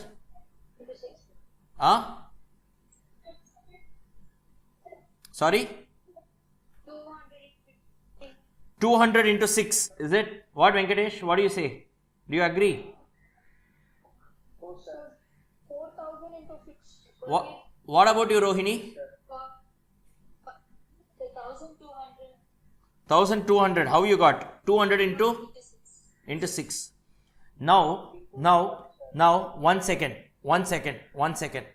You tell me in this question, this total ordering cost is per annum, no? For the entire year, what is the total ordering cost? Correcta? Correcta, Ilya? Hello? 1,440. Huh? 1,440. What is 1,440? Purchase cost. Okay, I don't know how you got that. But first you listen here. This ordering cost is for the entire year as a whole, correct? In this year, number of orders multiplied by 6. Similarly, carrying cost, total average inventory multiplied by carrying cost per unit per annum, no? The purchase cost should also be per annum only, no? You tell me, per annum I am purchasing 200 units, huh? Rohini? Per annum I am purchasing 200 units? What, Yashwant? I am purchasing 200 units per annum? No. Every time I purchase, I place an order for 200. In all the cases, I end up purchasing a total of 4,000 tons. Yes or no? This is where I said you guys can make a mistake. So please write on the top. Please write on the top. It is A into what? A into purchase price. A into purchase price. Always it's an annual cost. Don't say order quantity into purchase price. It's an annual cost. I am going to purchase my annual requirement. Are you clear? Many students commit a mistake in this area. I know. That's the reason why I deliberately didn't fill this. Please use a red ink. Guys, by the way, all this column numbers and all, have you used red ink? No. You guys have used red ink for these columns? Column numbering. You didn't use red ink, no? Fine. Then in that case, please write this A in red ink. This has to be in red ink. Please write this A in red ink. So now can anyone tell me how much is it? So it's going to be 4,000 into 6. 4,000 only. Sorry? I told 4,000 into 6 only. Yes, Darshini, I didn't say you were wrong. I didn't say you were wrong, no? Did I say? Darshini? Sir, yes, sir, here. Yes, did I say you were wrong? No. Yes. So you are not wrong. That's all. Okay. So basically, I was just trying to figure out the mindset. What people have, what are students thinking? Generally, students feel that it's order quantity to purchase price. So I never said you're wrong. You're absolutely correct. So gift yourself a chocolate today. If not, gift it from your right hand to your left hand. And you will say that, you have gifted yourself that. Okay, right. Okay, fine. Right. Come on. So tell me, how much is this first? 24,000, then 23,600, then 23,200, then 22,800, then 22,400. Now just total it up and tell me what's the total cost. Come on. It's going to be 24,240, then 844, correct. 844, then 23,694, then 23,952, then 24,646. Now you tell me, out of these 5 line items, which gives you the least total cost? This gives you the least total cost. 800 units gives you the least total cost. Why? The total cost is only 23,694, which means the total cost is least when you keep your order quantity as 800 units. Are you clear with this? So in this question, you will say that EOQ is equal to 800 tons. EOQ is equal to 800 tons. Since the total cost is the least when the order size is 800. Since the total cost is the least when OQ is equal to 800 tons. Are you clear with this? Guys, are you all clear with this? Many students time and again make mistake here. Purchase cost is not OQ, order quantity to purchase price. Never. It is annual consumption into purchase price. Are you clear with this? Guys, are you all understanding this? Yes, is everyone understanding this, guys? Folks, are you all understanding it? Yep. Done. Are you guys understanding it? Yes or no? Guys, are you all understanding? Yes, sir. Yes, guys. Yes. Done. Great. Are we good to go? Yes. Have you guys completed this? Yes, guys. Perfect. Very good. So now, one small observation alone I want to tell you. Now, if you see, when I am operating at 200 units, now my ordering cost is equal to my carrying cost. Now, can I say 200 units is my EOQ? Can I say 200 units is my EOQ? Guys, I told you at EOQ level, ordering cost must be equal to your carrying cost. Correct or not? No, this is equal to no. Can I say this is my EOQ? You're getting confused, huh? You're getting confused. I have successfully confused you. Yes. Now your ordering cost will be equal to your carrying cost only when you are using the EOQ formula. Correct. Because EOQ formula is nothing but equating my ordering cost with carrying cost. And when will you use EOQ formula? Only when your order quantity doesn't impact your purchase price. Correct or not? Only when your order quantity is impacting your ordering cost and carrying cost, that's when you can use EOQ formula. Because EOQ formula is nothing but equating my ordering cost with carrying cost. At that level, ordering and carrying should be equal. Now, we are not using that formula only. We are using some random trial and error method. So, don't think that in your trial and error method, your ordering cost should be equal to your carrying cost at EOQ level. No, this is purely a coincidence. This is purely a coincidence. That is something that I wanted to tell you. Today, you might not be having this doubt. When you are revising, you will get, sir, at this level, ordering is equal to carrying. First of all, we are not using the formula only. That is the question of saying that ordering is equal to your carrying cost at EOQ level. Are you able to understand this? Are you able to understand this? Guys, are you all clear? Yes, are you all clear with this? So basically, when you are using a trial and error formula, in this case, your ordering cost need not be equal to your carrying cost. Are you clear? EOQ when you are using, yes, because you equated the two, it was same. Economics, law of economics. Are you clear with this? Guys, is everyone clear with this? Folks, are you all clear with this? Perfect. Very good, very good, very good, guys. Excellent. Now, so what we will do is we'll take a break right now, and you have solid 20 minutes break right now. Take that break, much well-deserved break. We'll meet at sharp 6. So 6 to 8:30 will be the next session. We will take forward this particular chapter. Clear with this, guys? Thank you all so much. Meet you all at sharp 6 o'clock. Thank you.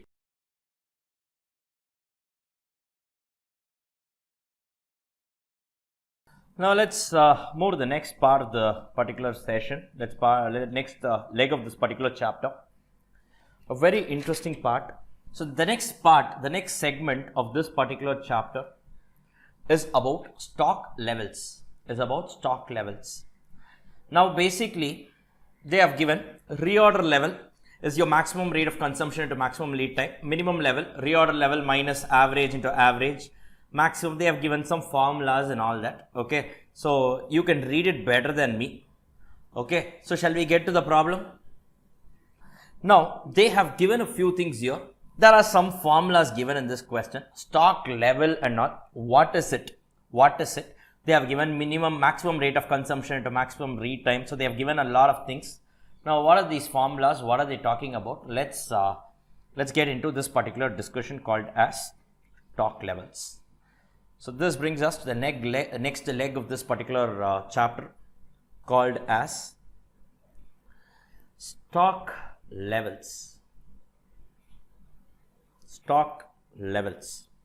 What is this portion all about? Now, let's say I store raw materials in my bin. Okay, bin is nothing but a place where your raw materials are stored. It can either be a small tub, or it can be a rack, or it can be a big hall or a big room, whatnot. Basically, stock level is something that, basically your bin is a place where your raw material gets stored. Clear with this? Now let us say I have originally purchased, let's say, some 800 kgs. Now what happened? I keep on consuming. It became 700, 600, 400, 300, 200, 100. Then it became 0. Clear? Then it became 0. Now I picked the phone call and I placed an order from my supplier. Guys, please listen, a very, very important discussion. If you don't want to mug up the formulas, then please hear me out. Okay, I picked the phone. After it reached 0, I picked the phone and I called the supplier. Sir, so my EOQ is, let us say, some 500 kgs, or let's say 800 kgs. I want to place an order for 800 kgs. What he says is, okay, fine, no problem. Please wait for 3 days, because that is called as a lead time. The time it takes between my ordering time and my delivery time is called as a lead time. Lead time means what? The time taken between the placing of order and delivery is called as lead time. He says, sir, wait for the next 3 days. After that, I will come and deliver. Now you tell me, for the next 3 days, will I shut down my business and wait for this fellow? Or basically what happened here, this problem, what happened was I picked the phone call to place the order when I reached 0. You tell me any logical person, will they wait for their stock to hit 0 to place the phone call, or they will place an order if their stock level reaches slightly before that itself? What will they do? They will wait for 0, or before itself they will place an order. What will they do, guys? They will place the order slightly before itself. Yes or no? Yes or no? That makes sense. That makes sense. Correct? Now let us say for example, I know that on an average I will consume 50 kgs every day. I will consume 50 kgs every day, and I also know that the particular person, the supplier, every time I place an order, he will take 3 days. He will take 3 days. Which means what?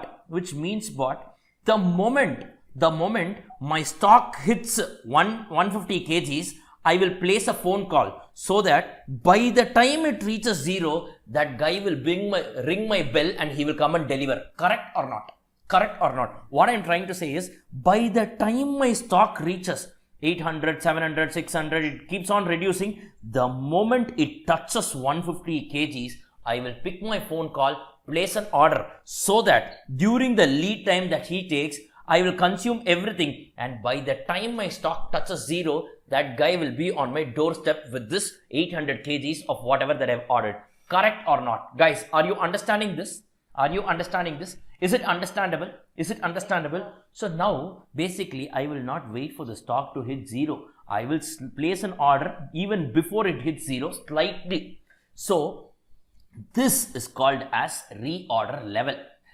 The level at which I will reorder it is called as reorder level. Are you all clear with this? Guys, are you all understanding it? Are you all understanding it? Now, if you see, in real life, what our mothers do? See, in real life, if you see, this is where I said we can learn this concept from our mothers. Now, what happens? Let's say, in this scenario that I told you, I know for sure that every day I will consume 50 kgs. I know for sure that the delivery person, the supplier, will deliver in exactly 3 days. Correct? Which means everything is certain. You tell me, in real life, can I predict like this certainly? Can I say I will exactly consume only 50 kgs every day, and this fellow will also exactly deliver in 3 days, so I need only 150 exactly? Will that be a practical scenario? No. Let's say in real life what happens? In real life,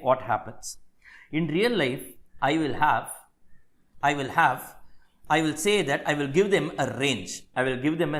What I will say is, every day, let's take an example, your mom. Now, she has one big drum where she will be storing rice. You know that? Yes, generally rice is stored in a big drum, no? In your houses, it is stored only in a big drum, no? One drum they will have for rice, definitely they will have, no? Correct? Fine, maybe if you are a person who is from the north, maybe you will be having one drum of atta. Yes, whatever it is, drum or rice or atta, whatever it is. Let's say rice, basically. Yes, this rice, when she says, now, you tell me what happens. Now, when will your mom place an order? When it reaches 0, will she wait for the guy to come and get it? 3 days, you are on hunger strike, is it? 3 days you will be on hunger. Will she let you be in hunger? Will your mom ever let you sleep without eating anything? Will she ever do that? No. Now, if she certainly knows, let's say she knows that every day her family consumes 4 kgs. Example, minimum it consumes 4 kgs. On an average, the family consumes 5 kgs of rice every day. Maximum, they consume only 6 kgs of rice. Now, the lead time, what do you mean by lead time? The time taken between placing of an order and delivery. Let us say that the minimum lead time, she knows for a fact that if she places an order, the supplier will definitely take 4 days. Generally, he delivers in 5 days, but maximum he won't go beyond 6 days. Yes, are you clear with this? Now, this is the real life scenario that she is having. Your mom is having this with you. Your mom is having this scenario with you. She knows that the family consumes minimum 4 kgs of rice every day, but she knows that it will not go beyond 6. Less than 4, it will not happen. She knows definitely they will consume 4, but she also knows that it will not go beyond 6. So max on an average, they consume 5. Clear? She also knows that, your mom also knows that the person who is delivering the rice, he will definitely take at least 4 days. On an average, he delivers in 5 days, but he will not take beyond 6 days. Clear with this? Clear with this? Clear with this? Now, your mom has a rice drum. Let's say that has one full capacity. Fine, it has a big drum. She has. Now, it was full. Slowly, it started reducing. Every day, the family was consuming. Now, will she place an order after it reaches 0, make the family sit hungry, or she will place the order slightly even before it hits 0? Tell me, guys. Tell me, what will she do? Slightly before 0. She will not place the order after it reaches 0, slightly before 0. Now you tell me, intention of all the mothers. Will our mother ever let us sleep with a hungry stomach? Will she ever let us sleep on a hungry stomach? So what she will do is, she will assume a worst case scenario. Assume some guests have come home, they consume. So the family is going to consume a maximum of 6 kgs every day. And she will assume that this supplier, he's a stupid fellow, he will also take only 6 days. He will not deliver before that. She will assume a worst case scenario. Worst case scenario, as a matter of conservatism, prudence, she will say that the family is also going to consume 6 kgs every day. That fellow is also going to take 6 days to actually come and deliver. During this time, what is the total consumption that will take place? 6 into 6, 36 kgs. So what she will do, the moment my stock touches 36th kg, that is the balance stock is only 36 left over, she will immediately pick the call. Correct? She will immediately pick the phone. Correct or not, guys? Correct or not, guys? Please answer. Please answer.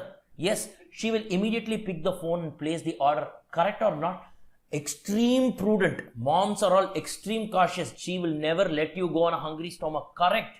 She will pick the phone immediately and she will place an order saying, please get me whatever is the EOQ, economic order quantity. Every time I place an order for this much.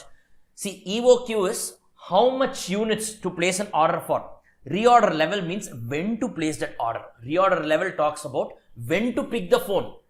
In that phone, for how many units you are placing the order, that is EOQ. Are you clear with this? Are you clear with this? When will she do? She says maximum consumption per day into maximum lead time. Are you clear with this? Guys, are you all clear with this? Why is she doing it? As a matter of extreme conservatism. She doesn't want her family to sleep on a hungry stomach. Are you all clear with this, guys? Are you all clear with this? So can I say reorder level formula is nothing but maximum consumption into maximum lead time. Are you clear with this? Why? Because your mom doesn't let you sleep on a hungry stomach. She doesn't want her family to suffer. So what she does is she will provide for her extreme case scenario. Family will consume maximum of 6 kgs every day. This guy will also take a maximum of 6 days to deliver. Beyond this, there can't be a scenario. So she knows the moment my stock touches the 36th kg, she will pick the phone call and she will make the order. Are you clear with this? But she will place the order for how many kgs? For the economic order quantity. Economic order quantity. That many number of kgs she will purchase. Are you clear? But when will she do it? The moment it touches the 36th kg. Guys, are you all understanding this? Are you all understanding this? This is number 1. So now you go and read that formula, you will now understand. So reorder level. Similarly, a company also what they do, they will ensure that the production never stops. So they will say maximum consumption into maximum lead time is what they provide for. Guys, are you all understanding this now? Guys, are you all understanding this? Yes, are you guys understanding this? Next, minimum level.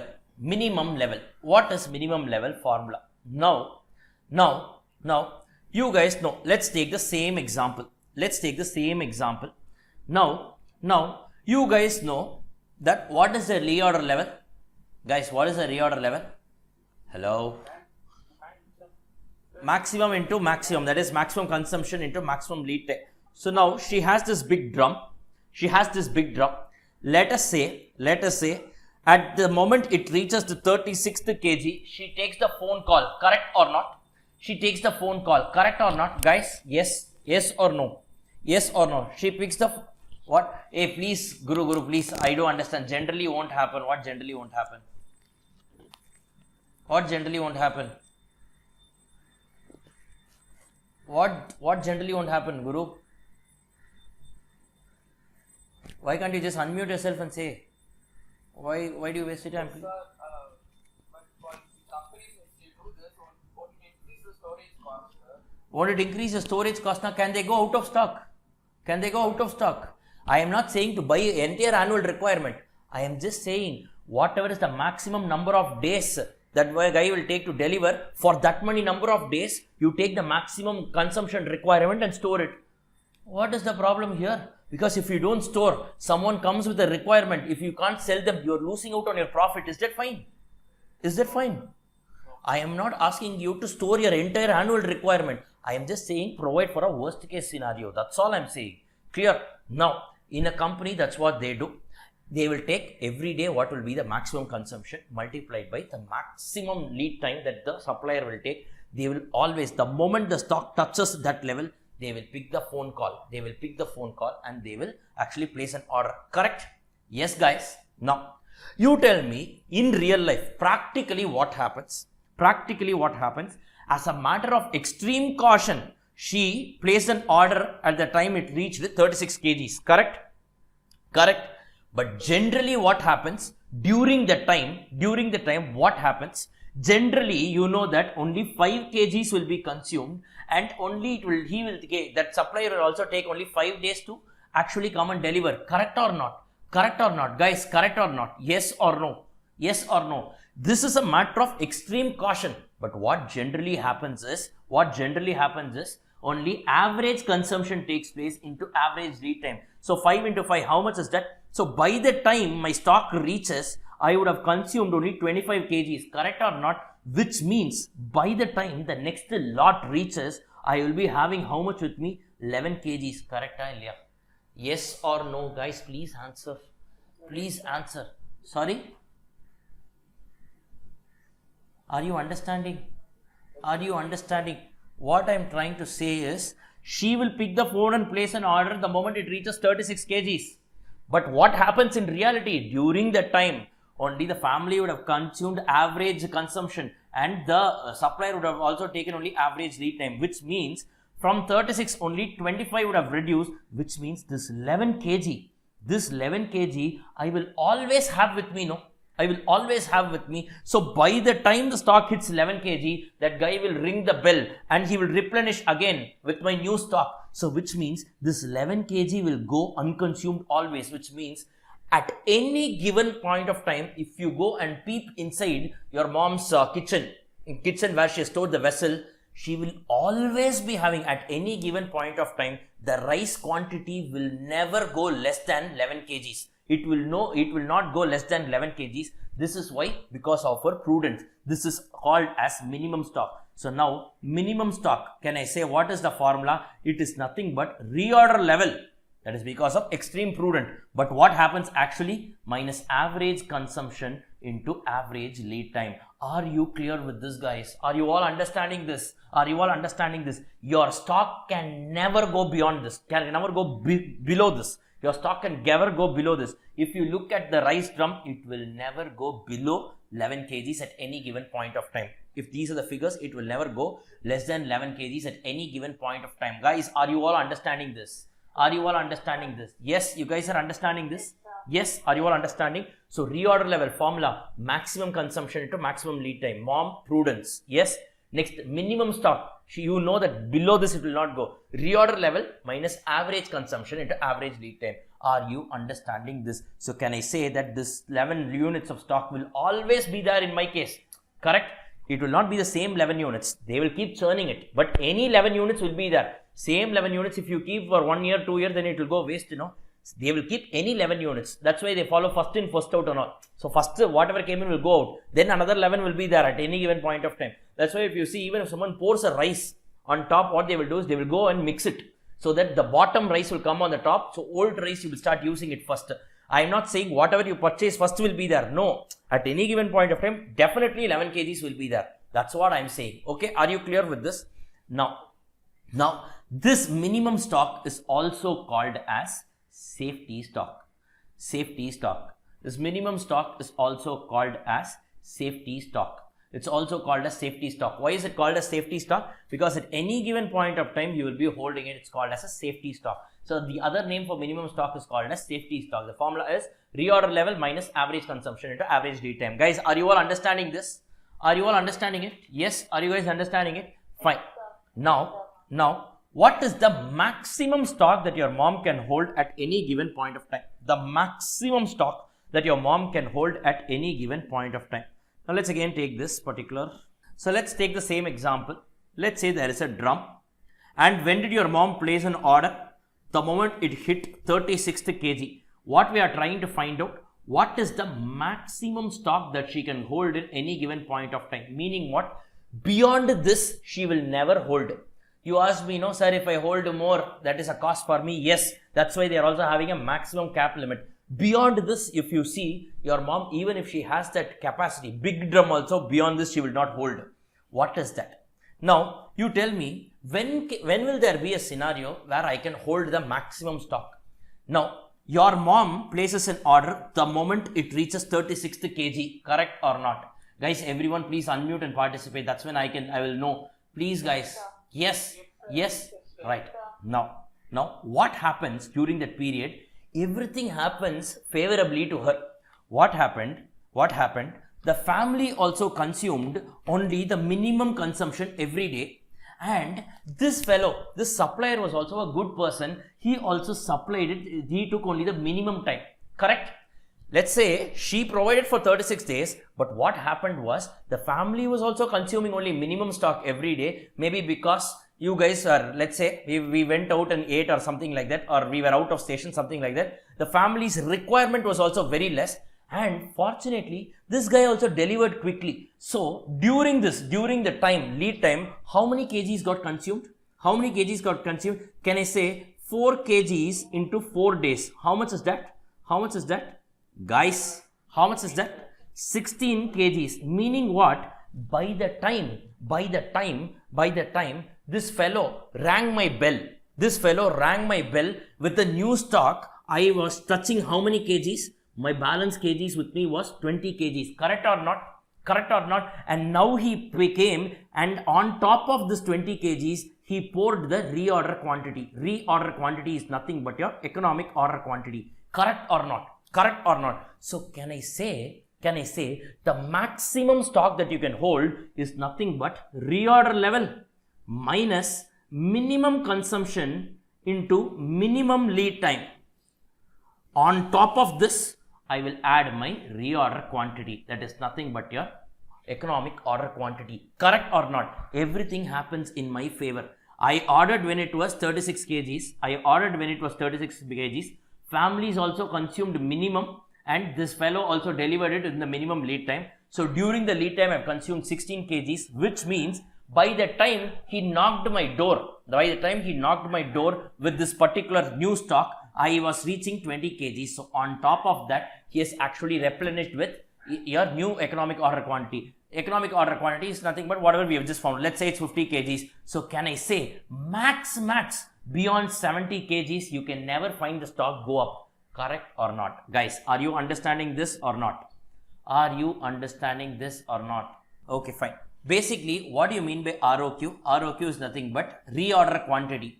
In other words, this is nothing but your economic order quantity. What do you mean by economic order quantity? Whenever you place an order, you should place an order for these many number of units. Now, what are we trying to find out? What is the maximum stock that she can hold? Beyond this, she will never hold. What is the maximum stock your mom can hold? I am telling you, this is nothing but your mom, as a matter of extreme caution, picked the phone and placed an order when the stock hit 36 kgs. Correct? Now, by the time the new stock arrived, what happened? The family also consumed only 4 kgs every day, and the person also delivered it within the minimum lead time 4 days, which means the family had consumed a total of only 16 kgs. So by the time the new order came, she had already 20 kgs with her. On top of this, this fellow came and poured the reorder quantity of 50 kgs. So can I say this is nothing but a maximum of 70 kgs is the maximum stock. Beyond this, at any given point of time, she will never have the stock. The maximum stock, if you find, this is the maximum. Beyond this, you can't find 71 kgs anywhere, anytime, at any given point of time. If at all you see, max, she will hold 70 kgs. Are you clear with this? This is nothing but reorder level minus minimum consumption into minimum lead time plus reorder quantity. Are you clear with this? Guys, are you all understanding? Right. So basically, what's my reorder level? What's my reorder level? Maximum consumption into maximum lead time. Correct? What is my minimum level? What is my minimum level? Reorder level minus average consumption into average lead time. Now, what is my maximum level? Everything happens in my favor. Reorder level minus minimum consumption into minimum lead time plus reorder quantity. Are you clear with this? Are you clear with the 3 formulas, guys? Are you clear with the 3 formulas? Yes, are you all understanding it? The fourth formula is called as average stock or average level. Average stock, or let's call it as average level. What is average level? There are 2 formulas for that. One is a mathematical formula, minimum plus maximum by 2. This is actually a worst formula, minimum plus maximum by 2. I will tell you what is a good formula. The other formula says that it is nothing but minimum level plus 1 by 2 into reorder quantity. When I say reorder quantity, it should be ideally your economic order quantity. Every time I place an order, for how many units do I place it? Now, why is it so? Why is it so? Now, in our question, can you tell me what is the minimum level of stock? 11 kgs. Correct? Guys, correct? So, if you look at the rice drum, always I will be having this 11 kgs with me. Correct or not? Correct or not? But what averages is only that reorder quantity. Let's assume it's 50 kgs reorder quantity. This only gets average and again it comes back. This only gets average and it comes back. Correct or not? So what averages is only something that is over and beyond my minimum level. Correct or not? Correct or not? So this I replenished for 50 kgs more. This alone gets averaged out again and again. This keeps on increasing and decreasing. So basically, can I say it is always my minimum level plus half of reorder quantity. Correct or not? Guys, are you all understanding it? Are you all understanding it? Yes. So what averages is only the reorder quantity which is available over and above my minimum stock. Are you all able to follow this? Are you all able to understand? Yes. So this is a better formula as compared to the simple arithmetic formula of minimum plus maximum by 2. Are you all clear with this? Fine. So basically till now we have seen 4 formulas. Formula number 1, reorder level. What's your reorder level formula? Maximum consumption into maximum lead time. Why this formula? Your mom will never let her family go in a hungry bed. Correct? Now what's your minimum level? She provided for reorder level, but what generally happens? Minus average consumption into average lead time. Correct? Now, what can be the max level that she can hold? Everything happens in your favor. Reorder level minus minimum consumption into minimum lead time plus reorder quantity. Correct? Yes. Yes. And what is your average stock? Arithmetically, minimum plus maximum by 2. But ideally speaking, it is your minimum level plus 1 by 2 of ROQ. Minimum level is also called as safety stock. I told you. So in exam, even if they are asking you a safety stock, you should be able to figure out that it's only a minimum level. Guys, are you all clear with this? Is everyone understanding this? Are you all clear with this, folks? Yes, is everyone understanding this? Okay, very good, very good, very good. Now, understand that I told you that what do you mean by reorder quantity? What is reorder quantity? What is reorder quantity? Don't tell me formula and all. This is nothing but ideally the order quantity that I place every time. Ideally, it should be EOQ. If nothing is given in the question, you take EOQ as ROQ. That is ideally whenever you are reordering, yes, what is usually ordered? Correct, Madhumita. So what is usually ordered? Generally, you take what? EOQ if nothing is given in the question. In case they have specifically given, I know that EOQ is 200, but still because of my personal reason, some other reason, I want to keep something else as order quantity. Please don't question back the question. Just take that as the order quantity and finish it off. Are you clear? If the question is silent, your reorder quantity will be equal to your EOQ. EOQ, how will you find out? Root of 2AO by Z. Correct, guys? Are you all understanding? In case it's specifically given in the question, you can pick that figure. Number 1. Are you clear with this? Number 2. Reorder level. So what do you mean by reorder level? Reorder level, the level at which when I should place the order. So how much is called reorder quantity or EOQ? When is called as reorder level. Correct or not? Correct or not? Reorder level, what is the formula? Maximum consumption into maximum lead time. Correct or not? Maximum consumption into maximum lead time. So basically during that lead time, I don't want to sit idly with my zero stock. So I provide for that. So before even it reaches zero, at what point should you place an order? This is only called as reorder level. Correct or not? Guys, correct or not? So there is another name for reorder level. It's called as DDLT. Meaning what? Dil wale dulhaniya le jayenge, wa? No, it's called as demand during lead time. It's called as demand during lead time. That's another name. It's called as demand during lead time. Okay. Okay. So it's demand during lead time. So it's, please note it down. It's very important. Demand during lead time. In case they give it as demand during lead time, it's nothing but your reorder level. Reorder level is only that, no? It's demand during lead time. Correct or not? At least you remember Dil Wale Dulhaniya, you will remember this. Okay. It's DDLT. It's also called as DDLT. Okay, guys. Clear. Is everyone clear with this? Yes, guys. Are you all clear with this? Okay, fine. Clear with this? Yes, everyone. Are you all understanding it? Then there is something called as danger level. Danger level meaning what? Nothing great here. Suddenly one person comes and he's saying, sir, there is an urgent order, sir. There is an urgent order. So please, for me alone, you do this order for me. Now, what will happen? I will just call my supplier and tell him, sir, urgent order. Please don't take 3 days, 5 days, usual time and all is not applied. In 1 day itself, same day delivery. You have this Amazon and all, no, same day delivery. Like that, he'll say, sir, immediately you just do it. So in case of an emergency, danger stock level, in an immediate scenario, if you want a stock, so what will be the maximum stock level that you should maintain? Emergency lead time into average stock. That's what is given in the particular formula. If you look at it here, emergency lead time into average rate of consumption. This is not of much relevance. In case they ask it in the exam, then you need to write danger level is equal to emergency lead time into average rate of consumption. Immediately, if I want, on an average, I know that I'll consume how much? 4 kg, 5 kgs a day. And immediately this guy is ready to purchase. So danger, in a worst case scenario, I should definitely stock for 5 units, 5 kgs at least. Below that and all, I cannot do that. Safety stock itself is one threshold.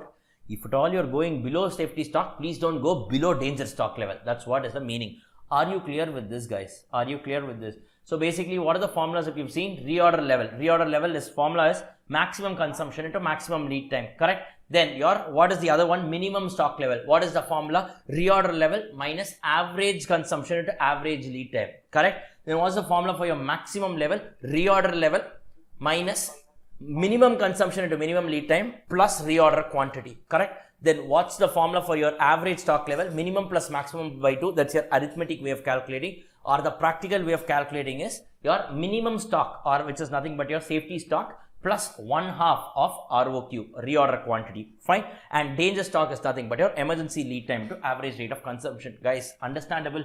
Should you mug this up? Should you mug this up? Absolutely not. This doesn't require any kind of mugging up. It's damn very easy, and your mom came to your rescue. So the next time when you go to your kitchen, open that drum and tell all the 5 formulas, close it back and come. People will think you are mad. It's okay. Do that. Okay, fine. Clear, guys? Clear with this? Yes? Fine. So let's, I have to believe that you are going to do it also. Huh? Okay, right. Do it. Really, I'm telling you, it's okay. Crazy. People will always call you crazy when you are actually up to achieving something great in life. Remember, Elon Musk was once called as an idiot or a crazy man, but you know what he has done today. So if something can help you retain your memory or if something can help you enhance your preparation, I don't mind. I mean, don't mind doing all that. It's okay. What is it? Are you going to do any danger thing? Just open. Danger stock, it's only in the name, it's there. Fine. You just open it. Just say the formula, close it, but ensure you don't spit inside and all when you are doing it. Fine. Then the family can't eat. Okay. Fine. Come back. Fine. Jokes apart. Jokes apart. Fine, guys. Come back. Let's go to question number 3. It's on page number 62, right? Yeah. Let's go to question number 3. Guys, shall we? It's about the stock levels. Shall we get started? What happened? Any doubt? Hello? Okay, fine. Let's get started. So question number 62. Page number 62, question number 3. Mohit Enterprises manufactures a special product called Z. The following particulars were collected for the year. The monthly demand for Z is 1000 units. Cost of placing an order. What is this? Ordering cost is going to be 100. Carrying cost per unit per annum is going to be 50. So this is C. Correct or not? Yes. Normal usage 50 units per week. Minimum 20. Maximum 75. So here the period can be in weeks or days. In our example, we saw it in days. So if the period, if your lead time is in weeks, then the consumption should also be in weeks only. Are you clear with this? Reorder period is minimum 4, maximum 6. Average is how much? Hello? Average lead time is how much, guys? Average is 5. No, what's the big deal here? Average is 5. Minimum is 4. Maximum is 6. So average lead time is going to be 5. No, 4 plus 6 by 2. Just do it simple average only. Clear? From the above, compute the reorder quantity, reorder level, minimum level, maximum level, average level. Every level you need to find out. I will give you 60 seconds time. Okay. Or fine. I will give you 30 seconds time. First compute this reorder quantity. Then if possible, you should have also computed reorder level. I think you should have finished the entire sum in 30 seconds. Anyways, 30 seconds I will give you. Solve this by yourself. Let us see if you get it right. Make it fast, guys. Simple sum. Please make it fast. Come on. Do it.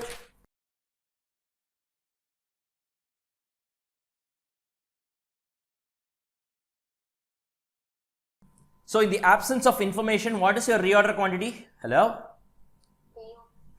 It should be equal to your EOQ, correct? Fine, then calculate EOQ. What are you waiting for? Come on, guys, make it fast. Let's make it happen. Come on.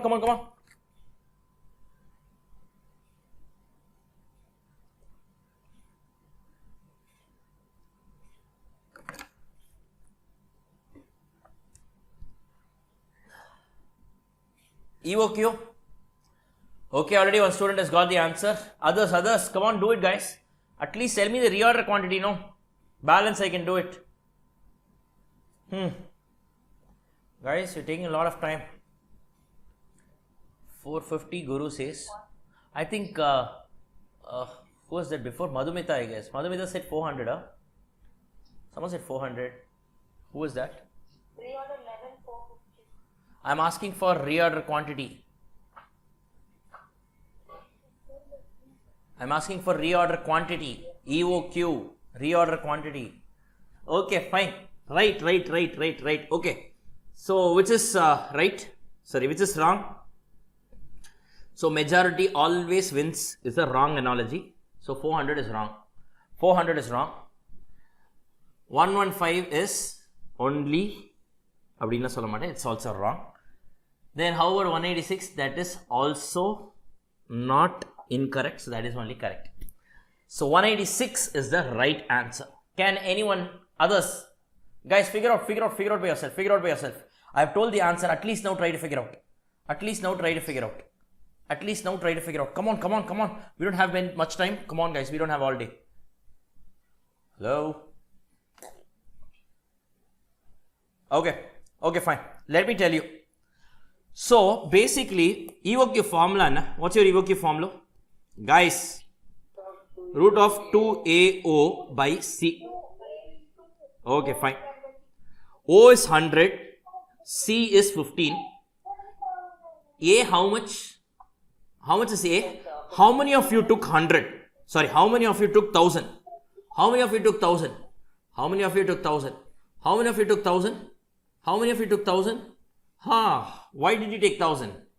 Why did you take 1000? Now, read the first line. I know you guys will make this mistake. That's why I kept this sum. Read the first line. Yeah. So please, first line of the question, you read it, guys. First line of the question, you read it. What does it say? Mohit Enterprises manufactures a special product called Z. It does what? It does what? It does what? It does what? It does what? Manufacture, meaning what? Z is what? An FG. And we are sitting in materials chapter. Vulgarity to the core. Not even acceptable. Guys, how can this mistake be possible? Monthly demand is 1000. Seri, how many of you took 12,000? That is also wrong. That is also wrong. Because monthly you promptly did into 12. But you did it on a wrong figure, boss. You did it on a wrong figure. You're doing it on an FG. You're doing it on FG. What happens in this case? You will proudly come out of the exam hall thinking that, look, I noted this word monthly. But actually you missed out this word manufactured. Now this is not an RM, this is an FG. Correct. So this is the total demand, annual demand for your FG is 12,000, no doubt. But what is the annual consumption of raw material? What is the annual consumption? Now, come on, tell me, can anyone tell me what is the annual requirement of raw material? Can you find out with the given data? Annual requirement of raw material, can anyone find out with the given data? Yes. So now, what you need to do here is, this is where it is out of the blue. This is where it is a class apart. What they are saying is, annual material consumption is equal to, they have clearly given, normally I use 50 units per week. So it is nothing but 50 units into 52 weeks. How much is that? 2,600. This is your annual requirement. How is this? This is where many students committed the mistake. They thought that this minimum, maximum and average is required only for the purpose of computing stock levels. No, in this case for EOQ computation, annual consumption figure itself comes only out of it. Are you guys clear with this? Your Z is an FG, guys. Please have this in your mind. FG, we are talking about material cost. Will you purchase an FG? No. You will only purchase a raw material. Economic order quantity. What will you order? Raw material or FG? Only a raw material. And that is the reason you need to compute this. If you get this right, the entire sum is clear. If you get this wrong, they will only give you a big zero. Because the first step itself you're going wrong. So obviously the entire sum they will give you wrong. Guys, are you clear with this? This is where I'm telling you. Eyes and ears, keep it open. Please keep it open. Every single question might have some catch in it. You read it, first line, what we all think. First line is always an introductory line. No. Similar to process account, I told you, in process 4, it means it's a mid-process account. You will have transport and cost. Similarly here, they manufacture something, means it's an FG, not an RM. Clear, guys? Are you all clear with this? And we are sitting inside material chapter. Fine. Are you clear with this? Is everyone clear with this? So fine. So let's do this, guys. Shall we do this? Come on, I don't want any mistakes from now on. The rest of the sum is plain and very simple. So let's do it quickly. Shall we? Yes, sir. Yes. So please take, what is this? Question number 3 on page number 62. It's a past exam question. Question number 3 on page number 62. It's a past exam question, guys. It's a past exam question. First, write down step 1. Step 1, reorder quantity or economic order quantity. Since in this question they have not given any order quantity, you can take EOQ as your ROQ. First, tell me what is the formula for EOQ. Guys, everyone tell me. It is root of 2AO by C. Correct. Now, in this case, A is equal to, take a red ink. Please take a red ink and write down 50 units. That is my average consumption per week multiplied by number of weeks in a year. 52. So tell me how much is this? This is going to be 2,600 units. Are you clear with this? This alone you write it in a red ink. Baki, all the other things you write it in black. This is where you can make a mistake. Are you clear? Into 52 weeks, it's already made it into year. No, it's made into year. So don't worry about this. It's already made into year. What is O? Ordering cost per order. It's given as 100. What is your carrying cost per unit per annum? Pupa. It's going to be 15, correct, per unit per annum. Yes, so now it's just a matter of substituting the formula. So tell me, what is this? Root of 2 into 2600 into 100 divided by 15. So tell me guys, how much is that? 186 units. Are you clear with this of raw material? So every time you place an order, you will place an order only for 186 units of raw material. And guys, always remember, when you are writing this, you should write where A stands for annual consumption, O stands for ordering cost per order, and C stands for carrying cost per unit per annum. And this also you should write, this is nothing but average consumption per week into number of weeks in a year. That also should be written. Are you all clear with this? Guys, are you all clear with this? It's straightforward. Just that little amount of observation if you have, it will take you heights. You will reach heights. That's about it. Keep your eyes and ears open. In an exam hall, this is how it will be. This is how it will be. That's why I'm asking you to mark in a red ink, so that the day before your exam, you can just revise all your mistakes. Clear with this? Shall we proceed, guys? Shall we proceed forward? Hello? Yes, sir. Guys, shall we proceed forward? Let's go to step 2. What is step 2? Step 2, they've asked you for reorder level. Formula. Guys, don't wait for me. Write on formula. What's the formula? Hello? What's the formula? Yes, don't look back. Automatically it should come. Maximum consumption into maximum lead time. Maximum lead time. And always remember, if your lead time is in weeks, the consumption should also be in weeks. Are you clear? So maximum consumption per week into maximum lead time. So tell me how much into how much? Directly given, no? 75 units into 6 weeks. So how much is that? That's going to be 450 units. Are you clear with this? Guys, very simple, no? 5 marks, just very, very simple to get it. If you provided, if you didn't make that FG and RM mistake. Next, go to step number 3. What's your step 3? What have they asked? Guys, what have they asked? They have asked you for what? Minimum level, huh? Yes, sir. Minimum level. Okay, so minimum level. So what is your minimum level formula? Minimum level. Just tell me, what is your, don't look back, tell me. Reorder level minus what generally happens in the family. What is that? Average consumption into average lead time. Are you clear with this? So tell me, what's your reorder level? 450 units minus average consumption. How much is that? 50 units a week. And how many weeks is your average lead time?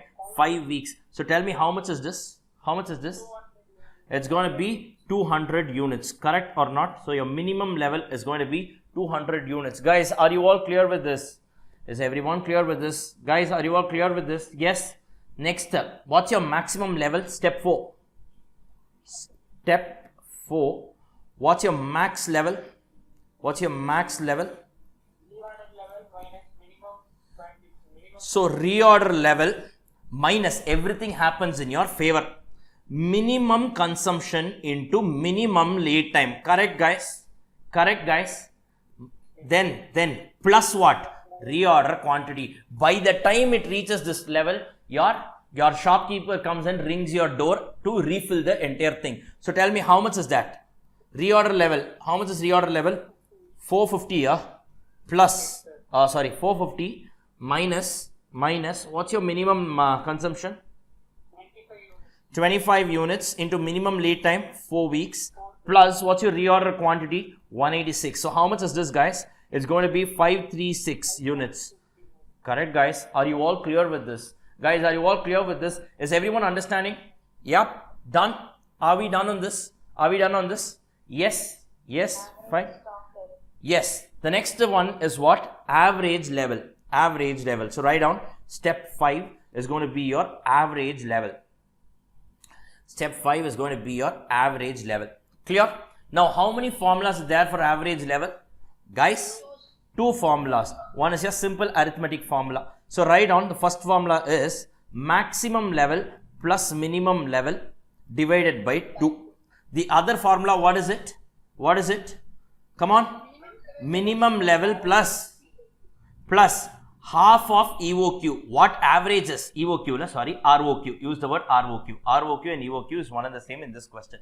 Okay. So what averages is only the reorder quantity that happens over and beyond my minimum level. And you all know that minimum level is also called as, hello, safety stock. Yes. So tell me, maximum plus minimum by 2. It's 536 plus 200 divided by 2. So how much is it? 368 units. Or if you want to use the other formula, it's going to be minimum level of 200 plus 1 by 2 into 186. So how much is that? It's going to be 293 units. Sir, the formula is not matching. Obviously, it will not match. The answer is not matching. It will not match. This is a plain arithmetic formula. This is actually a logical formula. Preferable formula is only this particular formula. So I am telling you both the formulas because suppose in exam they ask some missing figures and all, and you are able to find this average level only using this formula 1, then go and do this formula 1. Clear? So you should know when to use. Clear? If nothing is given, you can write both the formulas and put both the answers. It's not going to take much time. Just 10 more seconds extra and you're done. Clear with this, guys? Are you all clear with this? Yes. Stock levels. Isn't it easy, guys? Isn't it easy? Yes. And this stock levels helps you achieve the objective of control. It helps you achieve the objective of control. How, sir? Yes. You know when to order. Yes. You know what is the minimum stock you will be having, maximum stock you will be having, the reorder level, everything is all a part of your control. You will have a complete control over your inventory. Are you clear with this? Guys, are you all understanding this? Is everyone clear with this? Folks, you guys are understanding this? Yes, you guys are understanding this? Fine, very good. Shall we move to the next concept? Guys? Yes, shall we move to the next concept? Right. So let's move to the next one. So take a book. Let's move to the next one. So next one is a fairly simple thing. This is basically about Stores Ledger Card. This is your CA Foundation syllabus. You know, I've already told you, when will you use stock valuation methods? When you use stock valuation methods? So, when will you use stock valuation methods? When you have multiple lots of receipts and each receipt is valued at multiple rates, then this units consumed, whether it came out of the first lot or second lot or partly out of the both, there is a question. In this case, you go for methods of issues valuation, stock valuation. What you value, you don't value the stock. Ideally, whenever there is an issue, only that gets valued, correct or not? That's why this area is actually called as issues valuation. They don't call it as stock valuation. Are you clear with this, guys? Are you clear with this? Guys, are you all clear with this? Now, the methods you guys know, the popular methods are FIFO, LIFO and weighted average. In your FIFO, what does it mean? Whatever comes in first will go out first. That is, old stock will be issued first. LIFO means what? Whatever came in latest will be issued first. Weighted average means what? I will mix everything together and I will issue. I will not retain the identity. Correct? We saw this in detail in our cost sheet chapter also. Not just that, even in process costing we saw. Correct or not? Guys, yes or no, you are understanding this? Guys, are you all understanding it? Are you all understanding it? Yes, you guys are understanding. Please reciprocate, only then I'll be able to follow that. Now, let's take an example and close this off. I'm not going to do sums here on this. Let's take an example and close it off. It's your CA foundation. Anyways, in your revision part, it's just going to be easy. So now let's have this here. Let's say you have first lot of receipt, 100 units at the rate of 2, value is 200. Fine. So as at that date, you have only that particular thing in your balance, 100 into 2, 200. On the second day, what you did, you purchased 500 units at the rate of 3, 1500. So currently, you have a total stock of 600. The breakup is 100 units at the rate of 2 and 500 units at the rate of 3. Correct, guys? Correct, guys? Fine. Now, you now have to issue 150 units of stock. You now have to issue 150 units of raw material. If you follow FIFO method, what will you do? Out of this 150, first 100 you will pick from the first lot. Whatever is the balance, that you will pick from the second lot. Correct or not? So 100 at the rate of 2, 50 at the rate of 3. This is how your value means. Meaning your closing stock will be completely out of your latest stock. Correct or not? Correct or not? Guys, are you understanding this? Are you understanding this? This is something that we already did. I'm just doing it for revision once again. Are you all understanding this, guys? Okay, fine. I hope you are understanding. Okay, fine. So if you're following a FIFO basis, what will you do? So whatever came in first will be issued first. then the balance, if any, will be issued out of the last receipt, correct? Then, if I am following LIFO, what I will do? Now, what I will do is, first I will issue whatever come latest, correct? So that's why I am valuing every unit out of 3, correct? So basically what lies in my closing stock after the issue? See, this is one scenario, independent scenario. This is second scenario. Fine, are you clear? So if I am following FIFO, this is what happens. If I am following LIFO, the entire 150 will be out of the second receipt. Meaning what? In the balance closing stock, this entire 100 will be lying. Apart from that, the balance in this lot of 350 will be lying in my closing stock. Correct, guys? Are you all clear with this? Yes, are you all clear with this? This is something that we've already done. If you have to do a weighted average method, what you need to do is pick these stocks, 100 into 2, 200, 500 into 2, 300. So basically what happened here? You have a total stock of 600 and a total value of 1700. So what they did, 1700 divided by 600, everything they mixed it together and they are valuing every unit at the rate of 2.83. So whenever you make an issue of 150 units, value it at 2.83. So the balance 650 units will also be valued at the same 2.83. This is something that we already know. Simple LIFO, FIFO, LIFO and weighted average. These 3 are the methods that just broadly gets tested in the exam. Guys, are you all clear with the stock valuation part? Guys, are you all clear with this? Yes, is everyone able to follow this? Shall we move to the next one? There are some special points. Now, suppose you find a shortage, meaning what? There is some loss. It will come under the issues column, correct or not? Actually, it is not issued, but any reduction in stock gets captured only under issues column, correct or not, guys? Guys, yes or no? Yes, fine. Next, return from factory shop. What happened? This is my stores. This is my factory shop. From my stores, I would have issued something, and later if there is an excess, they will return it back to me, correct or not? If I get anything returned back from a factory shop, that will be taken into your receipts column. Are you clear with this? Why? Basically, receipts means what? Increase in stock. Issue means what? Decrease in stock. Are you clear? Then one more thing, raw material consumed, the formula you guys know. It is opening stock plus purchase minus closing stock. This gives you your raw material consumed, correct? This is what they have given. Apart from that, if there is any shortage, that also needs to be reduced. That's what they have given here. Are you clear with this? These are some very basic things that I have just put it here so that you can revise it in a single shot. Now, there is something called as an inventory turnover ratio. What do you mean by an inventory turnover ratio? The formula is average raw material consumed. The raw material consumed divided by average stock. This formula and all is okay, but why are you saying this?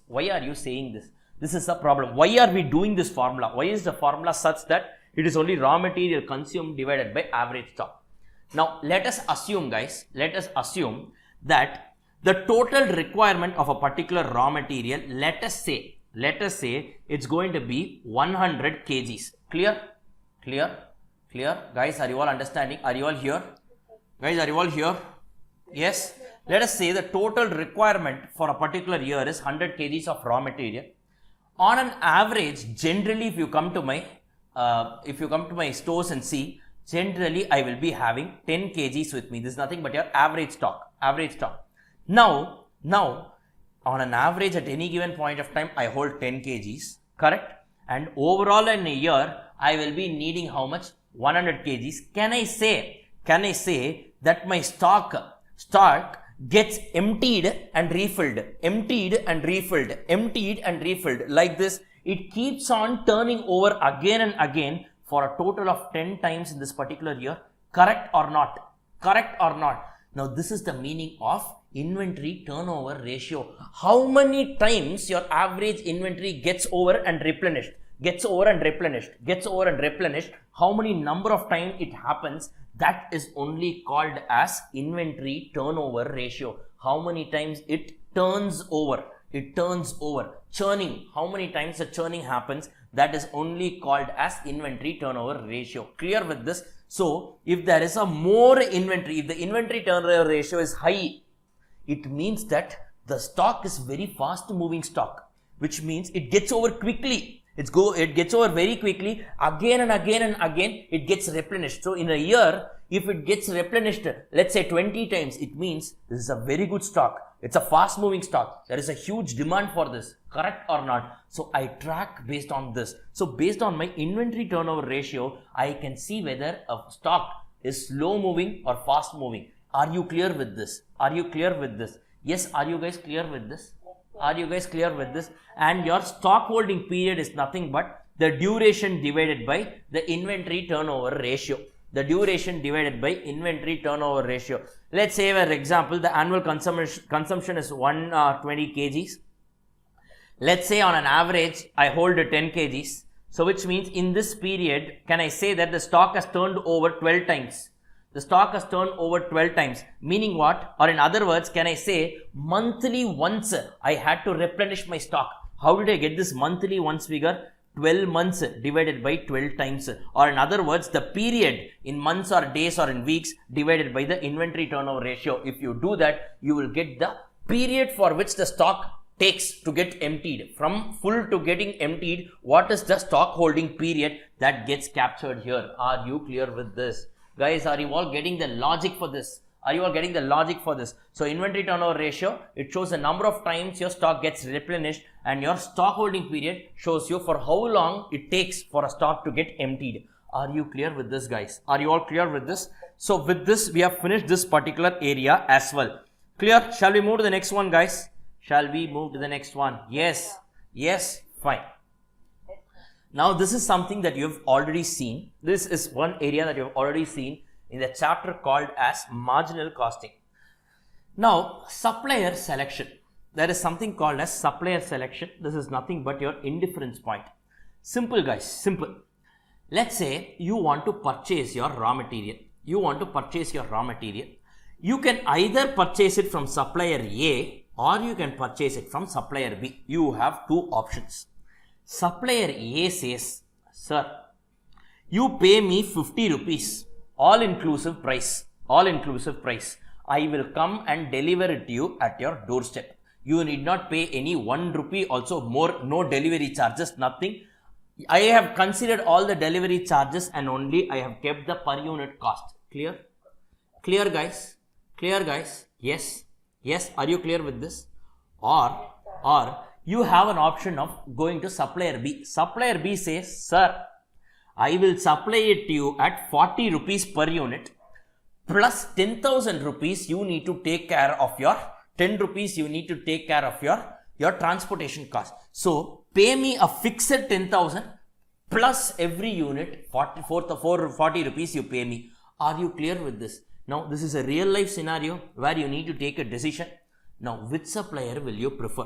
Which supplier will you prefer? It depends on how much quantity you are placing an order. If you look at this particular supplier A, the advantage happens by way of a lower fixed cost. In this case, no fixed cost itself. But if you look at supplier B, the advantage happens by way of a lower variable cost per unit. Clear? But at some point, both supplier A or supplier B will give me the same amount of cost. This point is called as my indifference point. And if I am planning to order a quantity less than the indifference point, what will I do? I will go for the option that has a lower fixed cost. If I am planning to place an order above the indifference point, I will go for the option that has a lower variable cost per unit. Correct or not, guys? Correct or not? And at indifference point, whether I go for A or I go for B, the output or the result or the cost for me will be one and the same. Are you clear with this? Are you clear with this? So which guy is better? It depends on how much quantity you are planning to place an order. And indifference point formula, what is it? Difference in fixed cost divided by difference in variable cost. We saw that earlier row. Guys, yes or no? This is exactly what they have done. 10,000 minus 0 divided by, so the difference between 50 and 40, 10, they have said 1,000 units. So 1,000 units, at 1,000 units, you can either go for A or for B because it's an indifference point. Now, if you want to go beyond, if you are planning to purchase beyond 1,000 kgs, go for the option that has, don't call it as higher fixed costs, talk always in terms of advantage, call it as lower variable cost. Yes, it is correct. A lower variable cost option has a higher fixed cost, but when you are saying always talk in terms of advantage, go for the option that gives you a lower variable cost. Why? Because predominant portion of your cost is driven by variable cost when your volume is high. Correct or not? Now, when you are operating at less than your indifference point, go for the option that gives you a lower fixed cost. In this case, supplier A. Are you clear with this, guys? Isn't it very simple? Something that we've already seen? Yes. Are you clear with this? Guys, are you all understanding this? Are you all understanding this? Are you all understanding this? Yes, guys, are you all understanding it? Yes, are you clear with the concept here? Fine. So basically, the concept of indifference point can also be used in materials chapter, wherein it's called as supplier selection. And who does the supplier selection? Who does the supplier selection? Which department? Hello? Hello? Which department? Purchases department. Very good. Who was that? Who was that? Yes, very good, very good. Purchases department. How do you know it's purchase department? In standard costing we saw. Correct or not? Standard costing, material price variance. Remember, what is the formula for material price variance?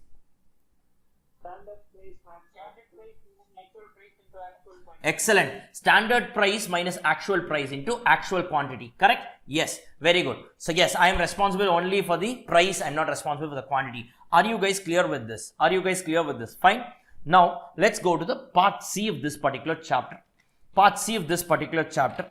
Now, what I will do here is, they have given some material procedure and all. I will just narrate it to you as a story. Okay, because I find this as important because practical theory questions are coming from this area time and again. So I don't want to miss out on that. So you guys should know what is the, you guys should definitely know how it happens. The particular inventory placing order, how it happens, you guys should definitely know it. So that's the reason why I'm going to tell this to you. Now let me put it in a story format, and I want you guys to catch up running notes. It's going to be just simple thing. It's going to be just simple thing. Now, what are we going to talk about here? We are going to talk about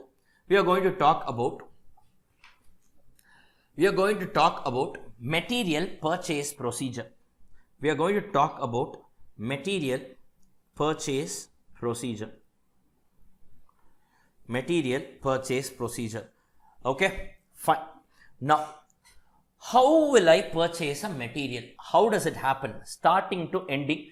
Just a few minutes I will tell you. Just catch up running notes, and this knowledge is sufficient for you to sit in for a practical theory question on this area. Time and again they have been testing it. That's why I am just doing the theory part also here. Let's quickly finish it off. Now, in my material purchase procedure, how many parties, how many characters are involved? There are a few parties involved. Number one, my purchase department. Number two, my factory shop. Number three, my finance, or I can also call it as costing department, finance department or costing department. And number four, my inspection department, Now, number five, I'm sorry I missed this, stores department. So these are the five guys who are there, the five characters involved in our story of material purchase procedure. Now, purchase department, what will they do? They will place order, that is, they will purchase. Factory shop, what will they do? They will consume the raw material. Finance or costing department, what will they do? They will cost the product.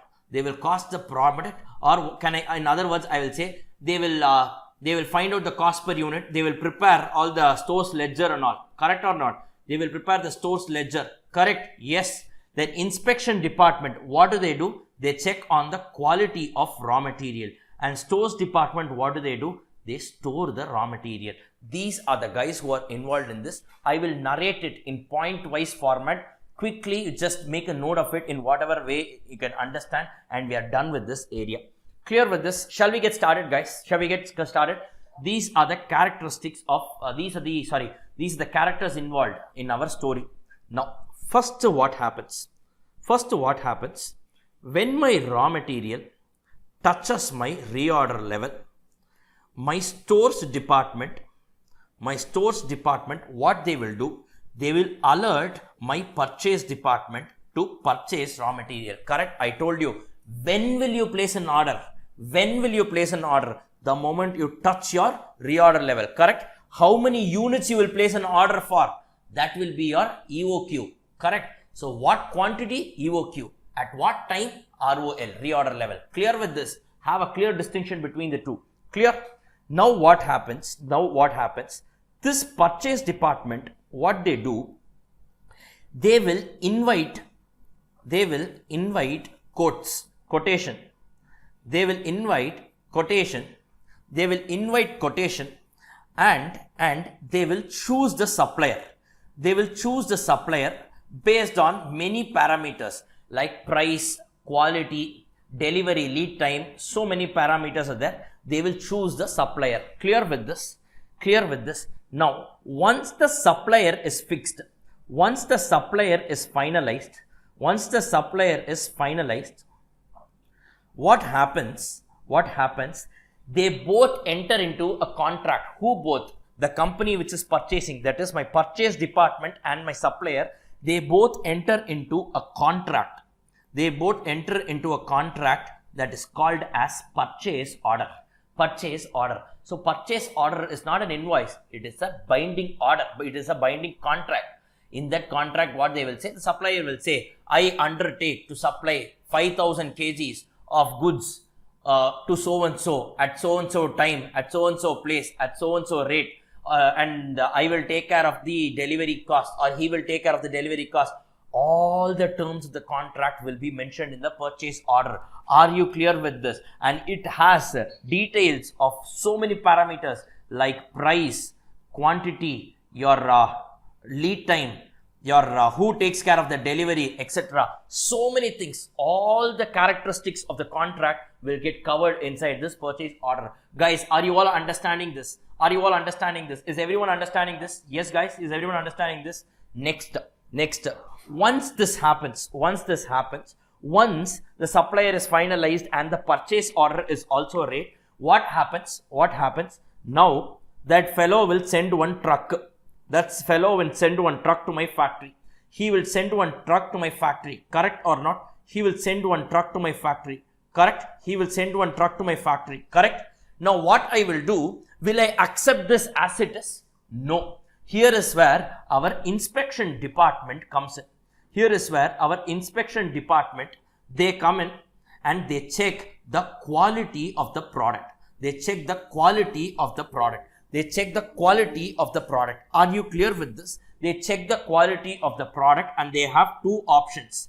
They can accept a few items if they are good, and they will reject back whatever items that are not up to the standards promised in the purchase order. Clear with this, guys? Clear with this? Guys, are you all understanding the story? Look, if you read in your study material, it will be some 6-7 pages. I am just summarizing you in whatever way it is relevant for your exam. Okay, and there are some jargons that you need to know. That's why I'm doing all this. It's very important. Clear, guys? First, are you clear with this? Now what happens? The inspection team, the moment they accept it, what happens is, with respect to the goods that were accepted, they raise something called as GRN. What do you mean by a GRN? Goods received note. Good. Goods received note. All these things you will see in your articleship. If you are doing a proper audit in a proper company, in a proper audit firm, all these things you will go and see it. GRN. It is a proof stating that I have actually received the goods. Correct or not? Yes. Are you clear with this? And this GRN is given to 4 people. Who are the 4 people? Number 1, the supplier. Number 2, the purchase manager. Number 3, the costing department. And number 4, the storekeeper. Simple logic. I have to give the GRN to supplier. Why? Because that is a proof stating that he has initiated the goods and I have received it. So the contract is over from his end. He has completed his obligation. The supplier has completed his obligation. This gets over. He will insist on giving a copy of GRN. Clear? Next, purchase manager. Why should he be given? Because he was the fellow who initiated the entire, he was the fellow who, now why will the transporter be given GRN? You tell me, Vishnu, why should the transporter be given GRN? That transporter came, he unloaded, only after he unloaded, I accepted the goods. Now that fellow will go back with an empty truck. Now why should I give him my goods received note? Why should I give him a goods received note?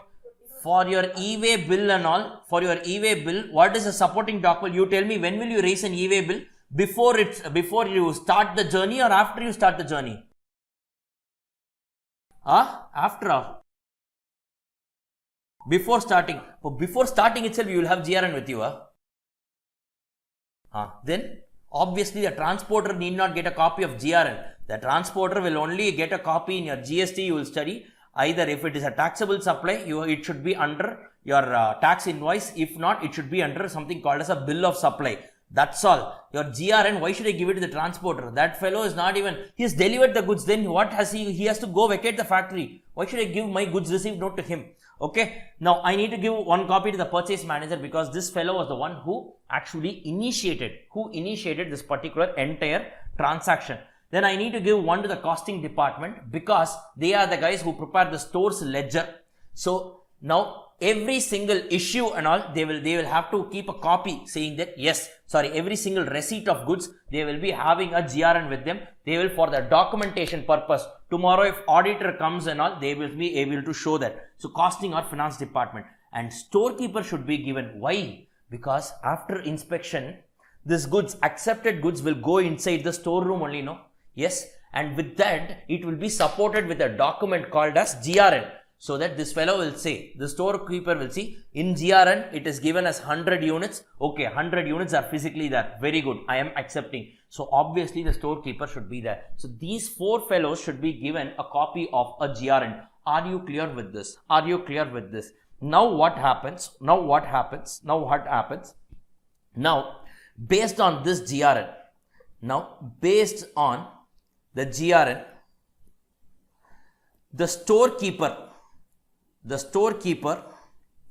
he puts the raw material in a place called as bin. I told you what is a bin.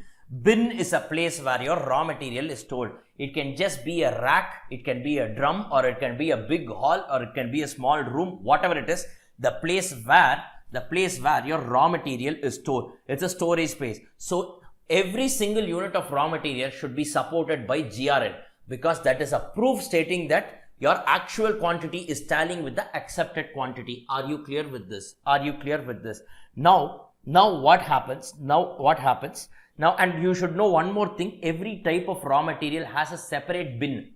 Let's say I use raw material A, raw material B, raw material C. If I put everything into a single bin, it is called as dust bin. Correct? Obviously, I need to have separate bins for separate raw material. Only then I can have a track and control. Clear with this? Nut, bolt, let's say spanners, everything if I put together in a single thing, then what I should do? Every day I should only take that, put my hand inside. You know, this newly married people, in their one function will be there. You will put your hand inside your this one bowl, or what is it called as one sombu will be there. They will have one game and all. They should take that tenga and all. They will have like that. Every day you need to search for this tenga only. Every day you need to search for all your whatever you want. No. Organized. What they will have is, clearly they will have this. Clearly they will have a particular rack. Clearly they will have a bin for separate raw materials, and every single raw material will be tracked accordingly. Are you clear with this?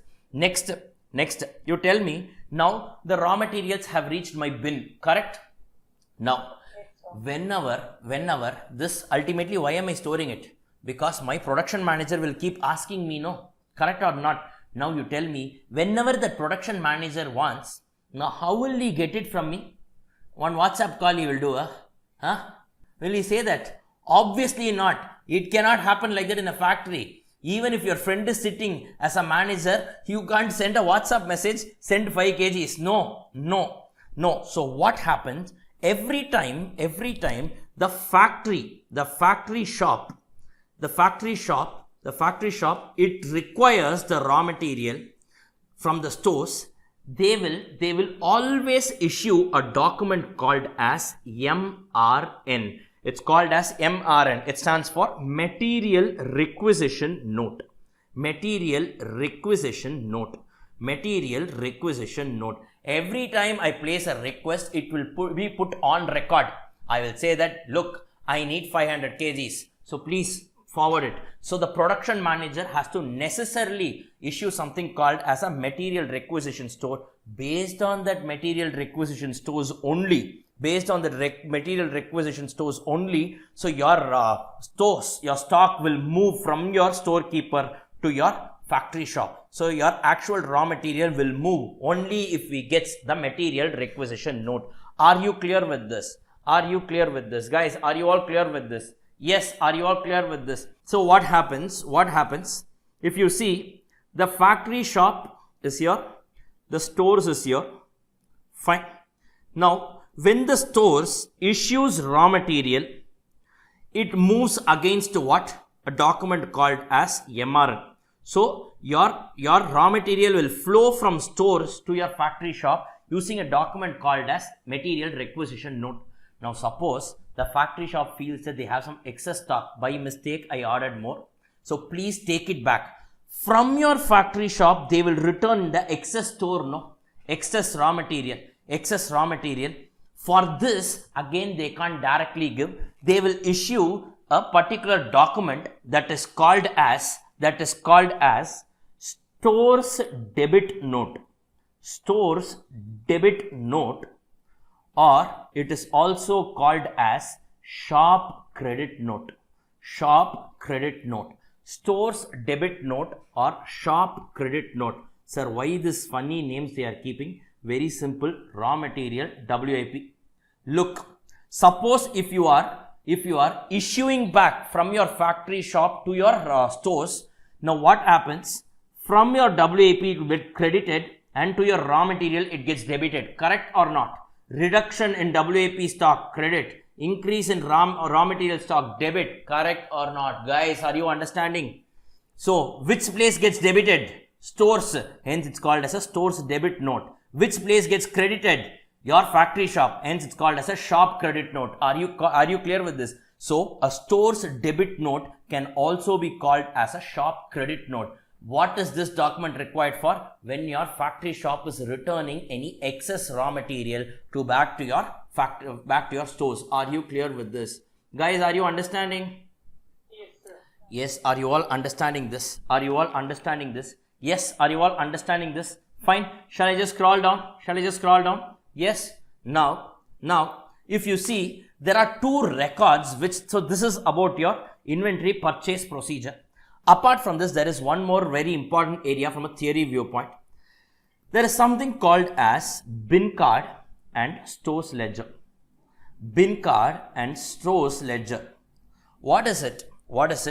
Now, bin card is something that is maintained by the stores keeper, whereas the stores ledger is maintained by the costing department. It's maintained by the costing department. Sir, what will this bin card have? What does this bin card have? Very simple. It will have date, receipts, issues and balance. It will have date, receipts, issues and balance. But remember, it will only track for the quantity. It will only track how many units were received, how many units were issued and how many units are lying balance inside my bin. So outside every bin, there will be one label, or it will be hanging from there. If you can see that is called as a bin card. They will say how many units I've received, how many units I've issued, what is the balance. It tracks only the quantity column. Now you tell me, where is this located? In the stores. By whom? The storekeeper. Every receipt will be supported by GRN. Every issue will be supported by your MRN, material requisition note. Correct or not? So this is the tracking that he does. Are you clear with this? So the storekeeper, what he does, every bin, outside every bin, he maintains something called as a bin card. It tracks your receipts, issues and balance only to the extent of quantity. It tracks only quantity. Rate, amount will not be there. Clear? And every receipt should be backed by your GRN. Every issue should be backed by your MRN. Of course, receipt, in case you are receiving any excess from your factory shop, then it will be supported by that store's debit note or a factory credit note, whatever that is, that will also be there. Are you clear with this? Are you clear with this? What is a stores ledger? It also has the same thing, date, receipts, issue and balance.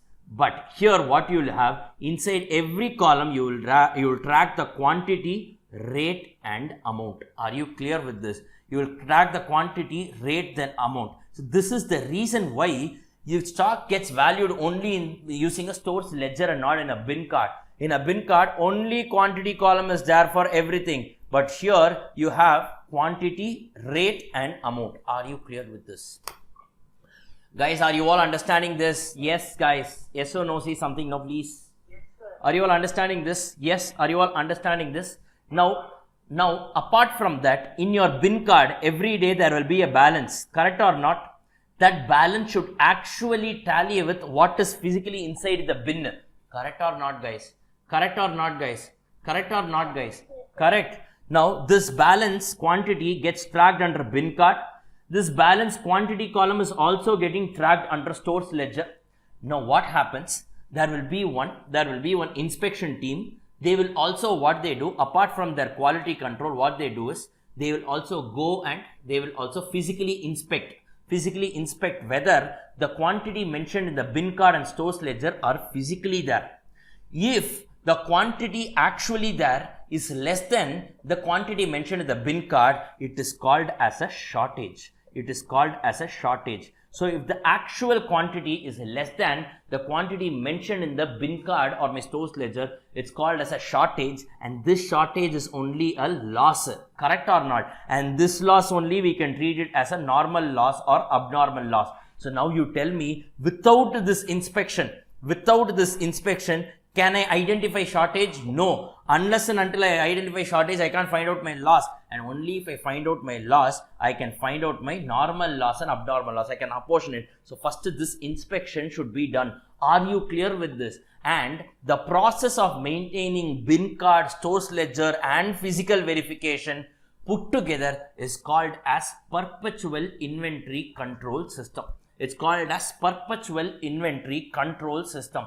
I am always maintaining all this. Perpetual means continuous. Inventory control. So perpetual inventory control system means following all this together is only called as perpetual inventory control system. Are you clear with this? Guys, are you all clear with this? Are you all clear with this? Guys, are you all clear with this? Is everyone clear? Guys, are you all clear with this? Doing all this concurrently is called as perpetual inventory control system. Are you clear with this? Guys, know this logically and you are done. You need not mug up any theory part. If at all there is some theory, now if you read, you will understand. We saw many jargons. What did we saw? We saw bin card, we saw stores ledger, perpetual inventory control system, shortage, then we saw purchase order, then we saw, what else did we see? Goods received note. Then we saw what? Material requisition note, your shop credit note, we saw your stores debit note. So many jargons you have learned along with this story. If you remember the sequence, that's about it. You are done with the perpetual inventory control system. Suppose in exam you don't have a time to do the full question, practical question. If you want to do a theory question, and in theory they have asked what is a perpetual inventory control system, whatever knowledge you have, put it in your own words, but just ensure you write it in points. If you do that, guaranteed they will give you marks. It is way better. Are you clear? You are not writing your story in your village and all. No, you are writing only what is actually there. So this is what it is. Put it in your own words and write it. Are you clear with this, guys? Are you understanding the entire procedure, raw material procedure? I think only in this batch, I'm covering it in this much detail in a revision fast track batch. Generally, all these things, I do it only in detail in a regular batch, but yes, I thought of let us do it fully in this batch. So that's why from this batch onwards, I thought of doing this part also fully. Are you clear with this? So this theory part, if something comes in, you can just take care of it. Guys, are you all clear? Yes, sir. Right? Fine. Now, let's move to the next part of this particular chapter, the last leg of it. The last leg of this particular chapter. Fine. So, yes, this is the final leg of this particular chapter. Material analysis procedure. Material analysis procedure. So, this is about the control systems that are in place. This is about the control systems that are in place. So, let me just walk you through this, and we will also do one sum in this area. Okay, so let's get started here. Now, first, let us talk about ABC analysis. Only in this area you have one practical sum. The other three are like very direct. It's only some theory part that we'll just finish off. Okay, so let's talk about this ABC analysis. What do you mean by ABC analysis? Please don't confuse this ABC with activity based costing. Please don't do that. What do you mean by ABC analysis? Now, you guys, when you are studying for exam, you do know category A chapter, category B chapter, category C chapter, A chapter very important, B chapter little important, C chapter least important. So like this you do some classification. That ABC is only this. That ABC is only this. Sir, why are we studying all this ABC analysis? Why is it required? Yes, now let me just tell you, let me just give you a small background for this and then we will get going. Yes,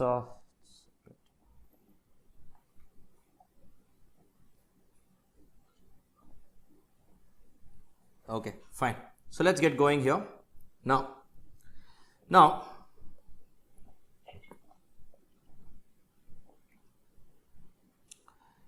okay, fine. So this part is called as what?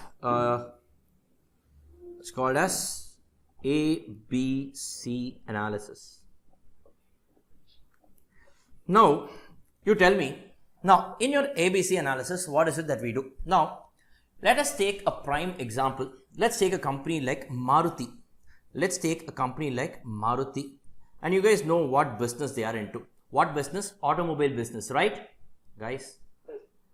Yes, automobile business. Now, if you see, there is one study, one statistic that says that for every car, to manufacture one car, you require 25,000 items, 25,000 different types of raw material. Okay, that is raw material 1, raw material 2, raw material 3, like that you need 25,000 types of raw material. Let's say raw material 1 you are using, that you need 4 quantity. Let's say door is one type of raw material, that you need 4 or 6, whatever it is. So one statistic says that you need 25,000 types of raw material, meaning what? Nut is one type of raw material, bolt is one type of raw material, your window is one raw material, windshield is one raw material, door is one raw material, wheel is one raw material. Like that, there are so many varieties of raw material. Under each raw material, wheel is one raw material, but you need what? 5 wheels, no? 4 wheel plus 1 stepney. Yes, correct or not? That is number quantity, that is different. But different types of raw material itself, you need 25,000 types of raw material. Now you tell me, whatever we have studied till now, the concept of EOQ, yes, the concept of reorder level, stock level, minimum level, maximum level, all these things, your perpetual inventory control system. Now, is it practically possible for me to exercise the same level of control on each of these 25,000 varieties of raw material? Is it practical for me to do that? No. Then what do I do? In this case, what do I do is, instead of focusing on the entire 25,000 types of raw material, I will classify it into category A, category B and category C raw material. How to do that we will see. And category A is the top value raw material that will be given a high control. Category B will be given a moderate control and category C will be given a least control. Like this, if I'm able to do, at least I can protect the most important raw materials. It is practically not possible for me to exercise the same level of control for all the categories of raw material. Okay, sir, very good. Now, how will you do that? Have you heard this before? There is something called as Pareto rule. It's also famously called as the 80-20 rule. How many of you have heard this 80-20 rule? How many of you heard this before? Pareto rule or Pareto analysis? No one. Okay, fine. Now there was a man called Pareto. Okay, don't think I'm not going to start with a big story and all. I'm just going to tell you what he said. Okay, this guy Pareto, he made one beautiful observation. he made one beautiful observation. What was the observation? He said, let us assume an example where in a country there is a population of 100 people in total. There is a population. Assume, just visualize there are only 100 people in a particular country. Syria. And let's say the total GDP, or let's say the total wealth of the country, is, let us say, 100 crores. Let us say is 100 crores. Now he made a small observation. What he said was, he said out of this 100 crores, 80%, that is 80 crores of money is owned by just 20 people. That is 20% of people. He made an observation saying 80% of the wealth is concentrated just among 20% of the population. Now you tell me, if you were the income tax department, what will you do? Entire population difficult to track. If you just catch hold of 20 people, you will get control over 80% of the wealth. Correct or not? Correct or not? Correct or not? Correct or not? Similarly, that is exactly what this ABC analysis says. What it says is, just 20% of components, you have 25,000 types of components, correct? 20% of that is what? 5,000. This 5,000 types of raw material will contribute to 80% of the material value. So means what? If you take care of this 5,000, just 20% of the total raw material items, you can get an excellent control over 80% of the value. So this way you can save a lot of your time and focus more on where actually the control is required. Are you clear with this? Are you clear with this? This 80-20 rule, some people what they do, instead of 80-20, what they do is they also make it as 60:30:10. They say what they say is 10% of the population controls 60% of the wealth, 30% of the population control 30% of the wealth, and the balance 60% of the population put together controls 10% of the wealth. Look, this is what exactly happens in India, no? Yes, a few people, Ambani, Adani, then these people alone contribute to 80% of the wealth. The balance 20 crores, just 20 crores is being shared by the remaining 80 crore people, or whatever it is. That is the reason in India why rich people get richer, poor people get poorer. Yes, the gap between the rich and the poor always keeps widening. Economics we study, it's based on this Pareto analysis. Are you clear with this? Are you clear with this? Similarly, what they are saying, for you to control, don't waste your time in controlling all the 25,000 varieties of stock. I know that just 10 or 20% of the stock will contribute to 70-80% of the value. If you have excellent control over that, then at least your 80% is taken care of. Correct or not? Indirectly, that is what even we did for our exam preparation. You know, our crash batch, the current crash batch, I told you, first day itself I told you, there are 16 chapters. Don't say that if you have finished the 8th chapter, you have finished 50%. No. That 8th chapter is not 50%. It contributes to about 90 marks in terms of marks. Correct? So in terms of number, it might be less, but in terms of value, it will be more. So that is actually nothing but Pareto analysis. Are you clear with this? A beautiful economic theorem that has been brought. So we are also going to use that. Sir, then how am I going to find this? So I will say that the top 60% belong to A category. The balance the remaining 30% B category, 10% C category. So more control on A category items, moderate control on B category items, and least control on C category items. Sir, then how am I going to classify which item should come under A, B, and C? We will take one question, solve it. With that, you will definitely know. It's ideally a theory area, but anyways, we will take a question. They have been testing. They have already tested once or twice in this area.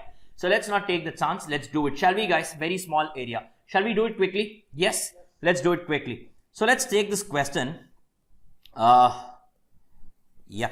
So let's take this question.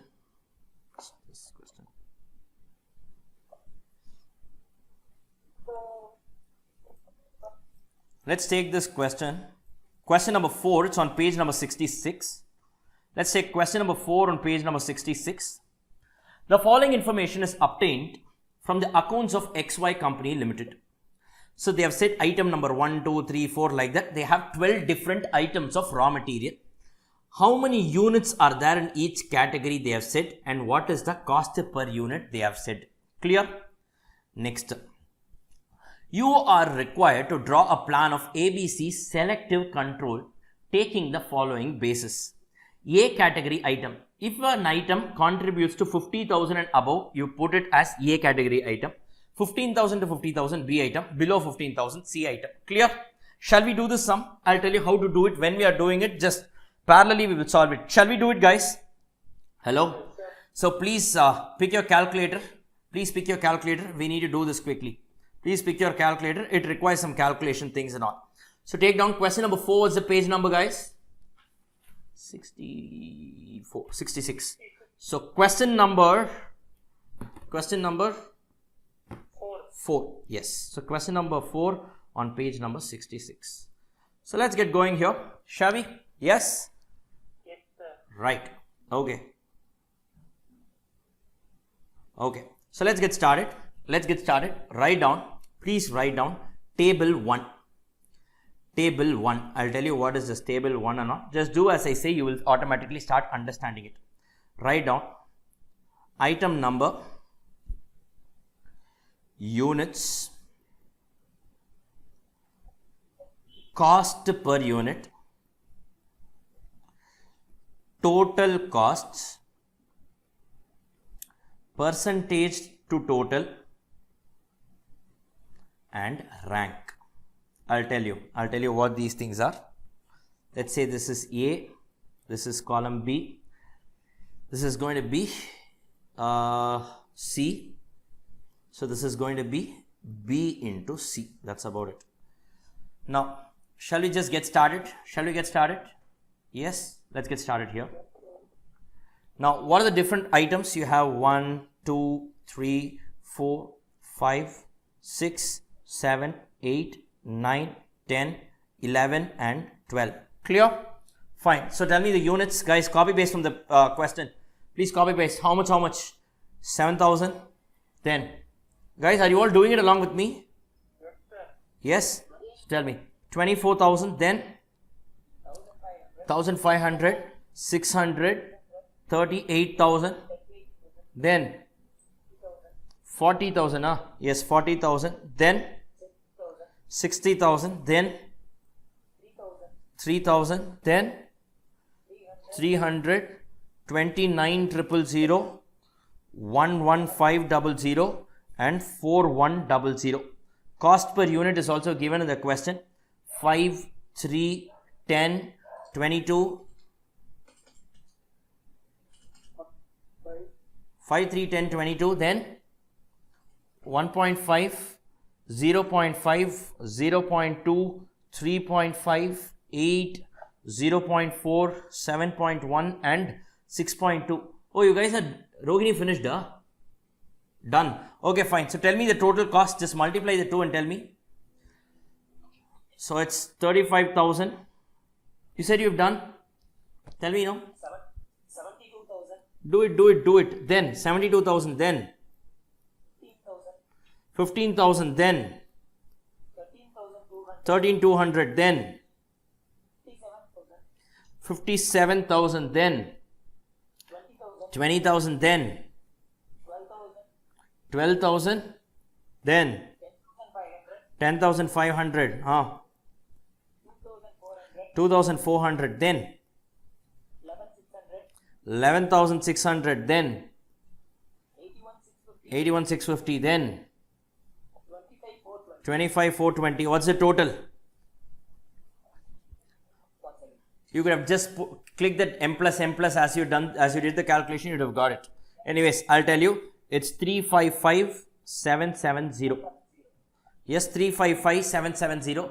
No issues, guys. You can just copy it from here. Fine, you can just copy it from here, no problem. Percentage of total cost. So what I'm planning to do here is, look at this.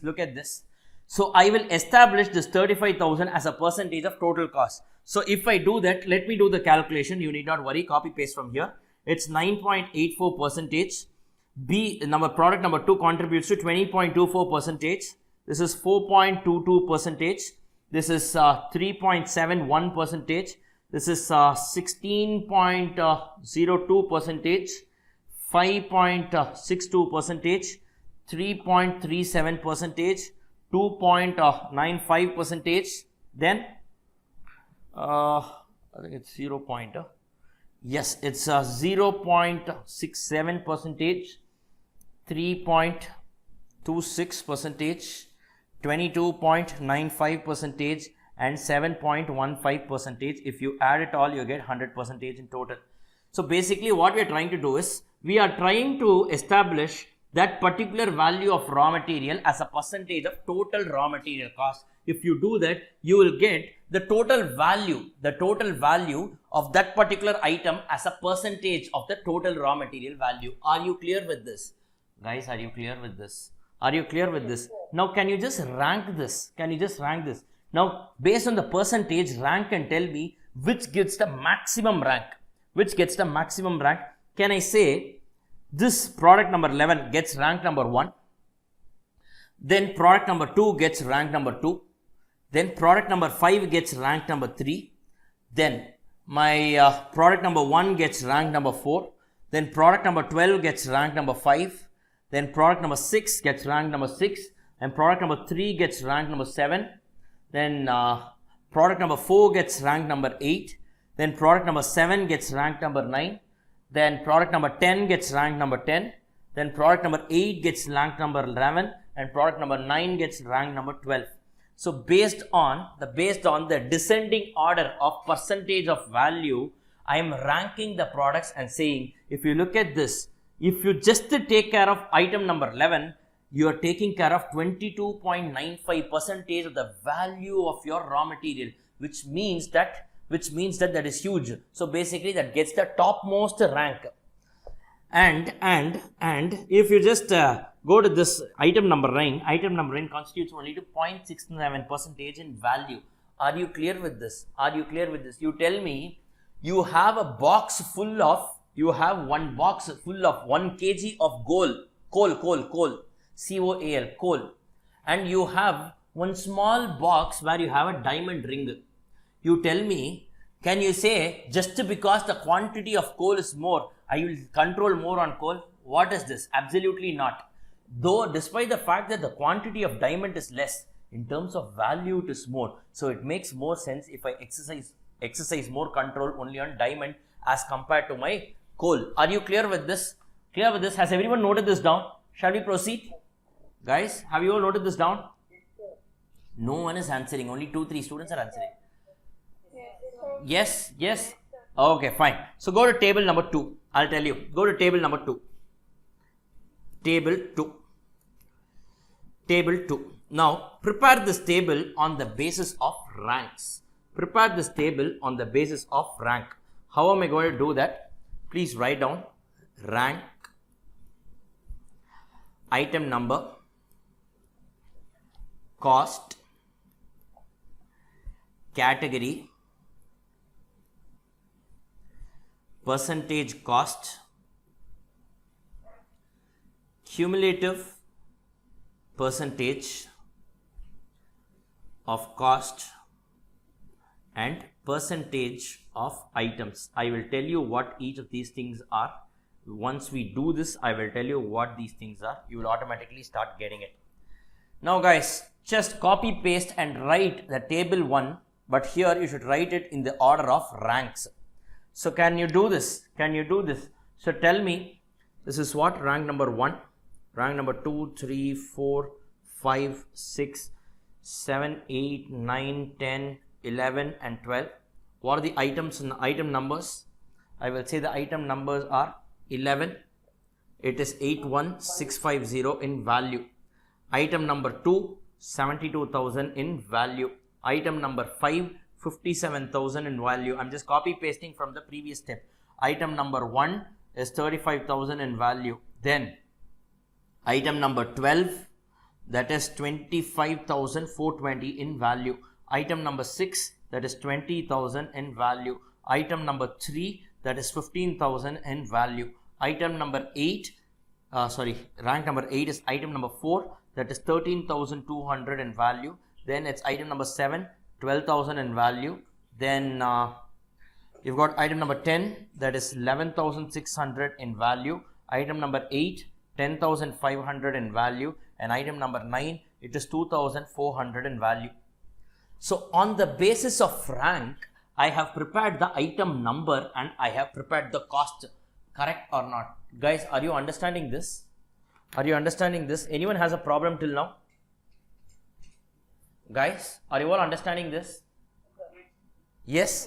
Now you tell me, they have given in the question, if the value is above 50,000 and above, you should categorize it as an A category item. So first rank product, is it what, A or B or C? Hello guys, please answer. This is going to be A. Second category A. Third category A. Then fourth category B. Why? Between 15,000 to 50,000. This is also B. This is also B. Then the next one is also B. Then after that everything is C, C, C, C. Yes. So now what is the cumulative percentage cost that we already did? For the first rank item, we said it contributes to 29.95 percentage. This contributes to 20.24 percentage. Just copy paste in the previous step. It's 16.02 percentage. It's 9.84 percentage. 7.15 percentage. Now 5.62 percentage. 4.22 percentage. Then it's 3.71 percentage. Then you get what? What is it? 3.37 percentage. Then 3.26.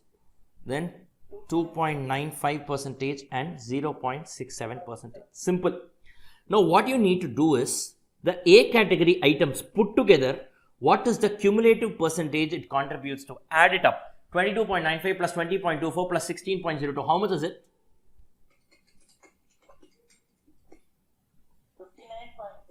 59.21 percentage. Next. Now bracket all these B category items and tell me how much is it total to?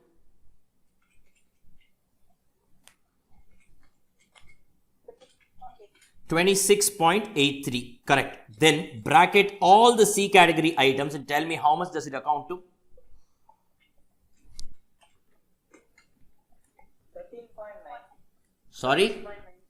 13.96. Correct. 13.96 percentage. Now, how many items are there? How many items are there in A category? How many items? 1, 2, 3. So in terms of numbers, can I say this is nothing but 3 by 12? That is, can I say 25% of item contributes to approx 60% of value? Correct or not? Correct or not, guys? In terms of numbers, it's only 3 items, which means 25% of my total different varieties of raw material contributes to 60% of the value of raw material.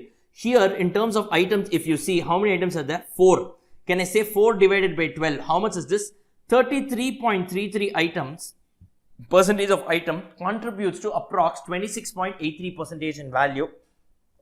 And finally, I have 5 divided by 12. This is nothing but 41.67% of items contribute to just 13% or 14% of my value. So obviously, if I just have a control over this top 25%, I will get a control over 60% of my value. Correct or not, guys? This is exactly what Pareto analysis was telling you.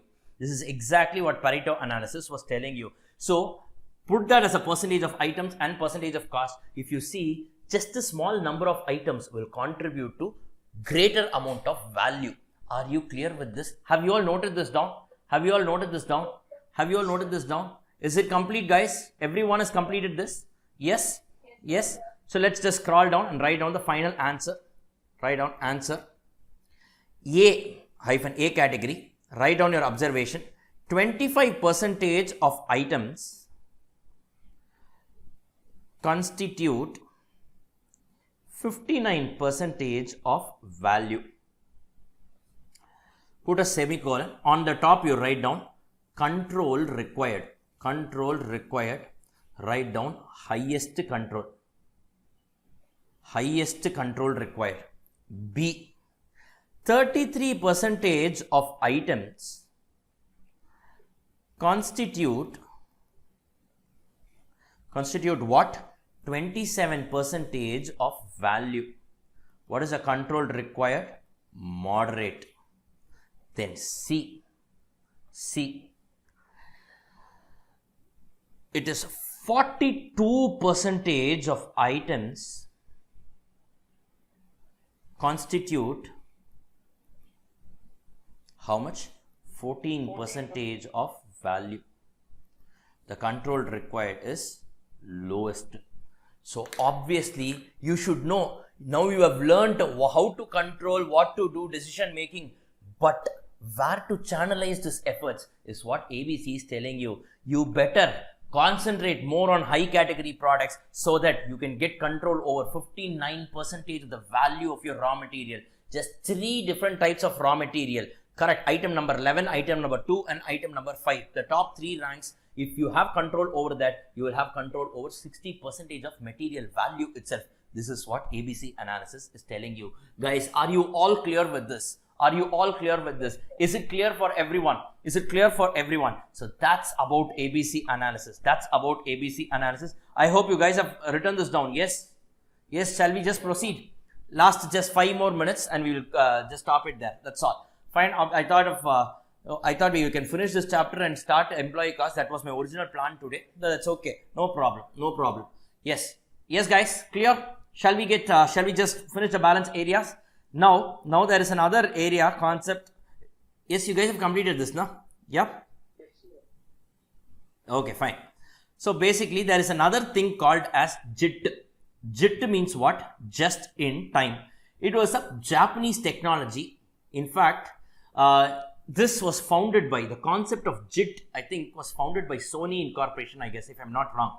Japanese company called Sony. We all know Sony, no? It's a company that's known for its audio and video quality.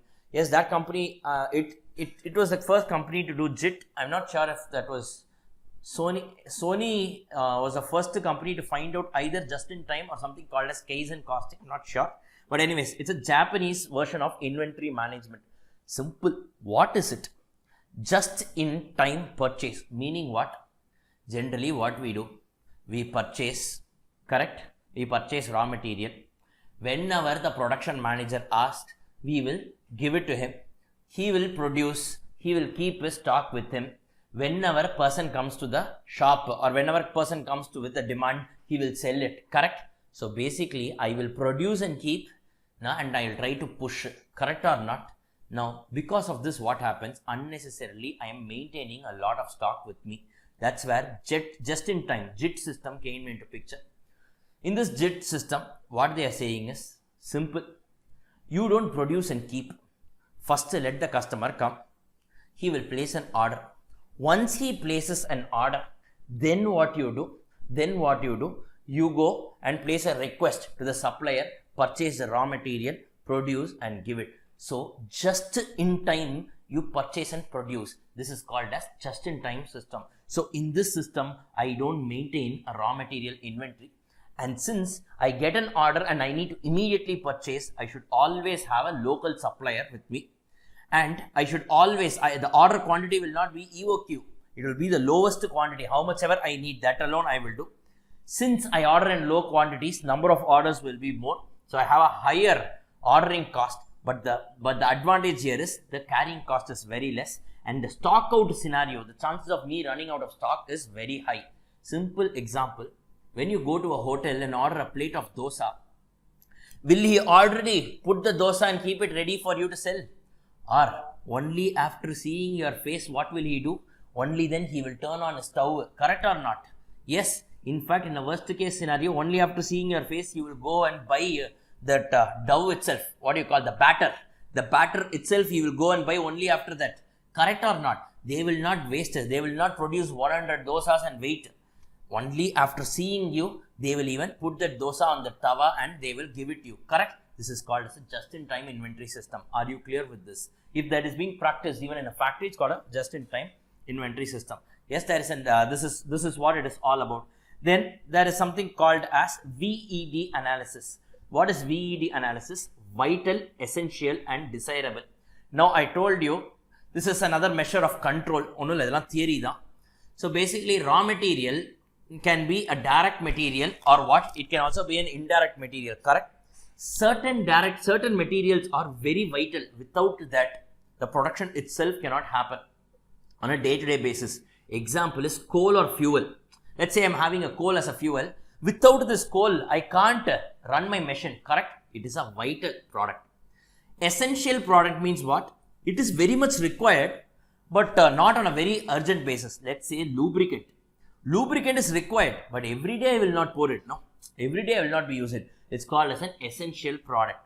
Desirable product. Let's say polythene cover.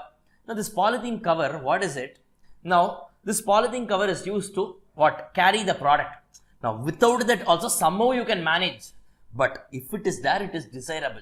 So based on this, you can exercise your level of control. You can see whether it's a vital product or essential product and or desirable product. Based on this, you will apply ABC analysis. On that, on A category items under vital, essential and desirable, you will exercise more control of whatever we have studied in this chapter, EOQ, your stock levels and all that. Are you clear with this? And finally, there is something called as FSND. What is it? Fast moving, slow moving, non-moving and dead stock. Recall, I told you, inventory turnover ratio, I told you, correct or not? Inventory turnover ratio, I gave an example.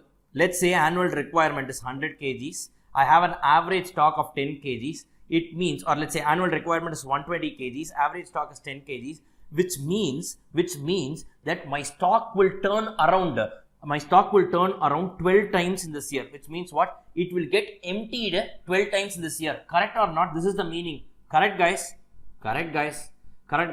My stock will turn over for 12 times. Or in other words, can I say 12 months divided by 12 times? Can I say once a month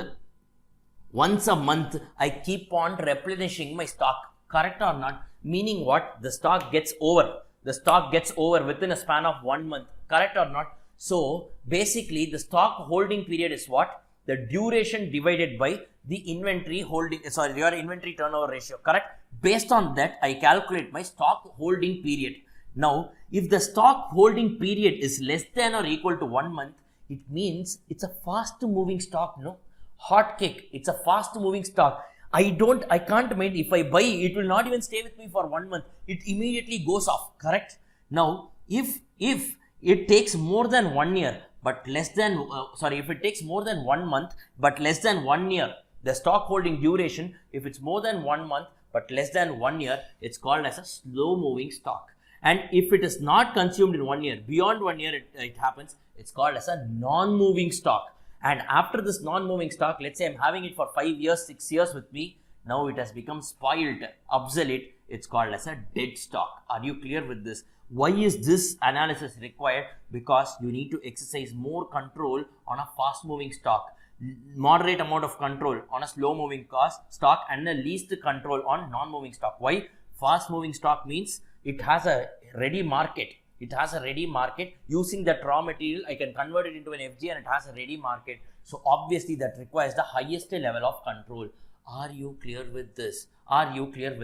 These are some theory areas that can be tested in this chapter. Are you clear with this, guys? So that's about the material chapter, material cost. In this chapter, we saw the landed cost computation. We saw EOQ without price discount, EOQ with price discount. Then we went on to see the issues valuation, FIFO, LIFO, weighted average. Then what all we saw?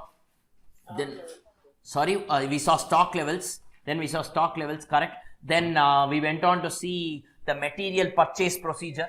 Correct? Then we went on to see ABC analysis, JIT system, VED, that is vital, essential, desirable, and we saw fast moving, slow moving, non-moving and dead stock. That's about this entire chapter, guys.